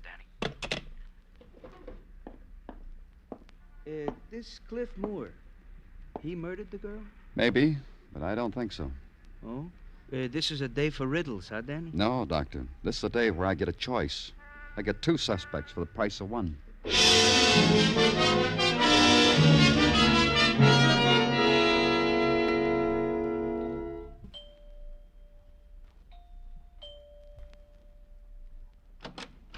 Yes? My name's Danny Clover. I'm from the police. Are you... Mrs. Chelsea. You have the correct house? Yes. Well, then please come in. Thank you. Mrs. Chelsea, Sit down, please. All right. Yes? I wanted to talk to your husband. Oh, I'm afraid not. He's not home, you know. I stopped at his office. He wasn't there either. No, of course not. Then where is he? Oh, I'm afraid I couldn't tell you that. I really don't know where he is. The bother of it Don't is... you care where he is? Paul? My husband? Oh, no. Mrs. Chelsea. Is Paul in trouble? Yes, he is. I'll fix you a drink if you'd like. No, don't bother. It's in connection with a murder. Yeah, the one in this morning's paper. Celia Jordan's. You know about her? Paul doesn't think I do, but I know all about her. I'm fortunate. Some women never know why suddenly they come to hate the men they used to love. They blame it on routine, getting old, habit. So silly. And you hate your husband. Because of Celia Jordan. Has he murdered her? Maybe. Maybe someone else. We'll find out. Oh, I wouldn't suspect anyone else if I were you. That'd be stupid. Paul killed that girl. He told you he did? Well, as much as did that. Oh? I confess it. I listen in on his telephone conversations. He thinks I eat chocolates when I lie in bed. Oh, I do, but I listen to his conversations on the extensions. Not much fun, but then it's not much effort either. What are you trying to tell me, Mrs. Chelsea? That girl was blackmailing Paul. Oh? $50,000. Was your husband going to pay it? Well, he said he'd meet her at the Amsterdam hotel, but I know it wasn't to pay the money. Oh, my, of course not. $50,000, Paul? And I guess he did commit murder if what you say is true. Please understand me. I'm plump, I'm a henhead, I eat chocolate, and I sleep most of the day. I'm a woman in her late 40s, so I would lie. But not to help Paul. Not Paul. Then you're glad your husband might be held for murder. Well, I'll miss him. His not coming home when he usually does might throw my days off. It'll be an effort to get used to it, but on the whole, Mr. Clover... Yes? On the whole, I'm glad about it. Delighted. As a matter of fact, nothing nicer's happened to me in a long time. I'd like that drink, Mr. Clover, wouldn't you? I said no thanks, which gave Mrs. Chelsea reason to pop a fruit-filled nougat in her mouth. She didn't offer me one of those, so I knew my time was up. I left. I checked Muggavan. Cliff Moore hadn't stirred, Muggavan told me. Then to find Mr. Chelsea. Back to his office. Not in. Try his club. I tried his club. Not in. Try the bar around the corner. Not there. So I went to a place without being told. The apartment where I'd first met Mr. Chelsea. Why, I reasoned, shouldn't Mr. Chelsea be there again? For the sake of sweet old nostalgia.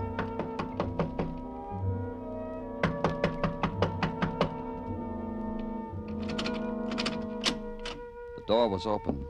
I walked in. The place looked better. Neat. Everything in its place. The pictures. Furniture. Mr. Chelsea. I knew it was him because once I'd noticed he was getting bald. The pattern of it was the same. But Mr. Chelsea had been battered, beaten with a fury that demanded a lot of pain get there before death did. The pain had made it. So had death. Now it gave me a new place to go. Yeah, Danny, here I am. Shade of this doorway. Cliff Moore? He's in his room in the hotel, hasn't stirred from it. What's the matter, Danny? You don't look good. Looks like more than the heat. I just caught myself a murderer. Oh? Yeah, Paul Chelsea. Well, that should make you look good. Well, anyway, better. Those blood stains he showed me in Celia Jordan's room, they were his, from a cut under his arm. I saw it. I took the bandage off. So why so gloomy? You got him. He staged the whole thing, the room in a shambles, the blood stains on the floor. He figured killing was easier than paying blackmail. But he made a mistake. What's the matter with you, Danny? Of course he did, so why... Not that kind of mistake. He got himself beaten up. Beaten to death, but for sure, with an andiron. Cliff Moore? I think so. Go back to headquarters, Muggavan. I won't need you anymore.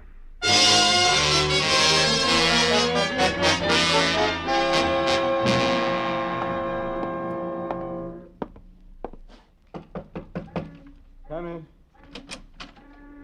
Oh, it's you. You came back to me. I'm that interesting? You are, Cliff. Doctors find me so. Sometimes kids. And women. This I understand. But you, now that throws me. You interest me because you're a murderer. Point of information. Who did I murder? Paul Chelsea. Oh, him. So why did I murder him? A simple motive, an old one. You loved Celia. You beat Chelsea to death with an andiron because he killed your Celia. Every minute I learn new things. This Chelsea, Celia's good companion. He killed her, huh? I think so. A puzzle. Why did this old Mr. Chelsea murder something young and precious and vibrant, like they say, like Celia? You can answer that all by yourself, can't you, Cliff? Yes, I can. He killed her because she was going to blackmail him. Did you know this whole blackmail thing was all my idea? Because I'm cynical and sick? The proud possessor of a medical discharge? Let's go, Cliff. Stop it, Cliff. I said let's go. Go on and hit me. There's nothing I could do to you, so hit me. What? Look at my hands, my arms. I can't lift them no more than that. That live mine I told you about, it fixed them like that. I can lift them maybe 4 inches. That's what makes me so interesting. That's how I can take an andiron and beat a man to death when I can't even open a door or lift a cigarette off the floor without crawling like an animal. You call me a murderer? Oh, thanks, Mr. Clover.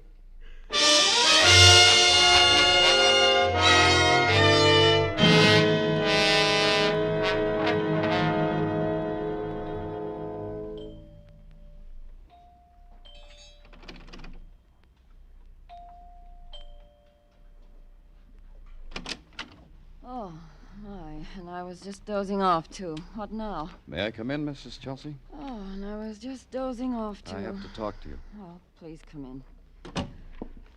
Oh, I hope this won't take too long. Sit down. No, I don't think so. Oh, what now, Mr. Clover? But Paul. Oh, Paul. He's dead. Oh, you're silly. He's dead, Mrs. Chelsea. He is? Paul? What? Why, you're not kidding me. He really is, isn't he? Uh-huh.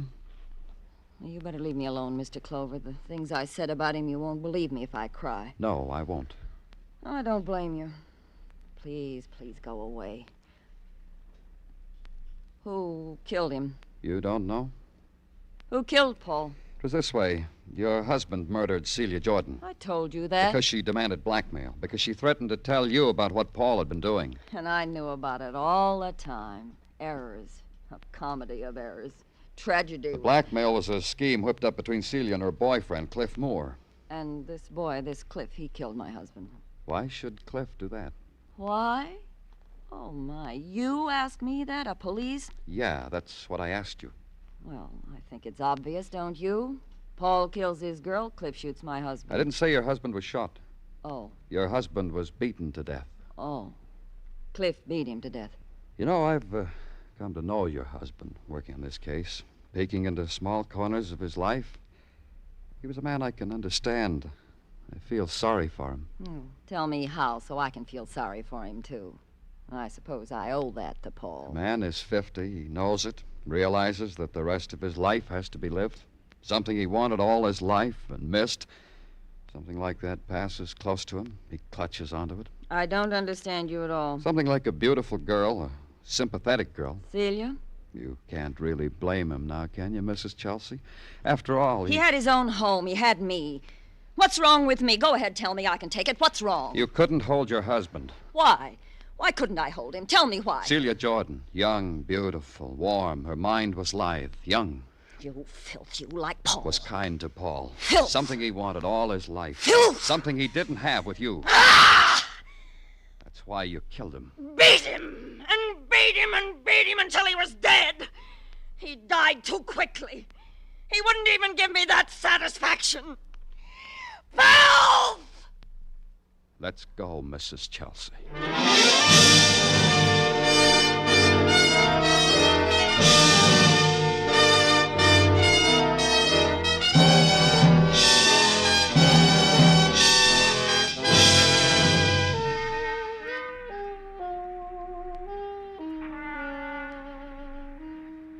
When dawn touches Broadway, the shadows linger for one final caress, then leave and take away the night. A cloud drifts, and far away a bird dips and touches it with a wing. The time has come for the day. The people wake. The fury gathers. The crowd funnels into the streets. Walk easy, kid. The shock is on. It's Broadway, the gaudiest, the most violent. the lonesomest mile in the world. Broadway, my beat.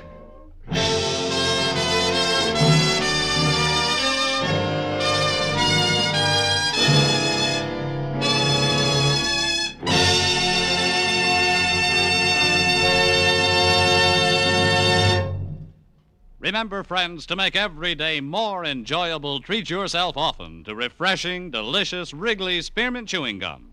There's lots of cooling, real mint flavor in every stick. And chewing Wrigley Spearmint helps keep you feeling fresh and alert.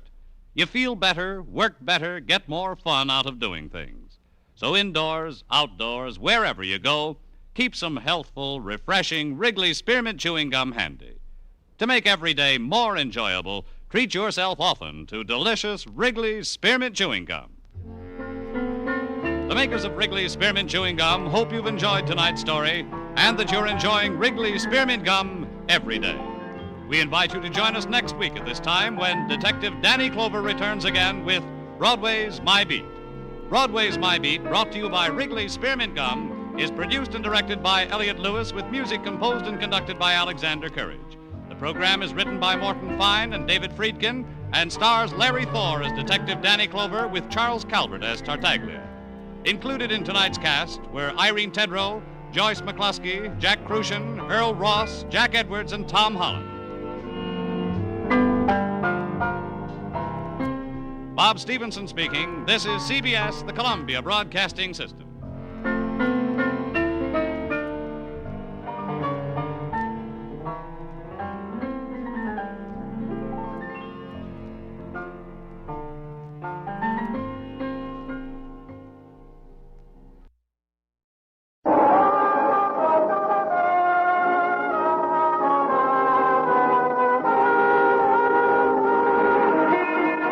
Broadway's My Beat, from Times Square to Columbus Circle, the gaudiest, the most violent, the lonesomest mile in the world. Broadway's My Beat, with Larry Thor as Detective Danny Clover.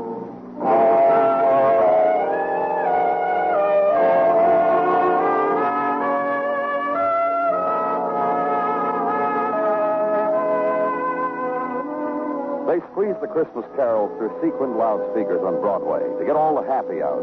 And the crowd walks in holiday cadence, conditioned by age, measurements, and the size of the pocketbook. And it's all there in the shop windows. Mechanical clown, tin man dancing a jig on a tin box, and toy army, precisely to scale, mechanized, some with parkas and skis for the difficult terrain over the raw cotton battlefront. And eyes are bright with hope and desire, and the wish made on a neon star. But in the place where I was, holidays coming is marked only by the rise of empty liquor bottles in trash cans. Alley off of 3rd Avenue. And this winter's late night marked by horn of moon stuck through clump of cloud. And this, the boy lying unconscious, and Detective Muggavan. Name's James Burton, Danny. Here, his wallet. Thanks. Lots of identification here.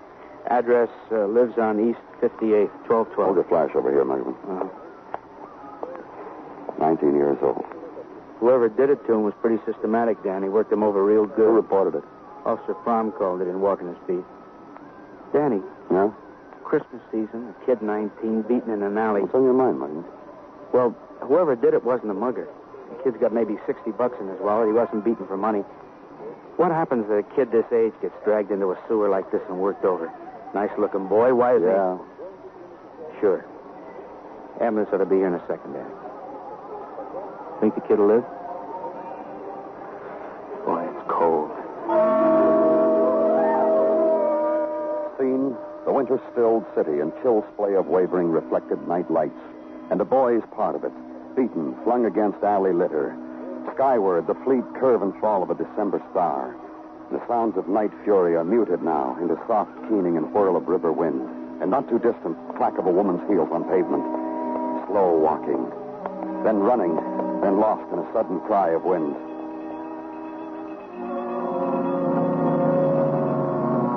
And violence is called for, laid gently on the stretcher, received into drifting night, carried away.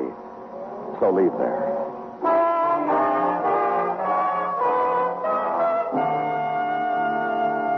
The furnished room, the remnants of sleep, the half-dream. And in the morning, the call to headquarters, the report on the boy. Jimmy Barton's still in shock. You'll be notified when it's all right to talk to him. So go to a place, the boy's address on East 58th. Show a badge, get a door opened, walk in. In Jimmy Barton's apartment is early December sunlight on ceramic vases of cut flowers. His bed, neatly folded down and arranged for sleep.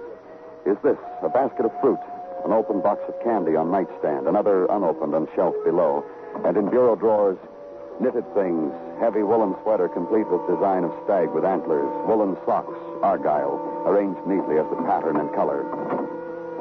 Shirts, monograms, handkerchiefs, linen, hand-rolled. It's naughty. Terribly naughty what you're doing. What? And Jimmy's such a neat type. He'll have a spell when I tell him a thief mucked up his things. The child will flip. Who are you? A girl who leans against doorways, languidly, like this, and chats brightly with thieves. Can't you tell? I'm from the police. I also chat brightly with policemen. Try me. Who are you? This girl across the hall type will stick my nose into any of my neighbors' affairs, lately mostly Jimmy's. And my name is Ina Small. And a German fellow, kick I was once on, used to call me Ina Kleiner, like a night music. Cute, huh? How long have you known Jimmy? Long enough to be concerned about the child. Jimmy did a prank, but you must consider the boy's 19. We found him in an alley last night, beaten, unconscious. It'll take me a minute to get out of this. How shall I dress to call on Jimmy, policeman? Black? He's badly hurt. We don't know for a while. Tell me how long you've known him. He moved into this apartment maybe 5 months ago, July. I was neighborly. I brought him bread and salt for his new home. He lives here alone? Well, alone and across the hall with me. His clothes, his things. They're nice, expensive looking. Well, he's a nice boy. He deserves expensive things. You know where he works? Work? Jimmy, work? Not ever on my time. Other times I wouldn't know. Anything else you can tell me about him, like who hated him enough to beat him up like that? Well, Jimmy was hurt before, you know. I didn't know. Yeah, some automobile accident. In March, I think he told me. Something to his legs. For a while, we had to sit out dances. Look, if Jimmy's dying, I want to be there. He'll want... We'll let you know, Miss Small. Thank you.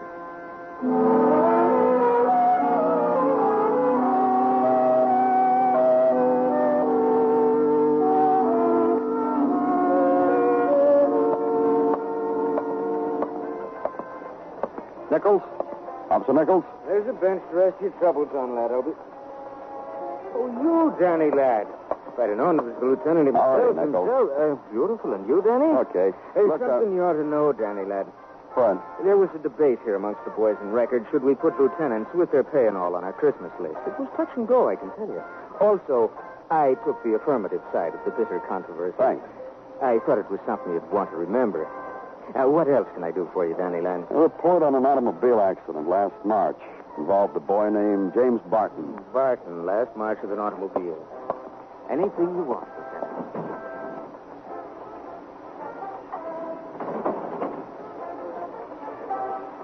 It's just as you said, Lieutenant. Let me see it, huh? Accident, intersection 93rd and Lexington, 1:29 a.m., 8 March 1951. James Barton, 19, hit by club coupe. Compound fracture of both legs. Possible internal injuries. Coupe driven by a Charles Ralston of 1846 E62. Is this the one you want to look at, Lieutenant? No, never mind, Nichols. I'll take it with me. Anything you want, Lieutenant lad.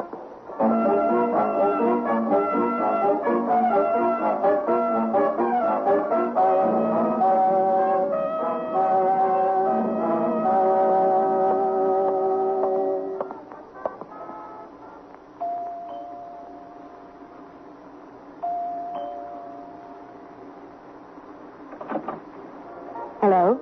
Mrs. Ralston? That's right. I'm from the police. My name's Clover. Yes? May we talk inside? If you believe we should, of course. Please come in. Thanks. Now, what is it? Got a boy named James Barton. Oh, please. What? I just refuse to talk about it anymore. Oh? For months after it happened, newspaper reporters, insurance adjusters, traffic safety engineers, now you. Now there's a difference. James Barton's been hurt all over again. Well, what do you want me to do? I don't want you to do anything, Mrs. Ralston. The boy's been hurt. We're trying to find out why. The way we do things like this is Pick up the threads of his life and hunt for clues. I know. I'm glad you do. Let's get on with it. As if you already don't know. All I'm asking you is your version of that accident. My husband and I were coming home from the evening. My husband was driving, slowly, but fast enough to break that boy's legs when he stepped in front of our car. We took him to a hospital. He admitted that he was at fault and absolved us. I haven't heard from him since. Now what? How about your husband? What about him? Do you know whether he's seen or heard from James Barton since the accident? Well, let's call him at work and find out, shall we? Well, never mind. I can come back. No. Let's call him. Let's get rid of that boy's name around here once and for all.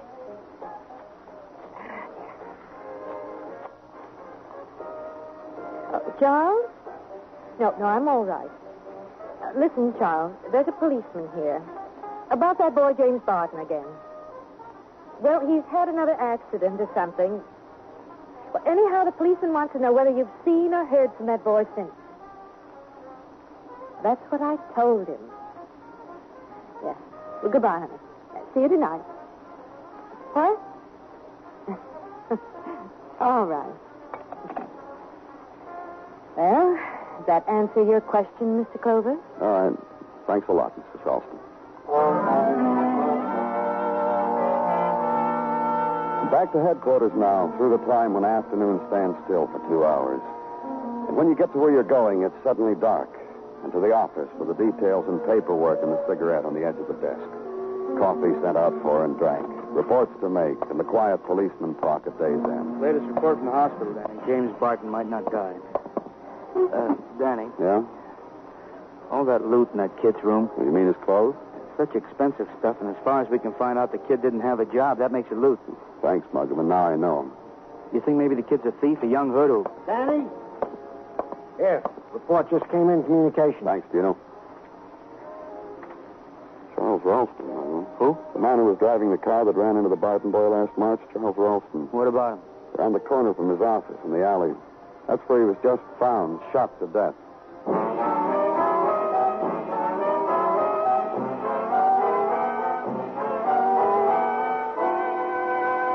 You're listening to Broadway Is My Beat, written by Morton Fine and David Friedkin, and starring Larry Thor as Detective Danny Clover.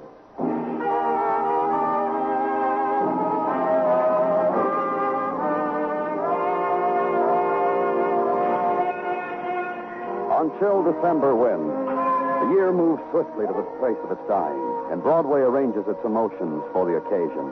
On Translux, the current emotion, suitable for Christmas past, Christmas present, Christmas future. And this, in high places, strategies are being shaped so that Santa will not bypass the boys. And Broadway walks by, glances up, hurries to buy the last-minute gift for the last-minute girl. The time is short, kid. Think fast. There must be something no one else has thought to give her. And at headquarters, new winter day, the patter of tired feet, the sound of manly giggles as ribbon packages are stashed away in lockers. And in my office, Sergeant Gino Tartaglia with a suggestion for the holiday season. Take off your shoes, Danny. Huh? Don't fight me in this, Danny. Simply do as I say. One shoe off will be sufficient, if modesty insists. I have tape measured a hand. What is this, Gino? Please, Gino, tell me. My eldest, Christina Tartaglia. She made me promise I would get your foot size unbeknownst to you. I chose this method. Oh, tell Christina size 11.5, Gino. I know, Danny. But we must take into consideration the Christmas present my eldest is knitting for you is a pair space socks. Space socks? Therefore, in revealing to her your size foot, I must also take into consideration the layer of air which must be knitted in to offset the forces of cosmic energies with their neutrons and protons. Gino. Such were the instructions I received from Space Cadetus 3ZXL Tartaglia. Danny, I must... Later, huh, Gino? Well, if you wish to thwart the progress of the scientific mind... To work, shall we, Danny? You may measure me, Gino, but later, huh? Perhaps later. Now, to work. In the matter of Charles Ralston, deceased of a .38 caliber bullet in an alley back of his office, these items from sundry investigations, to wit. Go on, Gino. That he was a man respected in his line of business, machine tools. that his bank account was commensurate with his type income, neither too large nor too small, but tidy, that his life insurance was placed with the firm Adler Insurance Brokers on Madison, that he... Danny Clover speaking. Mugger and Danny, two things. Just got word from the hospital. The kid Jimmy Barton's fine. He's sitting up. The other thing, that girl, Ina Small, lives across the hall from Jimmy. Yeah, I know. What about her? She's down to emergency hospital visiting the beat-up boy. I thought maybe Yeah, right away. Anything else, Gino? Nothing. I had finished. I may go now? Well, don't pout, Gino. I'll be back, and you can measure my foot. We shall see what we shall see. Don't forget your muffler, Lieutenant.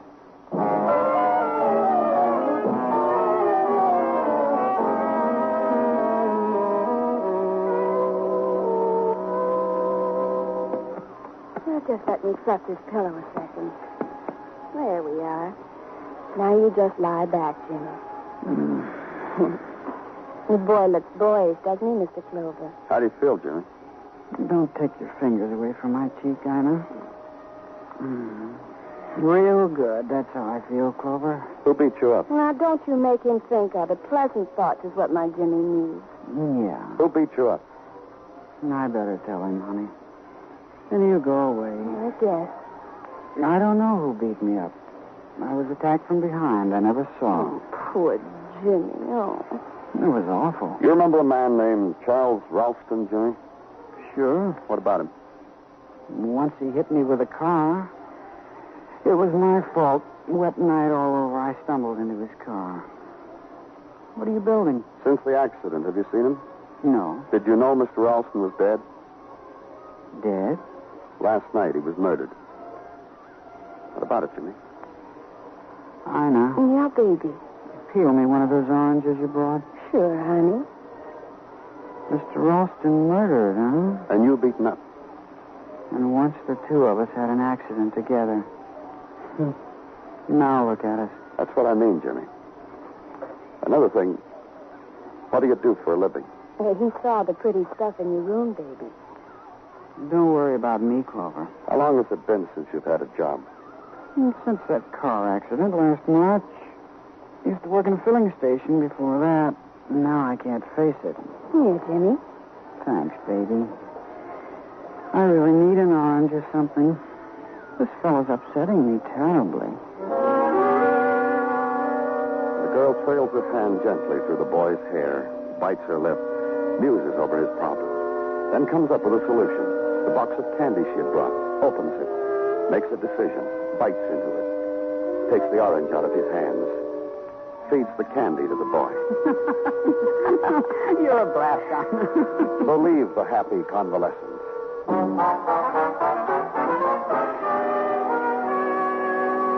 And into December streets, walk it. And against background of wind-frayed tinsel, wind-frayed crowd, pose the violence. The murdered man, Charles Ralston, a man who in March of last year had run down a boy, Jimmy Barton, who used to work a filling station but couldn't face the thought anymore.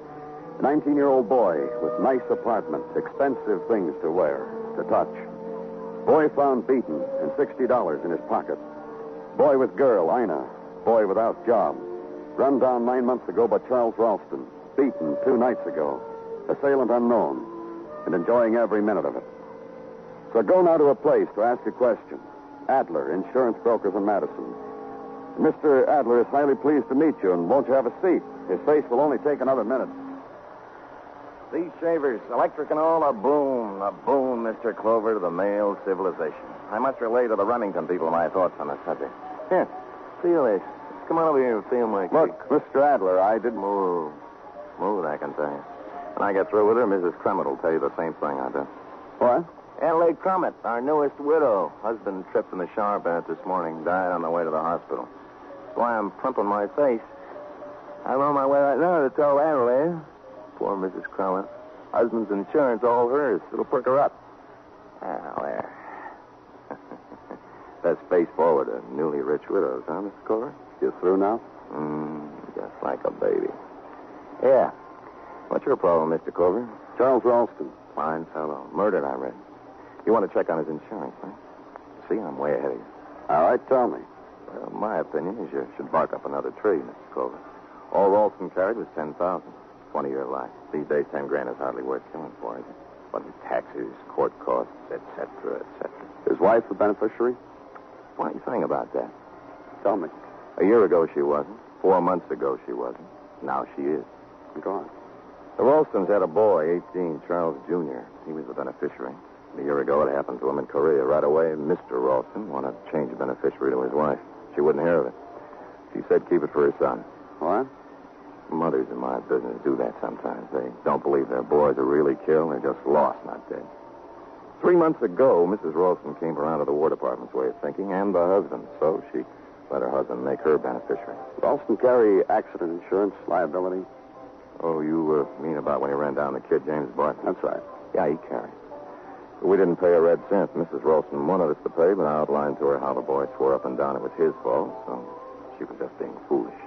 It didn't really penetrate, though. No? No.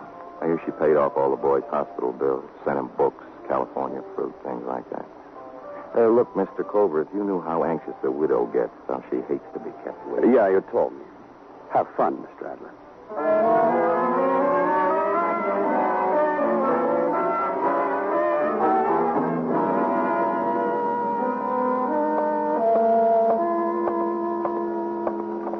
Dr. Stensky? Come in, Danny. Come in. Have a chair. Now, what can I do for you this evening? How long has it been since you were at the hospital to see Jimmy Barton? 5 this afternoon. He told me you were in this morning. He said you upset him. Upset him. I have a theory about that boy. What? Someone could beat him over the head with a baseball bat and he would become unconscious. But as far as beating him over the emotions, he would only grin at you. The layman phrase for it is tough cookie. A real hard boy, Danny. How badly was he hurt?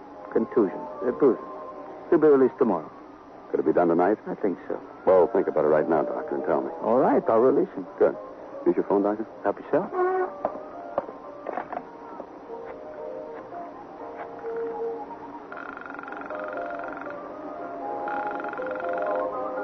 Detective Muggerman speaking. Danny Muggerman. Yeah. Jimmy Barton's going to be released from the emergency hospital.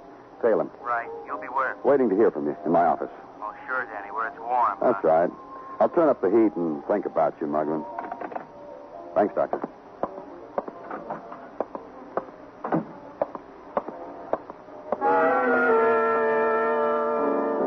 So to where it was warm, the office, to look through a window out onto where it was cold. City seen through beads of moisture. Crowd fleeing to 1,000 places. Winter lights that speckle winter sky with colors and fleeting shapes. Winter building, gray and stark. All of it framed in a patina of wet. Look at it. Wait with it. Wait. And it happened. Danny Clover. You can come out now, Danny. The ladies' apartment. Be right there.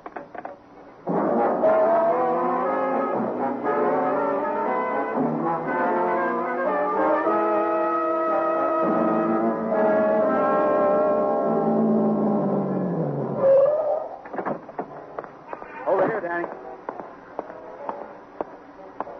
Kid left the hospital, made a phone call, came right over here. Let's go in.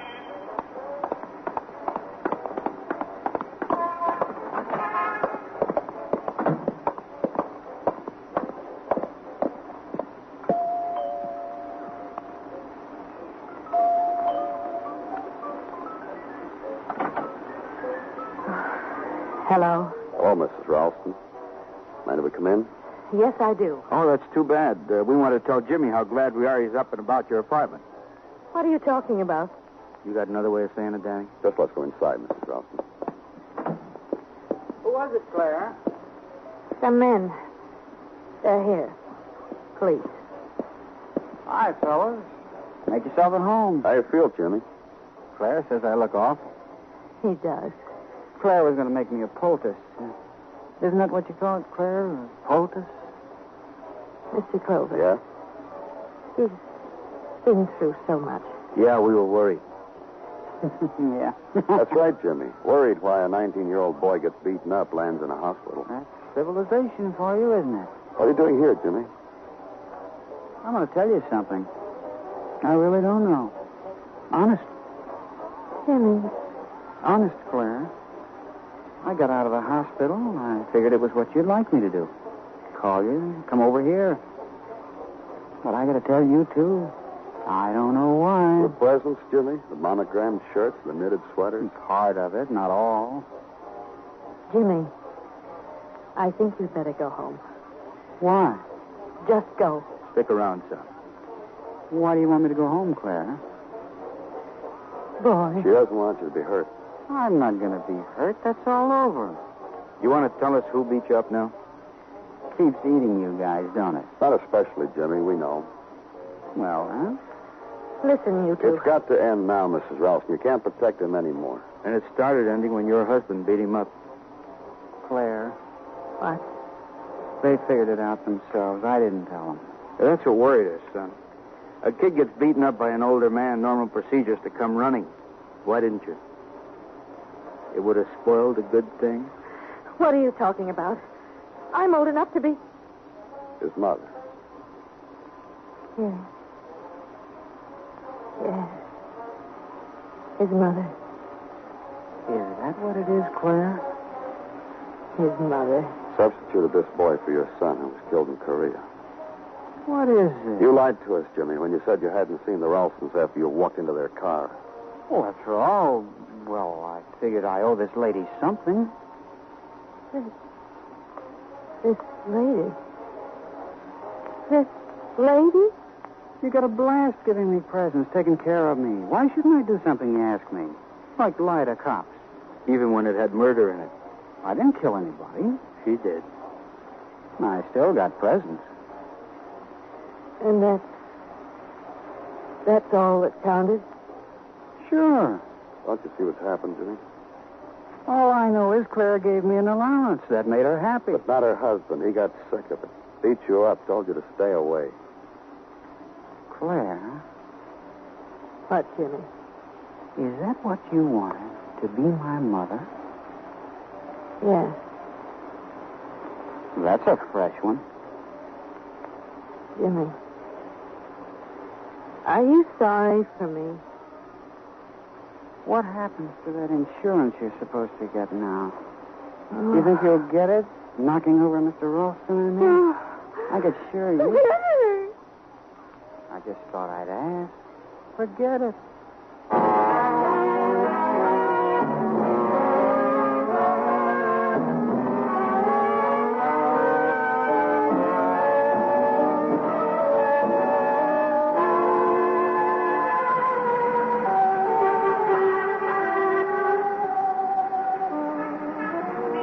Quiet now on Broadway. The hour without color, the 6 o'clock hour, the time of going home. But in a while, the night will dip down and touch the street, and there'll be fury again, and rack and roar and crowd. The puppet dance into the furnace of light. It's Broadway. The gaudiest, the most violent, the lonesomest mile in the world. Broadway. My beat.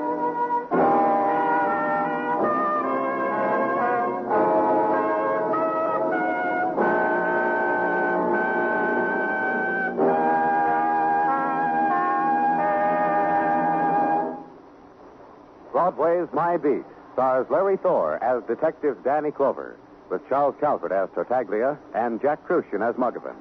The program is produced and directed by Elliott Lewis. The musical score composed and conducted by Alexander Courage. In tonight's story, Paula Winslow was heard as Claire Ralston and Sam Edwards as Jimmy Barton. Featured in the cast were Alvina Temple, Steve Dunn, and Tom Holland. Bill Anders speaking.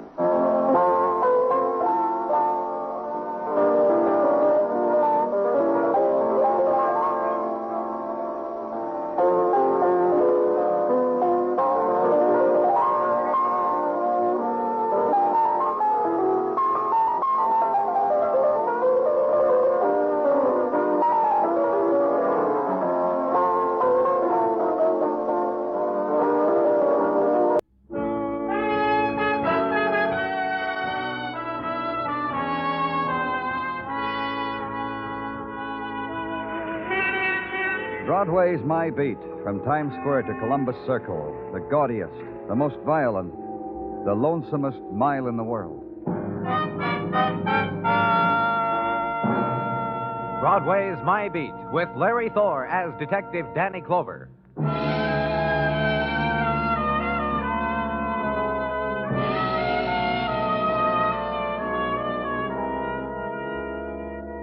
Broadway settles down to another year's living. The days begin to drift backward again, away from you like they did last year. And it starts all over. Punch the time card, smile at the boss, and the income tax forms can be picked up at any bank or branch post office.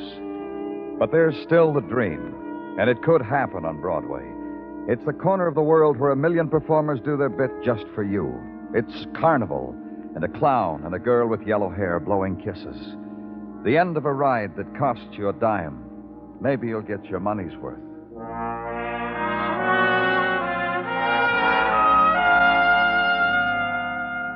But there were no dreams where I was, in the big room, the chilled room, the room of the lost dead, the city morgue, the man with me, the seeker of sorrow, my father. And she wanted to come home, Mr. Clover. The last letter I got from her told me how much she missed Akron. Not that she didn't like New York, but it's so big, so hard to make friends. Yeah. You want to look now, Dr. Halstead? Yes.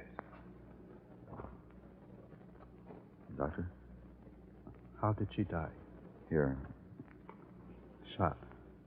Lynn? Shot? Where did you find her? Look, Doctor. I want to know. Where was she found? The river. She's been here for 3 days. No, I want to look at her. I want to look at her face. You haven't said it directly, Doctor. She is your daughter, isn't she? My daughter. Feeling all right, Doctor? Yes, I just want to sit down. Cigarette? How long has Lynn been in New York? About 3 years. She left Akron on her 18th birthday. Didn't have much trouble getting jobs. As far as I knew, her last employment was as a private secretary. Private secretary? With whom? She didn't say. She just mentioned it was a real estate office and that she liked her work. Where did she live here in town? I addressed my letters to her at the Linden Apartments in Gramercy Park. Now, please, Mr. Clover, leave me alone with her for a little while. And know that outside, the light of the winter's morning is brilliant, dazzling, as it strikes the frost-veiled chrome of the city. But here it must filter through steel-webbed windows, reflect off the faces of the dead, grow dim. Here it lies against the closed eyes of a man who has made the journey, found at its end his child's death. Then his hand reaches out for the girl's forehead, draws aside a strand of hair, tries to smooth away the pain, the shock that had been frozen there, and walk away from it, because this is an image of anguish seen too many times. Go now to the Linden Apartments, yellow ivy clinging to old marble, facing the steel-fenced winter's garden, whose paths can be walked only by those privileged with a key to its gates. Gramercy Park. Talk to a man who, among his other duties, had dispensed such a key to Lynn Halstead. You understand it's quite a privilege, our private little park. And I must say of Miss Halstead, she availed herself of it far too rarely. For what reasons, I shudder to think. Why, Mr. Clement? Why do you shudder? Well, after all, it is rather desirable to maintain residence here in Gramercy. I could show you waiting lists years long. Miss Halstead lived here. I don't see... Of course she lived here, but so sporadically. Weeks on weeks would go by with her apartment standing forlorn, empty, lonely. You're saying, Mr. Clement, that she lived here but didn't live here? Only used this as a mailing address, I fear, and a kind of phone service. For what reason? I know, you shudder. Quite. See, her mailbox is filled with uncalled for letters. Here, from Dr. Halstead. A relative? Give them to me. From department stores, book clubs, and these phone messages. This man has been calling for 3 days now. I keep telling him Miss Lynn isn't in. Leaves his number, not his name. Give it to me. Why, of course. No one else to give it to now, is there? Show me her apartment, Mr. Clement. Oh, I'm delighted to. It's one of our most desirable. Now, I'm free to inform the management that it's... Which one is it? Just down the hall. Here we are. Mm-hmm.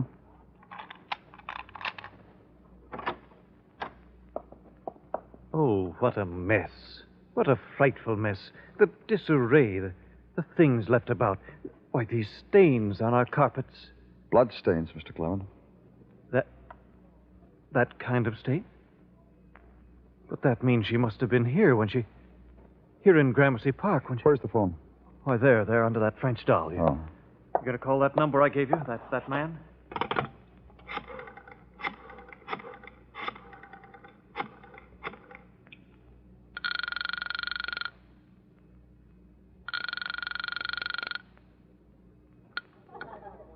Jean's lunchroom.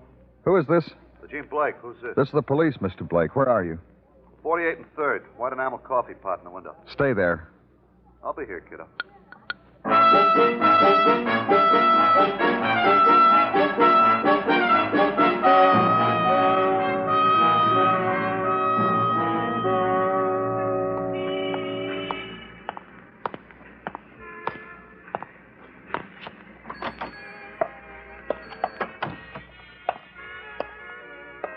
Something for you? Coffee'd be fine. Fresh donut? Just coffee, please. Sure.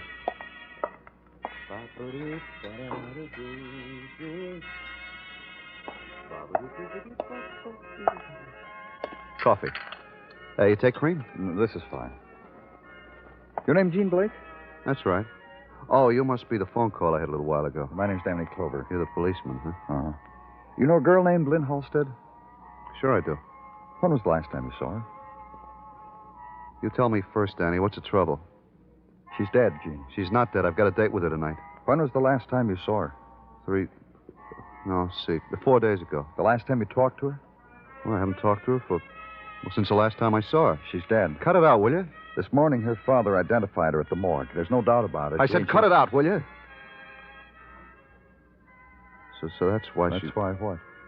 Well, I've been calling her, to talk to her, to remind her about our date tonight. She was never in. She never returned my calls. In a hospital, sick, huh? Lynn was murdered. She was found in the I don't want river. you to tell me. I don't want you to tell me. You known her for long? August, I think it was. I didn't get to fall in love with her till September. How'd you meet her, Jean? Now, she wandered in here one night, late, sat down there and had coffee. Mm-hmm. She talked to me, thought my line of patter was kind of... We got along, that's all. I closed the joint, took her dancing. Neither one of us did things very well, dance, or conversation. Things. That's why we got along so good. Did you see her often? Yeah, a couple of times a week, sometimes 3. A movie, walking, a drink. It's funny, though, I never took her home. She wouldn't let me. Just gave me her phone number. Do you know where she worked? Secretarial or something. A couple of times I picked her up in front of the Equitable building. I guess there. But she never said. You'll be here whenever I want you, huh, Jean? Yeah. Where am I going to go? And gather up the pieces that had once shaped the pattern of a girl's life. An apartment in Gramercy Park for mail, for phone messages, for death. Her wandering onto a man who then walked with her, danced with her, loved her. A father who had seen her lying in the morgue. And against them, the barrier of secrecy the girl had woven out of the city's darkness. Not to tell them where she worked, to give them only a phone number, a mailing address against their sudden need of her. And take what Jean Blake has given you, among other things, the name of a building, the Equitable Building. Find it in the 40s on Madison. Try it. And after many real estate offices and receptionists whose lips were not moist enough had to be moistened again before answering the policeman, after the long parade of friendly real estate brokers with the bone crusher handclasp and the sorrow at not knowing a girl named Lynn Halstead, find the man who did know her, whose private secretary she was. John Martin, real estate. Don't look anymore. We'll find you a home. And I mean it, Mr. Clover. I'm dedicated to it. Why, it's the passion of John Martin's life, finding the right home for the right people. It must be gratifying when you do, Mr. Martin. Oh, it is. Let me tell you it is. That photograph on your desk, Mr. Martin. Yes. Your family? Yes. Oh, I like you for that, Mr. Clover. I like you for taking notice of something like that. Go on, pick it up. Take a good long look at it. Oh. Fine-looking boys. Yes, aren't they? This woman is Mrs. Martin? My doll. My sister, my mother, my wife takes care of me like I was a baby with a colic. And now you were saying about Lynn. We found her in the river, shot to death. She lay in the morgue 3 days before anyone identified her. Someone finally did, huh? Yes, her father, Dr. Stephen Halstead. He came from Akron to take his daughter home. She'd written him she wanted to go home. Go know a girl. Go know a girl who works for you day in and day out, takes your dictation, reminds you it's a wife's birthday, trudges across the street on her own time to bring you coffee, a snack. Then police find her in a river. You'll know them. You didn't know she wanted to go home? Oh, it's like a bolt from the blue, Mr. Clover. I thought Lynn was happy here working for me. She told me many times how glad she was, how I'd helped her to finally carve a niche for herself in this crazy town. Yeah. There's something I said before, Mr. Martin. Lynn was in the morgue for 3 days. No one came to identify her. Oh, you're saying that I should have done that. Look, a girl as beautiful, young as Lynn, she takes 3 days off. I'm not the man to question such whims. No, she could have been gone a week or a month. Her job would have still been here for her.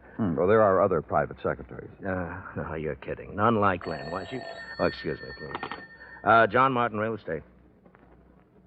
Oh, yes, he's here. Oh, you, Mr. Clover. Thanks. Yes? This is Dr. Sinsky. I've called every real estate agent in the Equitable building, Danny.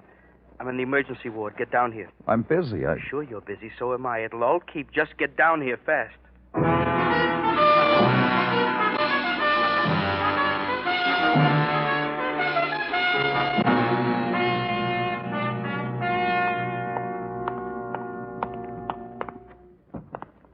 Drink it. Drink it all down and you'll sleep. The hurt will go away. Dr. Sinsky? Fine. Very good. Dr. Sinsky. Hello, Danny. It never stops, does it? All right, just tell me what happened. The fur coat over there on the chair she was wearing when she was brought in here at 10 o'clock. And under it, the nightgown she has on. Wandering around the street that way. What happens to people, Danny? Who is she? Who is she? Wait. Miss. Can you hear me, miss? I want you to tell me your name, miss. Name? I want you to tell me again, miss. Name? Lynn. Lynn Halstead.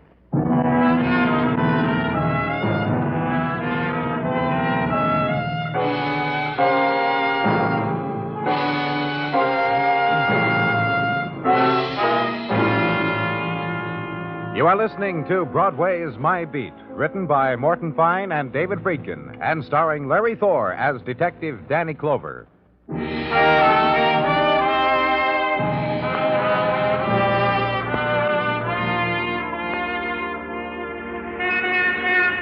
The new year has taken hold now, and already Broadway scurries to quicken its passing. There are ways to do that. Add more neon to burn away the night times, more Mazdas in the spectaculars to wink away the long darkness. And the illusions? No new ones, kid. Last year's models. Heated up and with a new paint job, no one will know the difference. Need an illusion kit to pass the time? For free. Just reach in the bag. Every color, every size. Faded a little, worn a little. But at these prices, what do you expect? Big red rose, all dewy with tears? Reach in, kid. Take your pick. And hurry, because Broadway's waiting in line.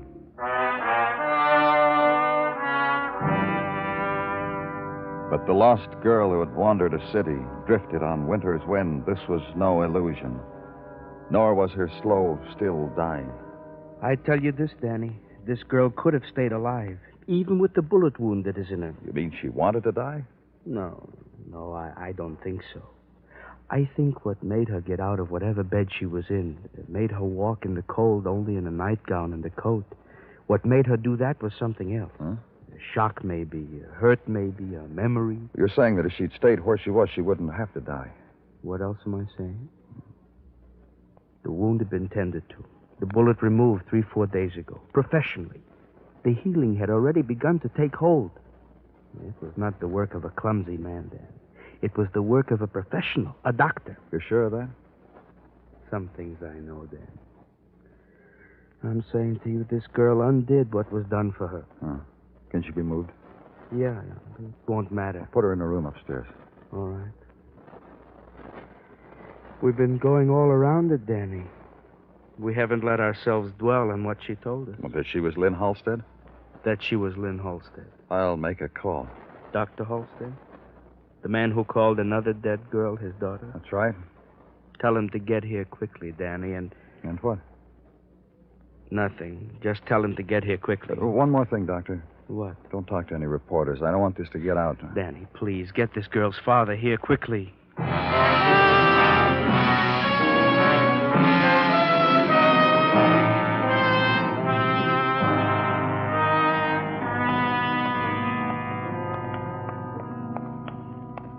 If you'd only explain to me, Mr. Clover, why you asked me to come down here after all. You'll get all the explanation you need, Dr. Halstead.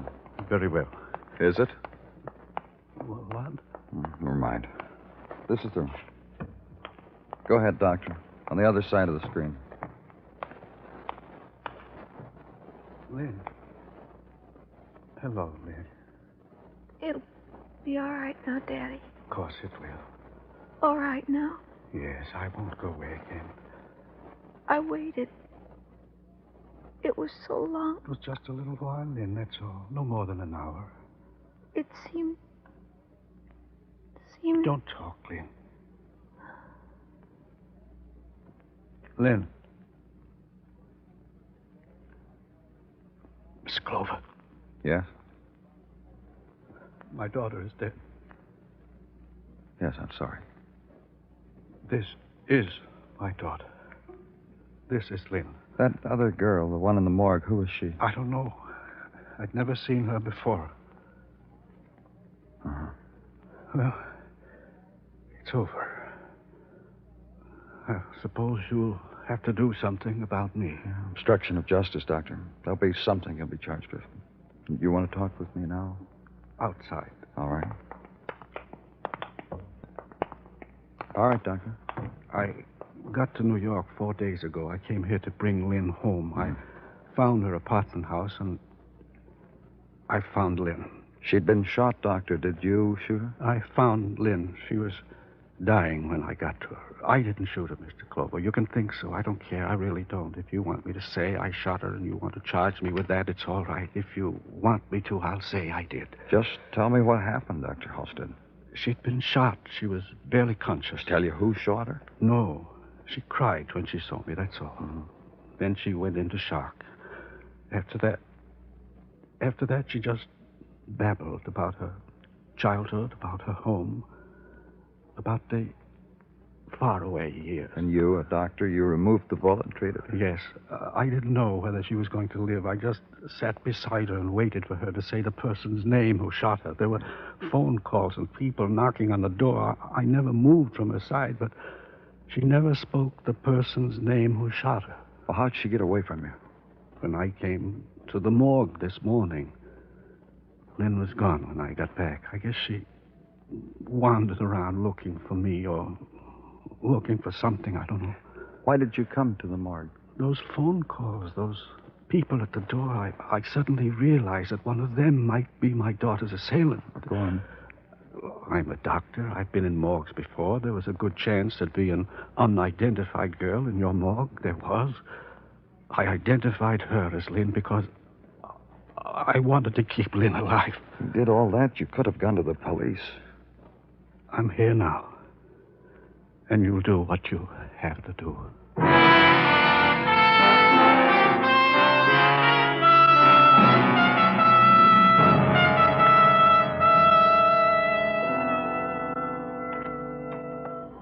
Danny? What do you want, Chino? Well, at least look at me when you ask me what do I want. The way you stand at the window staring out into the nowhere and the beyond gives a person chilblains. Sorry, Gino. My eldest Tina does the same thing. A starer from cold windows. What am I to do with you two? Now I'm looking at you, Sergeant. I ask you again, what do you want? To give you things. Like that Dr. Halstead is now being held by the DA for arraignment. Go ahead. Thank you. The girl in the morgue, whom Dr. Halstead called his daughter, has been identified. This time for sure. Oh? A Miss Lily Follett, a frequenter of bars where there was frequent mayhem. Uh-huh. The last one she so attended cost her life, our boys have ascertained. It was there she was shot, from there tossed into the river. Several characters are now being held on suspicion of her murder. Anything else? The rundown on the true Lynn Halstead, the girl who... Brief it, Gino. It goes without saying.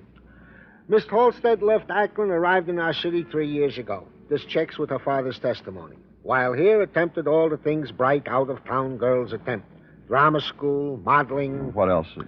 What else is that our checkers have discovered where Miss Halstead was staying when she was not staying at the Linden Apartments. Oh? Indeed. Our checkers, having gone over Miss Halstead's place at the Linden with fine tooth and comb, came up with a commuter's ticket to Long Island in her effects. And to Long Island they went. You want to tell me what they found, Gino? A cottage small twixt Sound and Highway owned by Miss Halstead. Nice going for a secretary to maintain 2 residences. Yeah, nice going to you, too, Gino.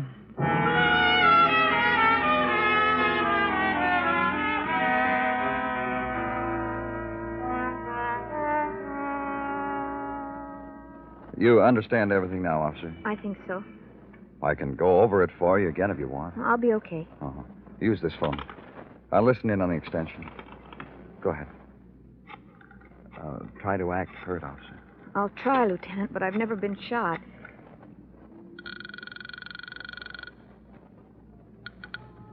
Hello? John? Hello, who's this? It's Lynn. Who is it? Lynn. Lynn Halstead. Where are you? Where you left me. You know where I am, John. Wait. All right, Lieutenant? Just fine.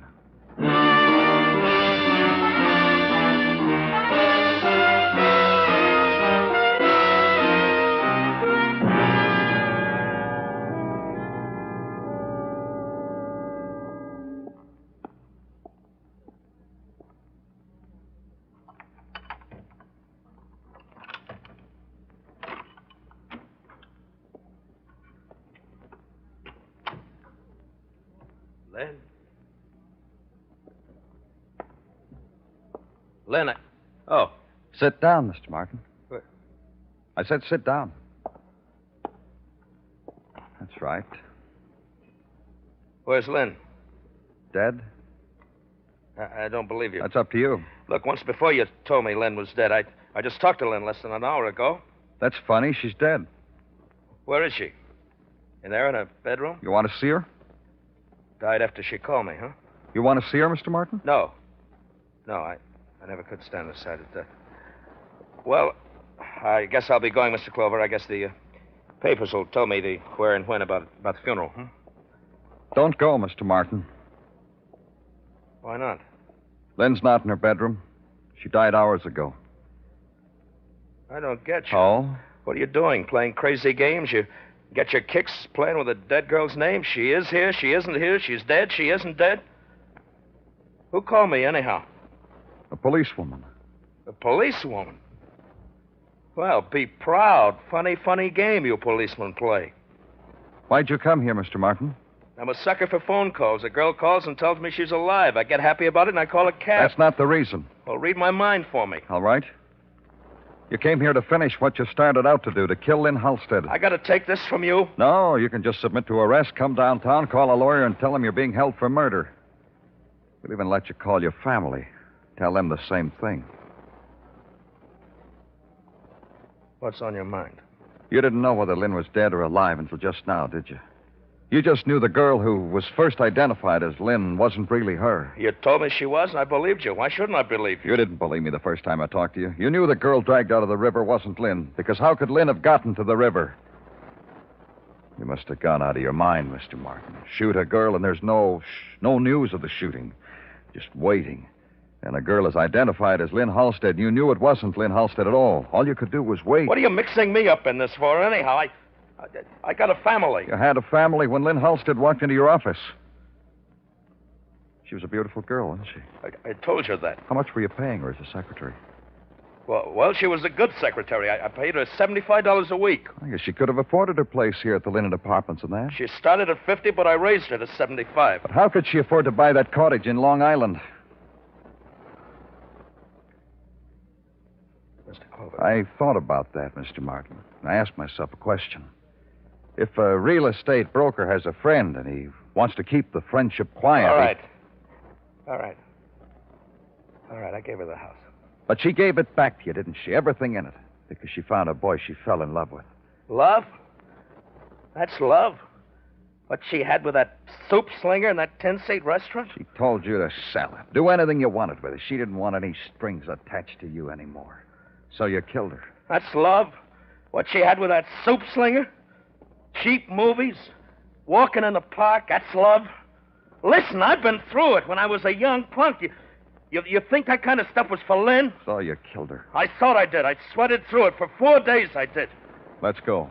She walked out on me. You think that's fair? Sure, I killed her. What do you think I was, anyhow? A punk? Some young punk? What do you think I was, anyhow?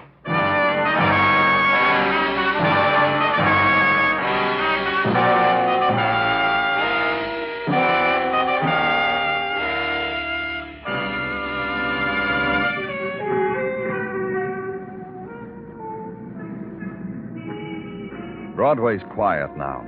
The hour without color. 6 o'clock hour. The hour of going home. But in a while, the night will dip down and touch the street. And there'll be fury again. A rack and roar and crowd. The puppet dance into a screaming furnace of light. It's Broadway. The gaudiest.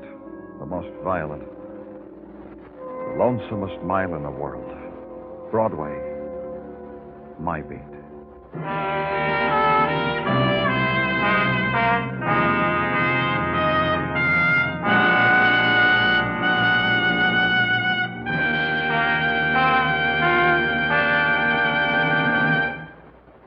Broadway Is My Beat stars Larry Thor as Detective Danny Clover, with Charles Calvert as Tartaglia and Jack Crucian as Muggavan.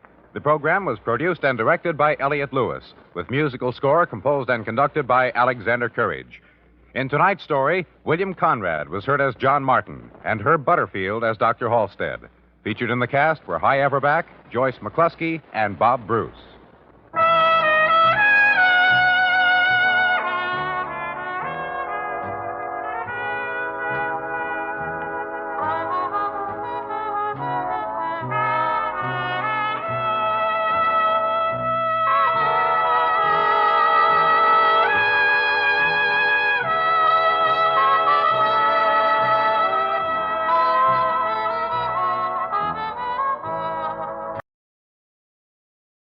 Arthur Godfrey, who usually comes around with his talent scouts at this time on Monday, has just about finished his summer holiday. Godfrey will be back with us 1 week from tonight on August 28th.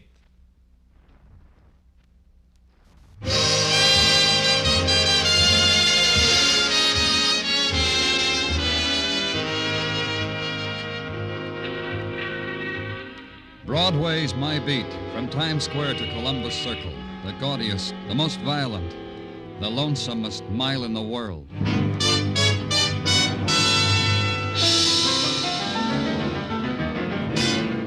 Broadway's My Beat, with Larry Thor as Detective Danny Clover.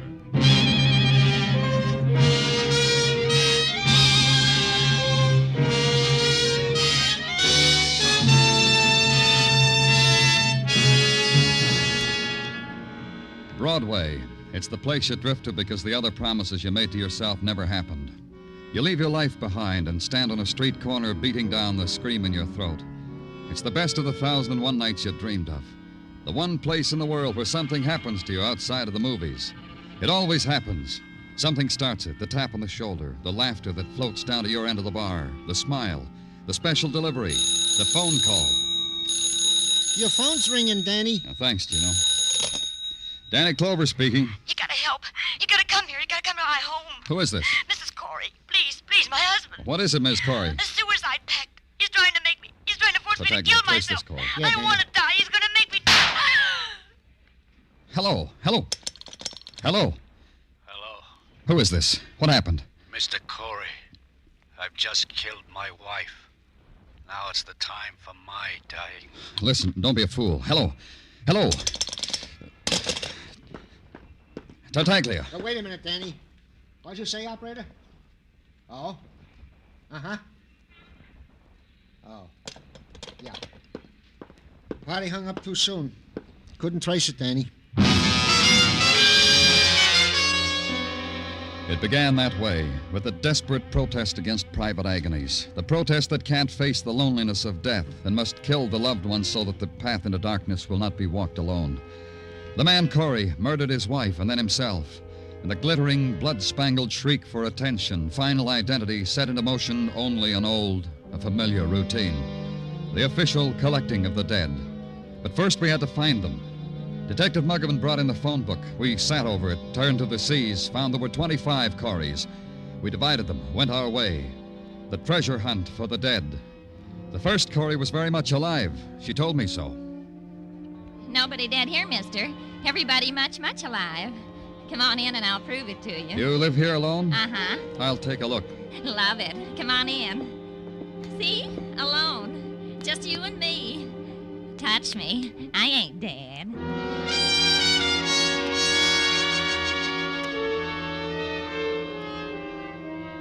Yeah, sure. My name's Corey. Why do you have to know? A man named Corey killed his wife, said he was going to kill himself. Killed his wife, huh? Guts? That takes guts. Where's your wife, Mr. Corey? She's in the kitchen washing out my work pants so I can go out and look for work. Come on, I'll show it to you.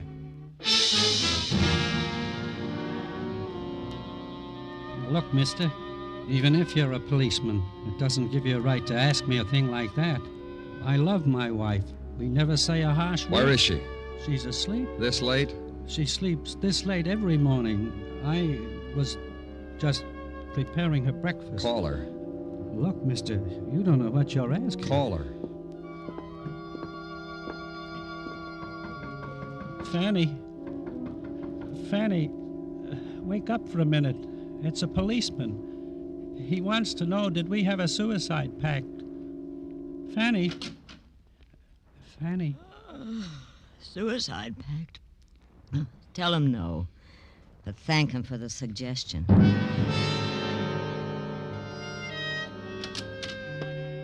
You finish your list, Danny?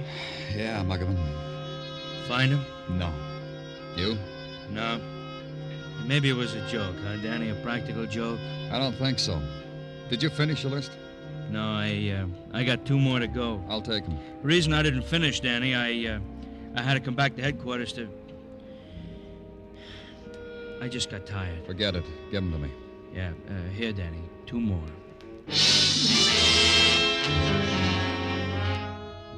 Maybe Muggavan was right. Maybe it had been a joke. Someone's grisly idea of a joke to play on the gullible police. There are people like that. There are people who make a pact to die. The first Corey on Muggavan's remaining list of 2 was an invalid, a bedridden woman tended by her middle-aged bachelor son. He asked me to stay and chat with them. It was such an interesting thing to have happen to them. At the last place, the manager of a plush apartment house just off the park told me, indeed, yes, indeed, he had a Mr. and Mrs. Corey. Oh, yes, indeed. They've been with us, 5 years, I should say. What apartment are they in? 3A. You understand, of course, that solicitors and peddlers are not allowed on the premises. No, I'm from the police. See? Police. Police. What is your interest in Mr. and Mrs. Corey? You're perfectly right. Which way is 3A? Down this center hall. But we'll announce ourselves first, shall we?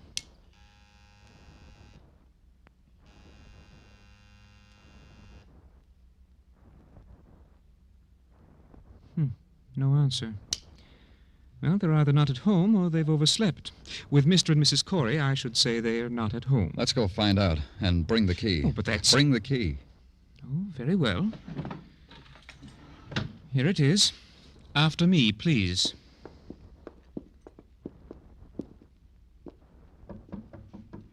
Mr. Corey. Mr. Corey, I'm sorry, but there's someone from the police. Mr. Corey? Mrs. Corey. Open it. But Open it.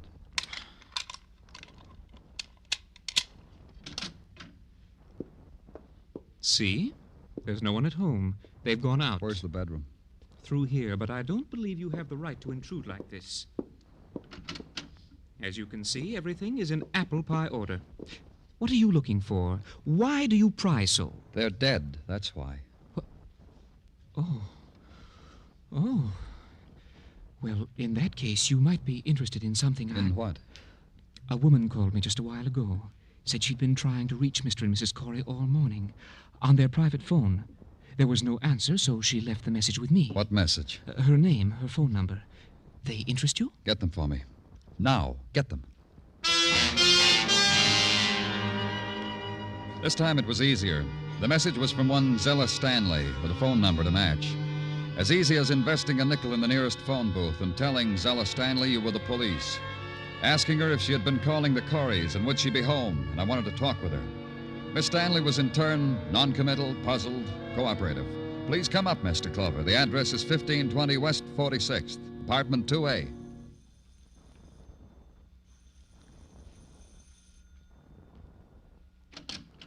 Mr. Clover? Yes. Please come in. Will you sit down? Let me get these things out of here. I was so tired when I came home last night, I undressed walking into the bedroom. Now, won't you sit down? Thank you. About Mr. and Ms. Corey. Now, don't put me on the defensive, Mr. Clover. I want to help you with whatever it is, so just let me tell you. Good. Go ahead. I've been calling Alice all morning. That's Alice Corey. That's right. There's been no answer at her apartment. Is that something unusual? Not in itself. I've called people before, and I suppose you have. Called them, and no one answers. Was it important that you get in touch with Mrs. Corey? Not in itself. I just wanted to talk to her. I see. Just a kind of, good morning, Alice. How are you? Is that it? Something like that. Just let me tell you. Will that be all right, Mr. Clover? Yeah, it'll be just fine. Yes. Well, I was at the Coreys last night for bridge. There was something in that house that had never been there before. What? Please. Oh, sorry. Something was wrong. No laughter between the two. Silence, mostly. And now and then a bitter word. I've known them for years. The Coreys have been the cliché of matrimonial bliss. It embarrassed me. I left early. May I? Of course. You said you were playing bridge. You, Mr. Corey, Mrs. Corey. Who else? And Tom's partner. Tom Corey's partner. His business partner, Henry. Henry who, Miss Stanley? Henry Fairchild. Fairchild of Corey and Fairchild, you know. No, I don't, Miss Stanley. A factory. They make small things, electrical parts or something. I don't know. Tell me a bit more about last night. Well, just that Tom was depressed. Alice looked, well, frightened. I never seen Alice look frightened, but I think that's what it was. Henry did everything he could to brighten things up. It didn't work. You go ask him. Ask Henry. Henry Fairchild of Corey and Fairchild. Ask him.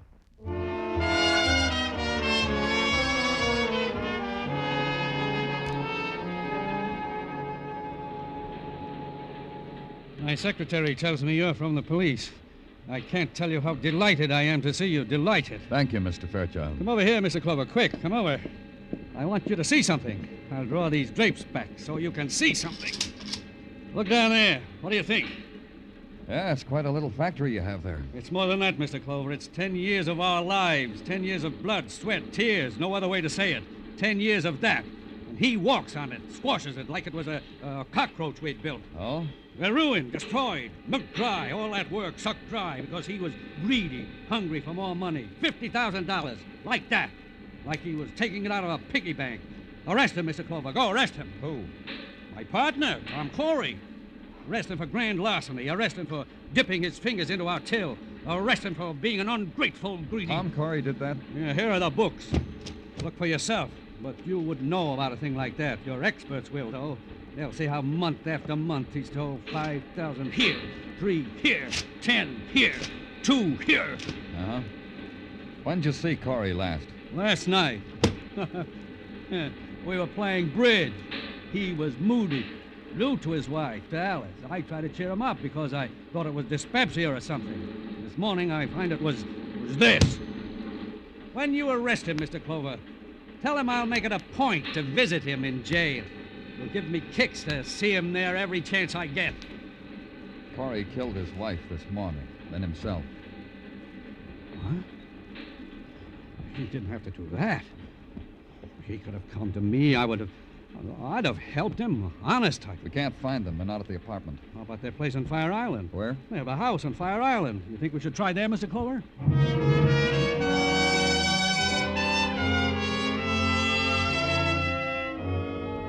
We did. Mr. Fairchild drove me out to the landing dock, hired the power launch that took us to Fire Island.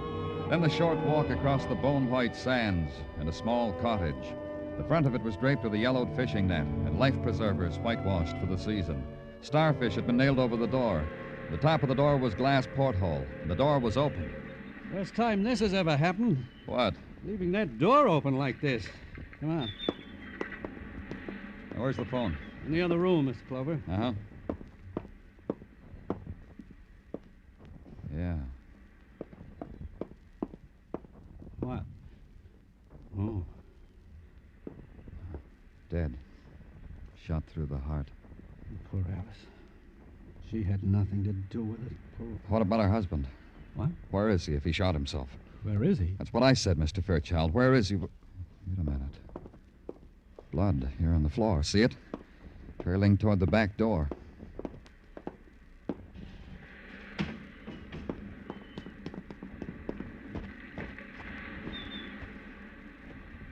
Here. Now the blood stops. But no Tom. Where is he? You said he committed suicide. I was wrong. He committed murder.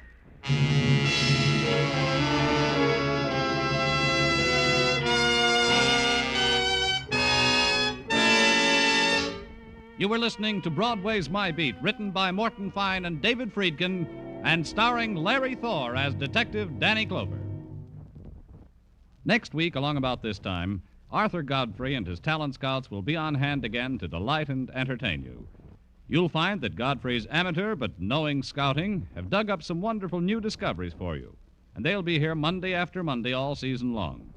By the way, next Monday also marks the return of My Friend Irma, the Lux Radio Theater, and the Bob Hawke Show on most of the same CBS stations. Don't miss next Monday evening with CBS, the network of the stars.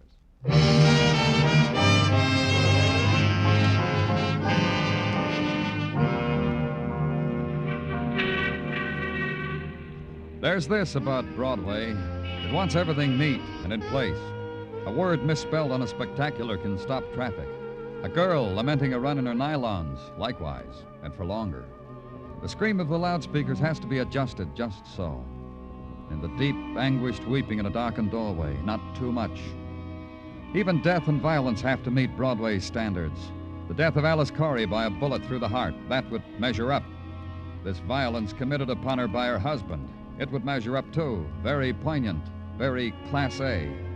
We've stood in line for worse, huh, kid? A man makes a pact with his wife to commit double suicide, kills his wife, only wounds himself. That's hard to do when you're hungry for dying. And harder still to be wounded and disappear from an island. If I'd wanted to kill myself, I'd have succeeded. How could Tom only have wounded himself, Mr. Clover? Maybe that's all he intended to do. Meant to murder Alice? A policeman has to consider the possibility, Mr. Fairchild. Well, then how, what I asked you before, how could he have only wounded himself? He shot Mrs. Corey in the heart. He must have thought that was the best way, in the heart.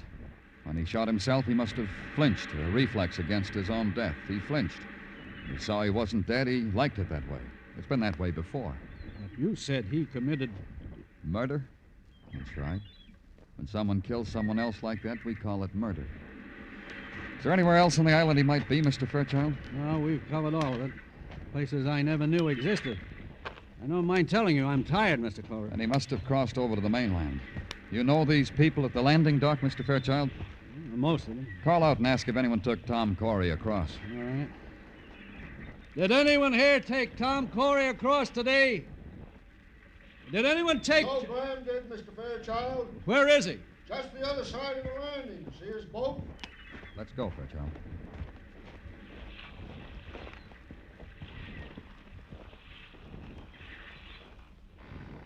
You Joe Graham? Hi there, Mr. Fairchild. Hello, Joe.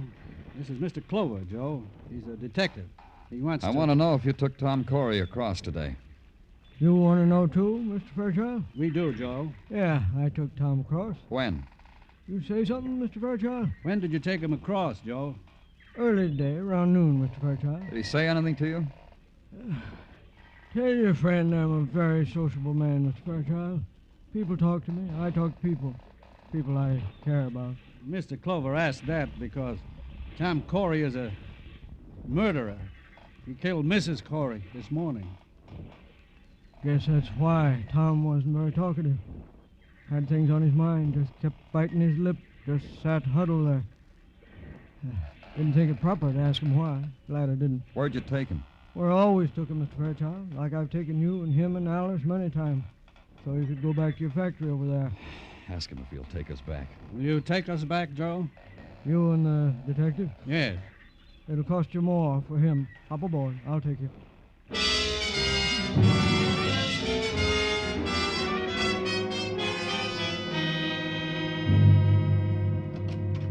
Danny? Come on in, Gino. What's on your mind? It came through, Danny. I'm going to miss you. Why are you going to miss me, Gino? What came through? But Captain Julius okayed your vacation request, and so did the inspector, and so did the commissioner. Then back again through the inspector and Captain Julius. So, here it is.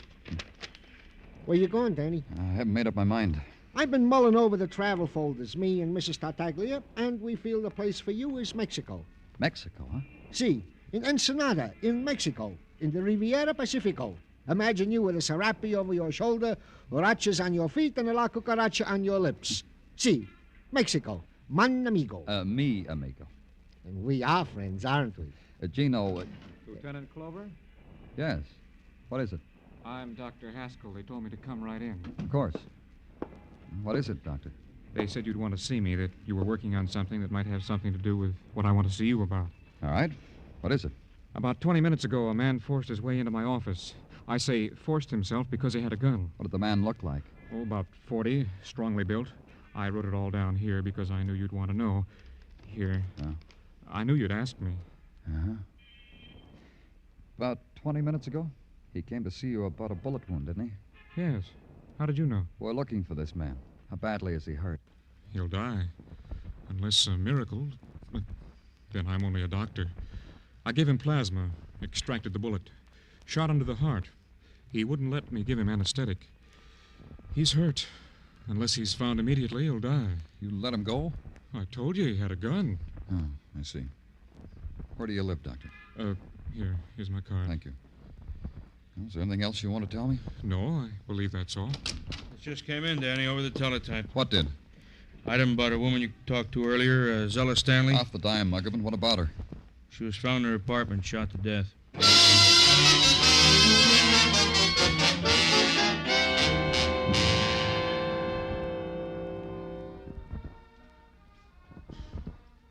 Pretty expensive dress she's wearing, Danny. Uh-huh.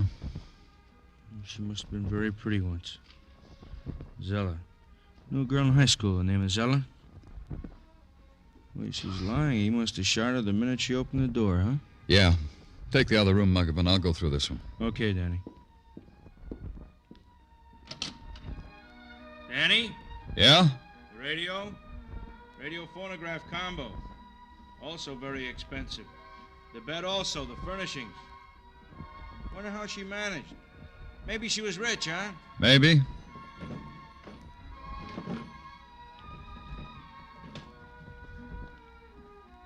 I think I find out how, Danny. How what? How she managed. These men's shirts in the bedroom closet. This robe. Let's see them. Embroidered initials in silk. Wish I could afford things like that. T.C., Tom Corey, Danny? Uh-huh. T.C. Tom Corey. So it began to take shape. Tom Corey had killed his wife, turned the gun on himself, had missed his heart. Then he had decided to rid himself of the source of his trouble, Zella Stanley. Committed grand larceny, committed murder, 2 murders. Now he was a dying man someplace in the city. Find him. We tried all points bulletins, newspaper releases, call on the hospitals, then back to headquarters and wait. Then nod at a man who nudged his head through a door and listened to his story. I run the Diamond Hotel on 37th Street. A little while ago, a man came in my place to register. Why do you think that's of interest to me? The man had no bags. I saw that right away when I handed him the pen to write. Then on top of that, he said, "You write my name for me. It's Smith." That's what he said. "Write John Smith." I said, "Why?" He said, "Because I got my hands in my pockets, that's why." I said, "Oh, do you?" Come to the point, will you? The point is this. I looked over the desk at these hands in his pockets just to see what went. What went was the side of his coat was blood. Then I got cagey. Cagey? Cagey. I said, how long you want the room? Months? Day? Week? Then he looked funny and said all he wanted to do was rest a while. I said, because I saw trouble. He left. I came here. I did right, didn't I?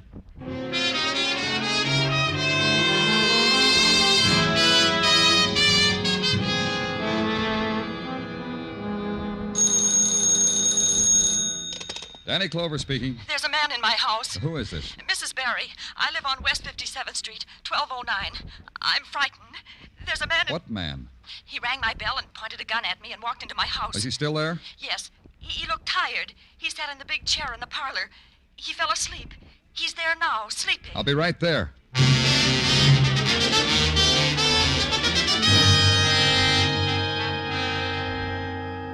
Can't you understand? He's gone. But just 10 minutes ago, you called. 10 minutes ago, he was sitting in that chair sleeping. He woke up and left. He had a gun. All right, all right. All right, he says. He had a gun pointed at my nose. What did you want me to do? Hit him over the head with a candlestick? Huh, not me. He left. Look, left blood, too. All over my rug.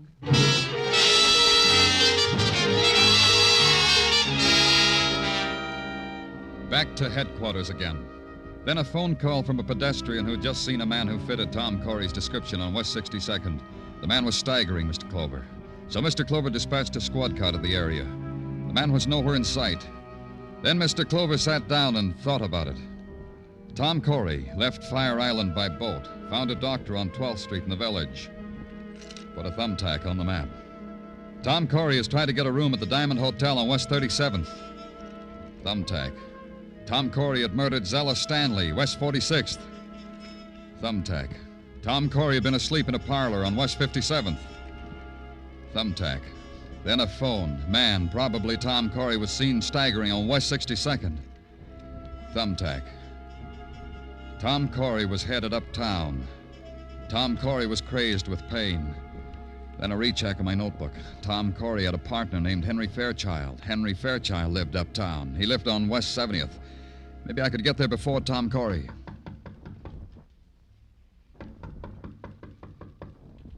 Who is it? The police. Danny Clover. Come in, quickly.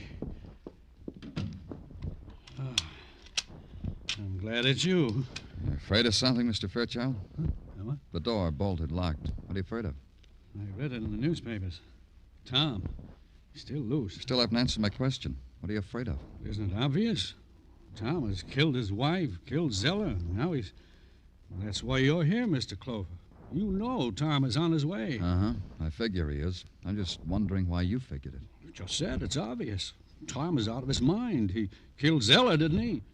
You know why, too, don't you? No. Tell me why. You found his shirts there, didn't you? At Zella's. How did you know that, Mr. Fairchild? It wasn't in the newspapers.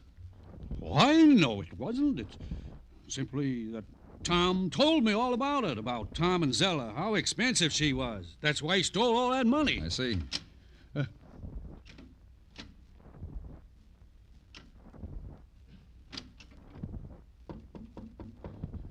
Mr. Clover. Put down that gun. But... Give it to me. I said give it to me. Now stand right where you are. I'll take care of it.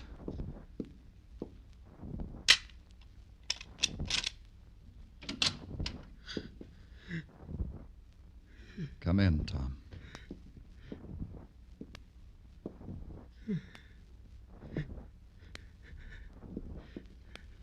Shoot him. Shoot him. He'll kill me. I'll take that gun, Corey. Come on, Corey. I'll help you. Sit down over here. There. Don't believe him, Mr. Clover. Don't believe anything Corey says. Huh? He's going to tell you I killed his wife, that I shot him, that I stole the money. Ridiculous things, crazy things, because he's crazy now. Tom? Of course, Tom. He's crazy. He's going to say that Zella and I arranged the whole thing to make it look like a suicide pact, that I killed Zella. Tom. That's right. Tom's dead. He just confessed to a dead man.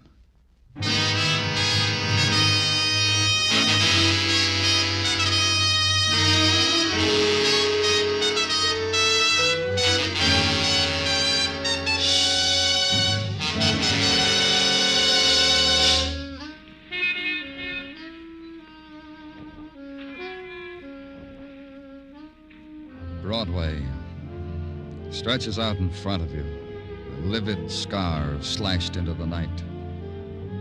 It's a cruel and fantastic carousel, palace of fun, a hall of mirrors. You pay your way and you take your choice. Me? I get in on a pass on Broadway. The gaudiest, the most violent, the lonesomest mile in the world. Broadway, my beat.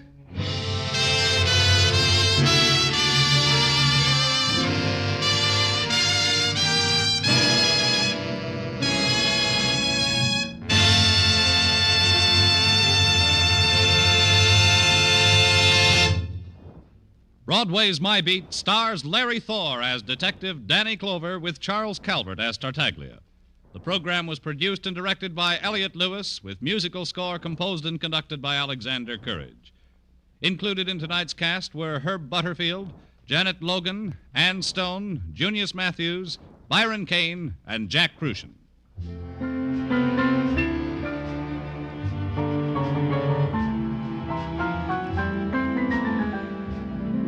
Ladies and gentlemen, tonight's program concludes the present series of Broadway's My Beat. We thank you for listening and hope to return in the near future when Danny Clover will bring you more adventures along the Great White Way. Meanwhile, listen to Arthur Godfrey, who returns at the same time next Monday with his Talent Scouts. There's always plenty of fun on hand when you hear Columbia's Monday night program, Too Many Cooks, the hilarious misadventures of a father, mother, and 10 children. Stay tuned now for Too Many Cooks, which follows immediately over most of these Columbia stations. Bob Stevenson speaking. This is CBS, where you live life with Luigi on Tuesday night, the Columbia Broadcasting System.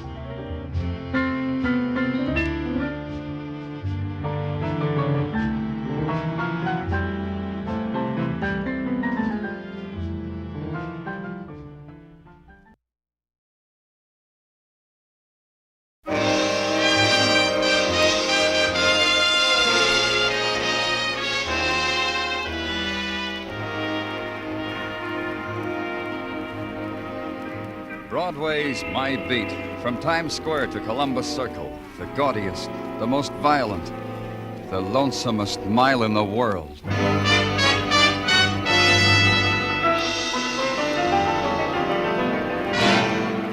Broadway's My Beat, with Larry Thor as Detective Danny Clover.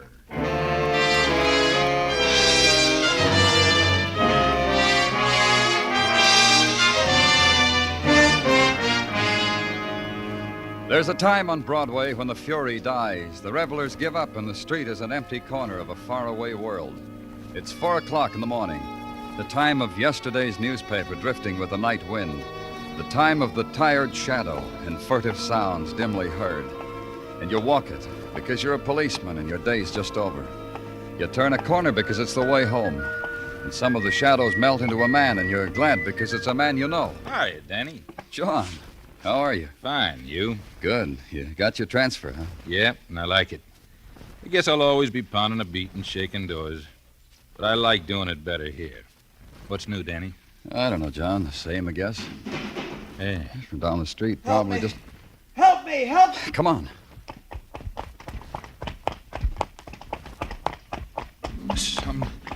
Right over there. Someone's in a hurry to leave. That car, no light. Here's what they left. This man's been badly beaten up. Call box down the street. I'll get an ambulance. Wait. No need. Dead? Yeah. Go over him, John. See who he is. Okay. Did you notice that truck in the alley, Danny? Yeah, I'll take a look.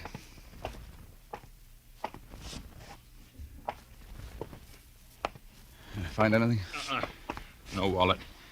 Looks like he was beaten for it. You? The truck's a bakery truck, the Felder Bakery. It's not far from here, on First Avenue near 39th.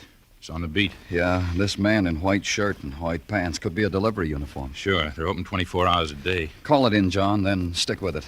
I'll get over to the bakery. Maybe those people can tell me something.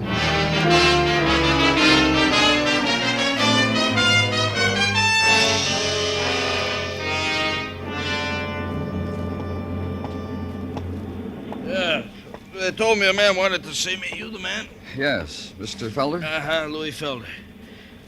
Look, friend, I'm sorry I can't help you. I got all the men I need to handle what I got. I suggest you try the Bakers Union. Try the union. I'm from the police, Mr. Felder. Oh, I'm sorry. No disrespect intended. Just that so many men come in asking me for work. If there's been a complaint, our product, one of my employees... Truck 12. Who drives it? 12? You mean tonight? Tonight. Yeah, I'll find out. Hey! Who was on 12 tonight? What do you want? Who drove 12 tonight? Well, just a minute.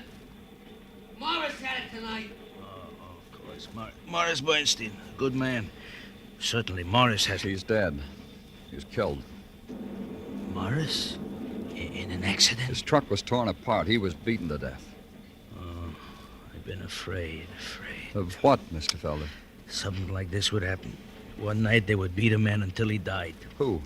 Hoodlums, rat pack, we don't know. Happened to another one of my boys last week. They turned over his truck, threw the bread into the gutter, attacked him. I'd like to talk to him. Naturally. Sid!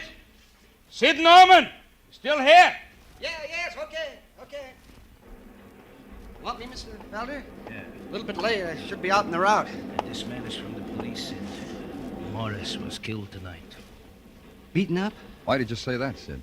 Well, because it followed. It happened to me last week, but gee, I was lucky. I ran away from him. Morris probably stopped to reason with him. He was that kind of a man. Could you recognize any of them, Sid? No, they jumped me when my back was turned. I was gathering up loaves of bread, sweet rolls, and things like that, and something hit me in the back of the head. I didn't stop to say hello. I just ran. How many were there? Could you tell me that? Well, 4 or 5, maybe. Punks, just kids. I could tell by their voices. Gee, the kids nowadays. They gather in rat packs and kill. Mr. Felder, any reason this should happen to your trucks, your men? I don't know. Maybe it's because my men are out alone at 4 o'clock in the morning. I don't remember ever doing anything wrong. Excuse me, please. Stop the machines! Stop the ovens! Don't work anymore today. Go home. The den men didn't look happy. They looked worried. It was as if suddenly the scene were taking place in slow motion. The tentative movements, the glances, one man detaching himself from the rest, walking over to Louis Felder, then the rest forming a questioning circle around him. But Mr. Felder just shook his head and walked through the door. It was 4:30, and I went home.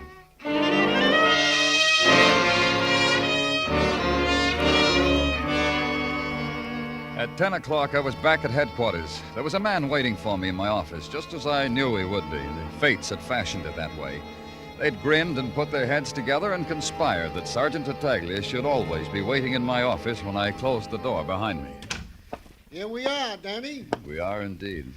I understand you had a pretty rough night of it. You're going to brighten up what otherwise might be a drab day, is that it? My utter best, Danny. Thanks. What do you got?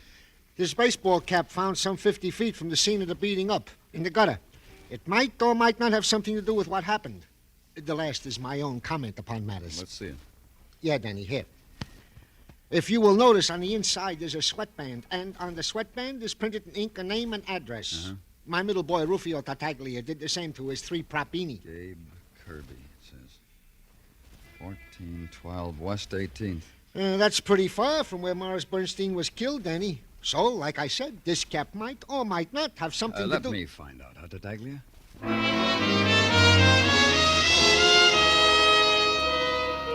The address printed neatly in the baseball cap was a cold water tenement, a scar, an open wound fashioned of peeling brownstone, of litter, of something that scurried under your feet, then darted into a hole.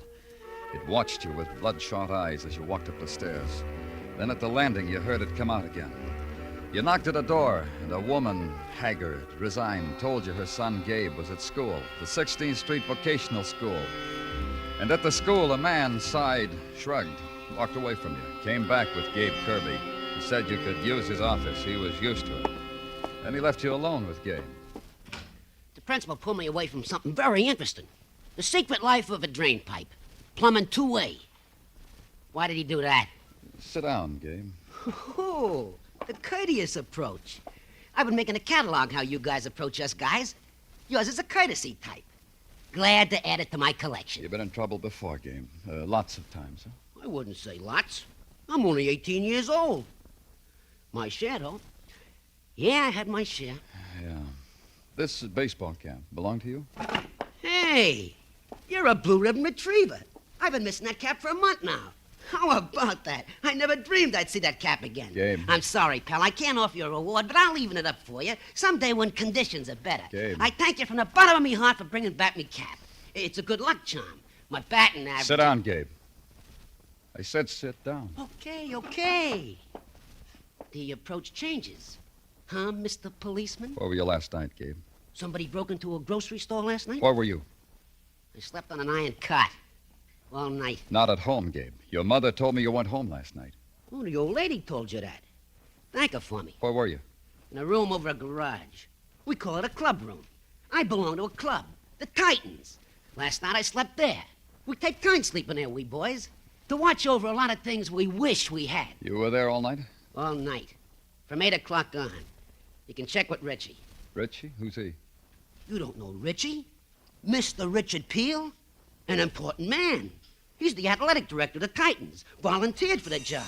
He sets us boys a good example. The other Titans, where were they? Who knows? I was sleepy, so I went to sleep. Check with Mr. Peel. Gabe, your cap was found 50 feet from where a man was killed. Beaten up and killed by a gang. A man named Morris Bernstein. Morris Bernstein. And my cap was there, huh? Well, how about that? Check with Mr. Peel, Mr. Policeman.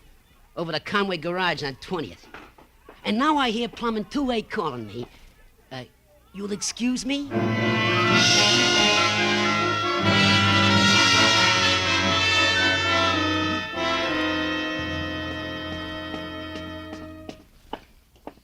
Hey, you looking for someone? Yeah, I am. Who are you looking for, mister? Richard Peel. You found him. You from the employment agency? No. Oh, I thought you were from the agency. Police. I thought you were from the agency. There's no phone here. They said they'd send a man over if anything turned up for me. What do you do here, Mr. Peel? What do you mean? Well, this place, over a garage, empty. Not empty, Mr. Clover. Not empty, Mr. Clover. Look around. We've got some equipment. Barbells, wall exercises. Enough for now. This is where the Titans meet, huh? That's right. We'll get it fixed up.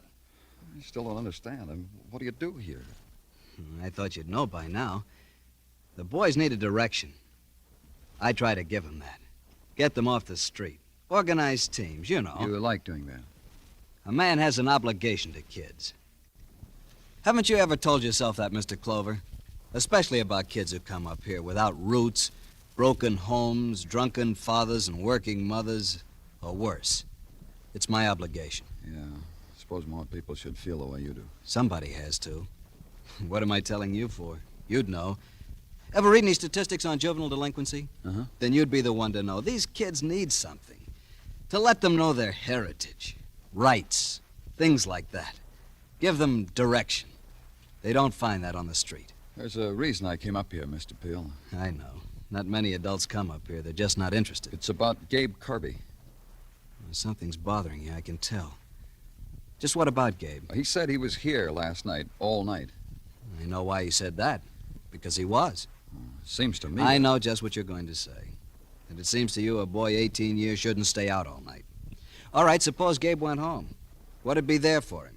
The drunken father I told you about. You'd swear he was here all night. On that cot over there. And I slept on the other one. I assure you, Mr. Clover, if some young man got into trouble last night, it wasn't Gabe Kirby. You have my 100% word on that. Mr. Peel found my hand, shook it, looked me straight in the eye 100%, and invited me to address a meeting of the Titans. The boys would appreciate friendly advice from a friendly policeman, he assured me. I mumbled something and got out.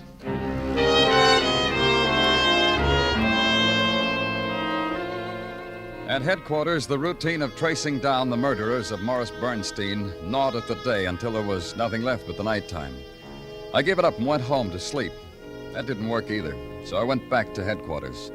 The files on rat packs, from a social point of view, from a criminal point of view, from a statistical point of view, educational. But no help in the murder of Morris Bernstein. So I thought I'd try to sleep again. At 2 in the morning it should come. It didn't. On the street back to it, a friend stopped me. Officer Rucker. Hiya, Danny.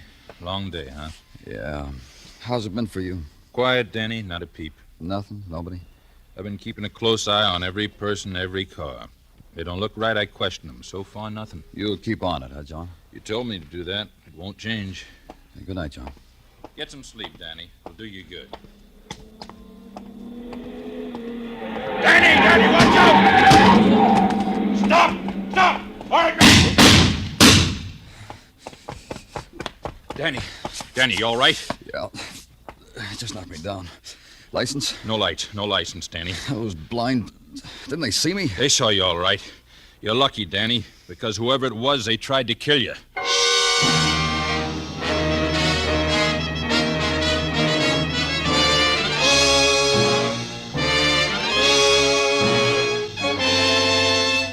You are listening to Broadway's My Beat, written by Morton Fine and David Friedkin, and starring Larry Thor as Detective Danny Clover. Every Saturday evening, two top music makers bring CBS listeners an hour of great entertainment. Vaughn Monroe is on hand with his famous band playing the 5 top tunes of the week as chosen by Variety. Gene Autry then comes along with a half hour of ranch ballads and roundup comedy. The Vaughn Monroe Caravan and the Gene Autry Show are regular Saturday evening features on most of these same CBS stations. Hear them both this Saturday.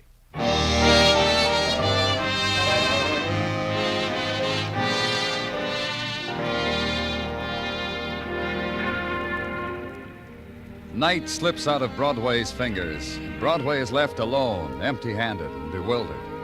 The long, long day, 100% pure, 100% unadulterated, now walks the street and invites. Joe, what's to do, kid? Well, there's the guy at the newsstand with the comic books and the hot tips. No. There's the pinball machines and the flea circus. Uh-uh. Well, there's the trash baskets with the morning papers. Try that. Day-old murder of a bakery driver warmed over for this morning's commuters. Nothing.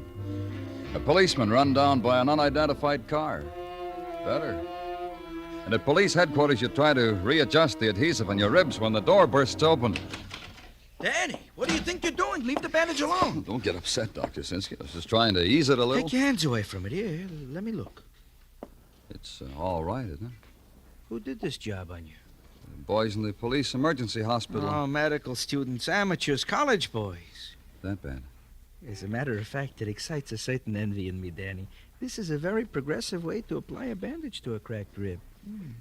Hey, what are you doing? Hurts, huh? That's good. Serves you right. You couldn't call your old friend Dr. Sinsky no matter what time of night. You don't approve of Sinsky's methods. It's not that. The next time someone tries to kill you, Danny, please call on me. Do that for an old friend, please. You made a deal. Contusions, abrasions. Well, this'll leave a small scar to make you interesting. Otherwise, you'll live. Thank you, Doctor. I can button up my shirt now? What's the matter?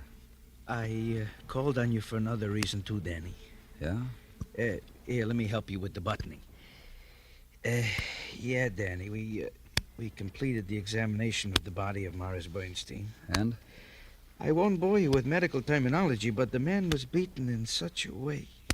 A new way for hoodlums, methodically, systematically, beaten even after he sank into unconsciousness. Whoever attacked him, Danny, made sure Morris Bernstein would die. Doctor, that slip of paper on my desk that Tartaglia just brought in. Oh, of course. There's an address. 2650 Riverside Drive. Who's Danny? Morris Bernstein's. I'm going to find out why somebody wanted him dead.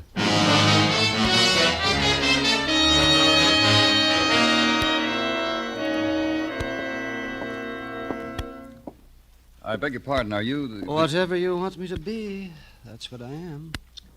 In this place... Oh, pardon me. Russell speaking. Again. Look, Mrs. Braverman, just tell Mr. Braverman to pull down the blinds. That's my only advice to you. How do you like that? Somebody wanted to look at Mr. Braverman. Now, what is your complaint? My name's Clover, from the police. Here are my wrists. Slip the handcuffs on them. Take me far away. Arrange solitaire. You don't look like a criminal, Mr. Russell. You been working here long? I'm a new boy. I'm just breaking in 1 month. Did you know Morris Bernstein? I read about him in the papers, about hoodlums beating him up. I'm trying to find out something about Well, it. I can tell you this. He lived in apartment 6, a 4-room apartment shared by 4 other gentlemen who had exclusive rights to use kitchen number 2A. Otherwise, it's a nice day, yes, isn't it, between Mr. Bernstein and me. Anyone up there in his apartment now? Any of the 4 gentlemen? I curtsied them all out on their way to work this morning. I'll want to talk to them later. About 7 o'clock, I think. That's when they'll all be home from the world. Another pardon, please. Russell speaking.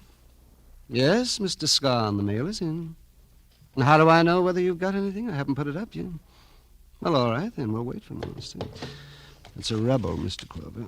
He wants me to see if he has any mail before I put it in his box. I'll wait. Thank you. Let me see here. Jordana, Westfall, Valentine.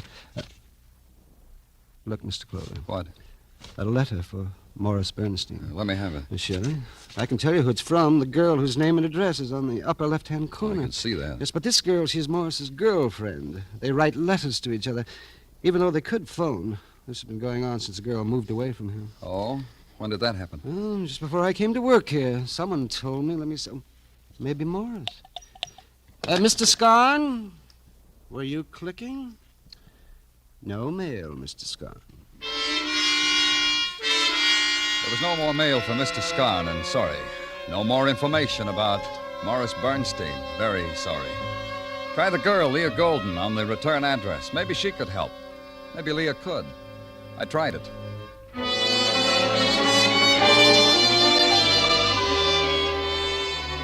At a rooming house on West 76th, a woman shook a mop out a window and told me Leah Golden had moved to another rooming house on West 90th, 2346 West 90th.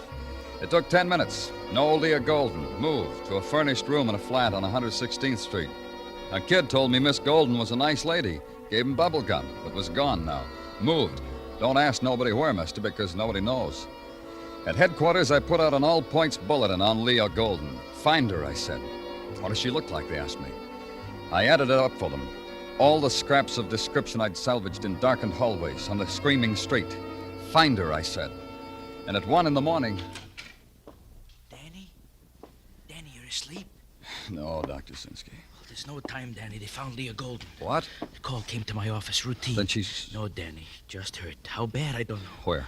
In a vacant lot on Amsterdam Avenue. The man who found her said she was beaten up. The ambulance is waiting. I thought maybe... Let's go.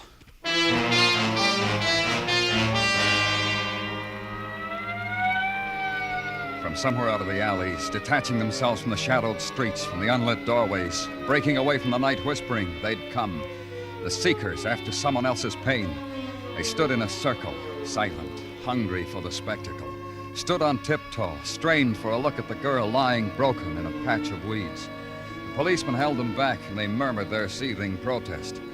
And in the building standing at the edge of the lot, windows had been flung open, heads poked out of them, and the gallery seats were filled. Dr. Sinsky pushed a way open for us, and they retreated from his fury. Then he kneeled at the girl's side. In my case, Danny, a bottle. Give it to me. This one? Yeah, quickly. Oh, so much blood. Miss Golden. Not now, Danny, not now. I'm sorry. In the morning you can question her. In the morning, maybe. What's all the excitement? The garbage man will move her. Who was that? You up there in that building. Who was that? Danny, I need help with the girl. Gently. Very gently. I nodded another officer into the building to look out for who had yelled down to us. To bring him to me. I'd be at headquarters. Then I helped Dr. Sinsky. Back at headquarters, I waited. The officer came in, reported no one in the building knew who it was that yelled. Then later, a couple of hours later, word came down from Dr. Sinsky that I could talk to the girl.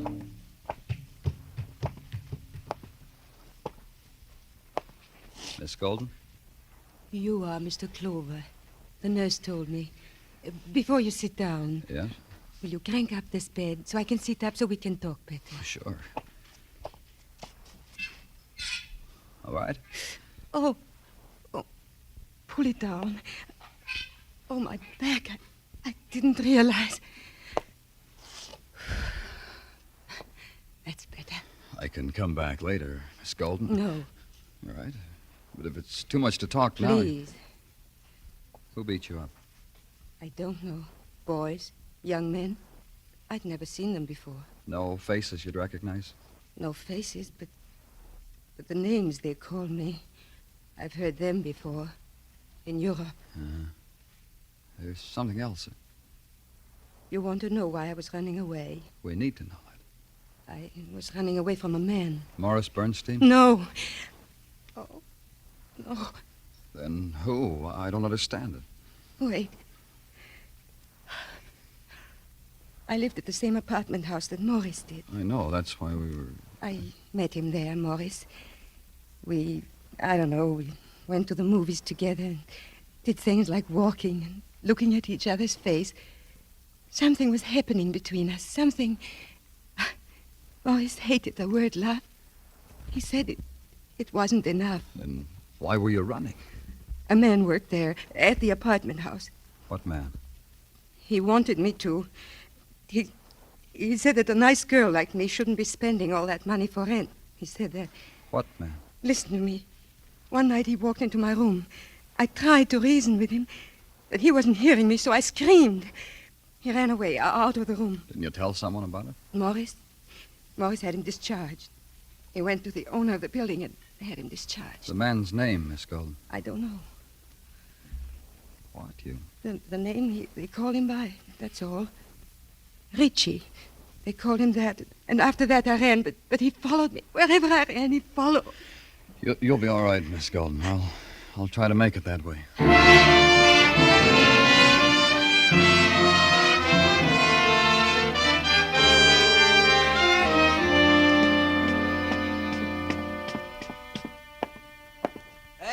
Hey there, Mr. Clover. Come back to the clubhouse to look for me? Yeah, I am. How you feeling, Mr. Peel? I'll feel better after this. Nothing like a workout on the barbells to make a man feel good. Uh-huh. You caught me in the middle of some repetition presses, Mr. Clover. Press away. I'll wait. Thanks.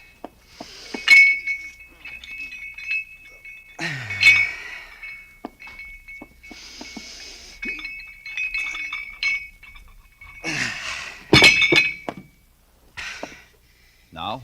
Well, I relax between exercise, Mr. Clover. What's on your mind? You are, Mr. Peel. That's why I'm here. Oh, you want to hand me that sweatshirt? We got a girl down at the doctor's hospital. She says you were bothering her. Oh?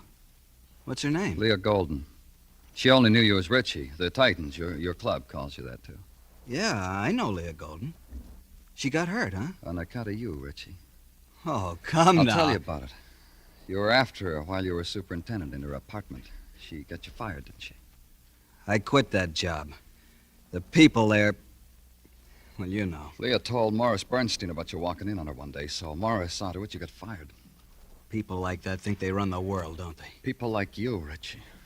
No, not me. Look at me. An out-of-work guy. Somebody waves a finger and I'm out of a job. But you figured a way to get back at them, didn't you? Volunteering your services to these kids. Look, I'm cooling off. Time for my bicep building exercises. You want to watch out for a minute? Leave him alone. I said leave him alone. Hey. Clover, don't push me around. Stand there and listen. The kids, Richie. You heated them up, fed them your poison, pointed out Morris Bernstein and Leah Golden, and said sick 'em. I did that, huh? Good for me. With Bernstein. You were there, huh? You finished it up when the kids were through. Your boys, Peel. The juvenile authorities will want them. You got a long way to go, Clover. Just uptown. Get your shirt on. That easy, huh? Oh, you're so... You're soft, Clover. You look big, but you're soft.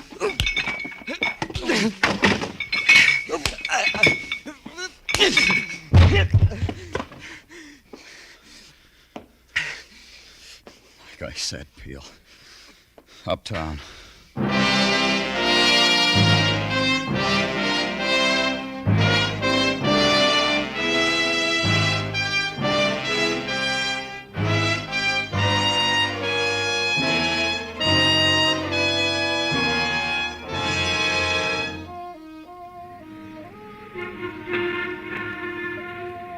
In the time of June, Broadway shimmers like an enchanted island.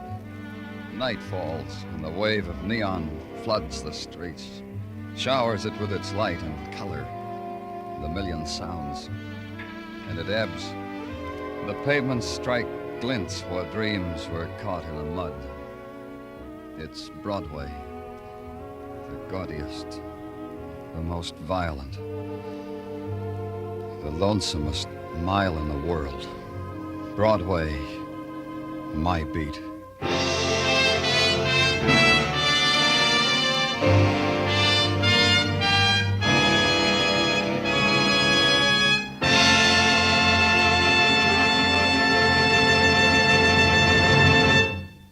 Broadway's My Beat stars Larry Thor as Detective Danny Clover with Charles Calvert as Tartaglia. The program was produced and directed by Elliott Lewis. The musical score was composed and conducted by Alexander Courage. Included in tonight's cast were Harry Bartell, Maria Palmer, Barney Phillips, Jack Crucian, Billy Hallop, and Howard McNear.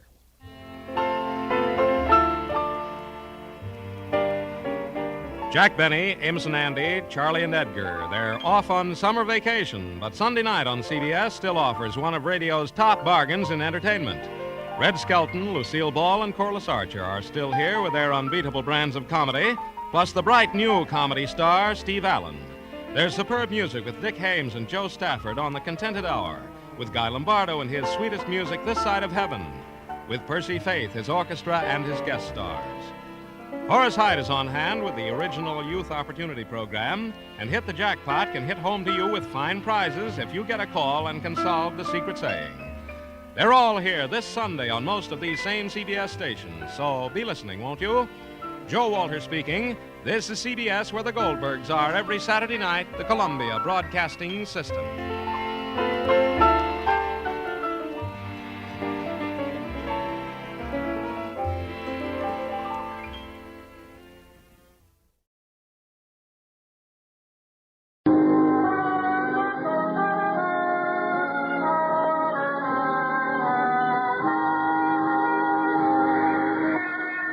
Broadway's My Beat, from Times Square to Columbus Circle, the gaudiest, the most violent, the lonesomest mile in the world. Broadway Is My Beat, with Larry Thor as Detective Danny Clover.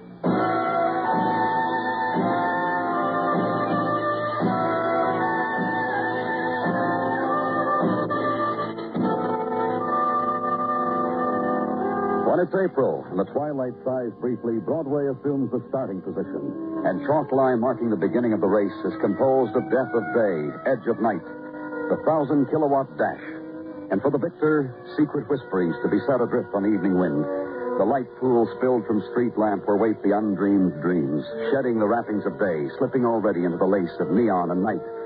On your mark, and bang, the night explodes. Run, kid, run. To the victor, the spoils of April night.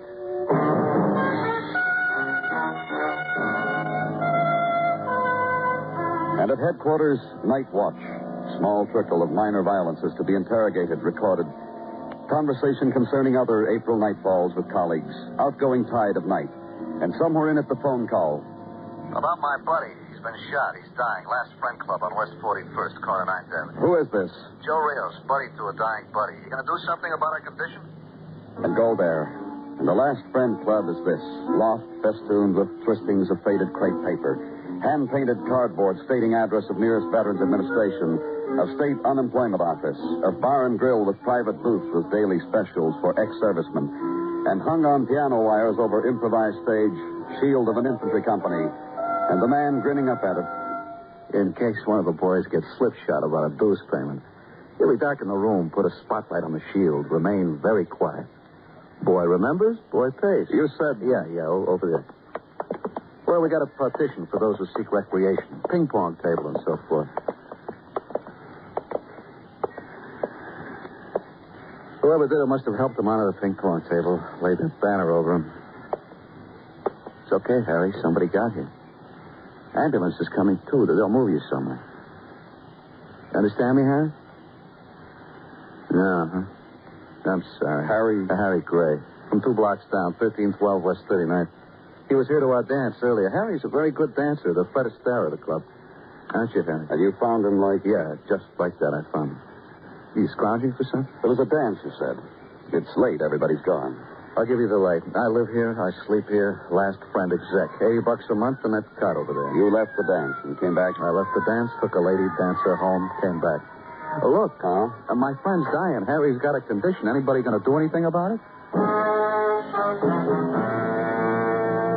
Then the intrusion in squad strength of the men from Police Technical, whose tactical maneuvers are habit. Measure quickly from point A to wounded man. Roll up the tape, and then measure from point B, thereby fixing attempted murder in coordinates. Then assign Harry Gray as property of the interns. Also to be mentioned, the man with the camera, the man with the dusting powder, and the new recruit who walks behind people and peers over shoulders. Area of violence secured. So leave.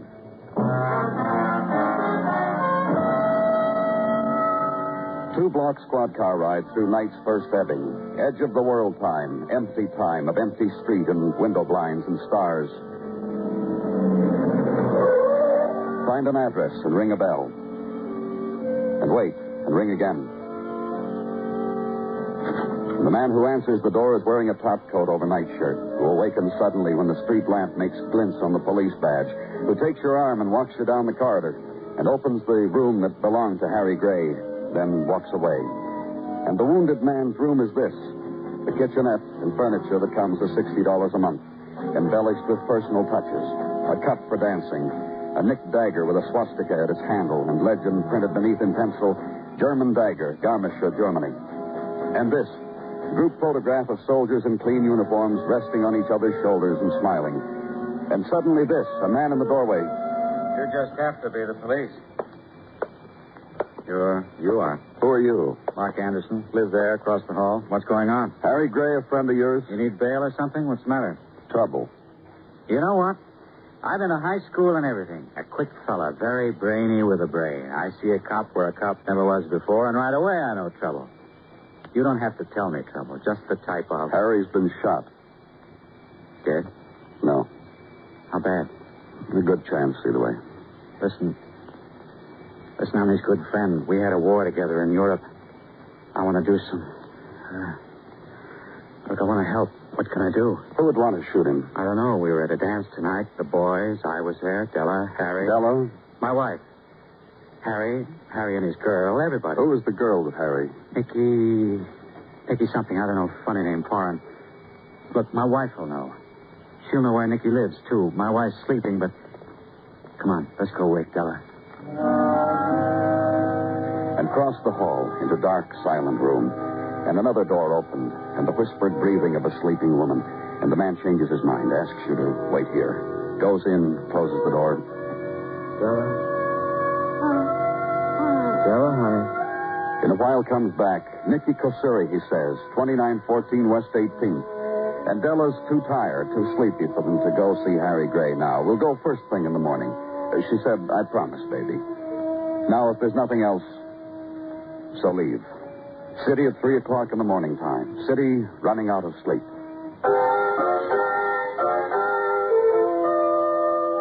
And later in the morning, West 18th Street. And a girl, Nicky Kosuri. Girl in scarlet. Girl in a hurry. Girl on her way to work. I will be late, Mr. Clover. You understood, Miss Kosuri, about Harry's dying. About someone wanting to kill him. Yes, I understood. Well... I like Harry. Very much I like him. You were at the dance with him last night, and... And it was no fun. I tell you this. A dance and with no happiness. With no laughter. You and Harry didn't have a good time, is that it? I wanted it. For Harry, for me. He wouldn't permit it to happen. He made it bitterness. Do you know why? Miss Kosuri? I think I know. I cannot be sure what is bitterness to men. But I think also it was not I who made it so for Harry. But you know what did. Perhaps. Well, tell me. I think first I must explain to you Harry. Yeah? A man somehow of reflections. A man not his own, but a reflection of other men and other men's emotions. I don't understand. The club. The Last Friend Club. And its dancings. That is Harry's true life. And Mark. Mark Anderson? Mark and Bella. Also Harry's life. To live in the mirror of other men's lives. They're very good friends, I understand. When I first met Harry, he was with Mark. They'd come from war, and there was laughter, and Harry was very nice. And in the last years, always with Mark. Stella, Mark, Harry, Nicky. Stella, Mark, Harry, Nicky. Look at me. What? Look at me. I am a prettiness. Yes? Last night at the dance, I was even more for Harry. And he danced only once with me, and then with others. Then to sit in long talk with Mark, and nothing from me. So I went home to here, alone. And Harry didn't... He said to me goodbye over his shoulder. And there was for a moment the sum of all the hurt. And I went home. And there's no more hurt. No more anything. He's in emergency hospital. I'm already late for work. Tell Harry sorry. Nicky couldn't make it. Goodbye, Mr. Clover.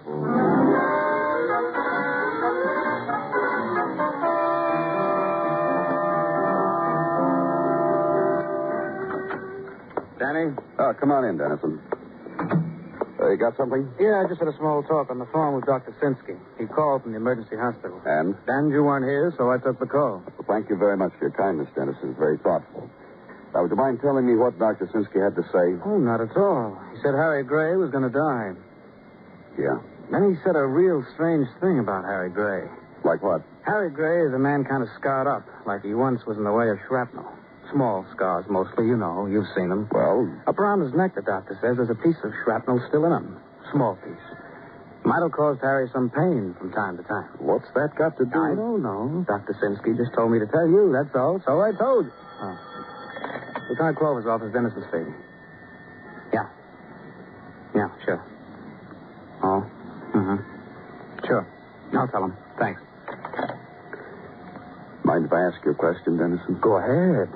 Is that call for me? Yeah? Why didn't you just hand me the phone, huh?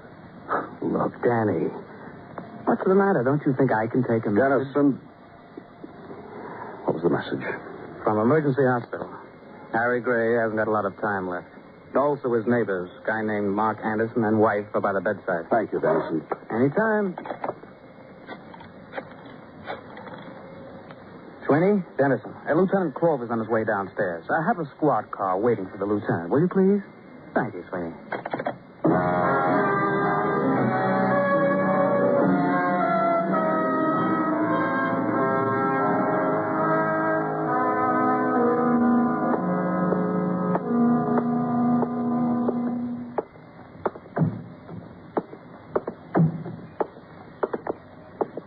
Hello, Mr. Clover. This is my wife. This is Della. Hello, Mr. Anderson. I think Harry is dead, Mr. Clover. I think he died about a minute ago, just after the doctor left the room. Harry looked at me, and I think he died. Is he dead? Yes. Mark? Oh, Della. Mark, hold me. Hold me, hold me, hold me.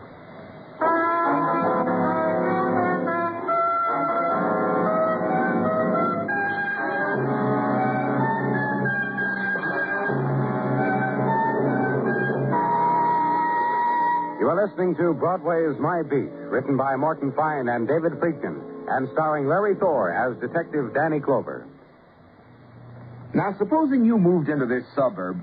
Oh, I'm sorry. I didn't mean to rush in this way unannounced, but I have a thought on my mind. Now, as I started to say before, suppose you moved into a suburb and you moved in at the same time others did. We'll say it's a tract, a big tract. But this neighborhood you've moved into with your wife and family is different. Every one of the families has a different background, different education, language, tastes in music, ideas of fairness and justice. Different in all respects, even down to their ideas of what type of trees should line the street. What would you do to make this a friendly community? Not necessarily a community where everyone would have to conform to one set of ideas, but a community that would work well together, and where the people wouldn't go around hitting each other over the head with shovels or throwing each other into cement mixers. Would you suggest that everyone get together to try to understand each other? Of course you would. And how long do you think it would take? Certainly many years. This is what the United Nations is trying to do in the community of nations. It is man's best hope for peace and justice.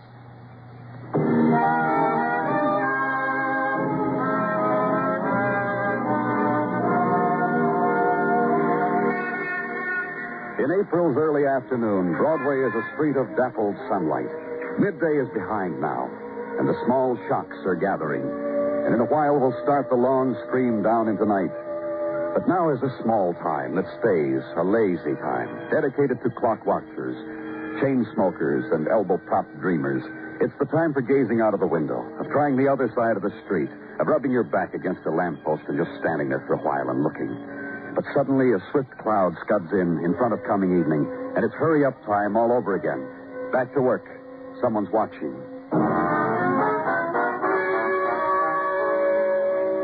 And for me, work was office. You swing the swivel back around to face the desk, and the man on the other side of it. Danny, it's me. It's Gino. Yeah, Gino, I know. Well, focus on me, Danny. Scares me when you got that faraway look in your eyes. Sergeant. The way you were staring out of the window onto the who knows what strange... Gino, you walked into my office. You had something on your mind. What was it? This last week, every day I come in here, the way you are staring.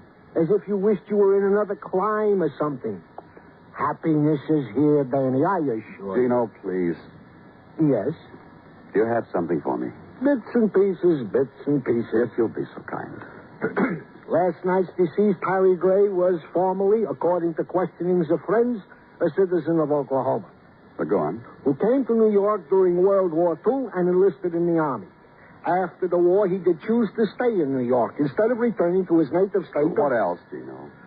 Well, let me see here. Now, I have here his employment record of the last 5 years. Employed for 2 months as a used car salesman. Employed for 11 days as a canvasser. 3 months in a photographic supply house. A week as cab driver. You fired from all those jobs? Quit. From each and every one of them. Detective Dennison has interviewed 2 or 3 of Harry Gray's former employers only to get the message that Harry was a good worker, but one day failed to show up for work. Restless must have been the word for him. Yeah. Now, anything else? Merely that Harry and Mark Anderson were the best of buddies, each going to bat from time to time for the other. Also this. Harry was under medical care for some kind of ailment. Oh, he was sickly? What? According to my notes, 2 of Harry's friends remarked upon the fact that Harry would sometimes get a pain in his arm or shoulder in the middle of a conversation and start yelling for the doctor. That jibes with a little piece of information. Which doctor's name and address I give you now. As dug up by the diligence of Detective Dennison. Oh, Danny, sorry I interrupted. What were you saying? Nothing, Gino. Thank you very much. Uptown now, and turn into the wide avenue where sun shines brighter and marble glows greener, and traffic islands, well-tended gardens rooted in asphalt, railed with iron stakes and breathing the rich mixture sown by exhausts of long, low, yellow convertibles. Avenue of doormen, withering canopies, and polished brass nameplates clinging to stone. Find the one that has Dr. Theodore Lawrence etched into it. Check with the uniformed man who flings fringe of epaulets in a direction which, when explored, becomes Office of Avenue Doctor, which contains this. Magazine folios from Italy and France and Vienna in calculated disarray on tables of wrought iron and marble. Arrangement of polished driftwood and serene camellias. Tall, blonde nurse whose voice is modulated to the rustle of the white silk she wears, who asks your name, leans close, and asks you your trouble. Takes them through a door, comes back, says you will be seen now. And the inner office contains music piped in from some long-playing record. Therapy for well-groomed ailments which have been waiting in the outer office. The man who lifts his head from supporting spans of finger and sees you. To this moment, the tragedy of Harry Gray seemed almost distant. Now that you've injected it... Well, Dr. Lawrence... Nothing to do about it, save react to it again, receive it again, respond to it again. Mr. Clover? Yes? Harry was fine. He was brave. And he died an unheroic and rather ugly death. For all these things of Harry's, I grieve. And others, known only to me. Then you'll want to help us. For Harry? In any possible way I can. You've known him long? There was one of those things in our city once, several years ago. What things? Oh, you know, one of those conventions. I took time off to watch it on Fifth Avenue. The parade. Gallant men walking against withering cold. That's how you met Harry, in a parade? One of the men fell of exhaustion. It was Harry who fell. And fortunately, I was there. I could go to him. Several years ago. 6, to be exact. And you've treated him ever since. Obviously, you must have known that, or you... May I interrupt, Doctor? Please do. The shrapnel in his neck, that's what you were treating him for. Which gave him some pain. At first, at rather strange intervals. But then... Then what? That little piece of shrapnel in his neck. An oversight by the army surgeons who dug a lot of shrapnel out of him. But this little piece stayed. It was nothing, really. Couldn't something have been done about it? Yes, they could have. But you didn't do it. I could fence with you, but I tell you right out. Harry wouldn't let me. Would not permit it. For the reason Harry said to me... Said what? I was only trying to phrase it as he did. Harry said, "You take that scrap metal out of my neck, Doc, I stop being a hero." And he said something else. You want to hear? Yes. He said, "I got a souvenir, Doc. Nothing, nobody takes it from me. I'm that fond of it." One more question. As many as you like. This office, where it is, you, expensive. Harry was a gallant man. Harry was what he was. I made an arrangement in my fee for that. Just that one question? Yes. Thank you. Good day, Mr. Clover. So leave the doctor now, head bowed down again to the cradle of his fingers. Outside, in the night, find a restaurant that advertises a specialty of charcoal broiled steaks, but is all out of steaks tonight when you finally get a table. But the chicken is fine, you're assured, and it is, although slender. So pay the check, leave the tip, and outside again. Squad car ride again, cross town now to East 41st, Last Friend Club. And that badge admits you any place, mister. Yes, sir. The fellas at the green felted card tables are just playing for chips. And everybody's just here to enjoy a quiet evening. You can see that for yourself. Then ask a question. Pose a man's name, Joe Rios. Man who a couple days ago phoned in a call that a man here was dying. Ask to see Joe Rios. Be taken to him. This way, mister. Joe's in back having a beer. Hey, Joe. Policeman Joe. Know him? Oh, hello, Clover. Wants to talk to you. Well, talk to me, Clover. I've been wondering. You weren't around before. Have a seat. You want some beer? Johnny, get him some beer. Forget it. Forget it, Johnny. You sit down, too, Johnny. Now, what, Clover? More about Harry, Joe. Oh, yeah. Johnny? Uh-huh. Did you like Harry? Not much.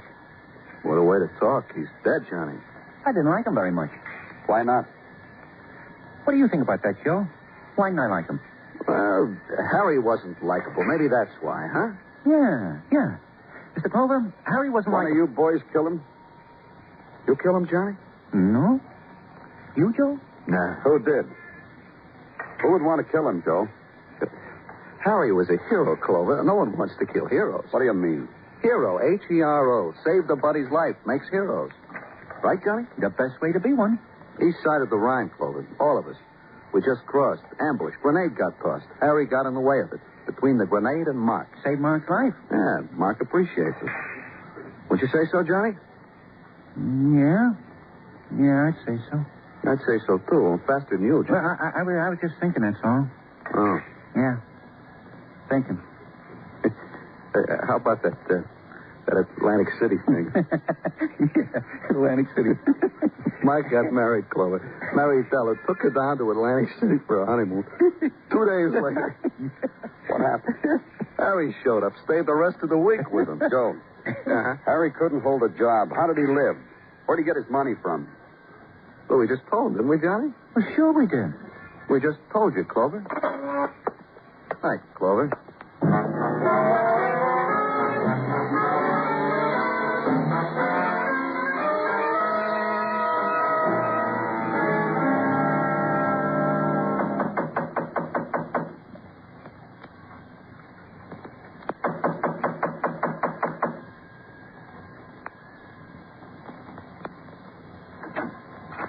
Yes? Miss Anderson? Yes, what is it? You don't recognize me, do you? Mark? Mark, come here. Mark, this man, he says I should recognize him. Clover. Sure. I know him, Della. Who? In the hospital when Harry died. You were upset. You don't remember. Mr. Clover's a policeman. Oh, come in, Mr. Clover. Honey? Is this the man? What man? You were going to wake me. You changed your mind when... Yeah. Oh. Hello. You going to miss Harry, Mrs. Anderson? Well, what do you think? He was my husband's friend. Wasn't he your friend, Mark? You see? Of course I'm going to miss him. Can't be the same without him. Everything's changed. We hardly know what to do with ourselves. We sit, we wait for the door to be flung open and for Harry to walk in. It doesn't... Cut it out, Della. All right, Mark. I was just telling Mr. Clover how Della, much... I said cut it out. All right, Mark. I said all right. You saw her at the hospital, Mr. Clover. You saw how upset she gets. You just asked the wrong question, that's all. And all I got out of it was that your wife said you hardly made a move without Harry. Come on. Well, what? That's what she said, wasn't it? Listen, you... Harry saved your life, didn't he? That's right. Sure, he did. Harry was very brave. He brought Mark home to me, you always say. Don't you always say, Mark? Della. All right. And he never let you forget it, did he? Tell him, Mark. Mr. Clover? Yeah? Harry never let Mark forget it. Even carried around a piece of the pain with him, didn't he, Mark? If it wasn't for Harry, I'd be dead. That shrapnel. He saved it. Wouldn't let it be taken out. A reminder for you. You know what he'd do? If it wasn't for Harry, I'd be dead. Listen to me. You know what he'd do? That piece of metal under his skin? Whenever it'd hurt a little, Harry'd come over. Touch it, Della. Della, if it wasn't for Harry, I'd be dead. Who's dead now, Mark? I don't know what you're talking about. Just answer me. Who's dead? Harry's dead. Yes. Did you kill him, Mrs. Anderson? No. Mark, darling. What? You didn't have the courage. I did it. I killed him, Mr. Clover. He has the courage to say he did it, but he didn't do it.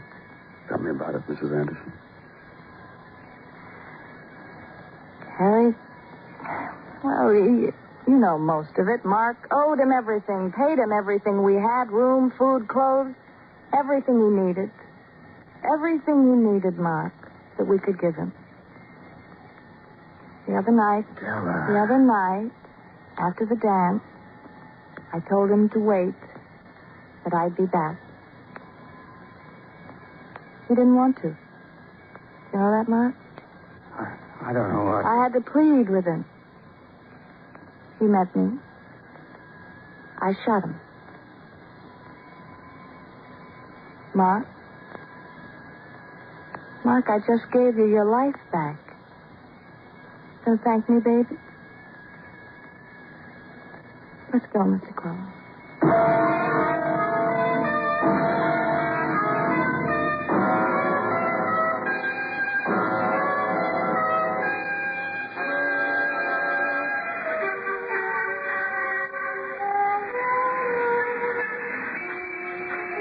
In the springtime, night sighs down on Broadway like a rosy promise.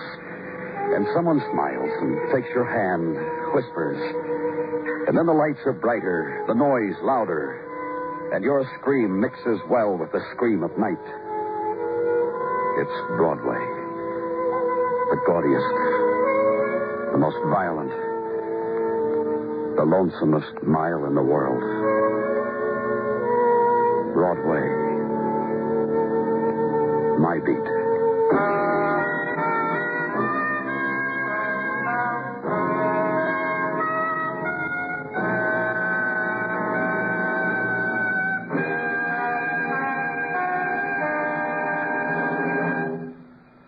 Broadway Is My Beat stars Larry Thor as Detective Danny Clover, with Charles Calvert as Tartaglia and Jack Crucian as Muggavan. The program is produced and directed by Elliott Lewis, with musical score composed and conducted by Alexander Courage. In tonight's story, Mary Jane Croft was heard as Della and Whitfield Connor as March. Featured in the cast were James McCallion, Lillian Bayef, Hy Everback, and William Johnstone. Bill Anders speaking.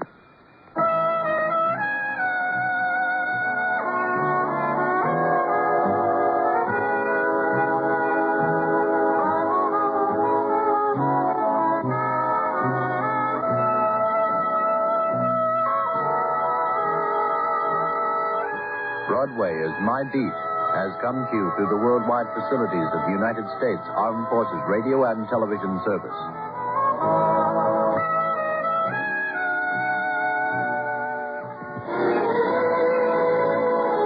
For the past 55 minutes, you've been listening to the best in radio drama with Theater 5 and Broadway Is My Beat. Join us again Monday night at the same time, 9:05.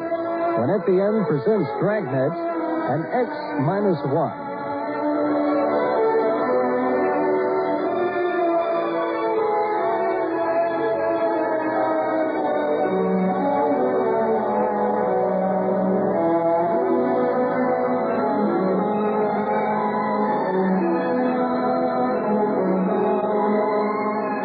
If you're considering applying for either a hardship discharge or a compassionate reassignment, be smart. Get it right the first time by visiting your local Red Cross field director. Red Cross can save you time and trouble by advising both you and your family on what documents you'll need and what information they should contain. Your local Red Cross field representative is a good person to know.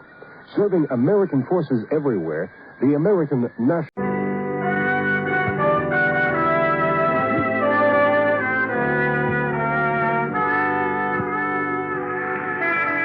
Broadway Is My Beat, from Times Square to Columbus Circle, the gaudiest, the most violent, the lonesomest mile in the world. Broadway Is My Beat, with Larry Thor as Detective Danny Clover.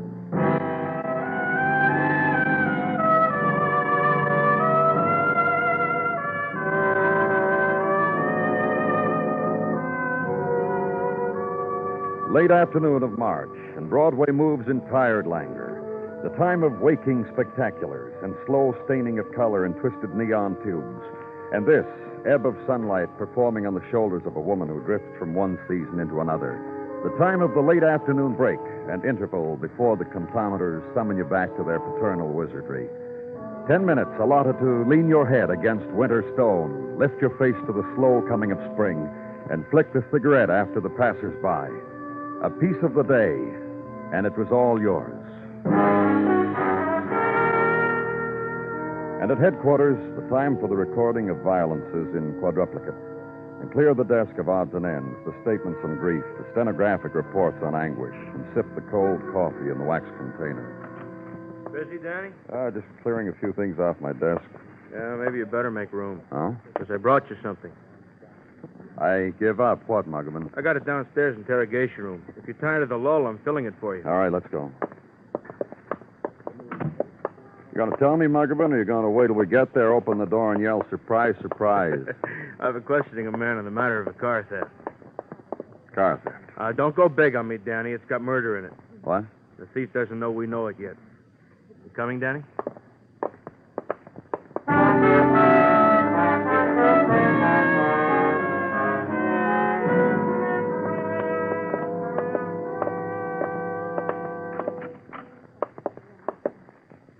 Okay, officer, you can get back now, thanks. Lieutenant, I'll take over.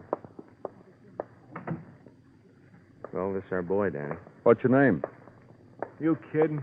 Lieutenant only kids on a full stomach, mister. Right now it's 10 minutes before dinner time, so The tell amount them... of times I give my name over. Try once more, huh? Georgie Haven. Where do you live, Georgie? I haven't established residences yet. I'm an out-of-towner. I guess, You guess what? I guess I got carried away with the splendor of it all, of your great metropolis. Yeah, so you hopped into a long black car and drove away. The car was sitting at the curb, key in the ignition. For the 15 minutes I watched it. And beings it was there, and beings I've always wanted as a child to drive across the Brooklyn Bridge, Oh, now, fellas, I knew I couldn't get away with it, dressed like a bum at the wheel of a multi-cylinder cad. Where you come from, Georgie? North Dakota. So now let me ask you a question, huh? All right. Big shop you boys have got here, right? Coming in here after I was picked up, I noticed everything's got a department. First, they took me to a place titled Traffic Violations. Now, all of a sudden, I'm in a place called Homicide. Question, how come? Answer.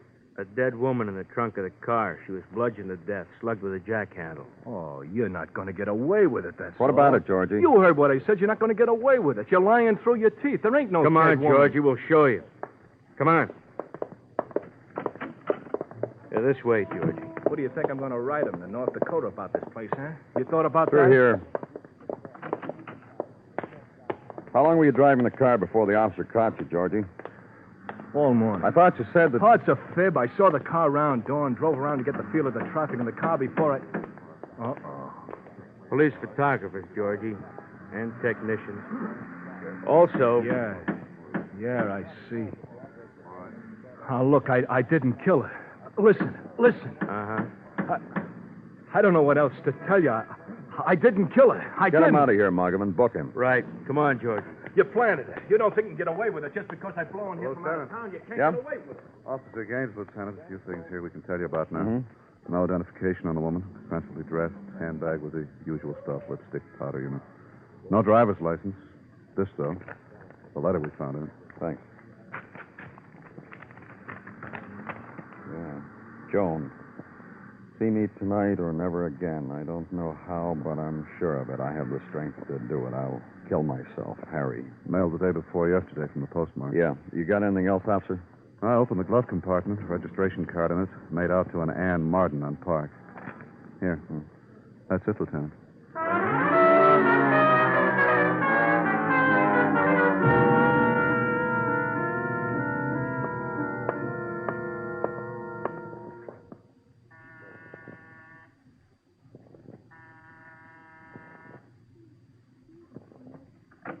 Yes, what is it? I'm from the police, Danny Clover. And I am Ann Martin, and you can tell me right out what it is you want. Some information about Joan Allen. It never tires me to talk about Joan with anyone.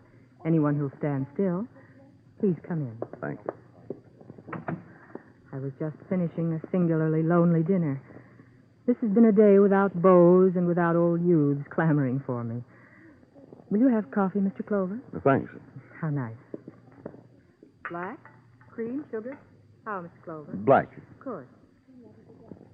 Here you are. Early fall of night, and a time to speak of Joan. A friend of yours? I have the greenest envy for her beauty. I am stunned by what her loveliness does to both men and women when she just stands still in a room. And I am her friend. What else about her? What else would there have to be about a woman? Her friends. A man who wrote her a note, signed it Harry, for instance. I don't know a Harry. I know a husband, Robert, a gifted man, a man of intellect and rare taste in antiquities and present beauty. Robert Allen, contributor to top-drawer magazines. Robert Allen, historian. Robert Allen, husband to Beauty. Husband to Joan. And you to Joan? We found her in your car, murdered. Yesterday afternoon, Joan came to me and said she wanted my car, and I gave it to her, and she was very done up and bleeding. That was yesterday. It didn't worry you if she hadn't brought it back. It didn't... Please don't stop me. Joni asks for my car often because her husband won't permit her to drive. She has theories on the vulnerability of beauty. Joni comes to me, and I give her my car, and sometimes she won't return it for days on end, and I ask her about it, and she says there was rain or there was twilight. Which days she had it? So sorry, dear Anne. What would you like to hear about Anne? Joan's friend Anne. Let's talk about Anne. I'm sorry. Oh, not for Anne. Don't be sorry for her. Rich girl, and with a job, too. And she has beautiful friends. And dead friends. And you mustn't tell Robert I let his precious have my car. Robert would be furious. Get out. Where do they live? Next block up, the corner apartment house. Get out. Look, I know the rules. I shall keep my grieving within the borough. And I shall not ask again. Get out. And leave her. Walk the block to where her friend had lived. Apartment of the long canopy, fringed. The core of French poodle already clipped and bow ribbon for the jaunts of spring. Doorman of the question mark eyebrows. And the long gliding ascent, and maybe 400 feet above sea level, corridor to an historian.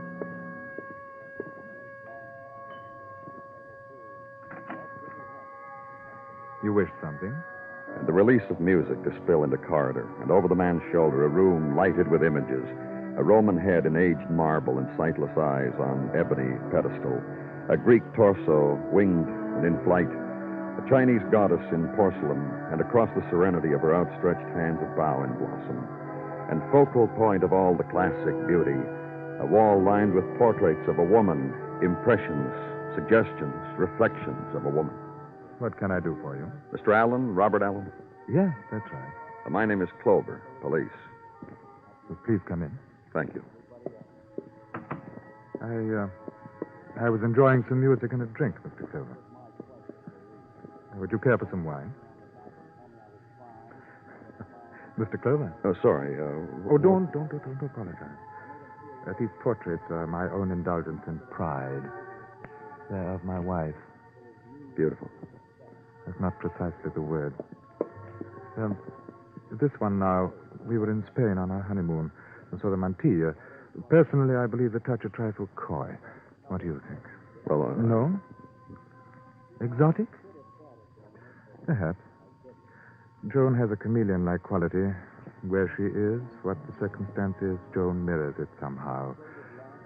You see this one in India with the sari. One would say... Oh, what would you say, Mr. Clover?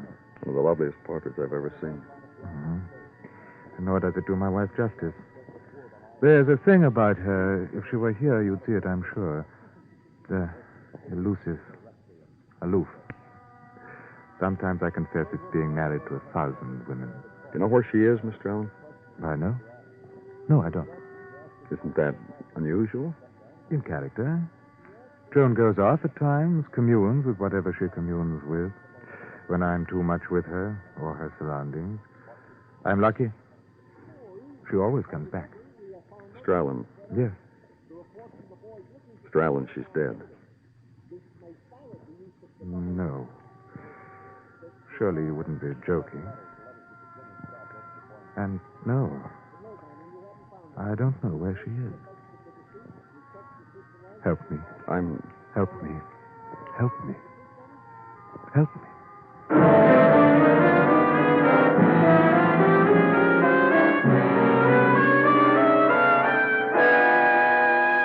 You are listening to Broadway Is My Beat, written by Morton Fine and David Friedkin, and starring Larry Thor as Detective Danny Clover.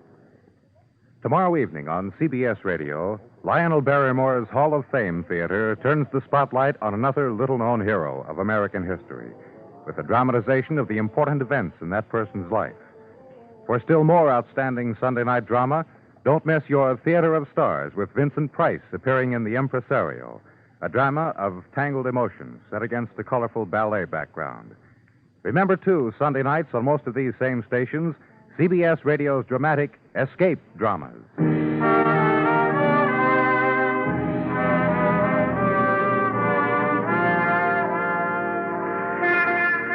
On the morning of a new March day, Broadway moves quickly. Last night's carnival is memory again, after image, but still dimly heard, and 10 hours away again. It's cross the corner and dodge the traffic time, go to work time, sandwiches in brown paper bags, and resolve to see about the raise today. And hurry up, the moving hand on the time clock writes in purple ink and docks for lateness. And strung through all of it, loudspeaker music carried on the skirl of a breeze. Lean into it, inhale it. It's the good time, brand new day, and Broadway wears sun on its cheek. And at my office at headquarters, sunlight had its special quality. It touched iron grillwork and street and dust before it sifted in, found its place near the file cabinet, and lay there. Was picked up and became a man and was named Sergeant Gino Tartaglia. A bright and cheery good morning to you, Danny. Same to you, Gino. Nice of you to think of me. Don't mention it. Aren't we friends, Danny? Gino, I was telling this to Mrs. Tartaglia last night. How friendly. Please, Gino. And she patted me on top of the head. A gesture she only does in a sentimental mood. Now to work, if you please. Thank you very much. Certainly. Rundown on the deceased Mrs. Joan Allen reveals only snatches of info, such as She had no business driving a car since no driver license had been issued to her. All right. What else? That some 7 years ago, when her maiden name was Westfall, Joan Westfall, she had a slight altercation with a man named Tom Marino. They took a shot at him. Oh? Tom Marino, whose present address I give you, it seems, jilted her. Stood her up almost at the altar. She took a shot at him. Mr. Marino good-naturedly called it an accident and did not bring charges. However, Danny Clover speaking. This is Harry Barton. Harry Barton? Yes, what is it? Well, this morning's paper carried an item about a note found on the person of Mrs. Allen, who was murdered. Uh-huh. The note was signed Harry. I'm Harry. I thought I'd call. I've been wondering how to find you. Where can I see you? I work at Nathan's Swedish Kitchen on Madison Avenue, a grocery store. Thanks. I'll be right there, Mr. Barton.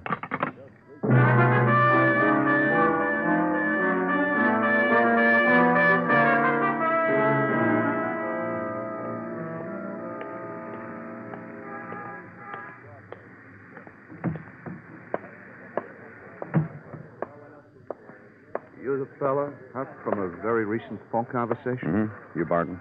I gotta tell you, it was very thoughtful how you parked the prowl car a little up the street, not in front, so... You want to talk here, Barton? Give me a minute to shiver and shake, huh? The whole way of life is blowing up right in my face. You killer? Is that what you're trying to tell me? Nothing of the kind. Absolutely nothing of the kind. What kind of talk is that between fellas? I killed Joan, Mrs. Allen. You knew she was married? For over a year and a half now, I've been suggesting delicacies for her table. I wouldn't know she's married. Look, And delivering same to her house and stacking same on her butler's pantry. And this was nothing. I would have crawled on my face down Madison Avenue in broad daylight if Mrs. Allen gave the word. That's how much you were in love with her. To such an extent that I wrote verses. Tiny poems on back of receipts from the cash register. And what? And instead of a slap from her, she would give me that certain, secret, mysterious smile that beautiful women can give to a fellow. More than a fellow like me in his wildest dreams. What kind of a fellow are you, Barton? You haven't really told me. 32 I'll never see again. Downhill from over the hump. And baldish. See? Up here? A fellow who'll go for any patent hair restorer, any remedy for what ails him. That kind, ordinary. But also deep and intense. A man who'll write a note promising suicide if the woman he loves... But exactly that kind. Destroy me. And the note worked? A year ago. I wrote to Mrs. Allen exactly the same type note as you found. It worked then. Oh? She received my note. Immediately, she rushed to my room. I felled myself at her feet. I read to her from the collected works of Harry Barton. That's myself. I played lush music on the machine. And in a while, she went away. And it was the most stunning evening of my life. And last night, after you wrote her another note, you were stunned again. With one variation. I made a terrible mistake. I touched her. I put my hand to her cheek, and she hit me, and she flew out and drove away in a long, black, expensive car. From the window, I watched her drive right out of my life. I'll tell you, even if it sounds corny, my life went with her. You'll stick around, huh, Barton? From 9 to 6. The rest of my life in Nathan's Swedish Kitchen. So leave the place of the delicacies. And outside, consult now the piece of paper. Name Tom Marino, once fiancé to Joan Allen. Address on East 38th. Go there. Park the car under a tree whose branches are still slicked by winter. And the house of old aristocracy, partitioned now into 3-room flats and rented to those whose income affords a genteel and respectable location. One flight up, and softly lit corridor. And Mr. Marino is tailored and smiling. From the police, you say? And polite. Please come in. And cooperative. Joan Allen. Of course, be glad to tell you all I can about him. He does. How many years ago was it? Let me see. Her name was Joan Westfall then. About 7 years ago. I understand you were engaged to her. Once I counted myself fortunate.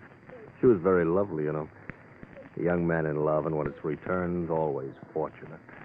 But to have that sort of relationship with a beauty like Joan, look in the mirror and love yourself for this miraculous thing you've accomplished. Yet you jilted her. Do you have any idea what kind of life it would have been, being married to a woman like Joan? You said so yourself. She was lovely. She didn't react, Mr. Clover. Oh? I suddenly realized it. The things I liked, important things, cherished things that you save for secret for someone you're going to love for the rest of your life. I tell Joan about them, she'd smile wisely. That's all. No reaction, just a smile. You know why? Tell me. She didn't understand. I don't quite. Didn't understand, that's all. She's dead now. We'll be kind to her. She was beautiful, truly a beauty. And she had a languid way about her. I suppose to most men she seemed mysterious. She took a shot at you when you walked out on her. No, I laughed. It was that funny, so out of character. Mr. Clover. Yeah? She's dead now. I think you know now all I can tell you about Joan. I think so. Thanks a lot, Mr. Marino. And for a while, walk with it through mid-afternoon street. Past the doorways of boy and girl with school books solving old early spring mysteries and coming up wonder-eyed with the proven solutions. Past open windows and the halting trickle of the current piano lesson. And past the slow, smiling street dance of an old woman with open arms who dances the winter waltz to broken scales. And to a wall that overlooks river. And pose against its flow the violent image, the death in a car trunk of a woman. And the other images of her beauty, of her silences, of her furies. Of a man who had rejected her, diminished her silences and her mysteries. And make a decision. Flip the cigarette into coiling waters. Head uptown to where a friend of Joan Allen's was grieving, or said she would. Today's another day, Mr. Clover. Gold Star Day. A bow called, whispered something that I interpreted to mean dry martinis, dinner, a show. I want to talk to you, Miss Martin. This very moment, my beau has his fork in the olive jar. That's how winged I said I'd be. It won't take long. Come in. Thanks. 5 minutes, Mr. Clover. That's the life expectancy of a girl's martini these days. About Joan Allen. What else would we have in common? A man named Tom Marino just talked to me about her. Told me things you left out when I spoke to you yesterday about Joan's reactions to things, to everything. Well? Joan was your close friend, so you'd know. From the time we were girl children together, from the time we didn't know anything about anything. Hardly anything, that is. Tell me about it. The life and times and tragedies of girl children, like girl into brownie, then girl with one leg on hot rod, then girl in white frock, then girl into capital letters womanhood, like that. You and Joan Allen, that's all, because she was murdered. It persisted with her. What? The not knowing anything about anything. Go on. It persisted with Joan. In high school, it took 3 private tutors to get her out of Algebra 1A. With English, I helped her. With Latin, there was a 15-year-old boy of Latin descent. The ancient conjugations were old hat to him. A very beautiful boy. About Joan. With close teamwork, we got Joan graduated from high school. In the small-time college she went to, she was on her own. She was flunked out in 1 semester. You understand why? I understand only this, that you've made me despoiled beauty, revealed to you the goddess with the mind of clay.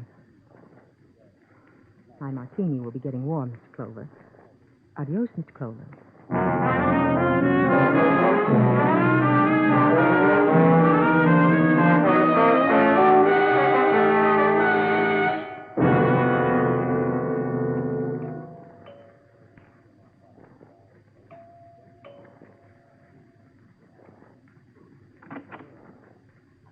Oh. Hello. Good evening, Mr. Allen. This is Detective Muggerton. How do you do? Mr. Allen? Won't you come in? Thank you. You, sir, you'll find that chair comfortable. And Mr. Clover, that one. And I'll sit right here. What do you think of her, sir? Not me? Yes, I saw you staring at her portrait. The reaction of strangers who come into my home. Yeah, I stared. You had a very beautiful wife. It's a pity you didn't know her. Yeah, it is. It always is. I hardly expected such a civilized reaction. What are you talking about, Mr. Allen?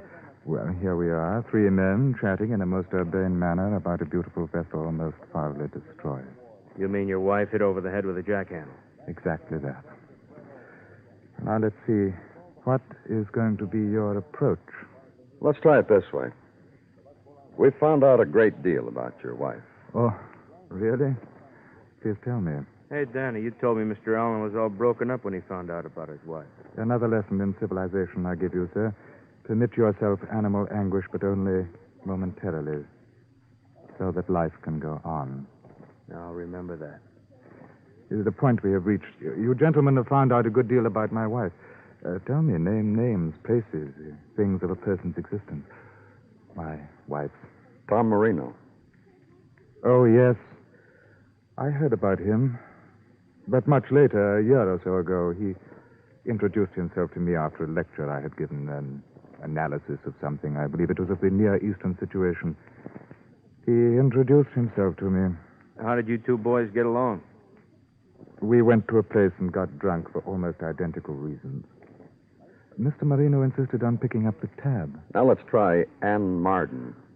People like Ann Marden come to hear my lectures and take copious notes. Nothing special. But a good friend of your wife's. Ann Marden is kind. But come, really, you're baiting me. You say something. All right. But it's difficult for me to say. Well, I can't help you there. I would figure out a way to phrase it. Tell us how you'd say your wife was a stupid woman. I'd use the word stupid. For a man like you, the reason for killing her. A man like me? What kind of man am I? Very high class. I'd use the word smart because I don't know any better. I do. And therefore I'd use the word taste. Okay, Mr. Allen, as long as we understand each other. You fell in love with Joan Westfall, married her, found out that she was... Stupid? Go on. Years of it. 5 years of it. She couldn't even get a driver's license. You wouldn't permit her to drive. Why, yes.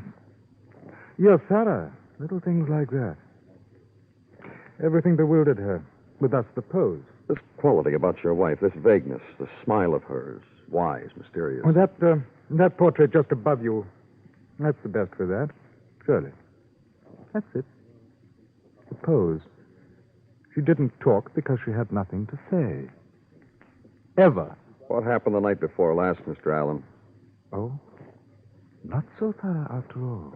Just to relieve your mind about that, Mr. Allen, we know she borrowed a car. We know she went to a man's apartment. And we know you know she did. Well, who cared about that? But it was the annoyances, huh, Mr. Allen? The annoyances. Nothing premeditated, huh? I must tell you what she did. This stupid woman. She had a flat tire. This baffled her. A flat tire, and the world had suddenly collapsed around her. Big tragedy. Alone and lost. My Joan. And she called me. Tears, please come. Tragedy. I ran to her. I saw what it was. A flat tire. A simple thing. I started to fix it. Tears, apologies.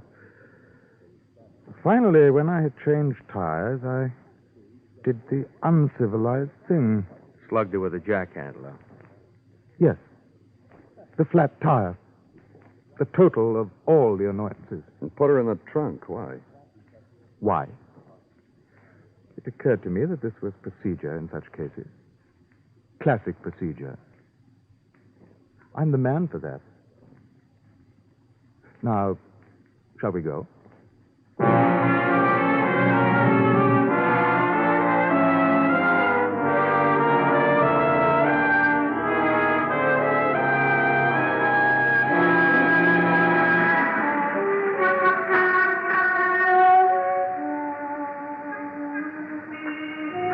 A haze covers Broadway now, and for a time the street is dimly seen, dimly heard.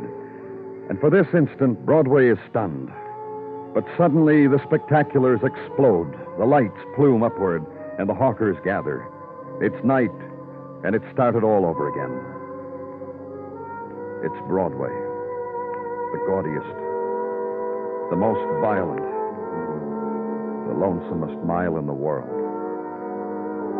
Broadway, my beat.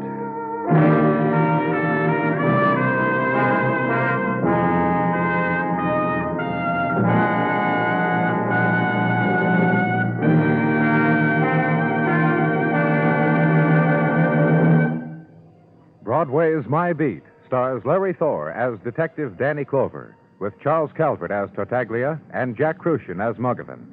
The program is produced and directed by Elliott Lewis, with musical score composed and conducted by Alexander Courage. In tonight's story, Ben Wright was heard as Robert.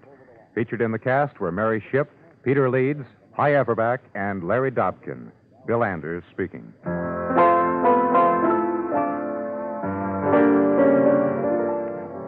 Nothing small time about Charlie McCarthy. Tomorrow night, with vocalist star Howard Keel visiting the show, Charlie turns songwriter, composing a Broadway musical. Enjoy Edgar, Charlie, their guest Howard Keel, and the rest of the Bergen and McCarthy gang tomorrow night on most of these same CBS radio stations.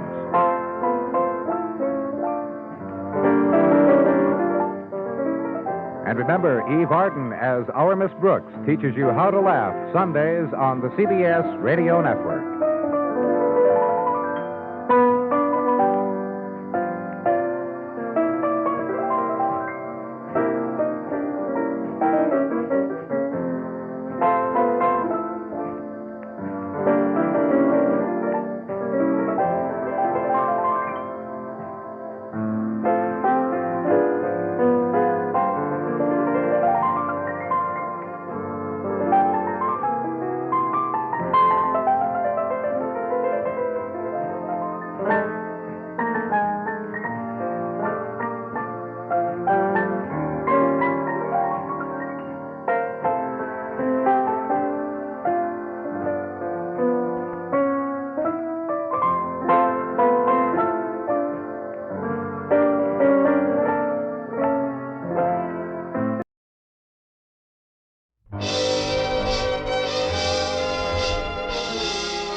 Broadway Is My Beat.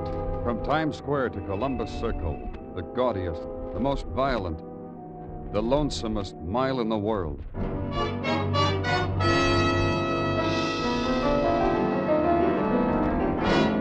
Broadway Is My Beat, with Larry Thor as Detective Danny Clover.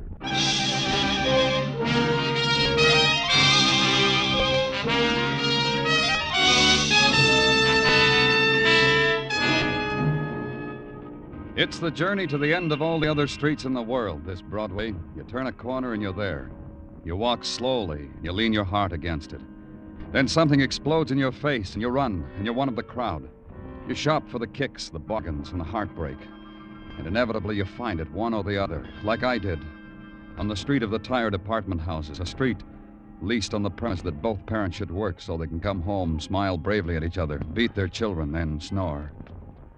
It was 7 p.m. when I walked up to the second-floor landing of the El Royale Apartments in answer to a call. Detective Muggavan was waiting for me. There he is, Danny, on the floor over by the railing. Uh-huh. Who is he? Hey, why don't you people break it up? Go on, get back to your apartments. You read all about it in the paper. Who is he, Muggavan?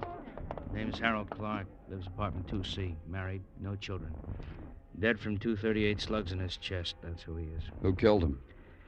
Tenant named Lloyd Ramey. Had the apartment right here, 2A. Blasted Mr. Clark right through the door. 2 shots, connected with both. Here, see? 2 shots right through the door, here and here. Uh-huh. What about Lloyd Ramey? Killer? Nothing. He shot Clark and took a fire escape exit through his own room. What else, Muggavan? What about the rest of the tenants? Do they know anything about Ramey? I asked them. They shake their heads. No. Okay, ask them some more. But you said Clark was married. Yeah, his wife is home. Thanks.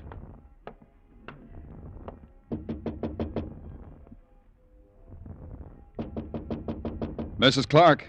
It's the police, Miss Clark. I've got... Please come in. Excuse the way I look. Of course. Mrs. Clark, What do you want me to say to you? Excuse the way I look? Excuse the way the apartment looks? The way my husband looks lying out there in the hall in his undershirt? What else can I say to you? I'm sorry about it. I've got to ask you some questions. I know all about that. Here, see? Right here. Detective. Did you ever own a gun? Suspect. No, sir, I did not. Detective. Did you shoot this man? Suspect. No, sir, I did not. Just like in these true-type detective story magazines. I read them all the time. I know all about what you've got to do. All right, then. It'll make it a lot easier. If you're going to ask me, did I shoot my husband, I'm going to say, no, sir, I did not. We know you didn't. Don't be too sure.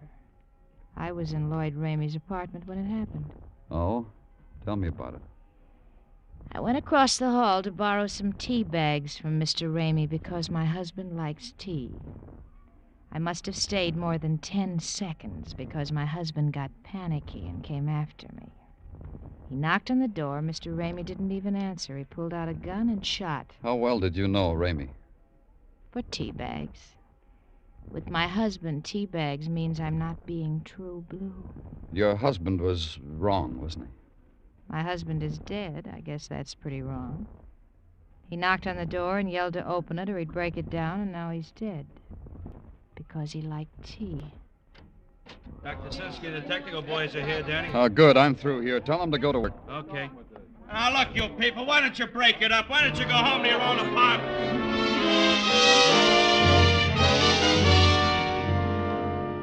They stood there, the tenants of the El Royale apartment, summoned by the violence, drawn by the clamor of the violent dead, drawn by the cold wind that had touched their throats and led them to the warmth of the spectacle. A child's harsh voice ordered his father to hoist him to his shoulder so he could see better. The father slapped him hard across the mouth. The child wailed and scurried down the corridor, and the father looked after him, his eyes filled with pain and confusion. And then emptying of these things, forgetting the child, remembering death.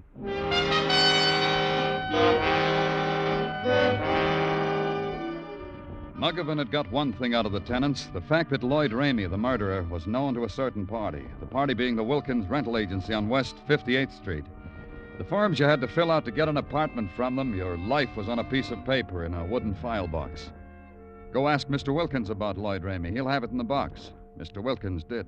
Committed murder, did he? It just goes to show you, Mr. Clover, you never know, you never know.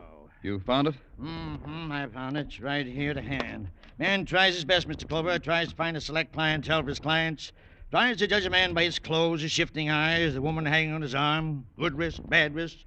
Man asks himself... Mr. Wilkins. Please, you're eating into my time. Permit me to eat into yours. The things they put on the questionnaire on the form so often lie, sheer lies. All I want is... I know. Information on one of my tenants, a murder. Whenever you feel up to it, Mr. Wilkins. Thank you. According to my files, Lloyd Ramey is a man I never set eyes upon. But you just told me that... I know. But sometimes in my profession, as it must be in yours, there are extenuating circumstances. Like what, Mr. Wilkins? Like this letter from Lloyd Ramey. Let me see it. Patience, Mr. Clover. This letter is an extenuating circumstance because with it came the money for a year's lease on apartment 2A, El Royale Apartments. We find questionnaires, personal interviews unnecessary when a gentleman has the foresight to... What else does it have? A few well-wrought phrases stating that he, Mr. Lloyd Ramey, had seen our ad in the news, had gone to the apartment, found it suitable to his needs, and enclosed fined 8 years' rent. Dated September 3rd, 1950. From that day forward, we rejected all other applicants. Give it to me. I must, I suppose, hate to part with it. This letterhead... It brought joy into our lives here at the agency. Isn't it joyful? Yes, Berkey Siegmiller, tattoos, and the slogan, what you want, where you want it. Joyful, huh?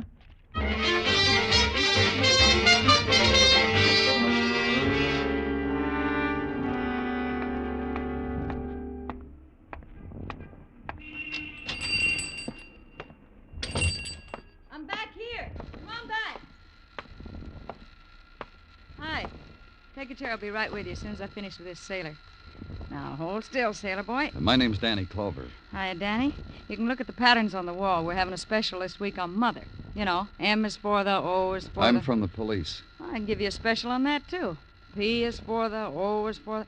What's the matter with you, sailor boy? Be brave. Is your name Berkey Siegmiller? Yeah. Hey, you ain't got that tattoo look in your eye. You don't want to get tattooed, do you? I want some information. Look, sailor boy. If you don't hold still, you're going to have the strangest-looking mermaid on your chest in the Navy. What kind of information you want, Danny? A man came in here about 4 weeks ago and used your stationery. Here. Stationery from your place. Oh, yeah, I recall the request. Man dropped in for a touch-up job of a coiled rattlesnake. And he asked me for a sheet of paper. When I was done, I gave it to him. You got the one I gave him in your hand. Had you ever seen the man before? No. What's he done? Murder? That's a new one. Did an admiral once, but never a murderer. Okay, button up your shirt, sailor boy. Have you any idea where I can find this man? There's no use you asking me any more questions, Danny, because I couldn't give you any more answers. Just tattoos. That's all I give.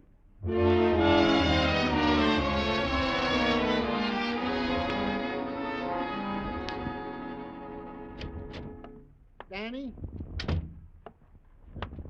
Danny, it was I, your ever faithful. Hello, Gino. Likewise, I'm sure. Well? You seem lost, Danny. Huh? Lost in some reverie into which perhaps it is implied that I intrude my face. That's all right. You can stay. Thank you. Well? You sure it's all right? What's eating you? Danny, the rumor is making its way through the nooks and crannies of police headquarters that you have lately visited a tattoo parlor. Rumor is right. Danny, you have not gone and indulged yourself in some mad whim or other. You have not. You don't approve, Gino? Well, it is not for me to approve or not to approve, Danny. It is only that in a like circumstance, Mike Schreck, the bald-headed miracle detective from Philadelphia... He's tattooed? You guessed it. In the middle of his forehead, the tattoo of a snow crystal, imprinted there by a high lama hailing from Tibet. Mike Schreck has regretted this indiscretion all his life. So? So? Well, I don't want the same thing to happen to you. This regret. Danny, I won't breathe a word if you... I know I can trust you, Sergeant. Now, in the matter of Lloyd Ramey, you have something for me? Gino. In the matter of Lloyd Oh, yeah. In the matter of Lloyd Ramey, the usual standard operating procedure. All points bulletins, terminals watched and relays. Nothing. Hey, you can't just barge in here, lady. You have It's all right, Gino. You want to see me, Miss Clark? Not particularly. I only thought that if you were cracking your skull over the murder of my husband, maybe I could help. Sit down, Miss Clark. There isn't time to be la-di-da with me, Mr. Clover. If you want to capture him, you better hurry. He was just beginning the soup course when I spotted him. Lloyd Ramey? Where? Don't panic yourself, Mr. Clover. Not Lloyd Ramey, but a man who was often a caller at the apartment of Lloyd Ramey. Ramey was such a secretive type, I took mental notes on his callers. Where is this man? Beginning a meal at the Hotel Adams. I dropped in there myself for a bite. While waiting for a table, I spotted him. Who could eat? I ran quick to you with a hot clue clutched tight in my little hand. You want it? You'll point him out to me, won't you, Mrs. Clark? Why else do you think I missed my dinner?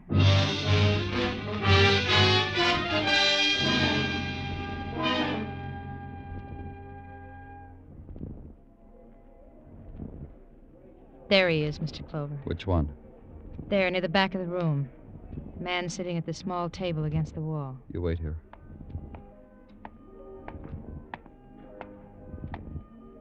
Mind if I sit down, mister? Mm-hmm. Oh, sit down. Have a drink, go ahead. Sit down, sir. Thanks. I'm from the police. Why don't you bring the lady, too? I see you come with the lady. Go back and get the lady. I'm not feeling so good, but who needs it to talk with a lady? Lady. You're sick. Sick. Drunk. Sick. Drunk. Go get the lady. Hey. We'd better get you to... I lifted his head up from the table, and his eyes were open and staring, and not reacting to anything in the world, and his part of it. The maitre d' hurrying over the polite music, the finger bowls and the demi-tasse and the fillets. None of it registered. He just slumped to the floor. I knelt over him, felt for a pulse. There wasn't any. He was dead.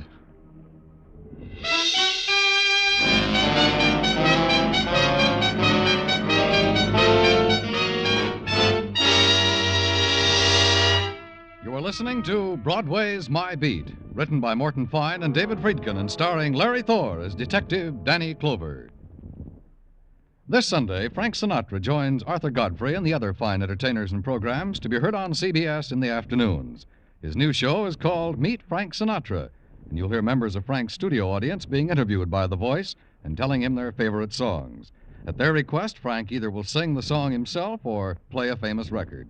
Meet Frank Sinatra will bring you a surefire entertainment for a whole hour, starting this Sunday afternoon on most of these same CBS stations.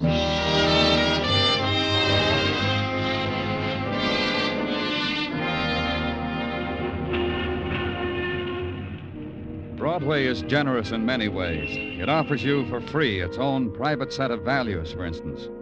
The essence of a man's life, his worth, measure it in terms of darkness and light. Big man, big Mazda bulb shining bright. So many yards of neon hissing his name into the screaming night. Little man, his proper share of darkness. A spectacular with burned-out bulbs sighing into nothing. Harold Clark, the man shot down because he had pounded on a door. That was a little man. The man at a dinner table who hadn't recognized the feel of death, who thought he was only drunk. Also a little man. As witness how discreetly the management tried to hide his dying from the diners. Hardly worth Broadway's notice. Hardly worth interrupting the choice of a pastry. But at police headquarters, he found his importance. Under a microscope, in a test tube, a hooded light bulb shining down on his death, giving it shape, shining down on the white-coated figure who ran it through his fingers, analyzed it. This is it, Danny. This is what did it to him. The cliché of poison. It bores you, huh, Gordon?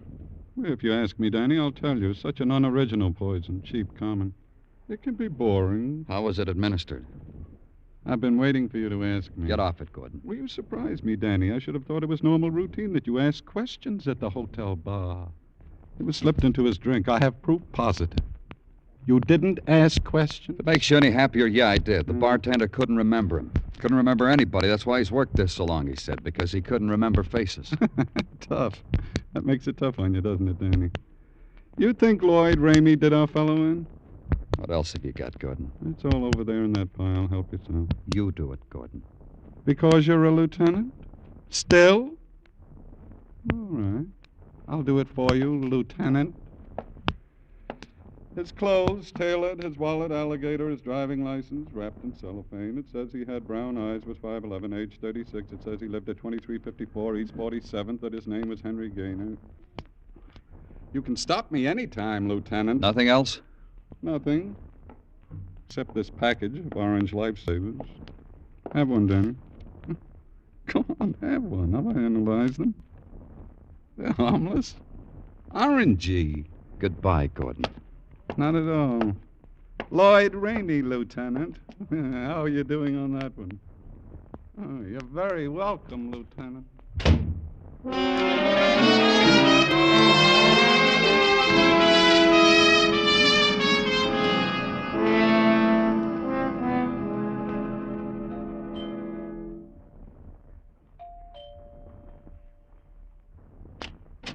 Hello there. Good morning. Hello. My name's Danny Clover. Well, let's come in. Chat inside.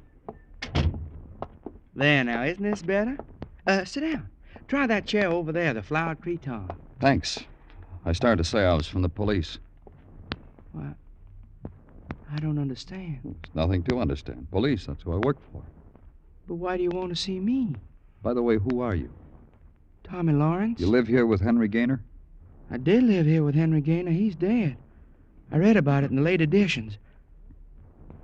Oh, that's why. Henry's dead, and you're the police, and you've come here. Oh, that's why. That's why. Tell me about Henry. Well, I advertised in the paper for a clean-living man to share this apartment. I chose Henry. Uh-huh. But I made a mistake. I learned not to like him. That's why I'm not outraged or worried or sorry that Henry's dead. He did nothing but dote on girls.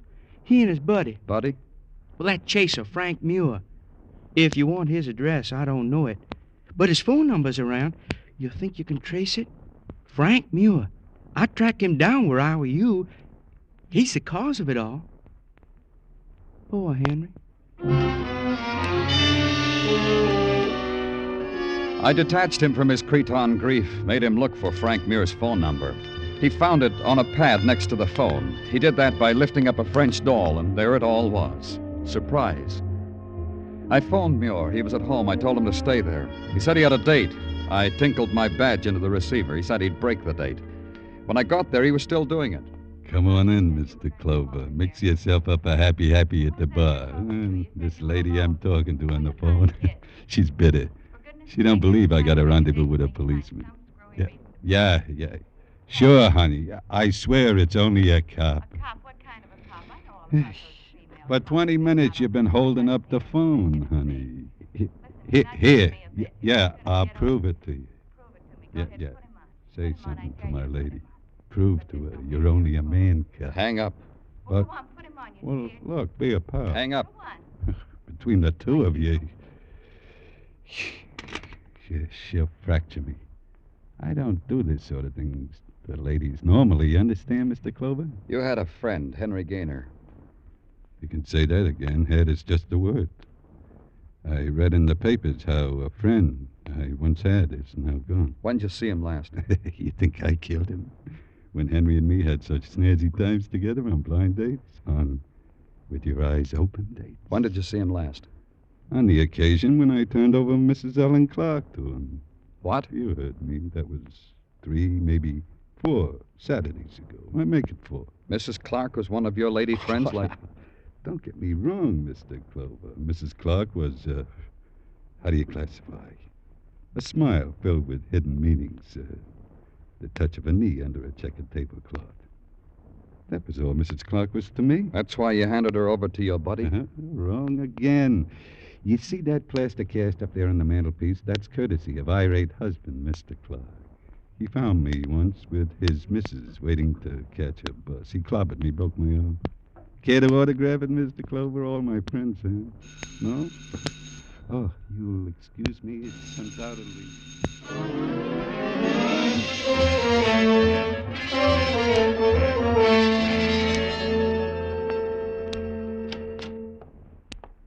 Hi, Danny. How you feeling? There've been better times, Muggavan. You're always, seen the papers? Haven't had the time. You should have looked. What have you got in your mind, Muggavan? You don't have to bite my head off because I suggest you read the papers. It's got a picture of Lloyd Ramey on the front page. What? Yep. Only his name isn't Lloyd Ramey. The name is George Harvey. Something, huh? You want me to invest a nickel in a newspaper, or you want to tell me why? We took the 2 bullets from the body of Harold Clark and checked the riflings of what we got on file. We didn't have anything. So? Sent them to Washington. FBI checked. Sent a wire back. They got what the 2 bullets matched. 2 more bullets. Where'd they get them? One of them out of a murdered bank clerk of Vincennes, Indiana. The other from a woman shot down during a liquor store robbery in St. Louis. Both shootings done by George Harvey, wanted by Indiana, Missouri police for murder. What does it do to you, Danny? Does a whole lot, Muggavan. May I come in? What are you looking for, mister? I'm Joseph Grebness. May I come in? What's on your mind, Mr. Goodness? Thank you. Who do I see about the reward? Reward? Yeah, it says right here in the paper, reward. And don't you people try to talk your way out of it either. You see? Right here on the front page. Have you seen this man, it says. I've seen this man. What about the reward? If there's a reward, we'll see that you get it. Where did you see him? Where'd you see him, you ass? Where's the reward? The man in charge of the reward department's just stepped out. I'll wait. Sure, wait. But if George Harvey escapes while you're waiting, you'll be held for... What'll he be held for, Muggavan? Aiding and abetting a criminal. Aiding and abetting a criminal. Aiding and abetting a criminal. The man whose picture appears in the paper moved in this morning next door to me. Hotel Hobart, end of the hall, 3rd floor. No, I'll just wait.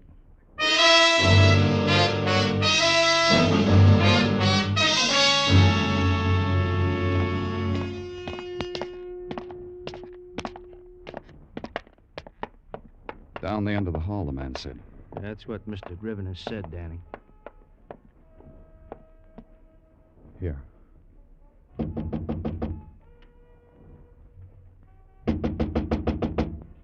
Yeah. Yeah, what do you want? Come on, open up, Harvey. Move away from the door, Muggavan. Open the door, I'll break it down.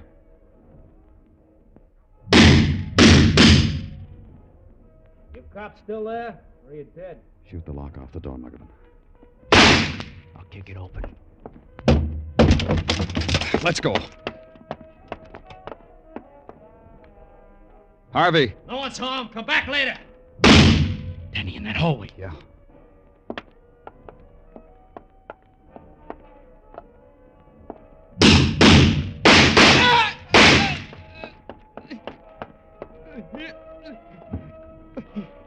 call an ambulance, Muggavan. Okay, Danny. And turn the radio off. What do you know? There was somebody home. Can you talk, Harvey? I just talked, didn't I? You cops been chasing me all over the country just to chat with me.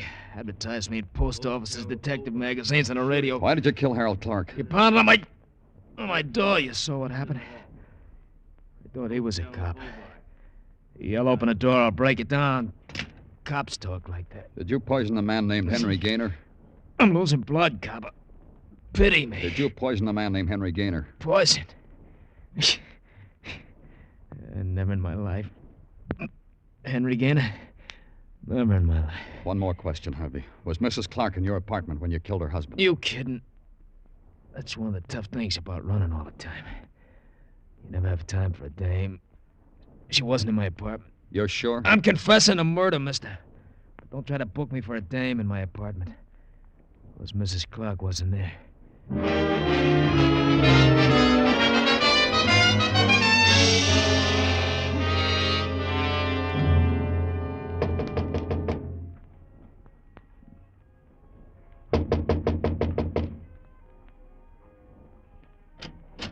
Yes? Oh, it's you, Mr. Clover. I know. You've come to tell me you've got my husband's murderer. Did you bring me some good news like that? I'll come in and tell you about it, Mrs. Clark. I was just going to ask you to do that. My apartment looks better now, doesn't it? How does a woman feel when the man she loves is murdered? I felt numb at first, but I'm getting better. Harold, my husband, was a jealous man. Harold was always... I'm not talking about your husband. I'm talking about Henry Gaynor. Who? The man you poisoned after he refused to have anything to do with you. You poisoned him and brought me there to watch him die. You're crazy. Before you killed Gaynor, did you tell him how you arranged your husband's murder? You invited yourself in, now invite yourself out. What are you doing? What are you walking around my place for? Place looks nice. Thanks. Get out. Really looks a lot better. Neat. Things in order. Where are all those true-type detective story magazines? I gave them away. A man came, offered me $1 for all those magazines I had. I gave him 5 bundles wrapped in twine. Did you save one of them? What? The one with a picture of George Harvey, alias Lloyd Ramey? What did it say under his picture? That he was armed, that he was wanted for murder, that he was dangerous, not to approach him, but to notify the police? Get out of here. You knew your husband was bitterly jealous. You goaded him, made him believe you were carrying on with a neighbor across the hall. Get out. You sent him over there knowing that trigger-happy killer would shoot him as soon as he knocked on the door, and Harvey did. I'll kill you. Harvey said you were never in his apartment. You were too frightened of him ever to talk to him. Let's go, Mrs. Clark. Take your hands off me. I said, let's go, Mrs. Clark. I had it all. I had it in the palm of my hand until you... Come on, Mrs. Clark. Look, you've got to understand. My husband was jealous. He spoiled everything. Every man I ever looked at.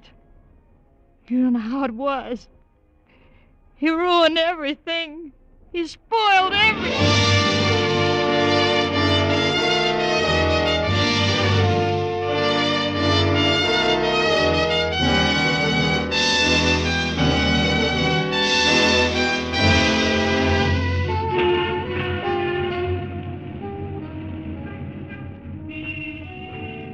It's the street of the hunter, Broadway.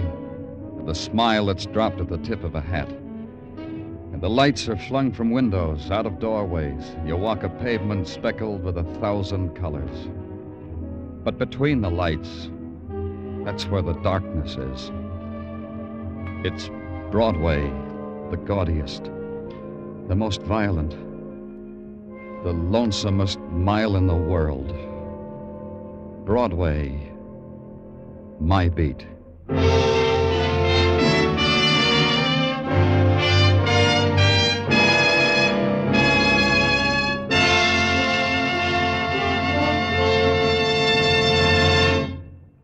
Broadway Is My Beat stars Larry Thor as Detective Danny Clover with Charles Calvert as Tartaglia. The program was produced and directed by Elliott Lewis, with musical score composed and conducted by Alexander Courage. Included in tonight's cast were Kathy Lewis, Vivi Janis, Anthony Barrett, Leo Cleary, Jack Crucian, and Ed Max.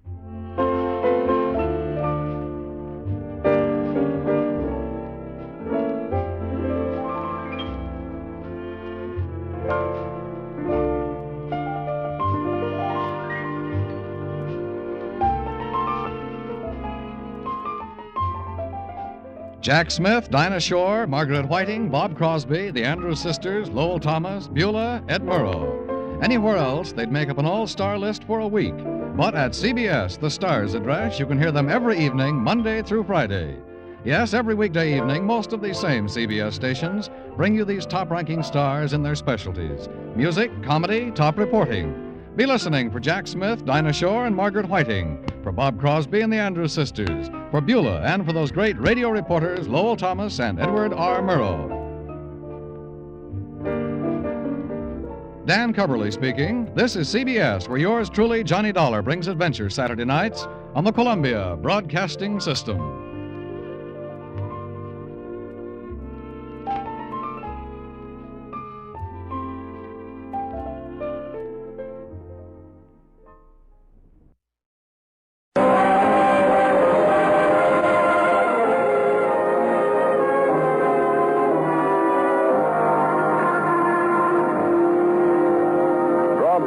My Beat, from Times Square to Columbus Circle, the gaudiest, the most violent, the lonesomest mile in the world.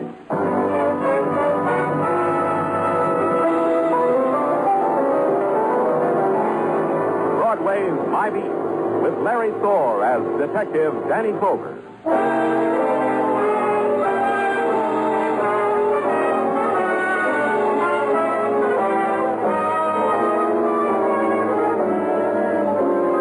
Several ways to consider the moon over Broadway. It depends upon your job or the company you keep. You can hold somebody's hand and point to it. You can stand on a street corner and sneer at it. Or you can do it the way I did. Stick your head out of the window at police headquarters and try to focus through the haze laid down by the neon. I had just about focused when the interruption came. My name's Goodwin. They said walk right in. All right. Close the door. I never saw such a sight in all my life. Sit down, Mr. Goodwin. You really expect me to sit down after what I just saw? You really do? What did you see? A murder with my own two eyes. Sit down, Mr. Goodwin. You don't believe me, do you? I'll tell you, Mr. Goodwin, the statistics are against you. We get a dozen calls a day from eyewitnesses to murders. You see, I told you. Mostly they turn out to be nothing at all. Drunks, that sort of thing. I saw a murder. I saw a man strangle a woman. I saw his face. I saw her face.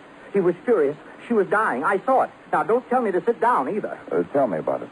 From the bus, the Acme Sightseeing Deluxe Tours. I got there early, so I got a seat near the window. What are you talking about, Mr. Goodwin? The sightseeing bus. I had a seat by the window. That's how I saw it. Go ahead. We had just left Chinatown. That was part of the tour. I didn't like Chinatown. It was murky and oriental, and it made me feel finicky. Go ahead, Mr. Goodwin. We left Chinatown, and we were riding along. I was watching the street signs go by. You know, 31st Street, 32nd Street, 33rd Street. I do that myself, Mr. Goodwin. Go ahead. Well, around about 35th Street and 1st Avenue, I saw a murder. Go ahead. It was in one of those houses, and I remember to observe something. And what was that? The house was on the right-hand side of the street going north. What did you do when you saw this murder, Mr. Goodwin? What does a responsible citizen do when he sees a murder while he's riding on a bus? He tells the bus driver. And what did the bus driver tell you? Exactly what an irresponsible bus driver always does. He said he had a schedule to keep. Pardon me, Mr. Goodwin. Danny Clover speaking. Danny, Muggavan. What's on your mind? Downtown, Danny. Girl's been strangled. Huh? Where? 2416 First Avenue near 35th. Second house from the corner. On the right-hand side, going north.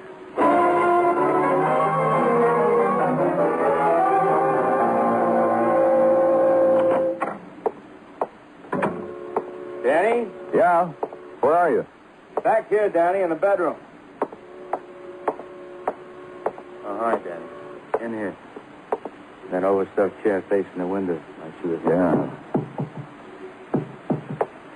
What's that, Madeline? People upstairs, noisy types, noisy plumbing. And another kid bouncing a ball on the floor. Sounds like a ball. Strangled. The bruises on her throat. Ripped dress. She's just a kid. 18. Music student from London, Iowa. You saw this piano in the front room? Yeah. Who was she, Madeline? Kid who came to the big city to study music. Been here a month. Named Ann Cornell. Anything? Nothing, Danny. The ball game's over. 2 letters from home, Danny. Pictures of her mother and father. A couple of dresses, coats in the closet. All the ordinary things for a girl from a small town. Maybe the boys from Technical. How do you do it? How? How do you stand over a dead girl and haggle over a death? Tell me, how do you do it? Because I want to know. Smuggler. He called us, Danny. Says his name is Sandy McKay. Says he found a girl like that. You knew Ann, Sandy? Oh, get out. Please get out. Leave me alone with Ann. Just for a while. So many things that I never told her.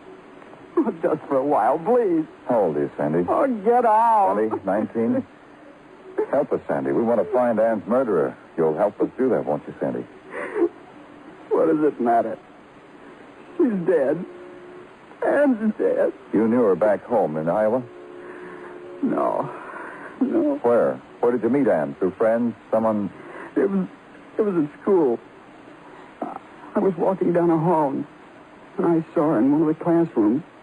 I just went right in, right up to her, and talked to her.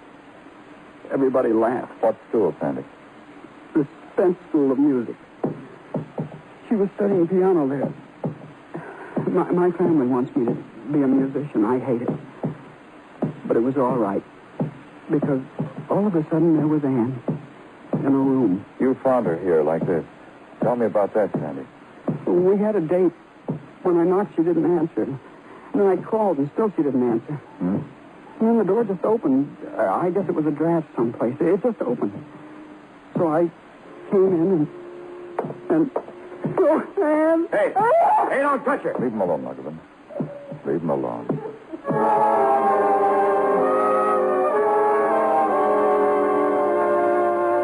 A little while after that, the technical squad arrived, very efficient with their cameras, their dusting powder, and their little black books. Some time after that, they took Sandy McKay down to headquarters for further questioning. Then I went home to sleep. The next morning, I walked down Broadway, turned left 2 blocks, and found myself in front of a tired building that has a lot of names. You take your choice. You walk up 4 flights, and you get 4 offers. You're perfect for a fairy tale ballet that's opening in Newark. You make a stunning cover on a muscle magazine. You can play ukulele with a college boy combo in Atlantic City. Have you got a song that's trying to be published? All at a slight fee, of course. And on the 5th floor, you find what you're looking for. Alonzo and Blanche Spence, School of Music. Learn as you learn. I went in. I beg your pardon. All right. Oh, trumpet playing like that gives me pimples. I don't know why, but... My name's Danny Clover. Danny Clover. Oh, you don't have to worry about that. We'll think of a fine name for you. Something that'll look good in life. Alonzo? Yeah. What is it, Blanche? Oh, another student, huh? What's your name, young fellow? He told me Danny Clover. You don't have to worry about that. I'm from the police. Oh, the police band, huh? Well, let's hold that for a little while.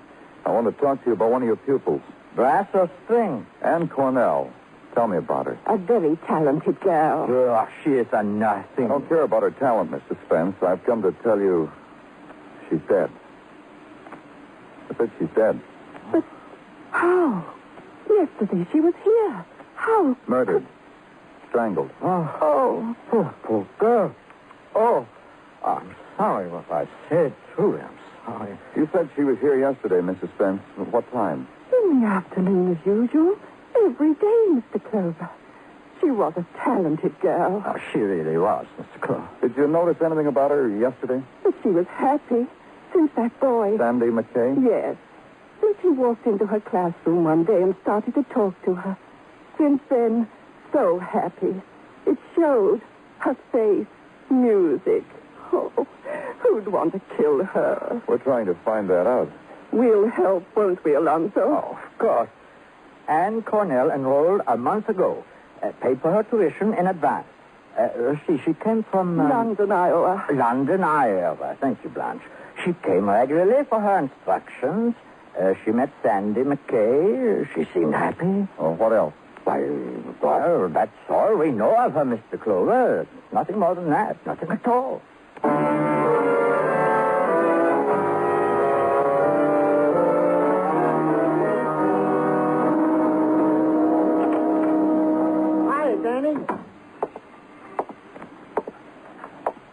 Get Guess who?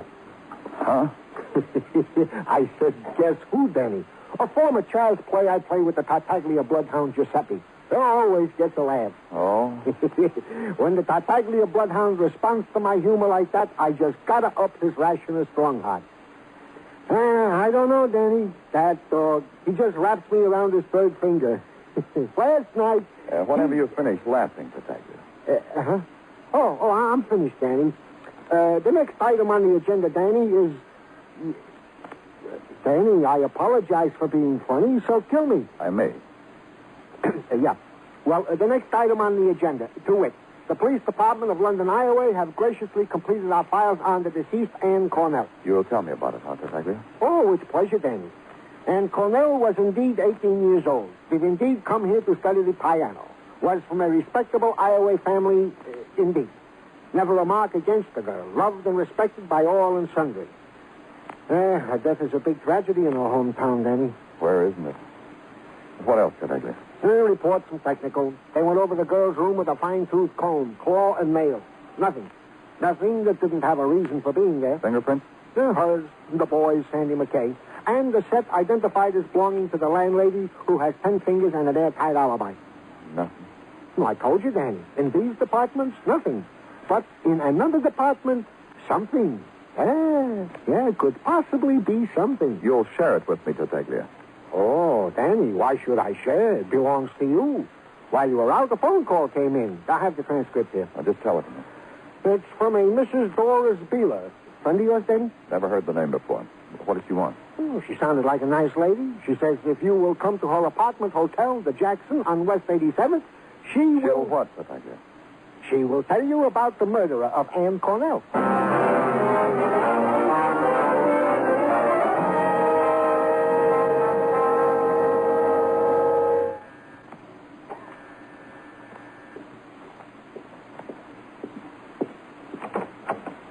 Yes? Mrs. Beeler? Mrs. Doris Beeler? Yes. What do you want, young man? I'm from the police, Mrs. Beeler. Danny Clover. I had word that you called... Oh, yes. Please come in, Mr. Clover. Thank you. The hallways in your city. They're so long and dark. No windows. I suppose it's because there's so little room to spread out here. This is my first time here, Mr. Clover. Oh? Yes, I'm from Iowa. I've never been away from home in my life. Except once when I was a little girl. Oh, please sit down, Mr. Clover. Thank you. You'll find that chair the most comfortable.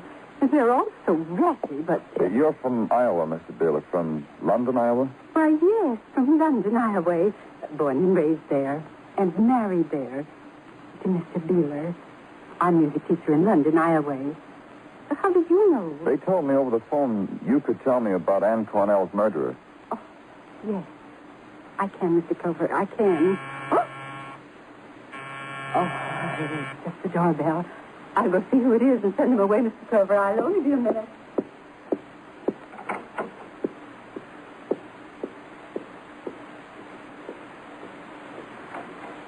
Yes?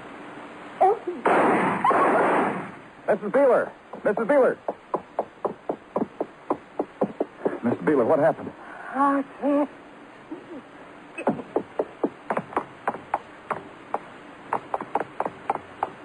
Who was it? Tell me. Somebody. She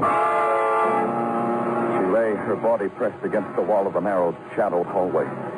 There was something serene in her face, a serenity that denied the spectacle violent death had made of her. That closed her eyes against the blood that soiled her clean dress, her going-away dress. And that was all. The silent corridor receiving her death. And the serenity, nothing else.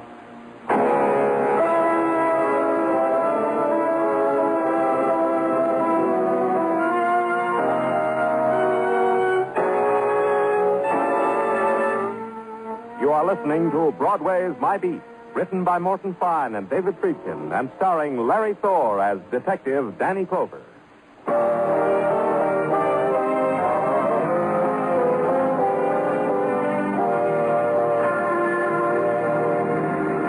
There's this about Broadway. It'll lay you odds on anything. The girl walking towards you will smile. 2 to 1. Sorry, kid, you lose that one. But you're welcome to try again. The little guy eyeing the dancers on the spectacular. 3 to 5, he got lost in Dream Alley and can't go home. No play. No? Here's a good one, kid. A parlay on murder. 18-year-old girl studied music, strangled. A woman shot down because she opened the door. And both from a whistle-stop called London, Iowa. Clever, huh, kid? Make your play any way you want it. And at headquarters the next day, a man has been trying to tilt the odds in your favor. You haven't listened to a word I've said, Mr. Clover. All I ask of you is that you listen. All right, Mr. Goodwin, I'll listen. You were saying... Now, see, you haven't heard a word. Do you want to solve the murder of that poor little girl I saw being strangled? Do you really want to? What is it you want to tell me, Mr. Goodwin? That you've solved the murder? Practically. It was I who saw the deed. In the excitement of revealing the crime to you, I completely forgot a most important detail, a most lurid detail. And that is? The man who was strangling that girl wore eyeglasses. Thick eyeglasses. There, Mr. Clover. It's all yours. Tartaglia. Yeah, Danny. See, I am at your beck and call. Oh, you got company. The company's leaving, Sergeant. Will you hold the door open for him? Goodbye, Mr. Goodwin. But see here, you can't just dismiss... Goodbye, Mr. Goodwin. That's the thanks I get. Well, it takes all kinds to make a world, I always say. Goodbye, Mr. Goodwin. Whenever you're in the neighborhood, stop in to see it. I said something wrong, Danny? All right, so I apologize. Don't stand there biting my head off without opening your mouth. What have you got on Mrs. Beeler? Oh, thanks, Danny. Mrs. Beeler, here we checked the elevator, boy. That's quick. Nobody asked for her while you were in her apartment talking to her. Nobody went up even to that floor. They know because it's very quiet that time of day in that hotel. The other exit? Check, Danny. There's a service entrance in the back. Nobody saw nobody come in or go out. Mostly because they didn't bother to care if anybody came in or out. They admit the possibility that somebody might have, but then... All right. Well, Danny, you yourself asked me. I hate myself for it. What do you got on Mrs. Beeler from the London, Iowa police? What I expected. That she was a nice lady, known and respected by her neighbors. She was married to a Mr. George Beeler, a music teacher, who is at present out of town from London, Iowa. Mm-hmm. Oh, Danny, those small towns. You know, there's something so peaceful about them. Many times have Mrs. Tartaglia and I entertained a wanderlust to go to such a town. We even... Tartaglia? Yeah, Danny? You think the wanderlust can lead you back to your desk? Huh? Oh, I think it can. Go on, try it, Tartaglia. And close the door gently on your way out. Roger. We'll go.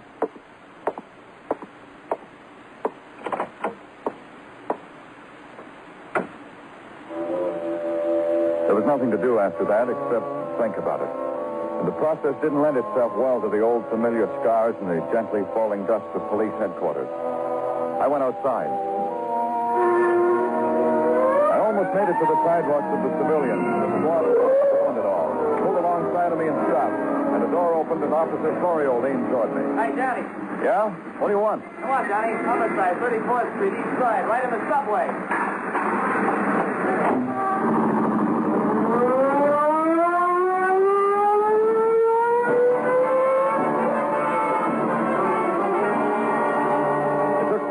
To get there, the subway was going about its business, the comings and goings of the underground civilians, except the corner of it.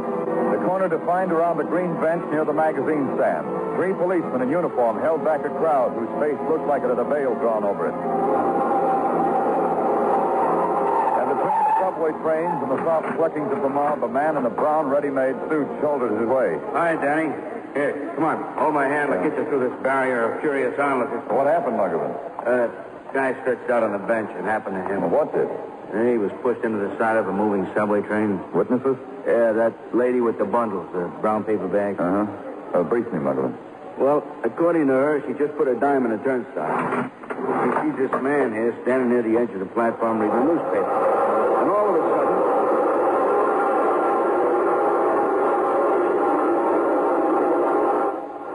sudden... did you hear me, Danny? Yeah, try it again. Yeah. Well, anyhow, a guy walked up and back up and pushed him against the train. The guy ran before anybody knew what happened. The man on the bench, identification? Oh, yeah, plenty of that. Hotel key, driver's license, social security card, large card. It works. Yeah, okay. Who is he? Right here. Name is Arthur Walker, a traveling salesman of shoes, employed by the Black Parrot Shoe Company.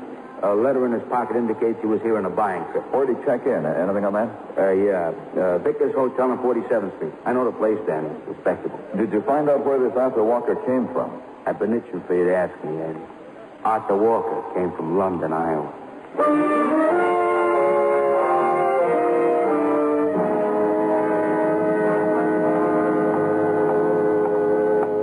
I beg your pardon. I'm sorry, sir. We can't register you without baggage, unless, of course, you pay in advance. You can do that? I can do even better.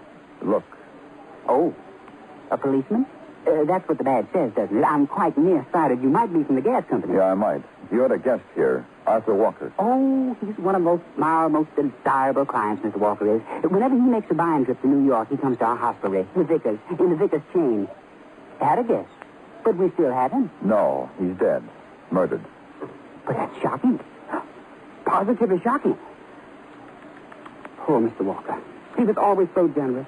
Never said goodbye without money in his palm, never. Tell me more about him. Oh, he was a shoe salesman. Gave me a sample pair once.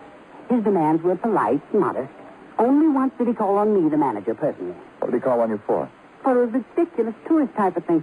He wanted me to arrange a ticket for him on some Acme sightseeing tour. A sophisticated man like Mr. Walker, in shoes and so on. When was this? The tour. When was it? Let me think. Why, it was the day before yesterday. That's it, the day before. Anything else? Nothing, except your carnations wilted, manager.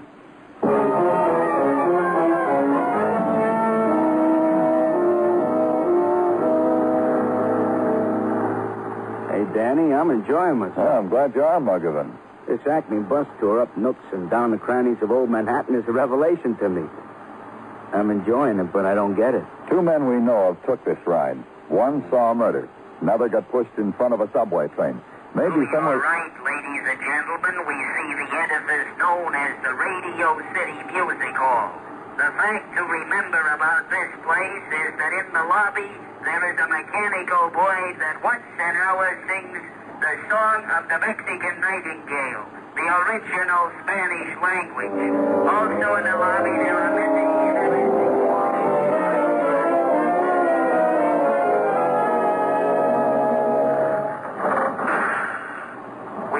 here for 5 minutes so that you can look at the Fulton Street market. In this market, it is possible to negotiate for the purchase of Florida pompano, lump crab meat, jumbo shrimp, fresh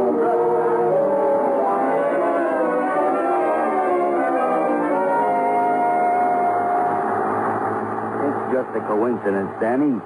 What can happen on a sightseeing tour has to do with two murders? I don't know. Maybe just what you said, a coincidence. On either side of the street, ladies and gentlemen, we present the Bowery, where the Flusser meets the Jessup. From Chatham Square to...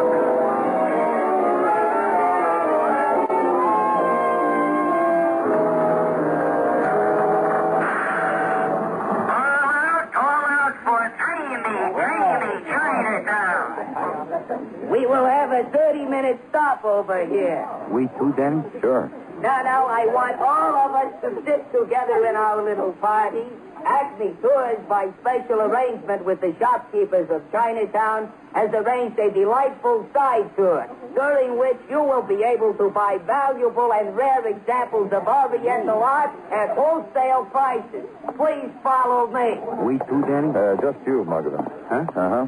How long do you think it would take to get over to the house where Ann Cornell was strangled, to 1st Avenue and 35th? By subway? Maybe 7 minutes? Yeah, about that. That'd give a sightseer plenty time to commit a murder and get back here to become a sightseer again. Wouldn't it, Muggavan? Huh? Wouldn't it, Muggavan? Enjoy Chinatown, kid. I'm going to try it.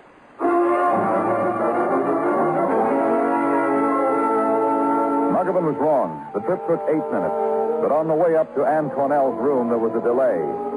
A woman who told me she was the manager asked me what I wanted.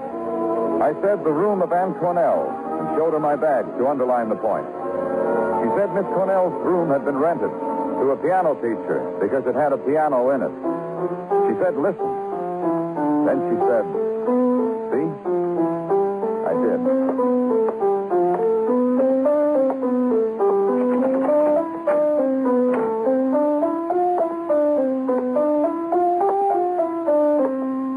The music teacher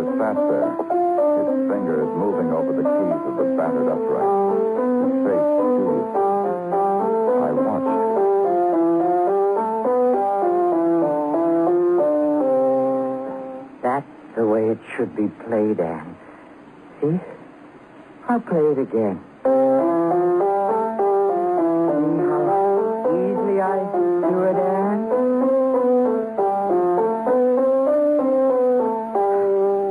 Now, watch my right hand. I didn't know you were a piano teacher, Mr. Goodwin. Mr. Goodwin. Mr. Goodwin. No one by the name of Goodwin is here. What do you mean by interrupting this lesson? Get out of here. I'm sorry. I didn't know you were giving a lesson, Mr. Beeler. That's right, isn't it? You are Mr. Beeler. Pay no attention to him, Anne. Here, now, I'll show you once more. I want you for murder, Mr. Beeler. Mr. Beeler. Leave me alone. Leave me alone. For murder, Mr. Beeler. You understand why I had to kill my wife, don't you, Anne? She followed me here. She didn't want me to love you. And Arthur Walker, why did you kill him? Please. Why did you kill him, Mr. Beeler? I had to. Back home, it was scandal, Anne and I. That's why you went away from me, wasn't it, Anne? Arthur Walker, Mr. Beeler. Oh, I had to kill him. He was in New York selling shoes. Yeah, he was also on the Acme sightseeing tour with you. Of course he was. Then he read in the newspaper about my wife's death. He knew you killed her, didn't he? Yes. What about Anne? Mr. Walker remembered he missed me all the while the bus stopped in Chinatown. He didn't see me again until the bus was ready to leave. And Walker did just what I did. Retraced your steps. And you killed him in the subway. He found out about Anne. When he read that Anne was dead. Dead? Oh, but you're not dead, Anne. You're not. Now, listen to me. I didn't mean it. You made me angry. You ran away from me, and then I came to you, and you tried to run away again, and I had to keep you here. I didn't mean to hurt you, Anne. Anne, play. Here, I'll show you. I'll show you how. His fingers ripped the ugly sounds and hurled them against the fact of Anne's death. Again. Then the thread that bound his sanity gave way. And there was a secret smile on his face. He knew Anne was sitting beside him.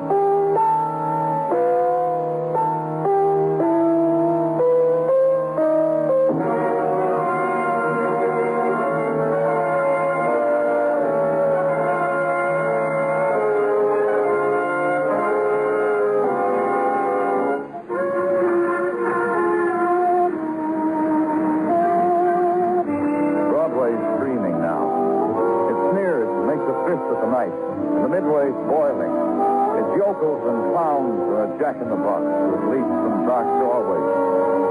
And it's a geek with no arms, no legs, and no heart. It's Broadway, the gaudiest, the most violent, the lonesomest mile in the world. Broadway, my beat.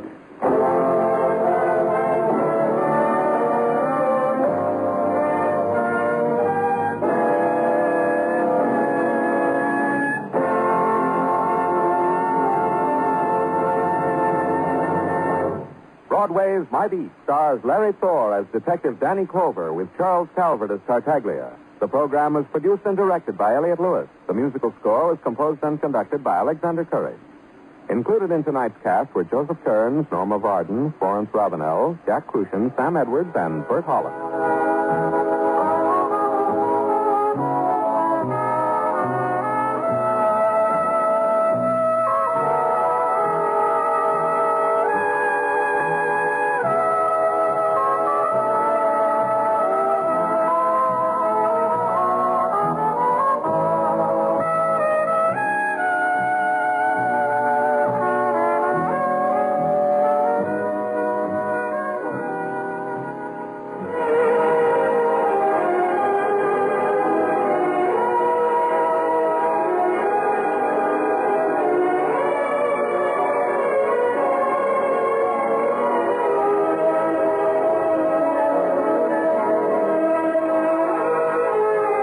on FEN presents, you've been listening to the adventures of Detective Danny Clover in Broadway Is My Beat and Fibber McGee and Molly.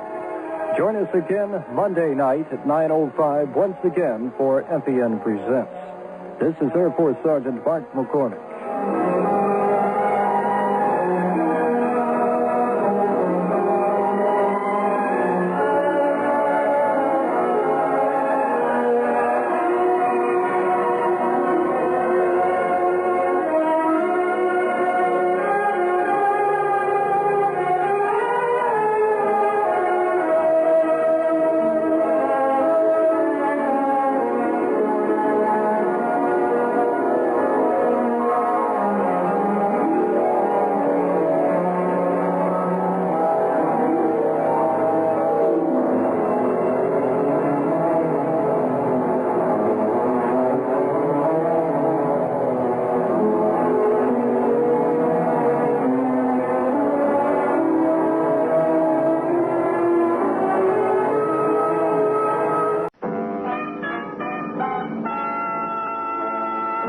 Broadway Is My Beat, with Larry Thor as Detective Danny Clover.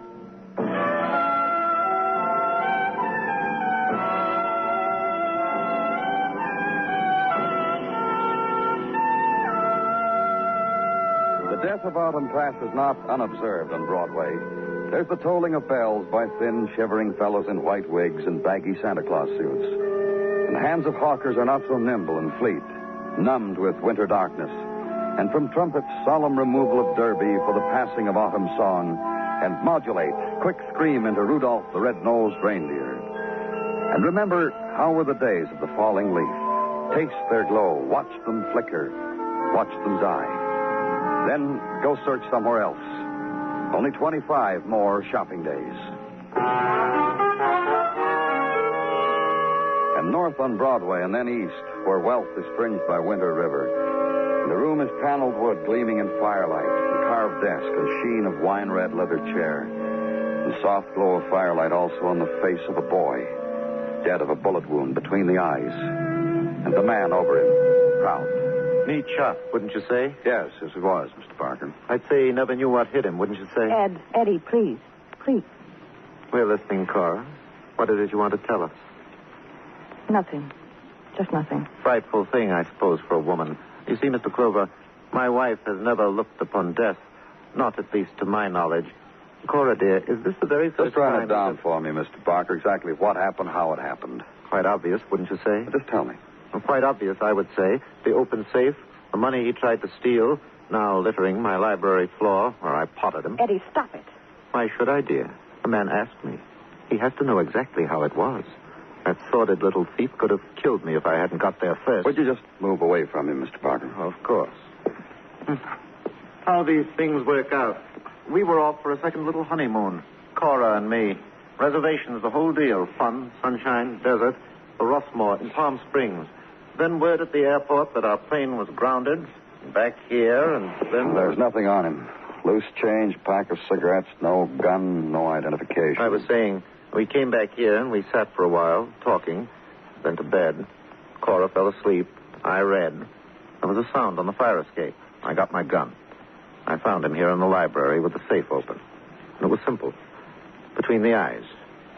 We'd best hit the sack, Cora. We're leaving tomorrow. Cancel it. Stick around. Look, we've Eddie. Eddie boy. You wish to add something, Cora? You liked it. You liked killing him, didn't you, Eddie boy? A thief, dear. In my house. Well, come now. Can you think of another way? And the man, named Edward Barker, squared his shoulders, clasped hands behind back, made glinty the eyes, and stood at parade rest in a double-breasted pinstripe. A few minutes later, the men from Technical made their entrance. Mr. Barker made more glinty the eyes. And I left. Home now and one flight up. The magazine. Story continued next month. Sleep. Life continued next day. Next day, breakfast that explodes when you pour the milk on it. Coffee. And back to headquarters. The man sitting in your office waiting for you is Detective Dennison. Morning, Danny. Hi, Dennison. Nippy out, huh? Yeah. You notice how fast Christmas is coming this year? Every year it comes fast, except the payments to the Christmas club. Those week after slow week. Yeah. You got anything for me, Dennison? Zero. No identification on the boy, huh? Nothing. Strange, too, the way he opened that safe. Clean. Real fine professional job. You'd think he had a record. Muggerton left a notation that the boy's prince check was nothing at all we've got. So Muggerton sent him to Washington. We'll see. That's all. What you doing for Christmas, Danny?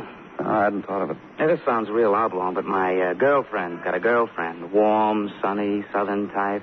She used to dance in a... Dennison, I'll think about it. Turn the chair. Through steamed window, the winter city, and tread wheel of crowd. And beyond, harbor and freighter. And you know it's barnacled with the coral of summer seas. And turn back into it. Begin a waiting you've known before. Wait on the identity of a boy who lies still and nameless in the morgue. And fill in the time of waiting across the street with coffee and a sandwich. Back then to headquarters. And corridor is swift winter twilight and the new sheaves of violence on bulletin board. And at the turn, it's Detective Dennison. I told the girl to have a seat. Wait till you got back. What girl? The girl who ran out of husband last night, all night. Looked for him all day. Came here for a... Oh, where is she? Girl with this problem, where else would she be? Morgue. Need me anymore, Danny? No. Go back. And turn into another corridor. And at the end of it, the swaying light bulb. It's yellow on the winter mist hair of a girl who sits erect on the worn bench. Miss? I was told to wait here. The man said... I asked somebody about Johnny. I don't remember who, but he was tall and kind of... Well, that was Detective Dennison. This, Johnny that you... My husband, Johnny Clark. I'm Peggy Clark. Johnny said he was going out for a little walk last night, and he didn't come back. Oh? I sat up all night. Then this morning I went to where he works, and he wasn't there, and I asked somebody what to do. That's the morgue, isn't it? Through those doors? Yes. Will you take me in, please? Well, Mrs. Clark... If Johnny's in there, I want to know about it. All right.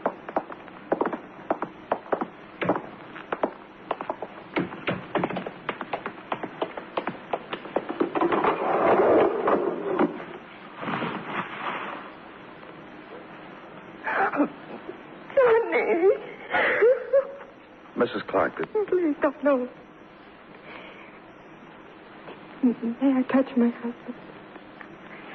I'm going to touch him. I wish to thank you. All of you have been very considerate. No, wait.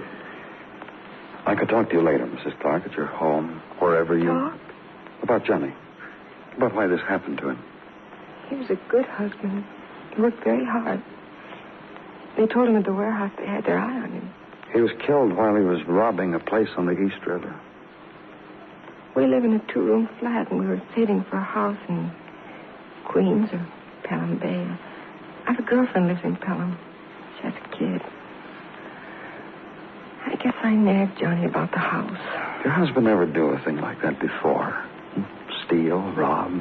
Johnny and I went to movies or walked in a park, and I knew where he was every minute. Every minute. We lived quietly. We had a very good friend who said he'd help Johnny buy the house if only I'd stop nagging in his presence. Drove him crazy, he said. What friend? What? Well, who was the friend who was going to help you buy that house? That's Frank Grunner, a man Johnny met at lunch near where he works. He said he'd help Johnny about the house. He knew an angle. I'll just have to tell him it's no use. You know where I can find Frank Grunner? Mm-hmm. We've been to his room for beer some night, Johnny and I. It's a boarding house, 1227 East 28th. I'm just going to tell him to forget about the house. I'm just thinking about it. May I go now?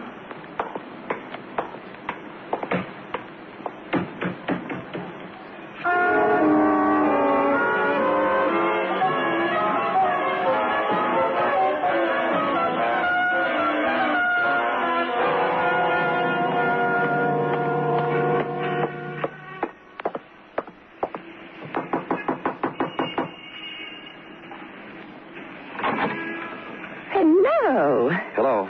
My. My name's... Come in. Let me take your coat. Well, Please. All right. Now, let me look at you. My, you've changed. Was it awful? Huh? Yes, it must have been. And now you've come back. I'm from the police. My name's Danny Clover. Oh, I thought you sent me the pillow. This one. No, I didn't. So many of the boys who stayed here with me send me things.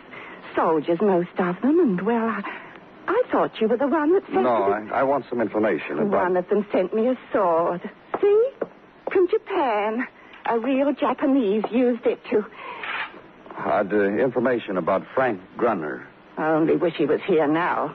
I'd show him how a real Renfrew would use this. I'm Bessie Renfrew. I'm glad. I'm kidding. I like Frank.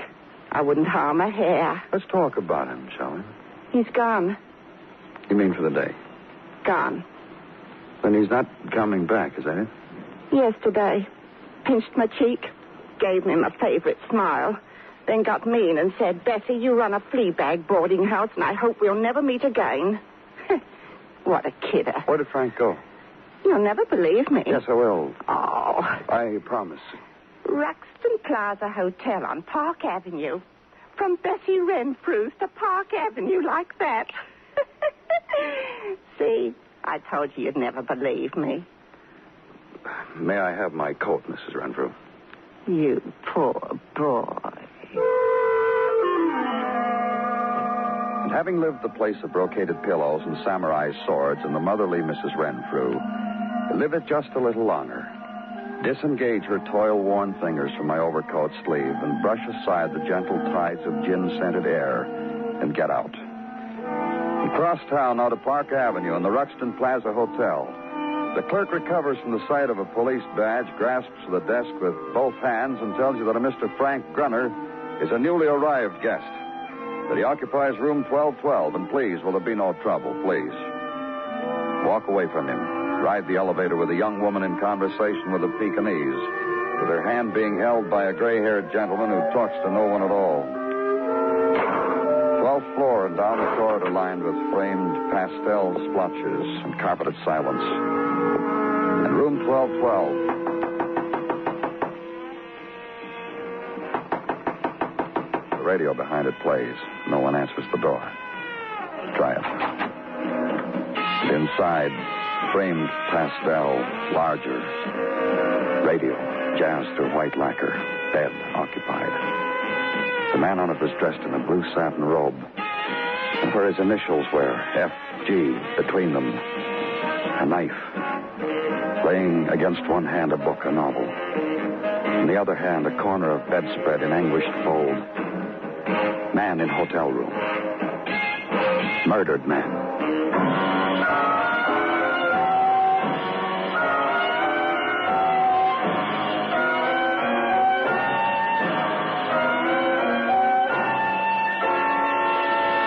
You are listening to Broadway's My Beat, written by Morton Fine and David Friedkin, and starring Larry Thor as Detective Danny Clover.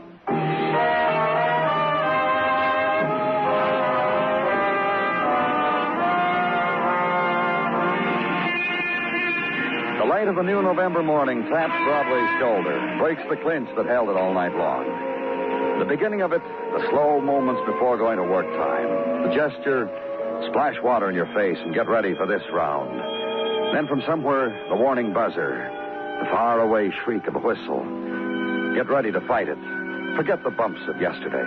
Put a clean white shirt over them and a pretty necktie. And get out there. A new day just came out of the corner.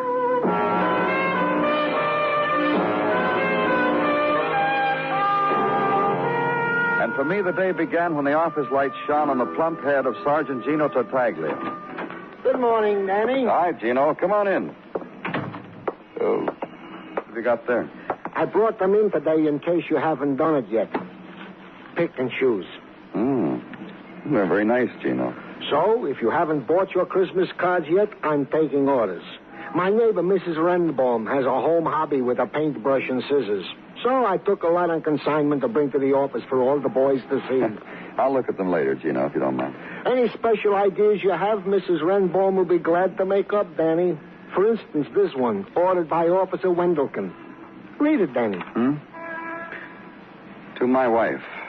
The best to you this Christmas time, darling second cousin of mine. Gino. Poems like that come to Mrs. Renbaum in flashes, Danny. Go work that, Gino, please. Indeed. From fingerprints found on the deceased at the Ruxton Plaza Hotel, the deceased is an ex-con by the name of Frank Grunner. What kind of record? Cracked safes. Was out on a parole. For how long? About a year. Assignment to probation officer Harry Blaine. Harry, huh? Well, he'll know what Grunner's been doing since he's been out. I'm going to take a walk down. Danny? Just leave the Christmas cards on my desk, Gino. And you'll give me an order? Oh, I'm sure we'll be able to work out something.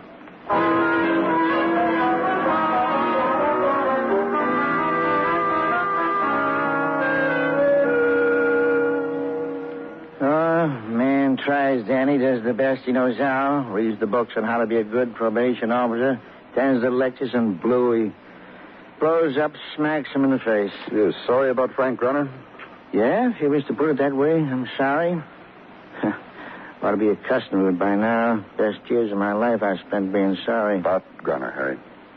Good boy, I think. On his way to being a good boy. You want to tell me about it? Year out of state prison, reported to me regular. Did the right things, said the right things. Go on. You know what he said to me? He said, Harry, you don't bother me. I can't chum with the Denimore alumni. Who needs them? What bothers me, Harry, is I can't vote. A thing like that is very painful, said to me. Harry. Yes, Danny? Grunner was murdered. I'm sorry, Danny. I didn't mean to take up so much of your time. Grunner moved out of a flea bag into a Park Avenue hotel. Oh, Frank was a boy with taste for nice things. You're going to hold that against him? But just tell me how he did it. Oh, he had a fine job. I arranged it for him. He's doing real fine. Good reports on him. I'm sure. Where was his job, Harry? Shoe salesman at Andrea's department store. Very high-class merchandise. High-class customers, too. Frank developed a knack with shoes in occupational therapy class at state prison. He's doing real fine. Thanks, Harry. You're very welcome, Danny. Another thing Frank told me. Yeah, what? He said soon he was going into business for himself. I patted him on the back for that one. I even offered to... I'm sorry I took so much of your time, Danny.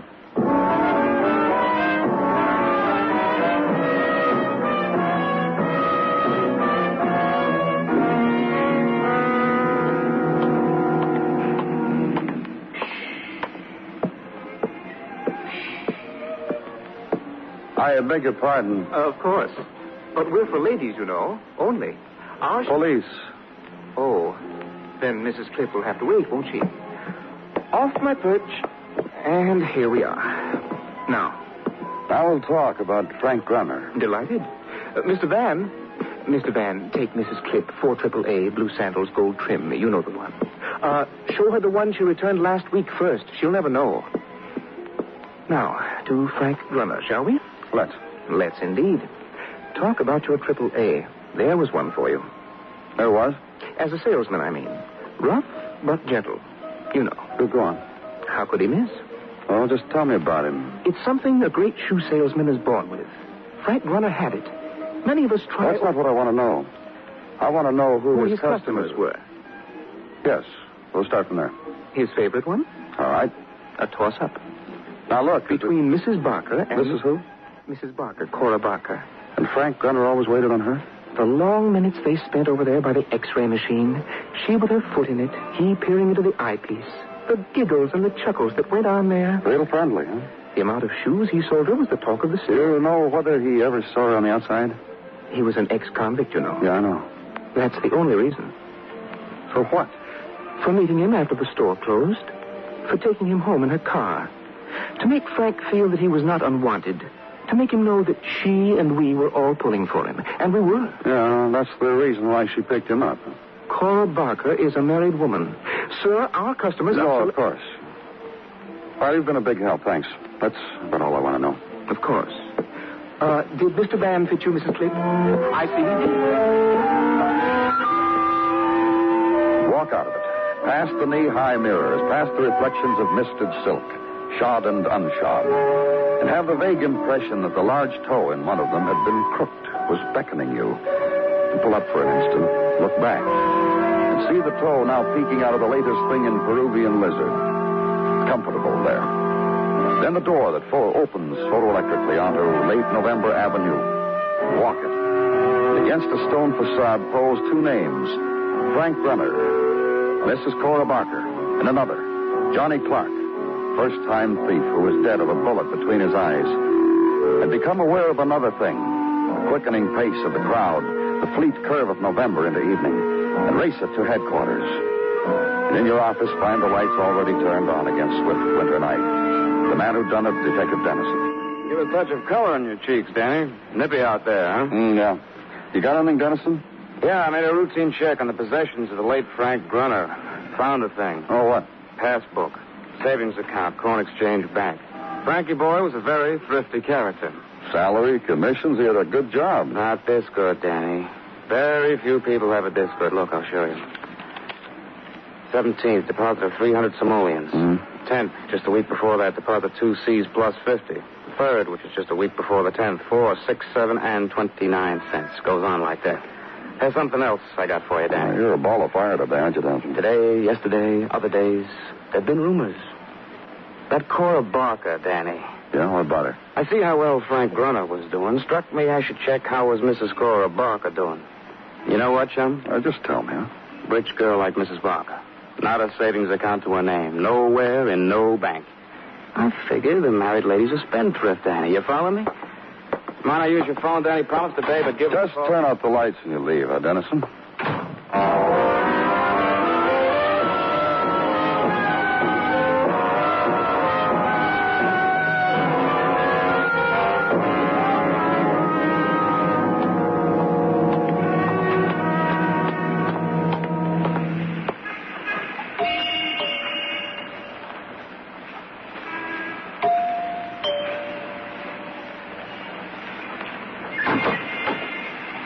Oh, hello.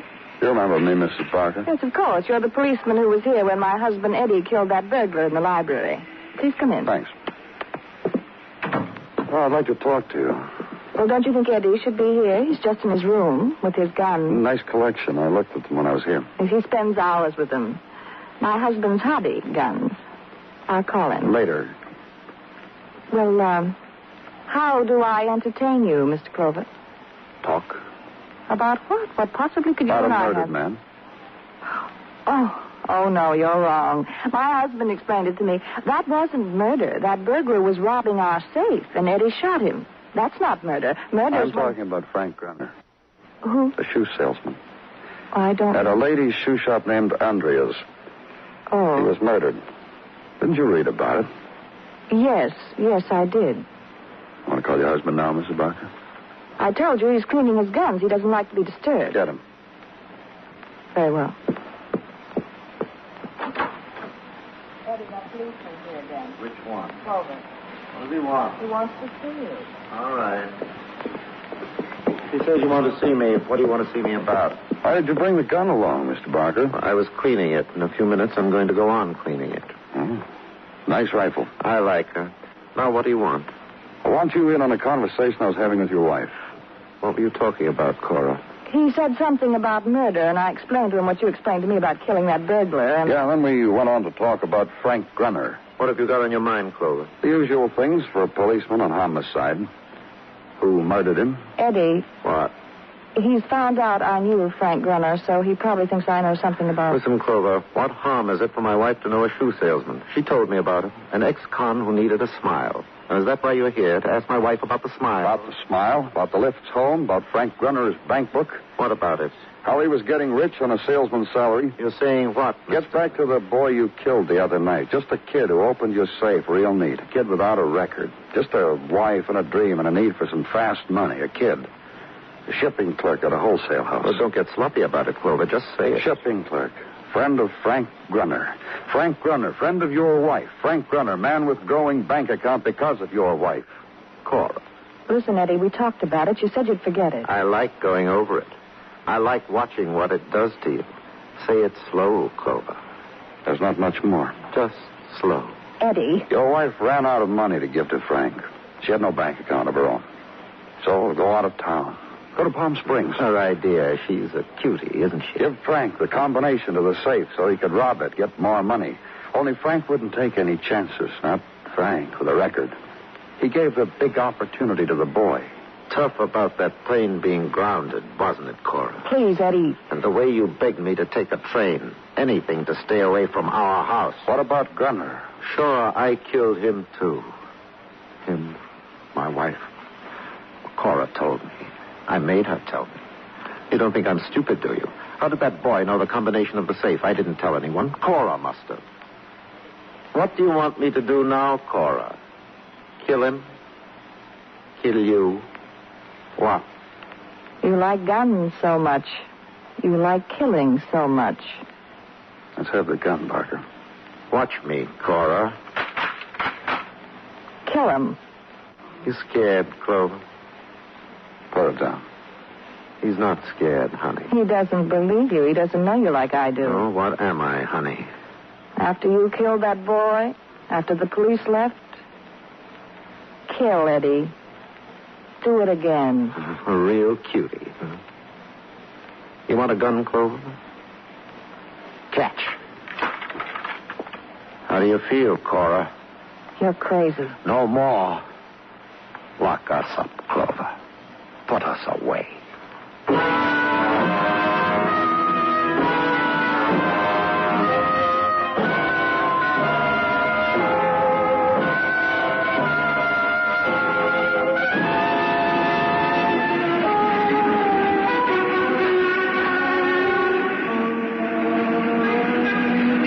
It's an enchanted island, this Broadway, or a desert of dust. Look at it, and it's a magician's pitch with golden mirrors and fountains that plume with jewels. Look at it again, and it's dissolved, and the flakes trail away on the night wind. It's Broadway, the gaudiest, the most violent, the lonesomest mile in the world. Broadway, my beat.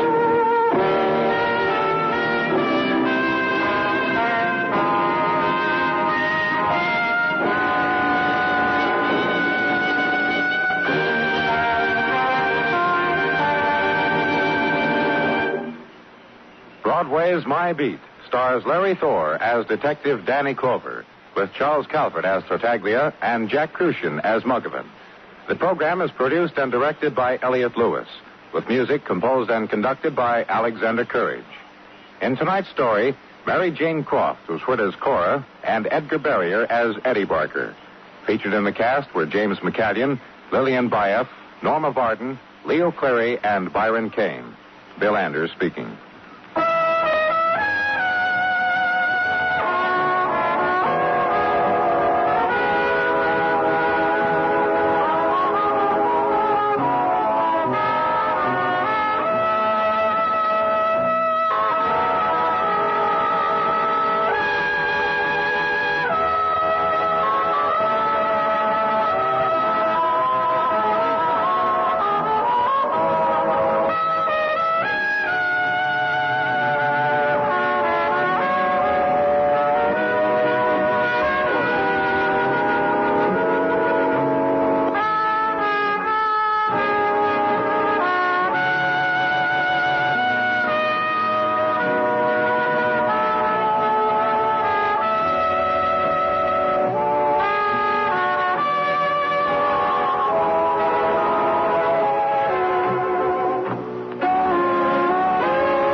Broadway Is My Beat has come to you through the worldwide facilities of the United States Armed Forces Radio and Television Service.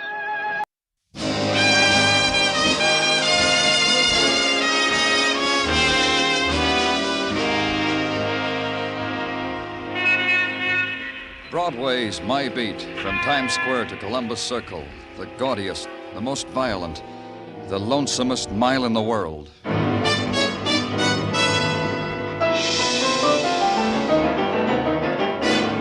Broadway Is My Beat, with Larry Thor as Detective Danny Clover.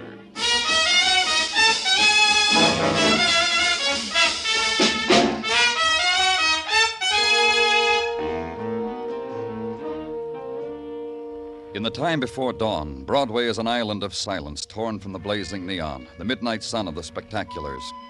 The river mists mingle with the vapors rising from manhole covers. Through them move the rejects, the stragglers, the wanderers, the men without sleep. One detaches himself, scavenges in a trash bin choked with the remnants of night, finds nothing, moves on to the next. It's the time of the endless search, the restlessness of an anguish you can't understand, on the street built for the purpose. You walk it, and a shadow whimpers, and you hurry on, close your heart to it, because the whimper was yours.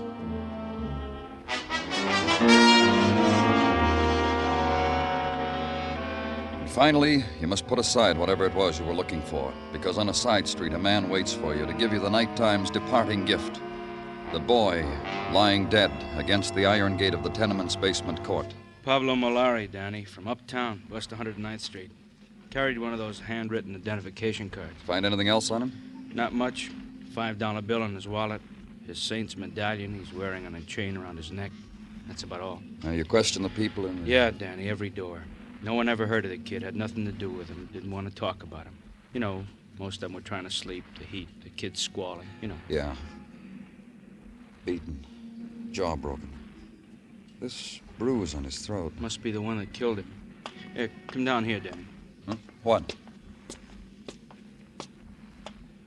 Take a look at the sign on this door. Hudson Club, Johnny Hammett, president. I guess it's one of those street clubs the kids make up for themselves. This neighborhood's loaded with them. You think what happened to this kid is part of it? Yeah, I think. What do you think? Maybe. Check it, Muggerman. I'll get back to you. And wait now for the decent hour. Give to someone a few more hours of sleep before breaking the news about the death of a young man. And at 8:30, to an address on West 109th Street. Climb 4 flights and be careful of the rotting steps and the 3-year-olds at play.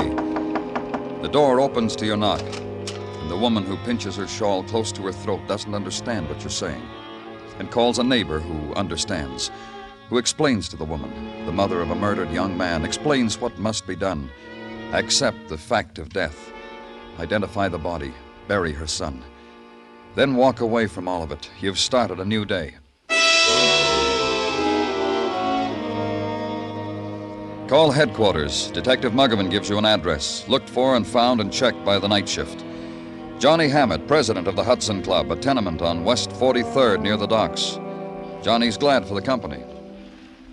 I dislike having my coffee alone, Mr. Clover. You work, Johnny? Yeah, here and there, mostly on Broadway, sir. People always want things done. You mean you run errands? No, if you think all it is running down to the corner drugstore, no. Broadway, Mr. Clover.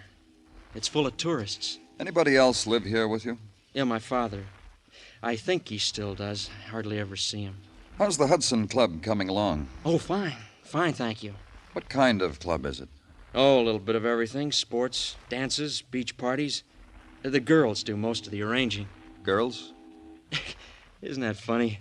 About a month ago, I mentioned girls to my father. He had the same expression on his face as you do. Yeah, girls. I'm 19. I don't chalk walls anymore. Johnny, a member of your club was murdered last night. A boy by the name of Pablo Molari. Oh, is he dead? Nah, he wasn't a member of the club, sir. He just hung around. What about him, Johnny? Who killed him? I didn't. And no one's come up to me since last night and said he did it either. Where were you last night? We had a meeting at the club, a special one. Initiations, plans for the summer. Broke up about 2. I came right home. I want a list of your members, Johnny. Names, addresses. No, sure. And before you go. Look, where was Pablo found? Outside your club, in the vestibule. Nelson might know. Nelson? Toby Nelson. We had him in front of the door last night to keep away undesirables. Where can I find him? Works at a cigar and magazine counter in the Flick Building lobby. I wish there was more I could tell you. I really do, sir.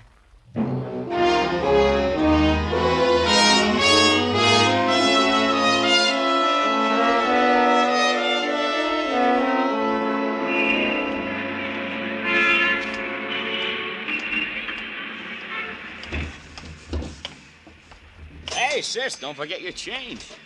There you are, baby. Good luck at the track. What's yours, Buster? Your name, Toby Nelson? Someone send you to ask an important question? Police. That buzzer could stand a little metal polish, mister. Don't worry about it. Oh, sure not. Tell me what I should worry about. About a boy named Pablo Molari. Yeah, I've been reading him in the newspapers. What's he to me? He was found beaten to death in front Hudson of the... Club, I know. It says so in the papers. What went on there last night? I'll have to read the minutes of the meeting. I was outside making these two big muscles that Tatsu wanted in and couldn't get in. What happens at these initiations, Toby? Kid stuff. You swear to do this and that and be a nice Hudson. To tell you the truth, I was embarrassed for the kid. Who are you talking about? Paula got taken into us last night. Johnny Hammett wanted it, so I arranged it. Paula Chopak. Which makes us fellow members. Which makes me happy. This Paula's your girl. Manicures my pinkies. Look. Pretty job, huh? Gives me locks of hair. Lets me argyles. Oh, it's a nice thing we got. Tender. Paula Chopak. Uh-huh. I've got her name on my list. She was on top of the grocery store, corner 11th Avenue and 46. Yeah. Thanks a lot, Toby. Anytime. Oh, here, take a scratch sheet, mister. For free. Go ahead, take it. It's last Monday's. And bring to the top of the list Paula Chopak. Climb the stairs, knock on a door with the curtain panels of glass, and hear the furtive scurrying behind it and the slam of another door inside. Then hear a woman's steps approaching, and an instant of silence. Then the fumbling with the catch, and the door opens. And the woman had not finished making herself presentable to the caller. The wrinkled cotton house dress needed another smoothing. The graying hair needed to be pressed back again from the forehead. The tired voice, there was nothing to be done about that. Yes. Something? I'm from the police, Danny Clover. It's good you're here. We not think police come so soon. Please to come in. Please, that chair. I sit by window in it by evening. It's comfortable, clean. You be cool. Please, mister. Thank you, but I'd like to... By my daughter to speak. By Paula. Paula, is she here? Yes. By room, listening to records. But first, please, mister, first. You want to tell me something, Mrs. Chopak? About Paula. You see what I am, mister. But Paula, by her is great beauty, by the face, by the rich black hair. Mrs. Chopak. Like crown she wears it, my Paula, my baby. I comb for her, brush, wash, put in braids by night for sleep. My Paula is good, clean, respectful to me, to such as you never trouble, never bring me tears. Will you call her, please? Go to her. She wait for you. She say me, policeman come this afternoon. I have much thing to tell him. My Paula say this to me. What my Paula got to say to policeman, mister? What? In that room? Yes. You see, my Paula tell you her thing. Then you, policeman, go away from us. Mister.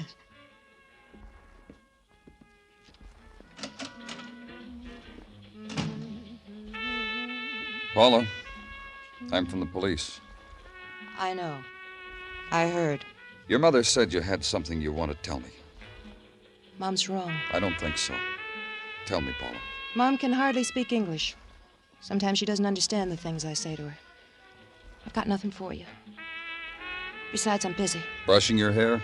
Let it alone for a while, Paula. Talk to me. A boy was murdered last night in front of a club where you were initiated. Pablo Molari. Is that what you wanted to tell me about? What's the matter, Paula? Scared? Look at me. You think you could scare me? Toby Nelson talked to me. He said... He told you I was sweet to him, maybe. Told you I joined the Hudsons because he asked me. Because I used to jump when he asked. That he told you? That, too. Well, next time you see him, explain to him it's finished. Through, wiped off my memory book. As of last night. What happened last night? I got initiated in a club. What else can happen to a girl? Murder, maybe? A murder she saw being committed, maybe? Something she's afraid I said it once. I got nothing to tell you. So go tell Mom I got nothing to say to a policeman. It'll cheer her up. I hope you're right, Paula. For you. For your mother. I hope you're right.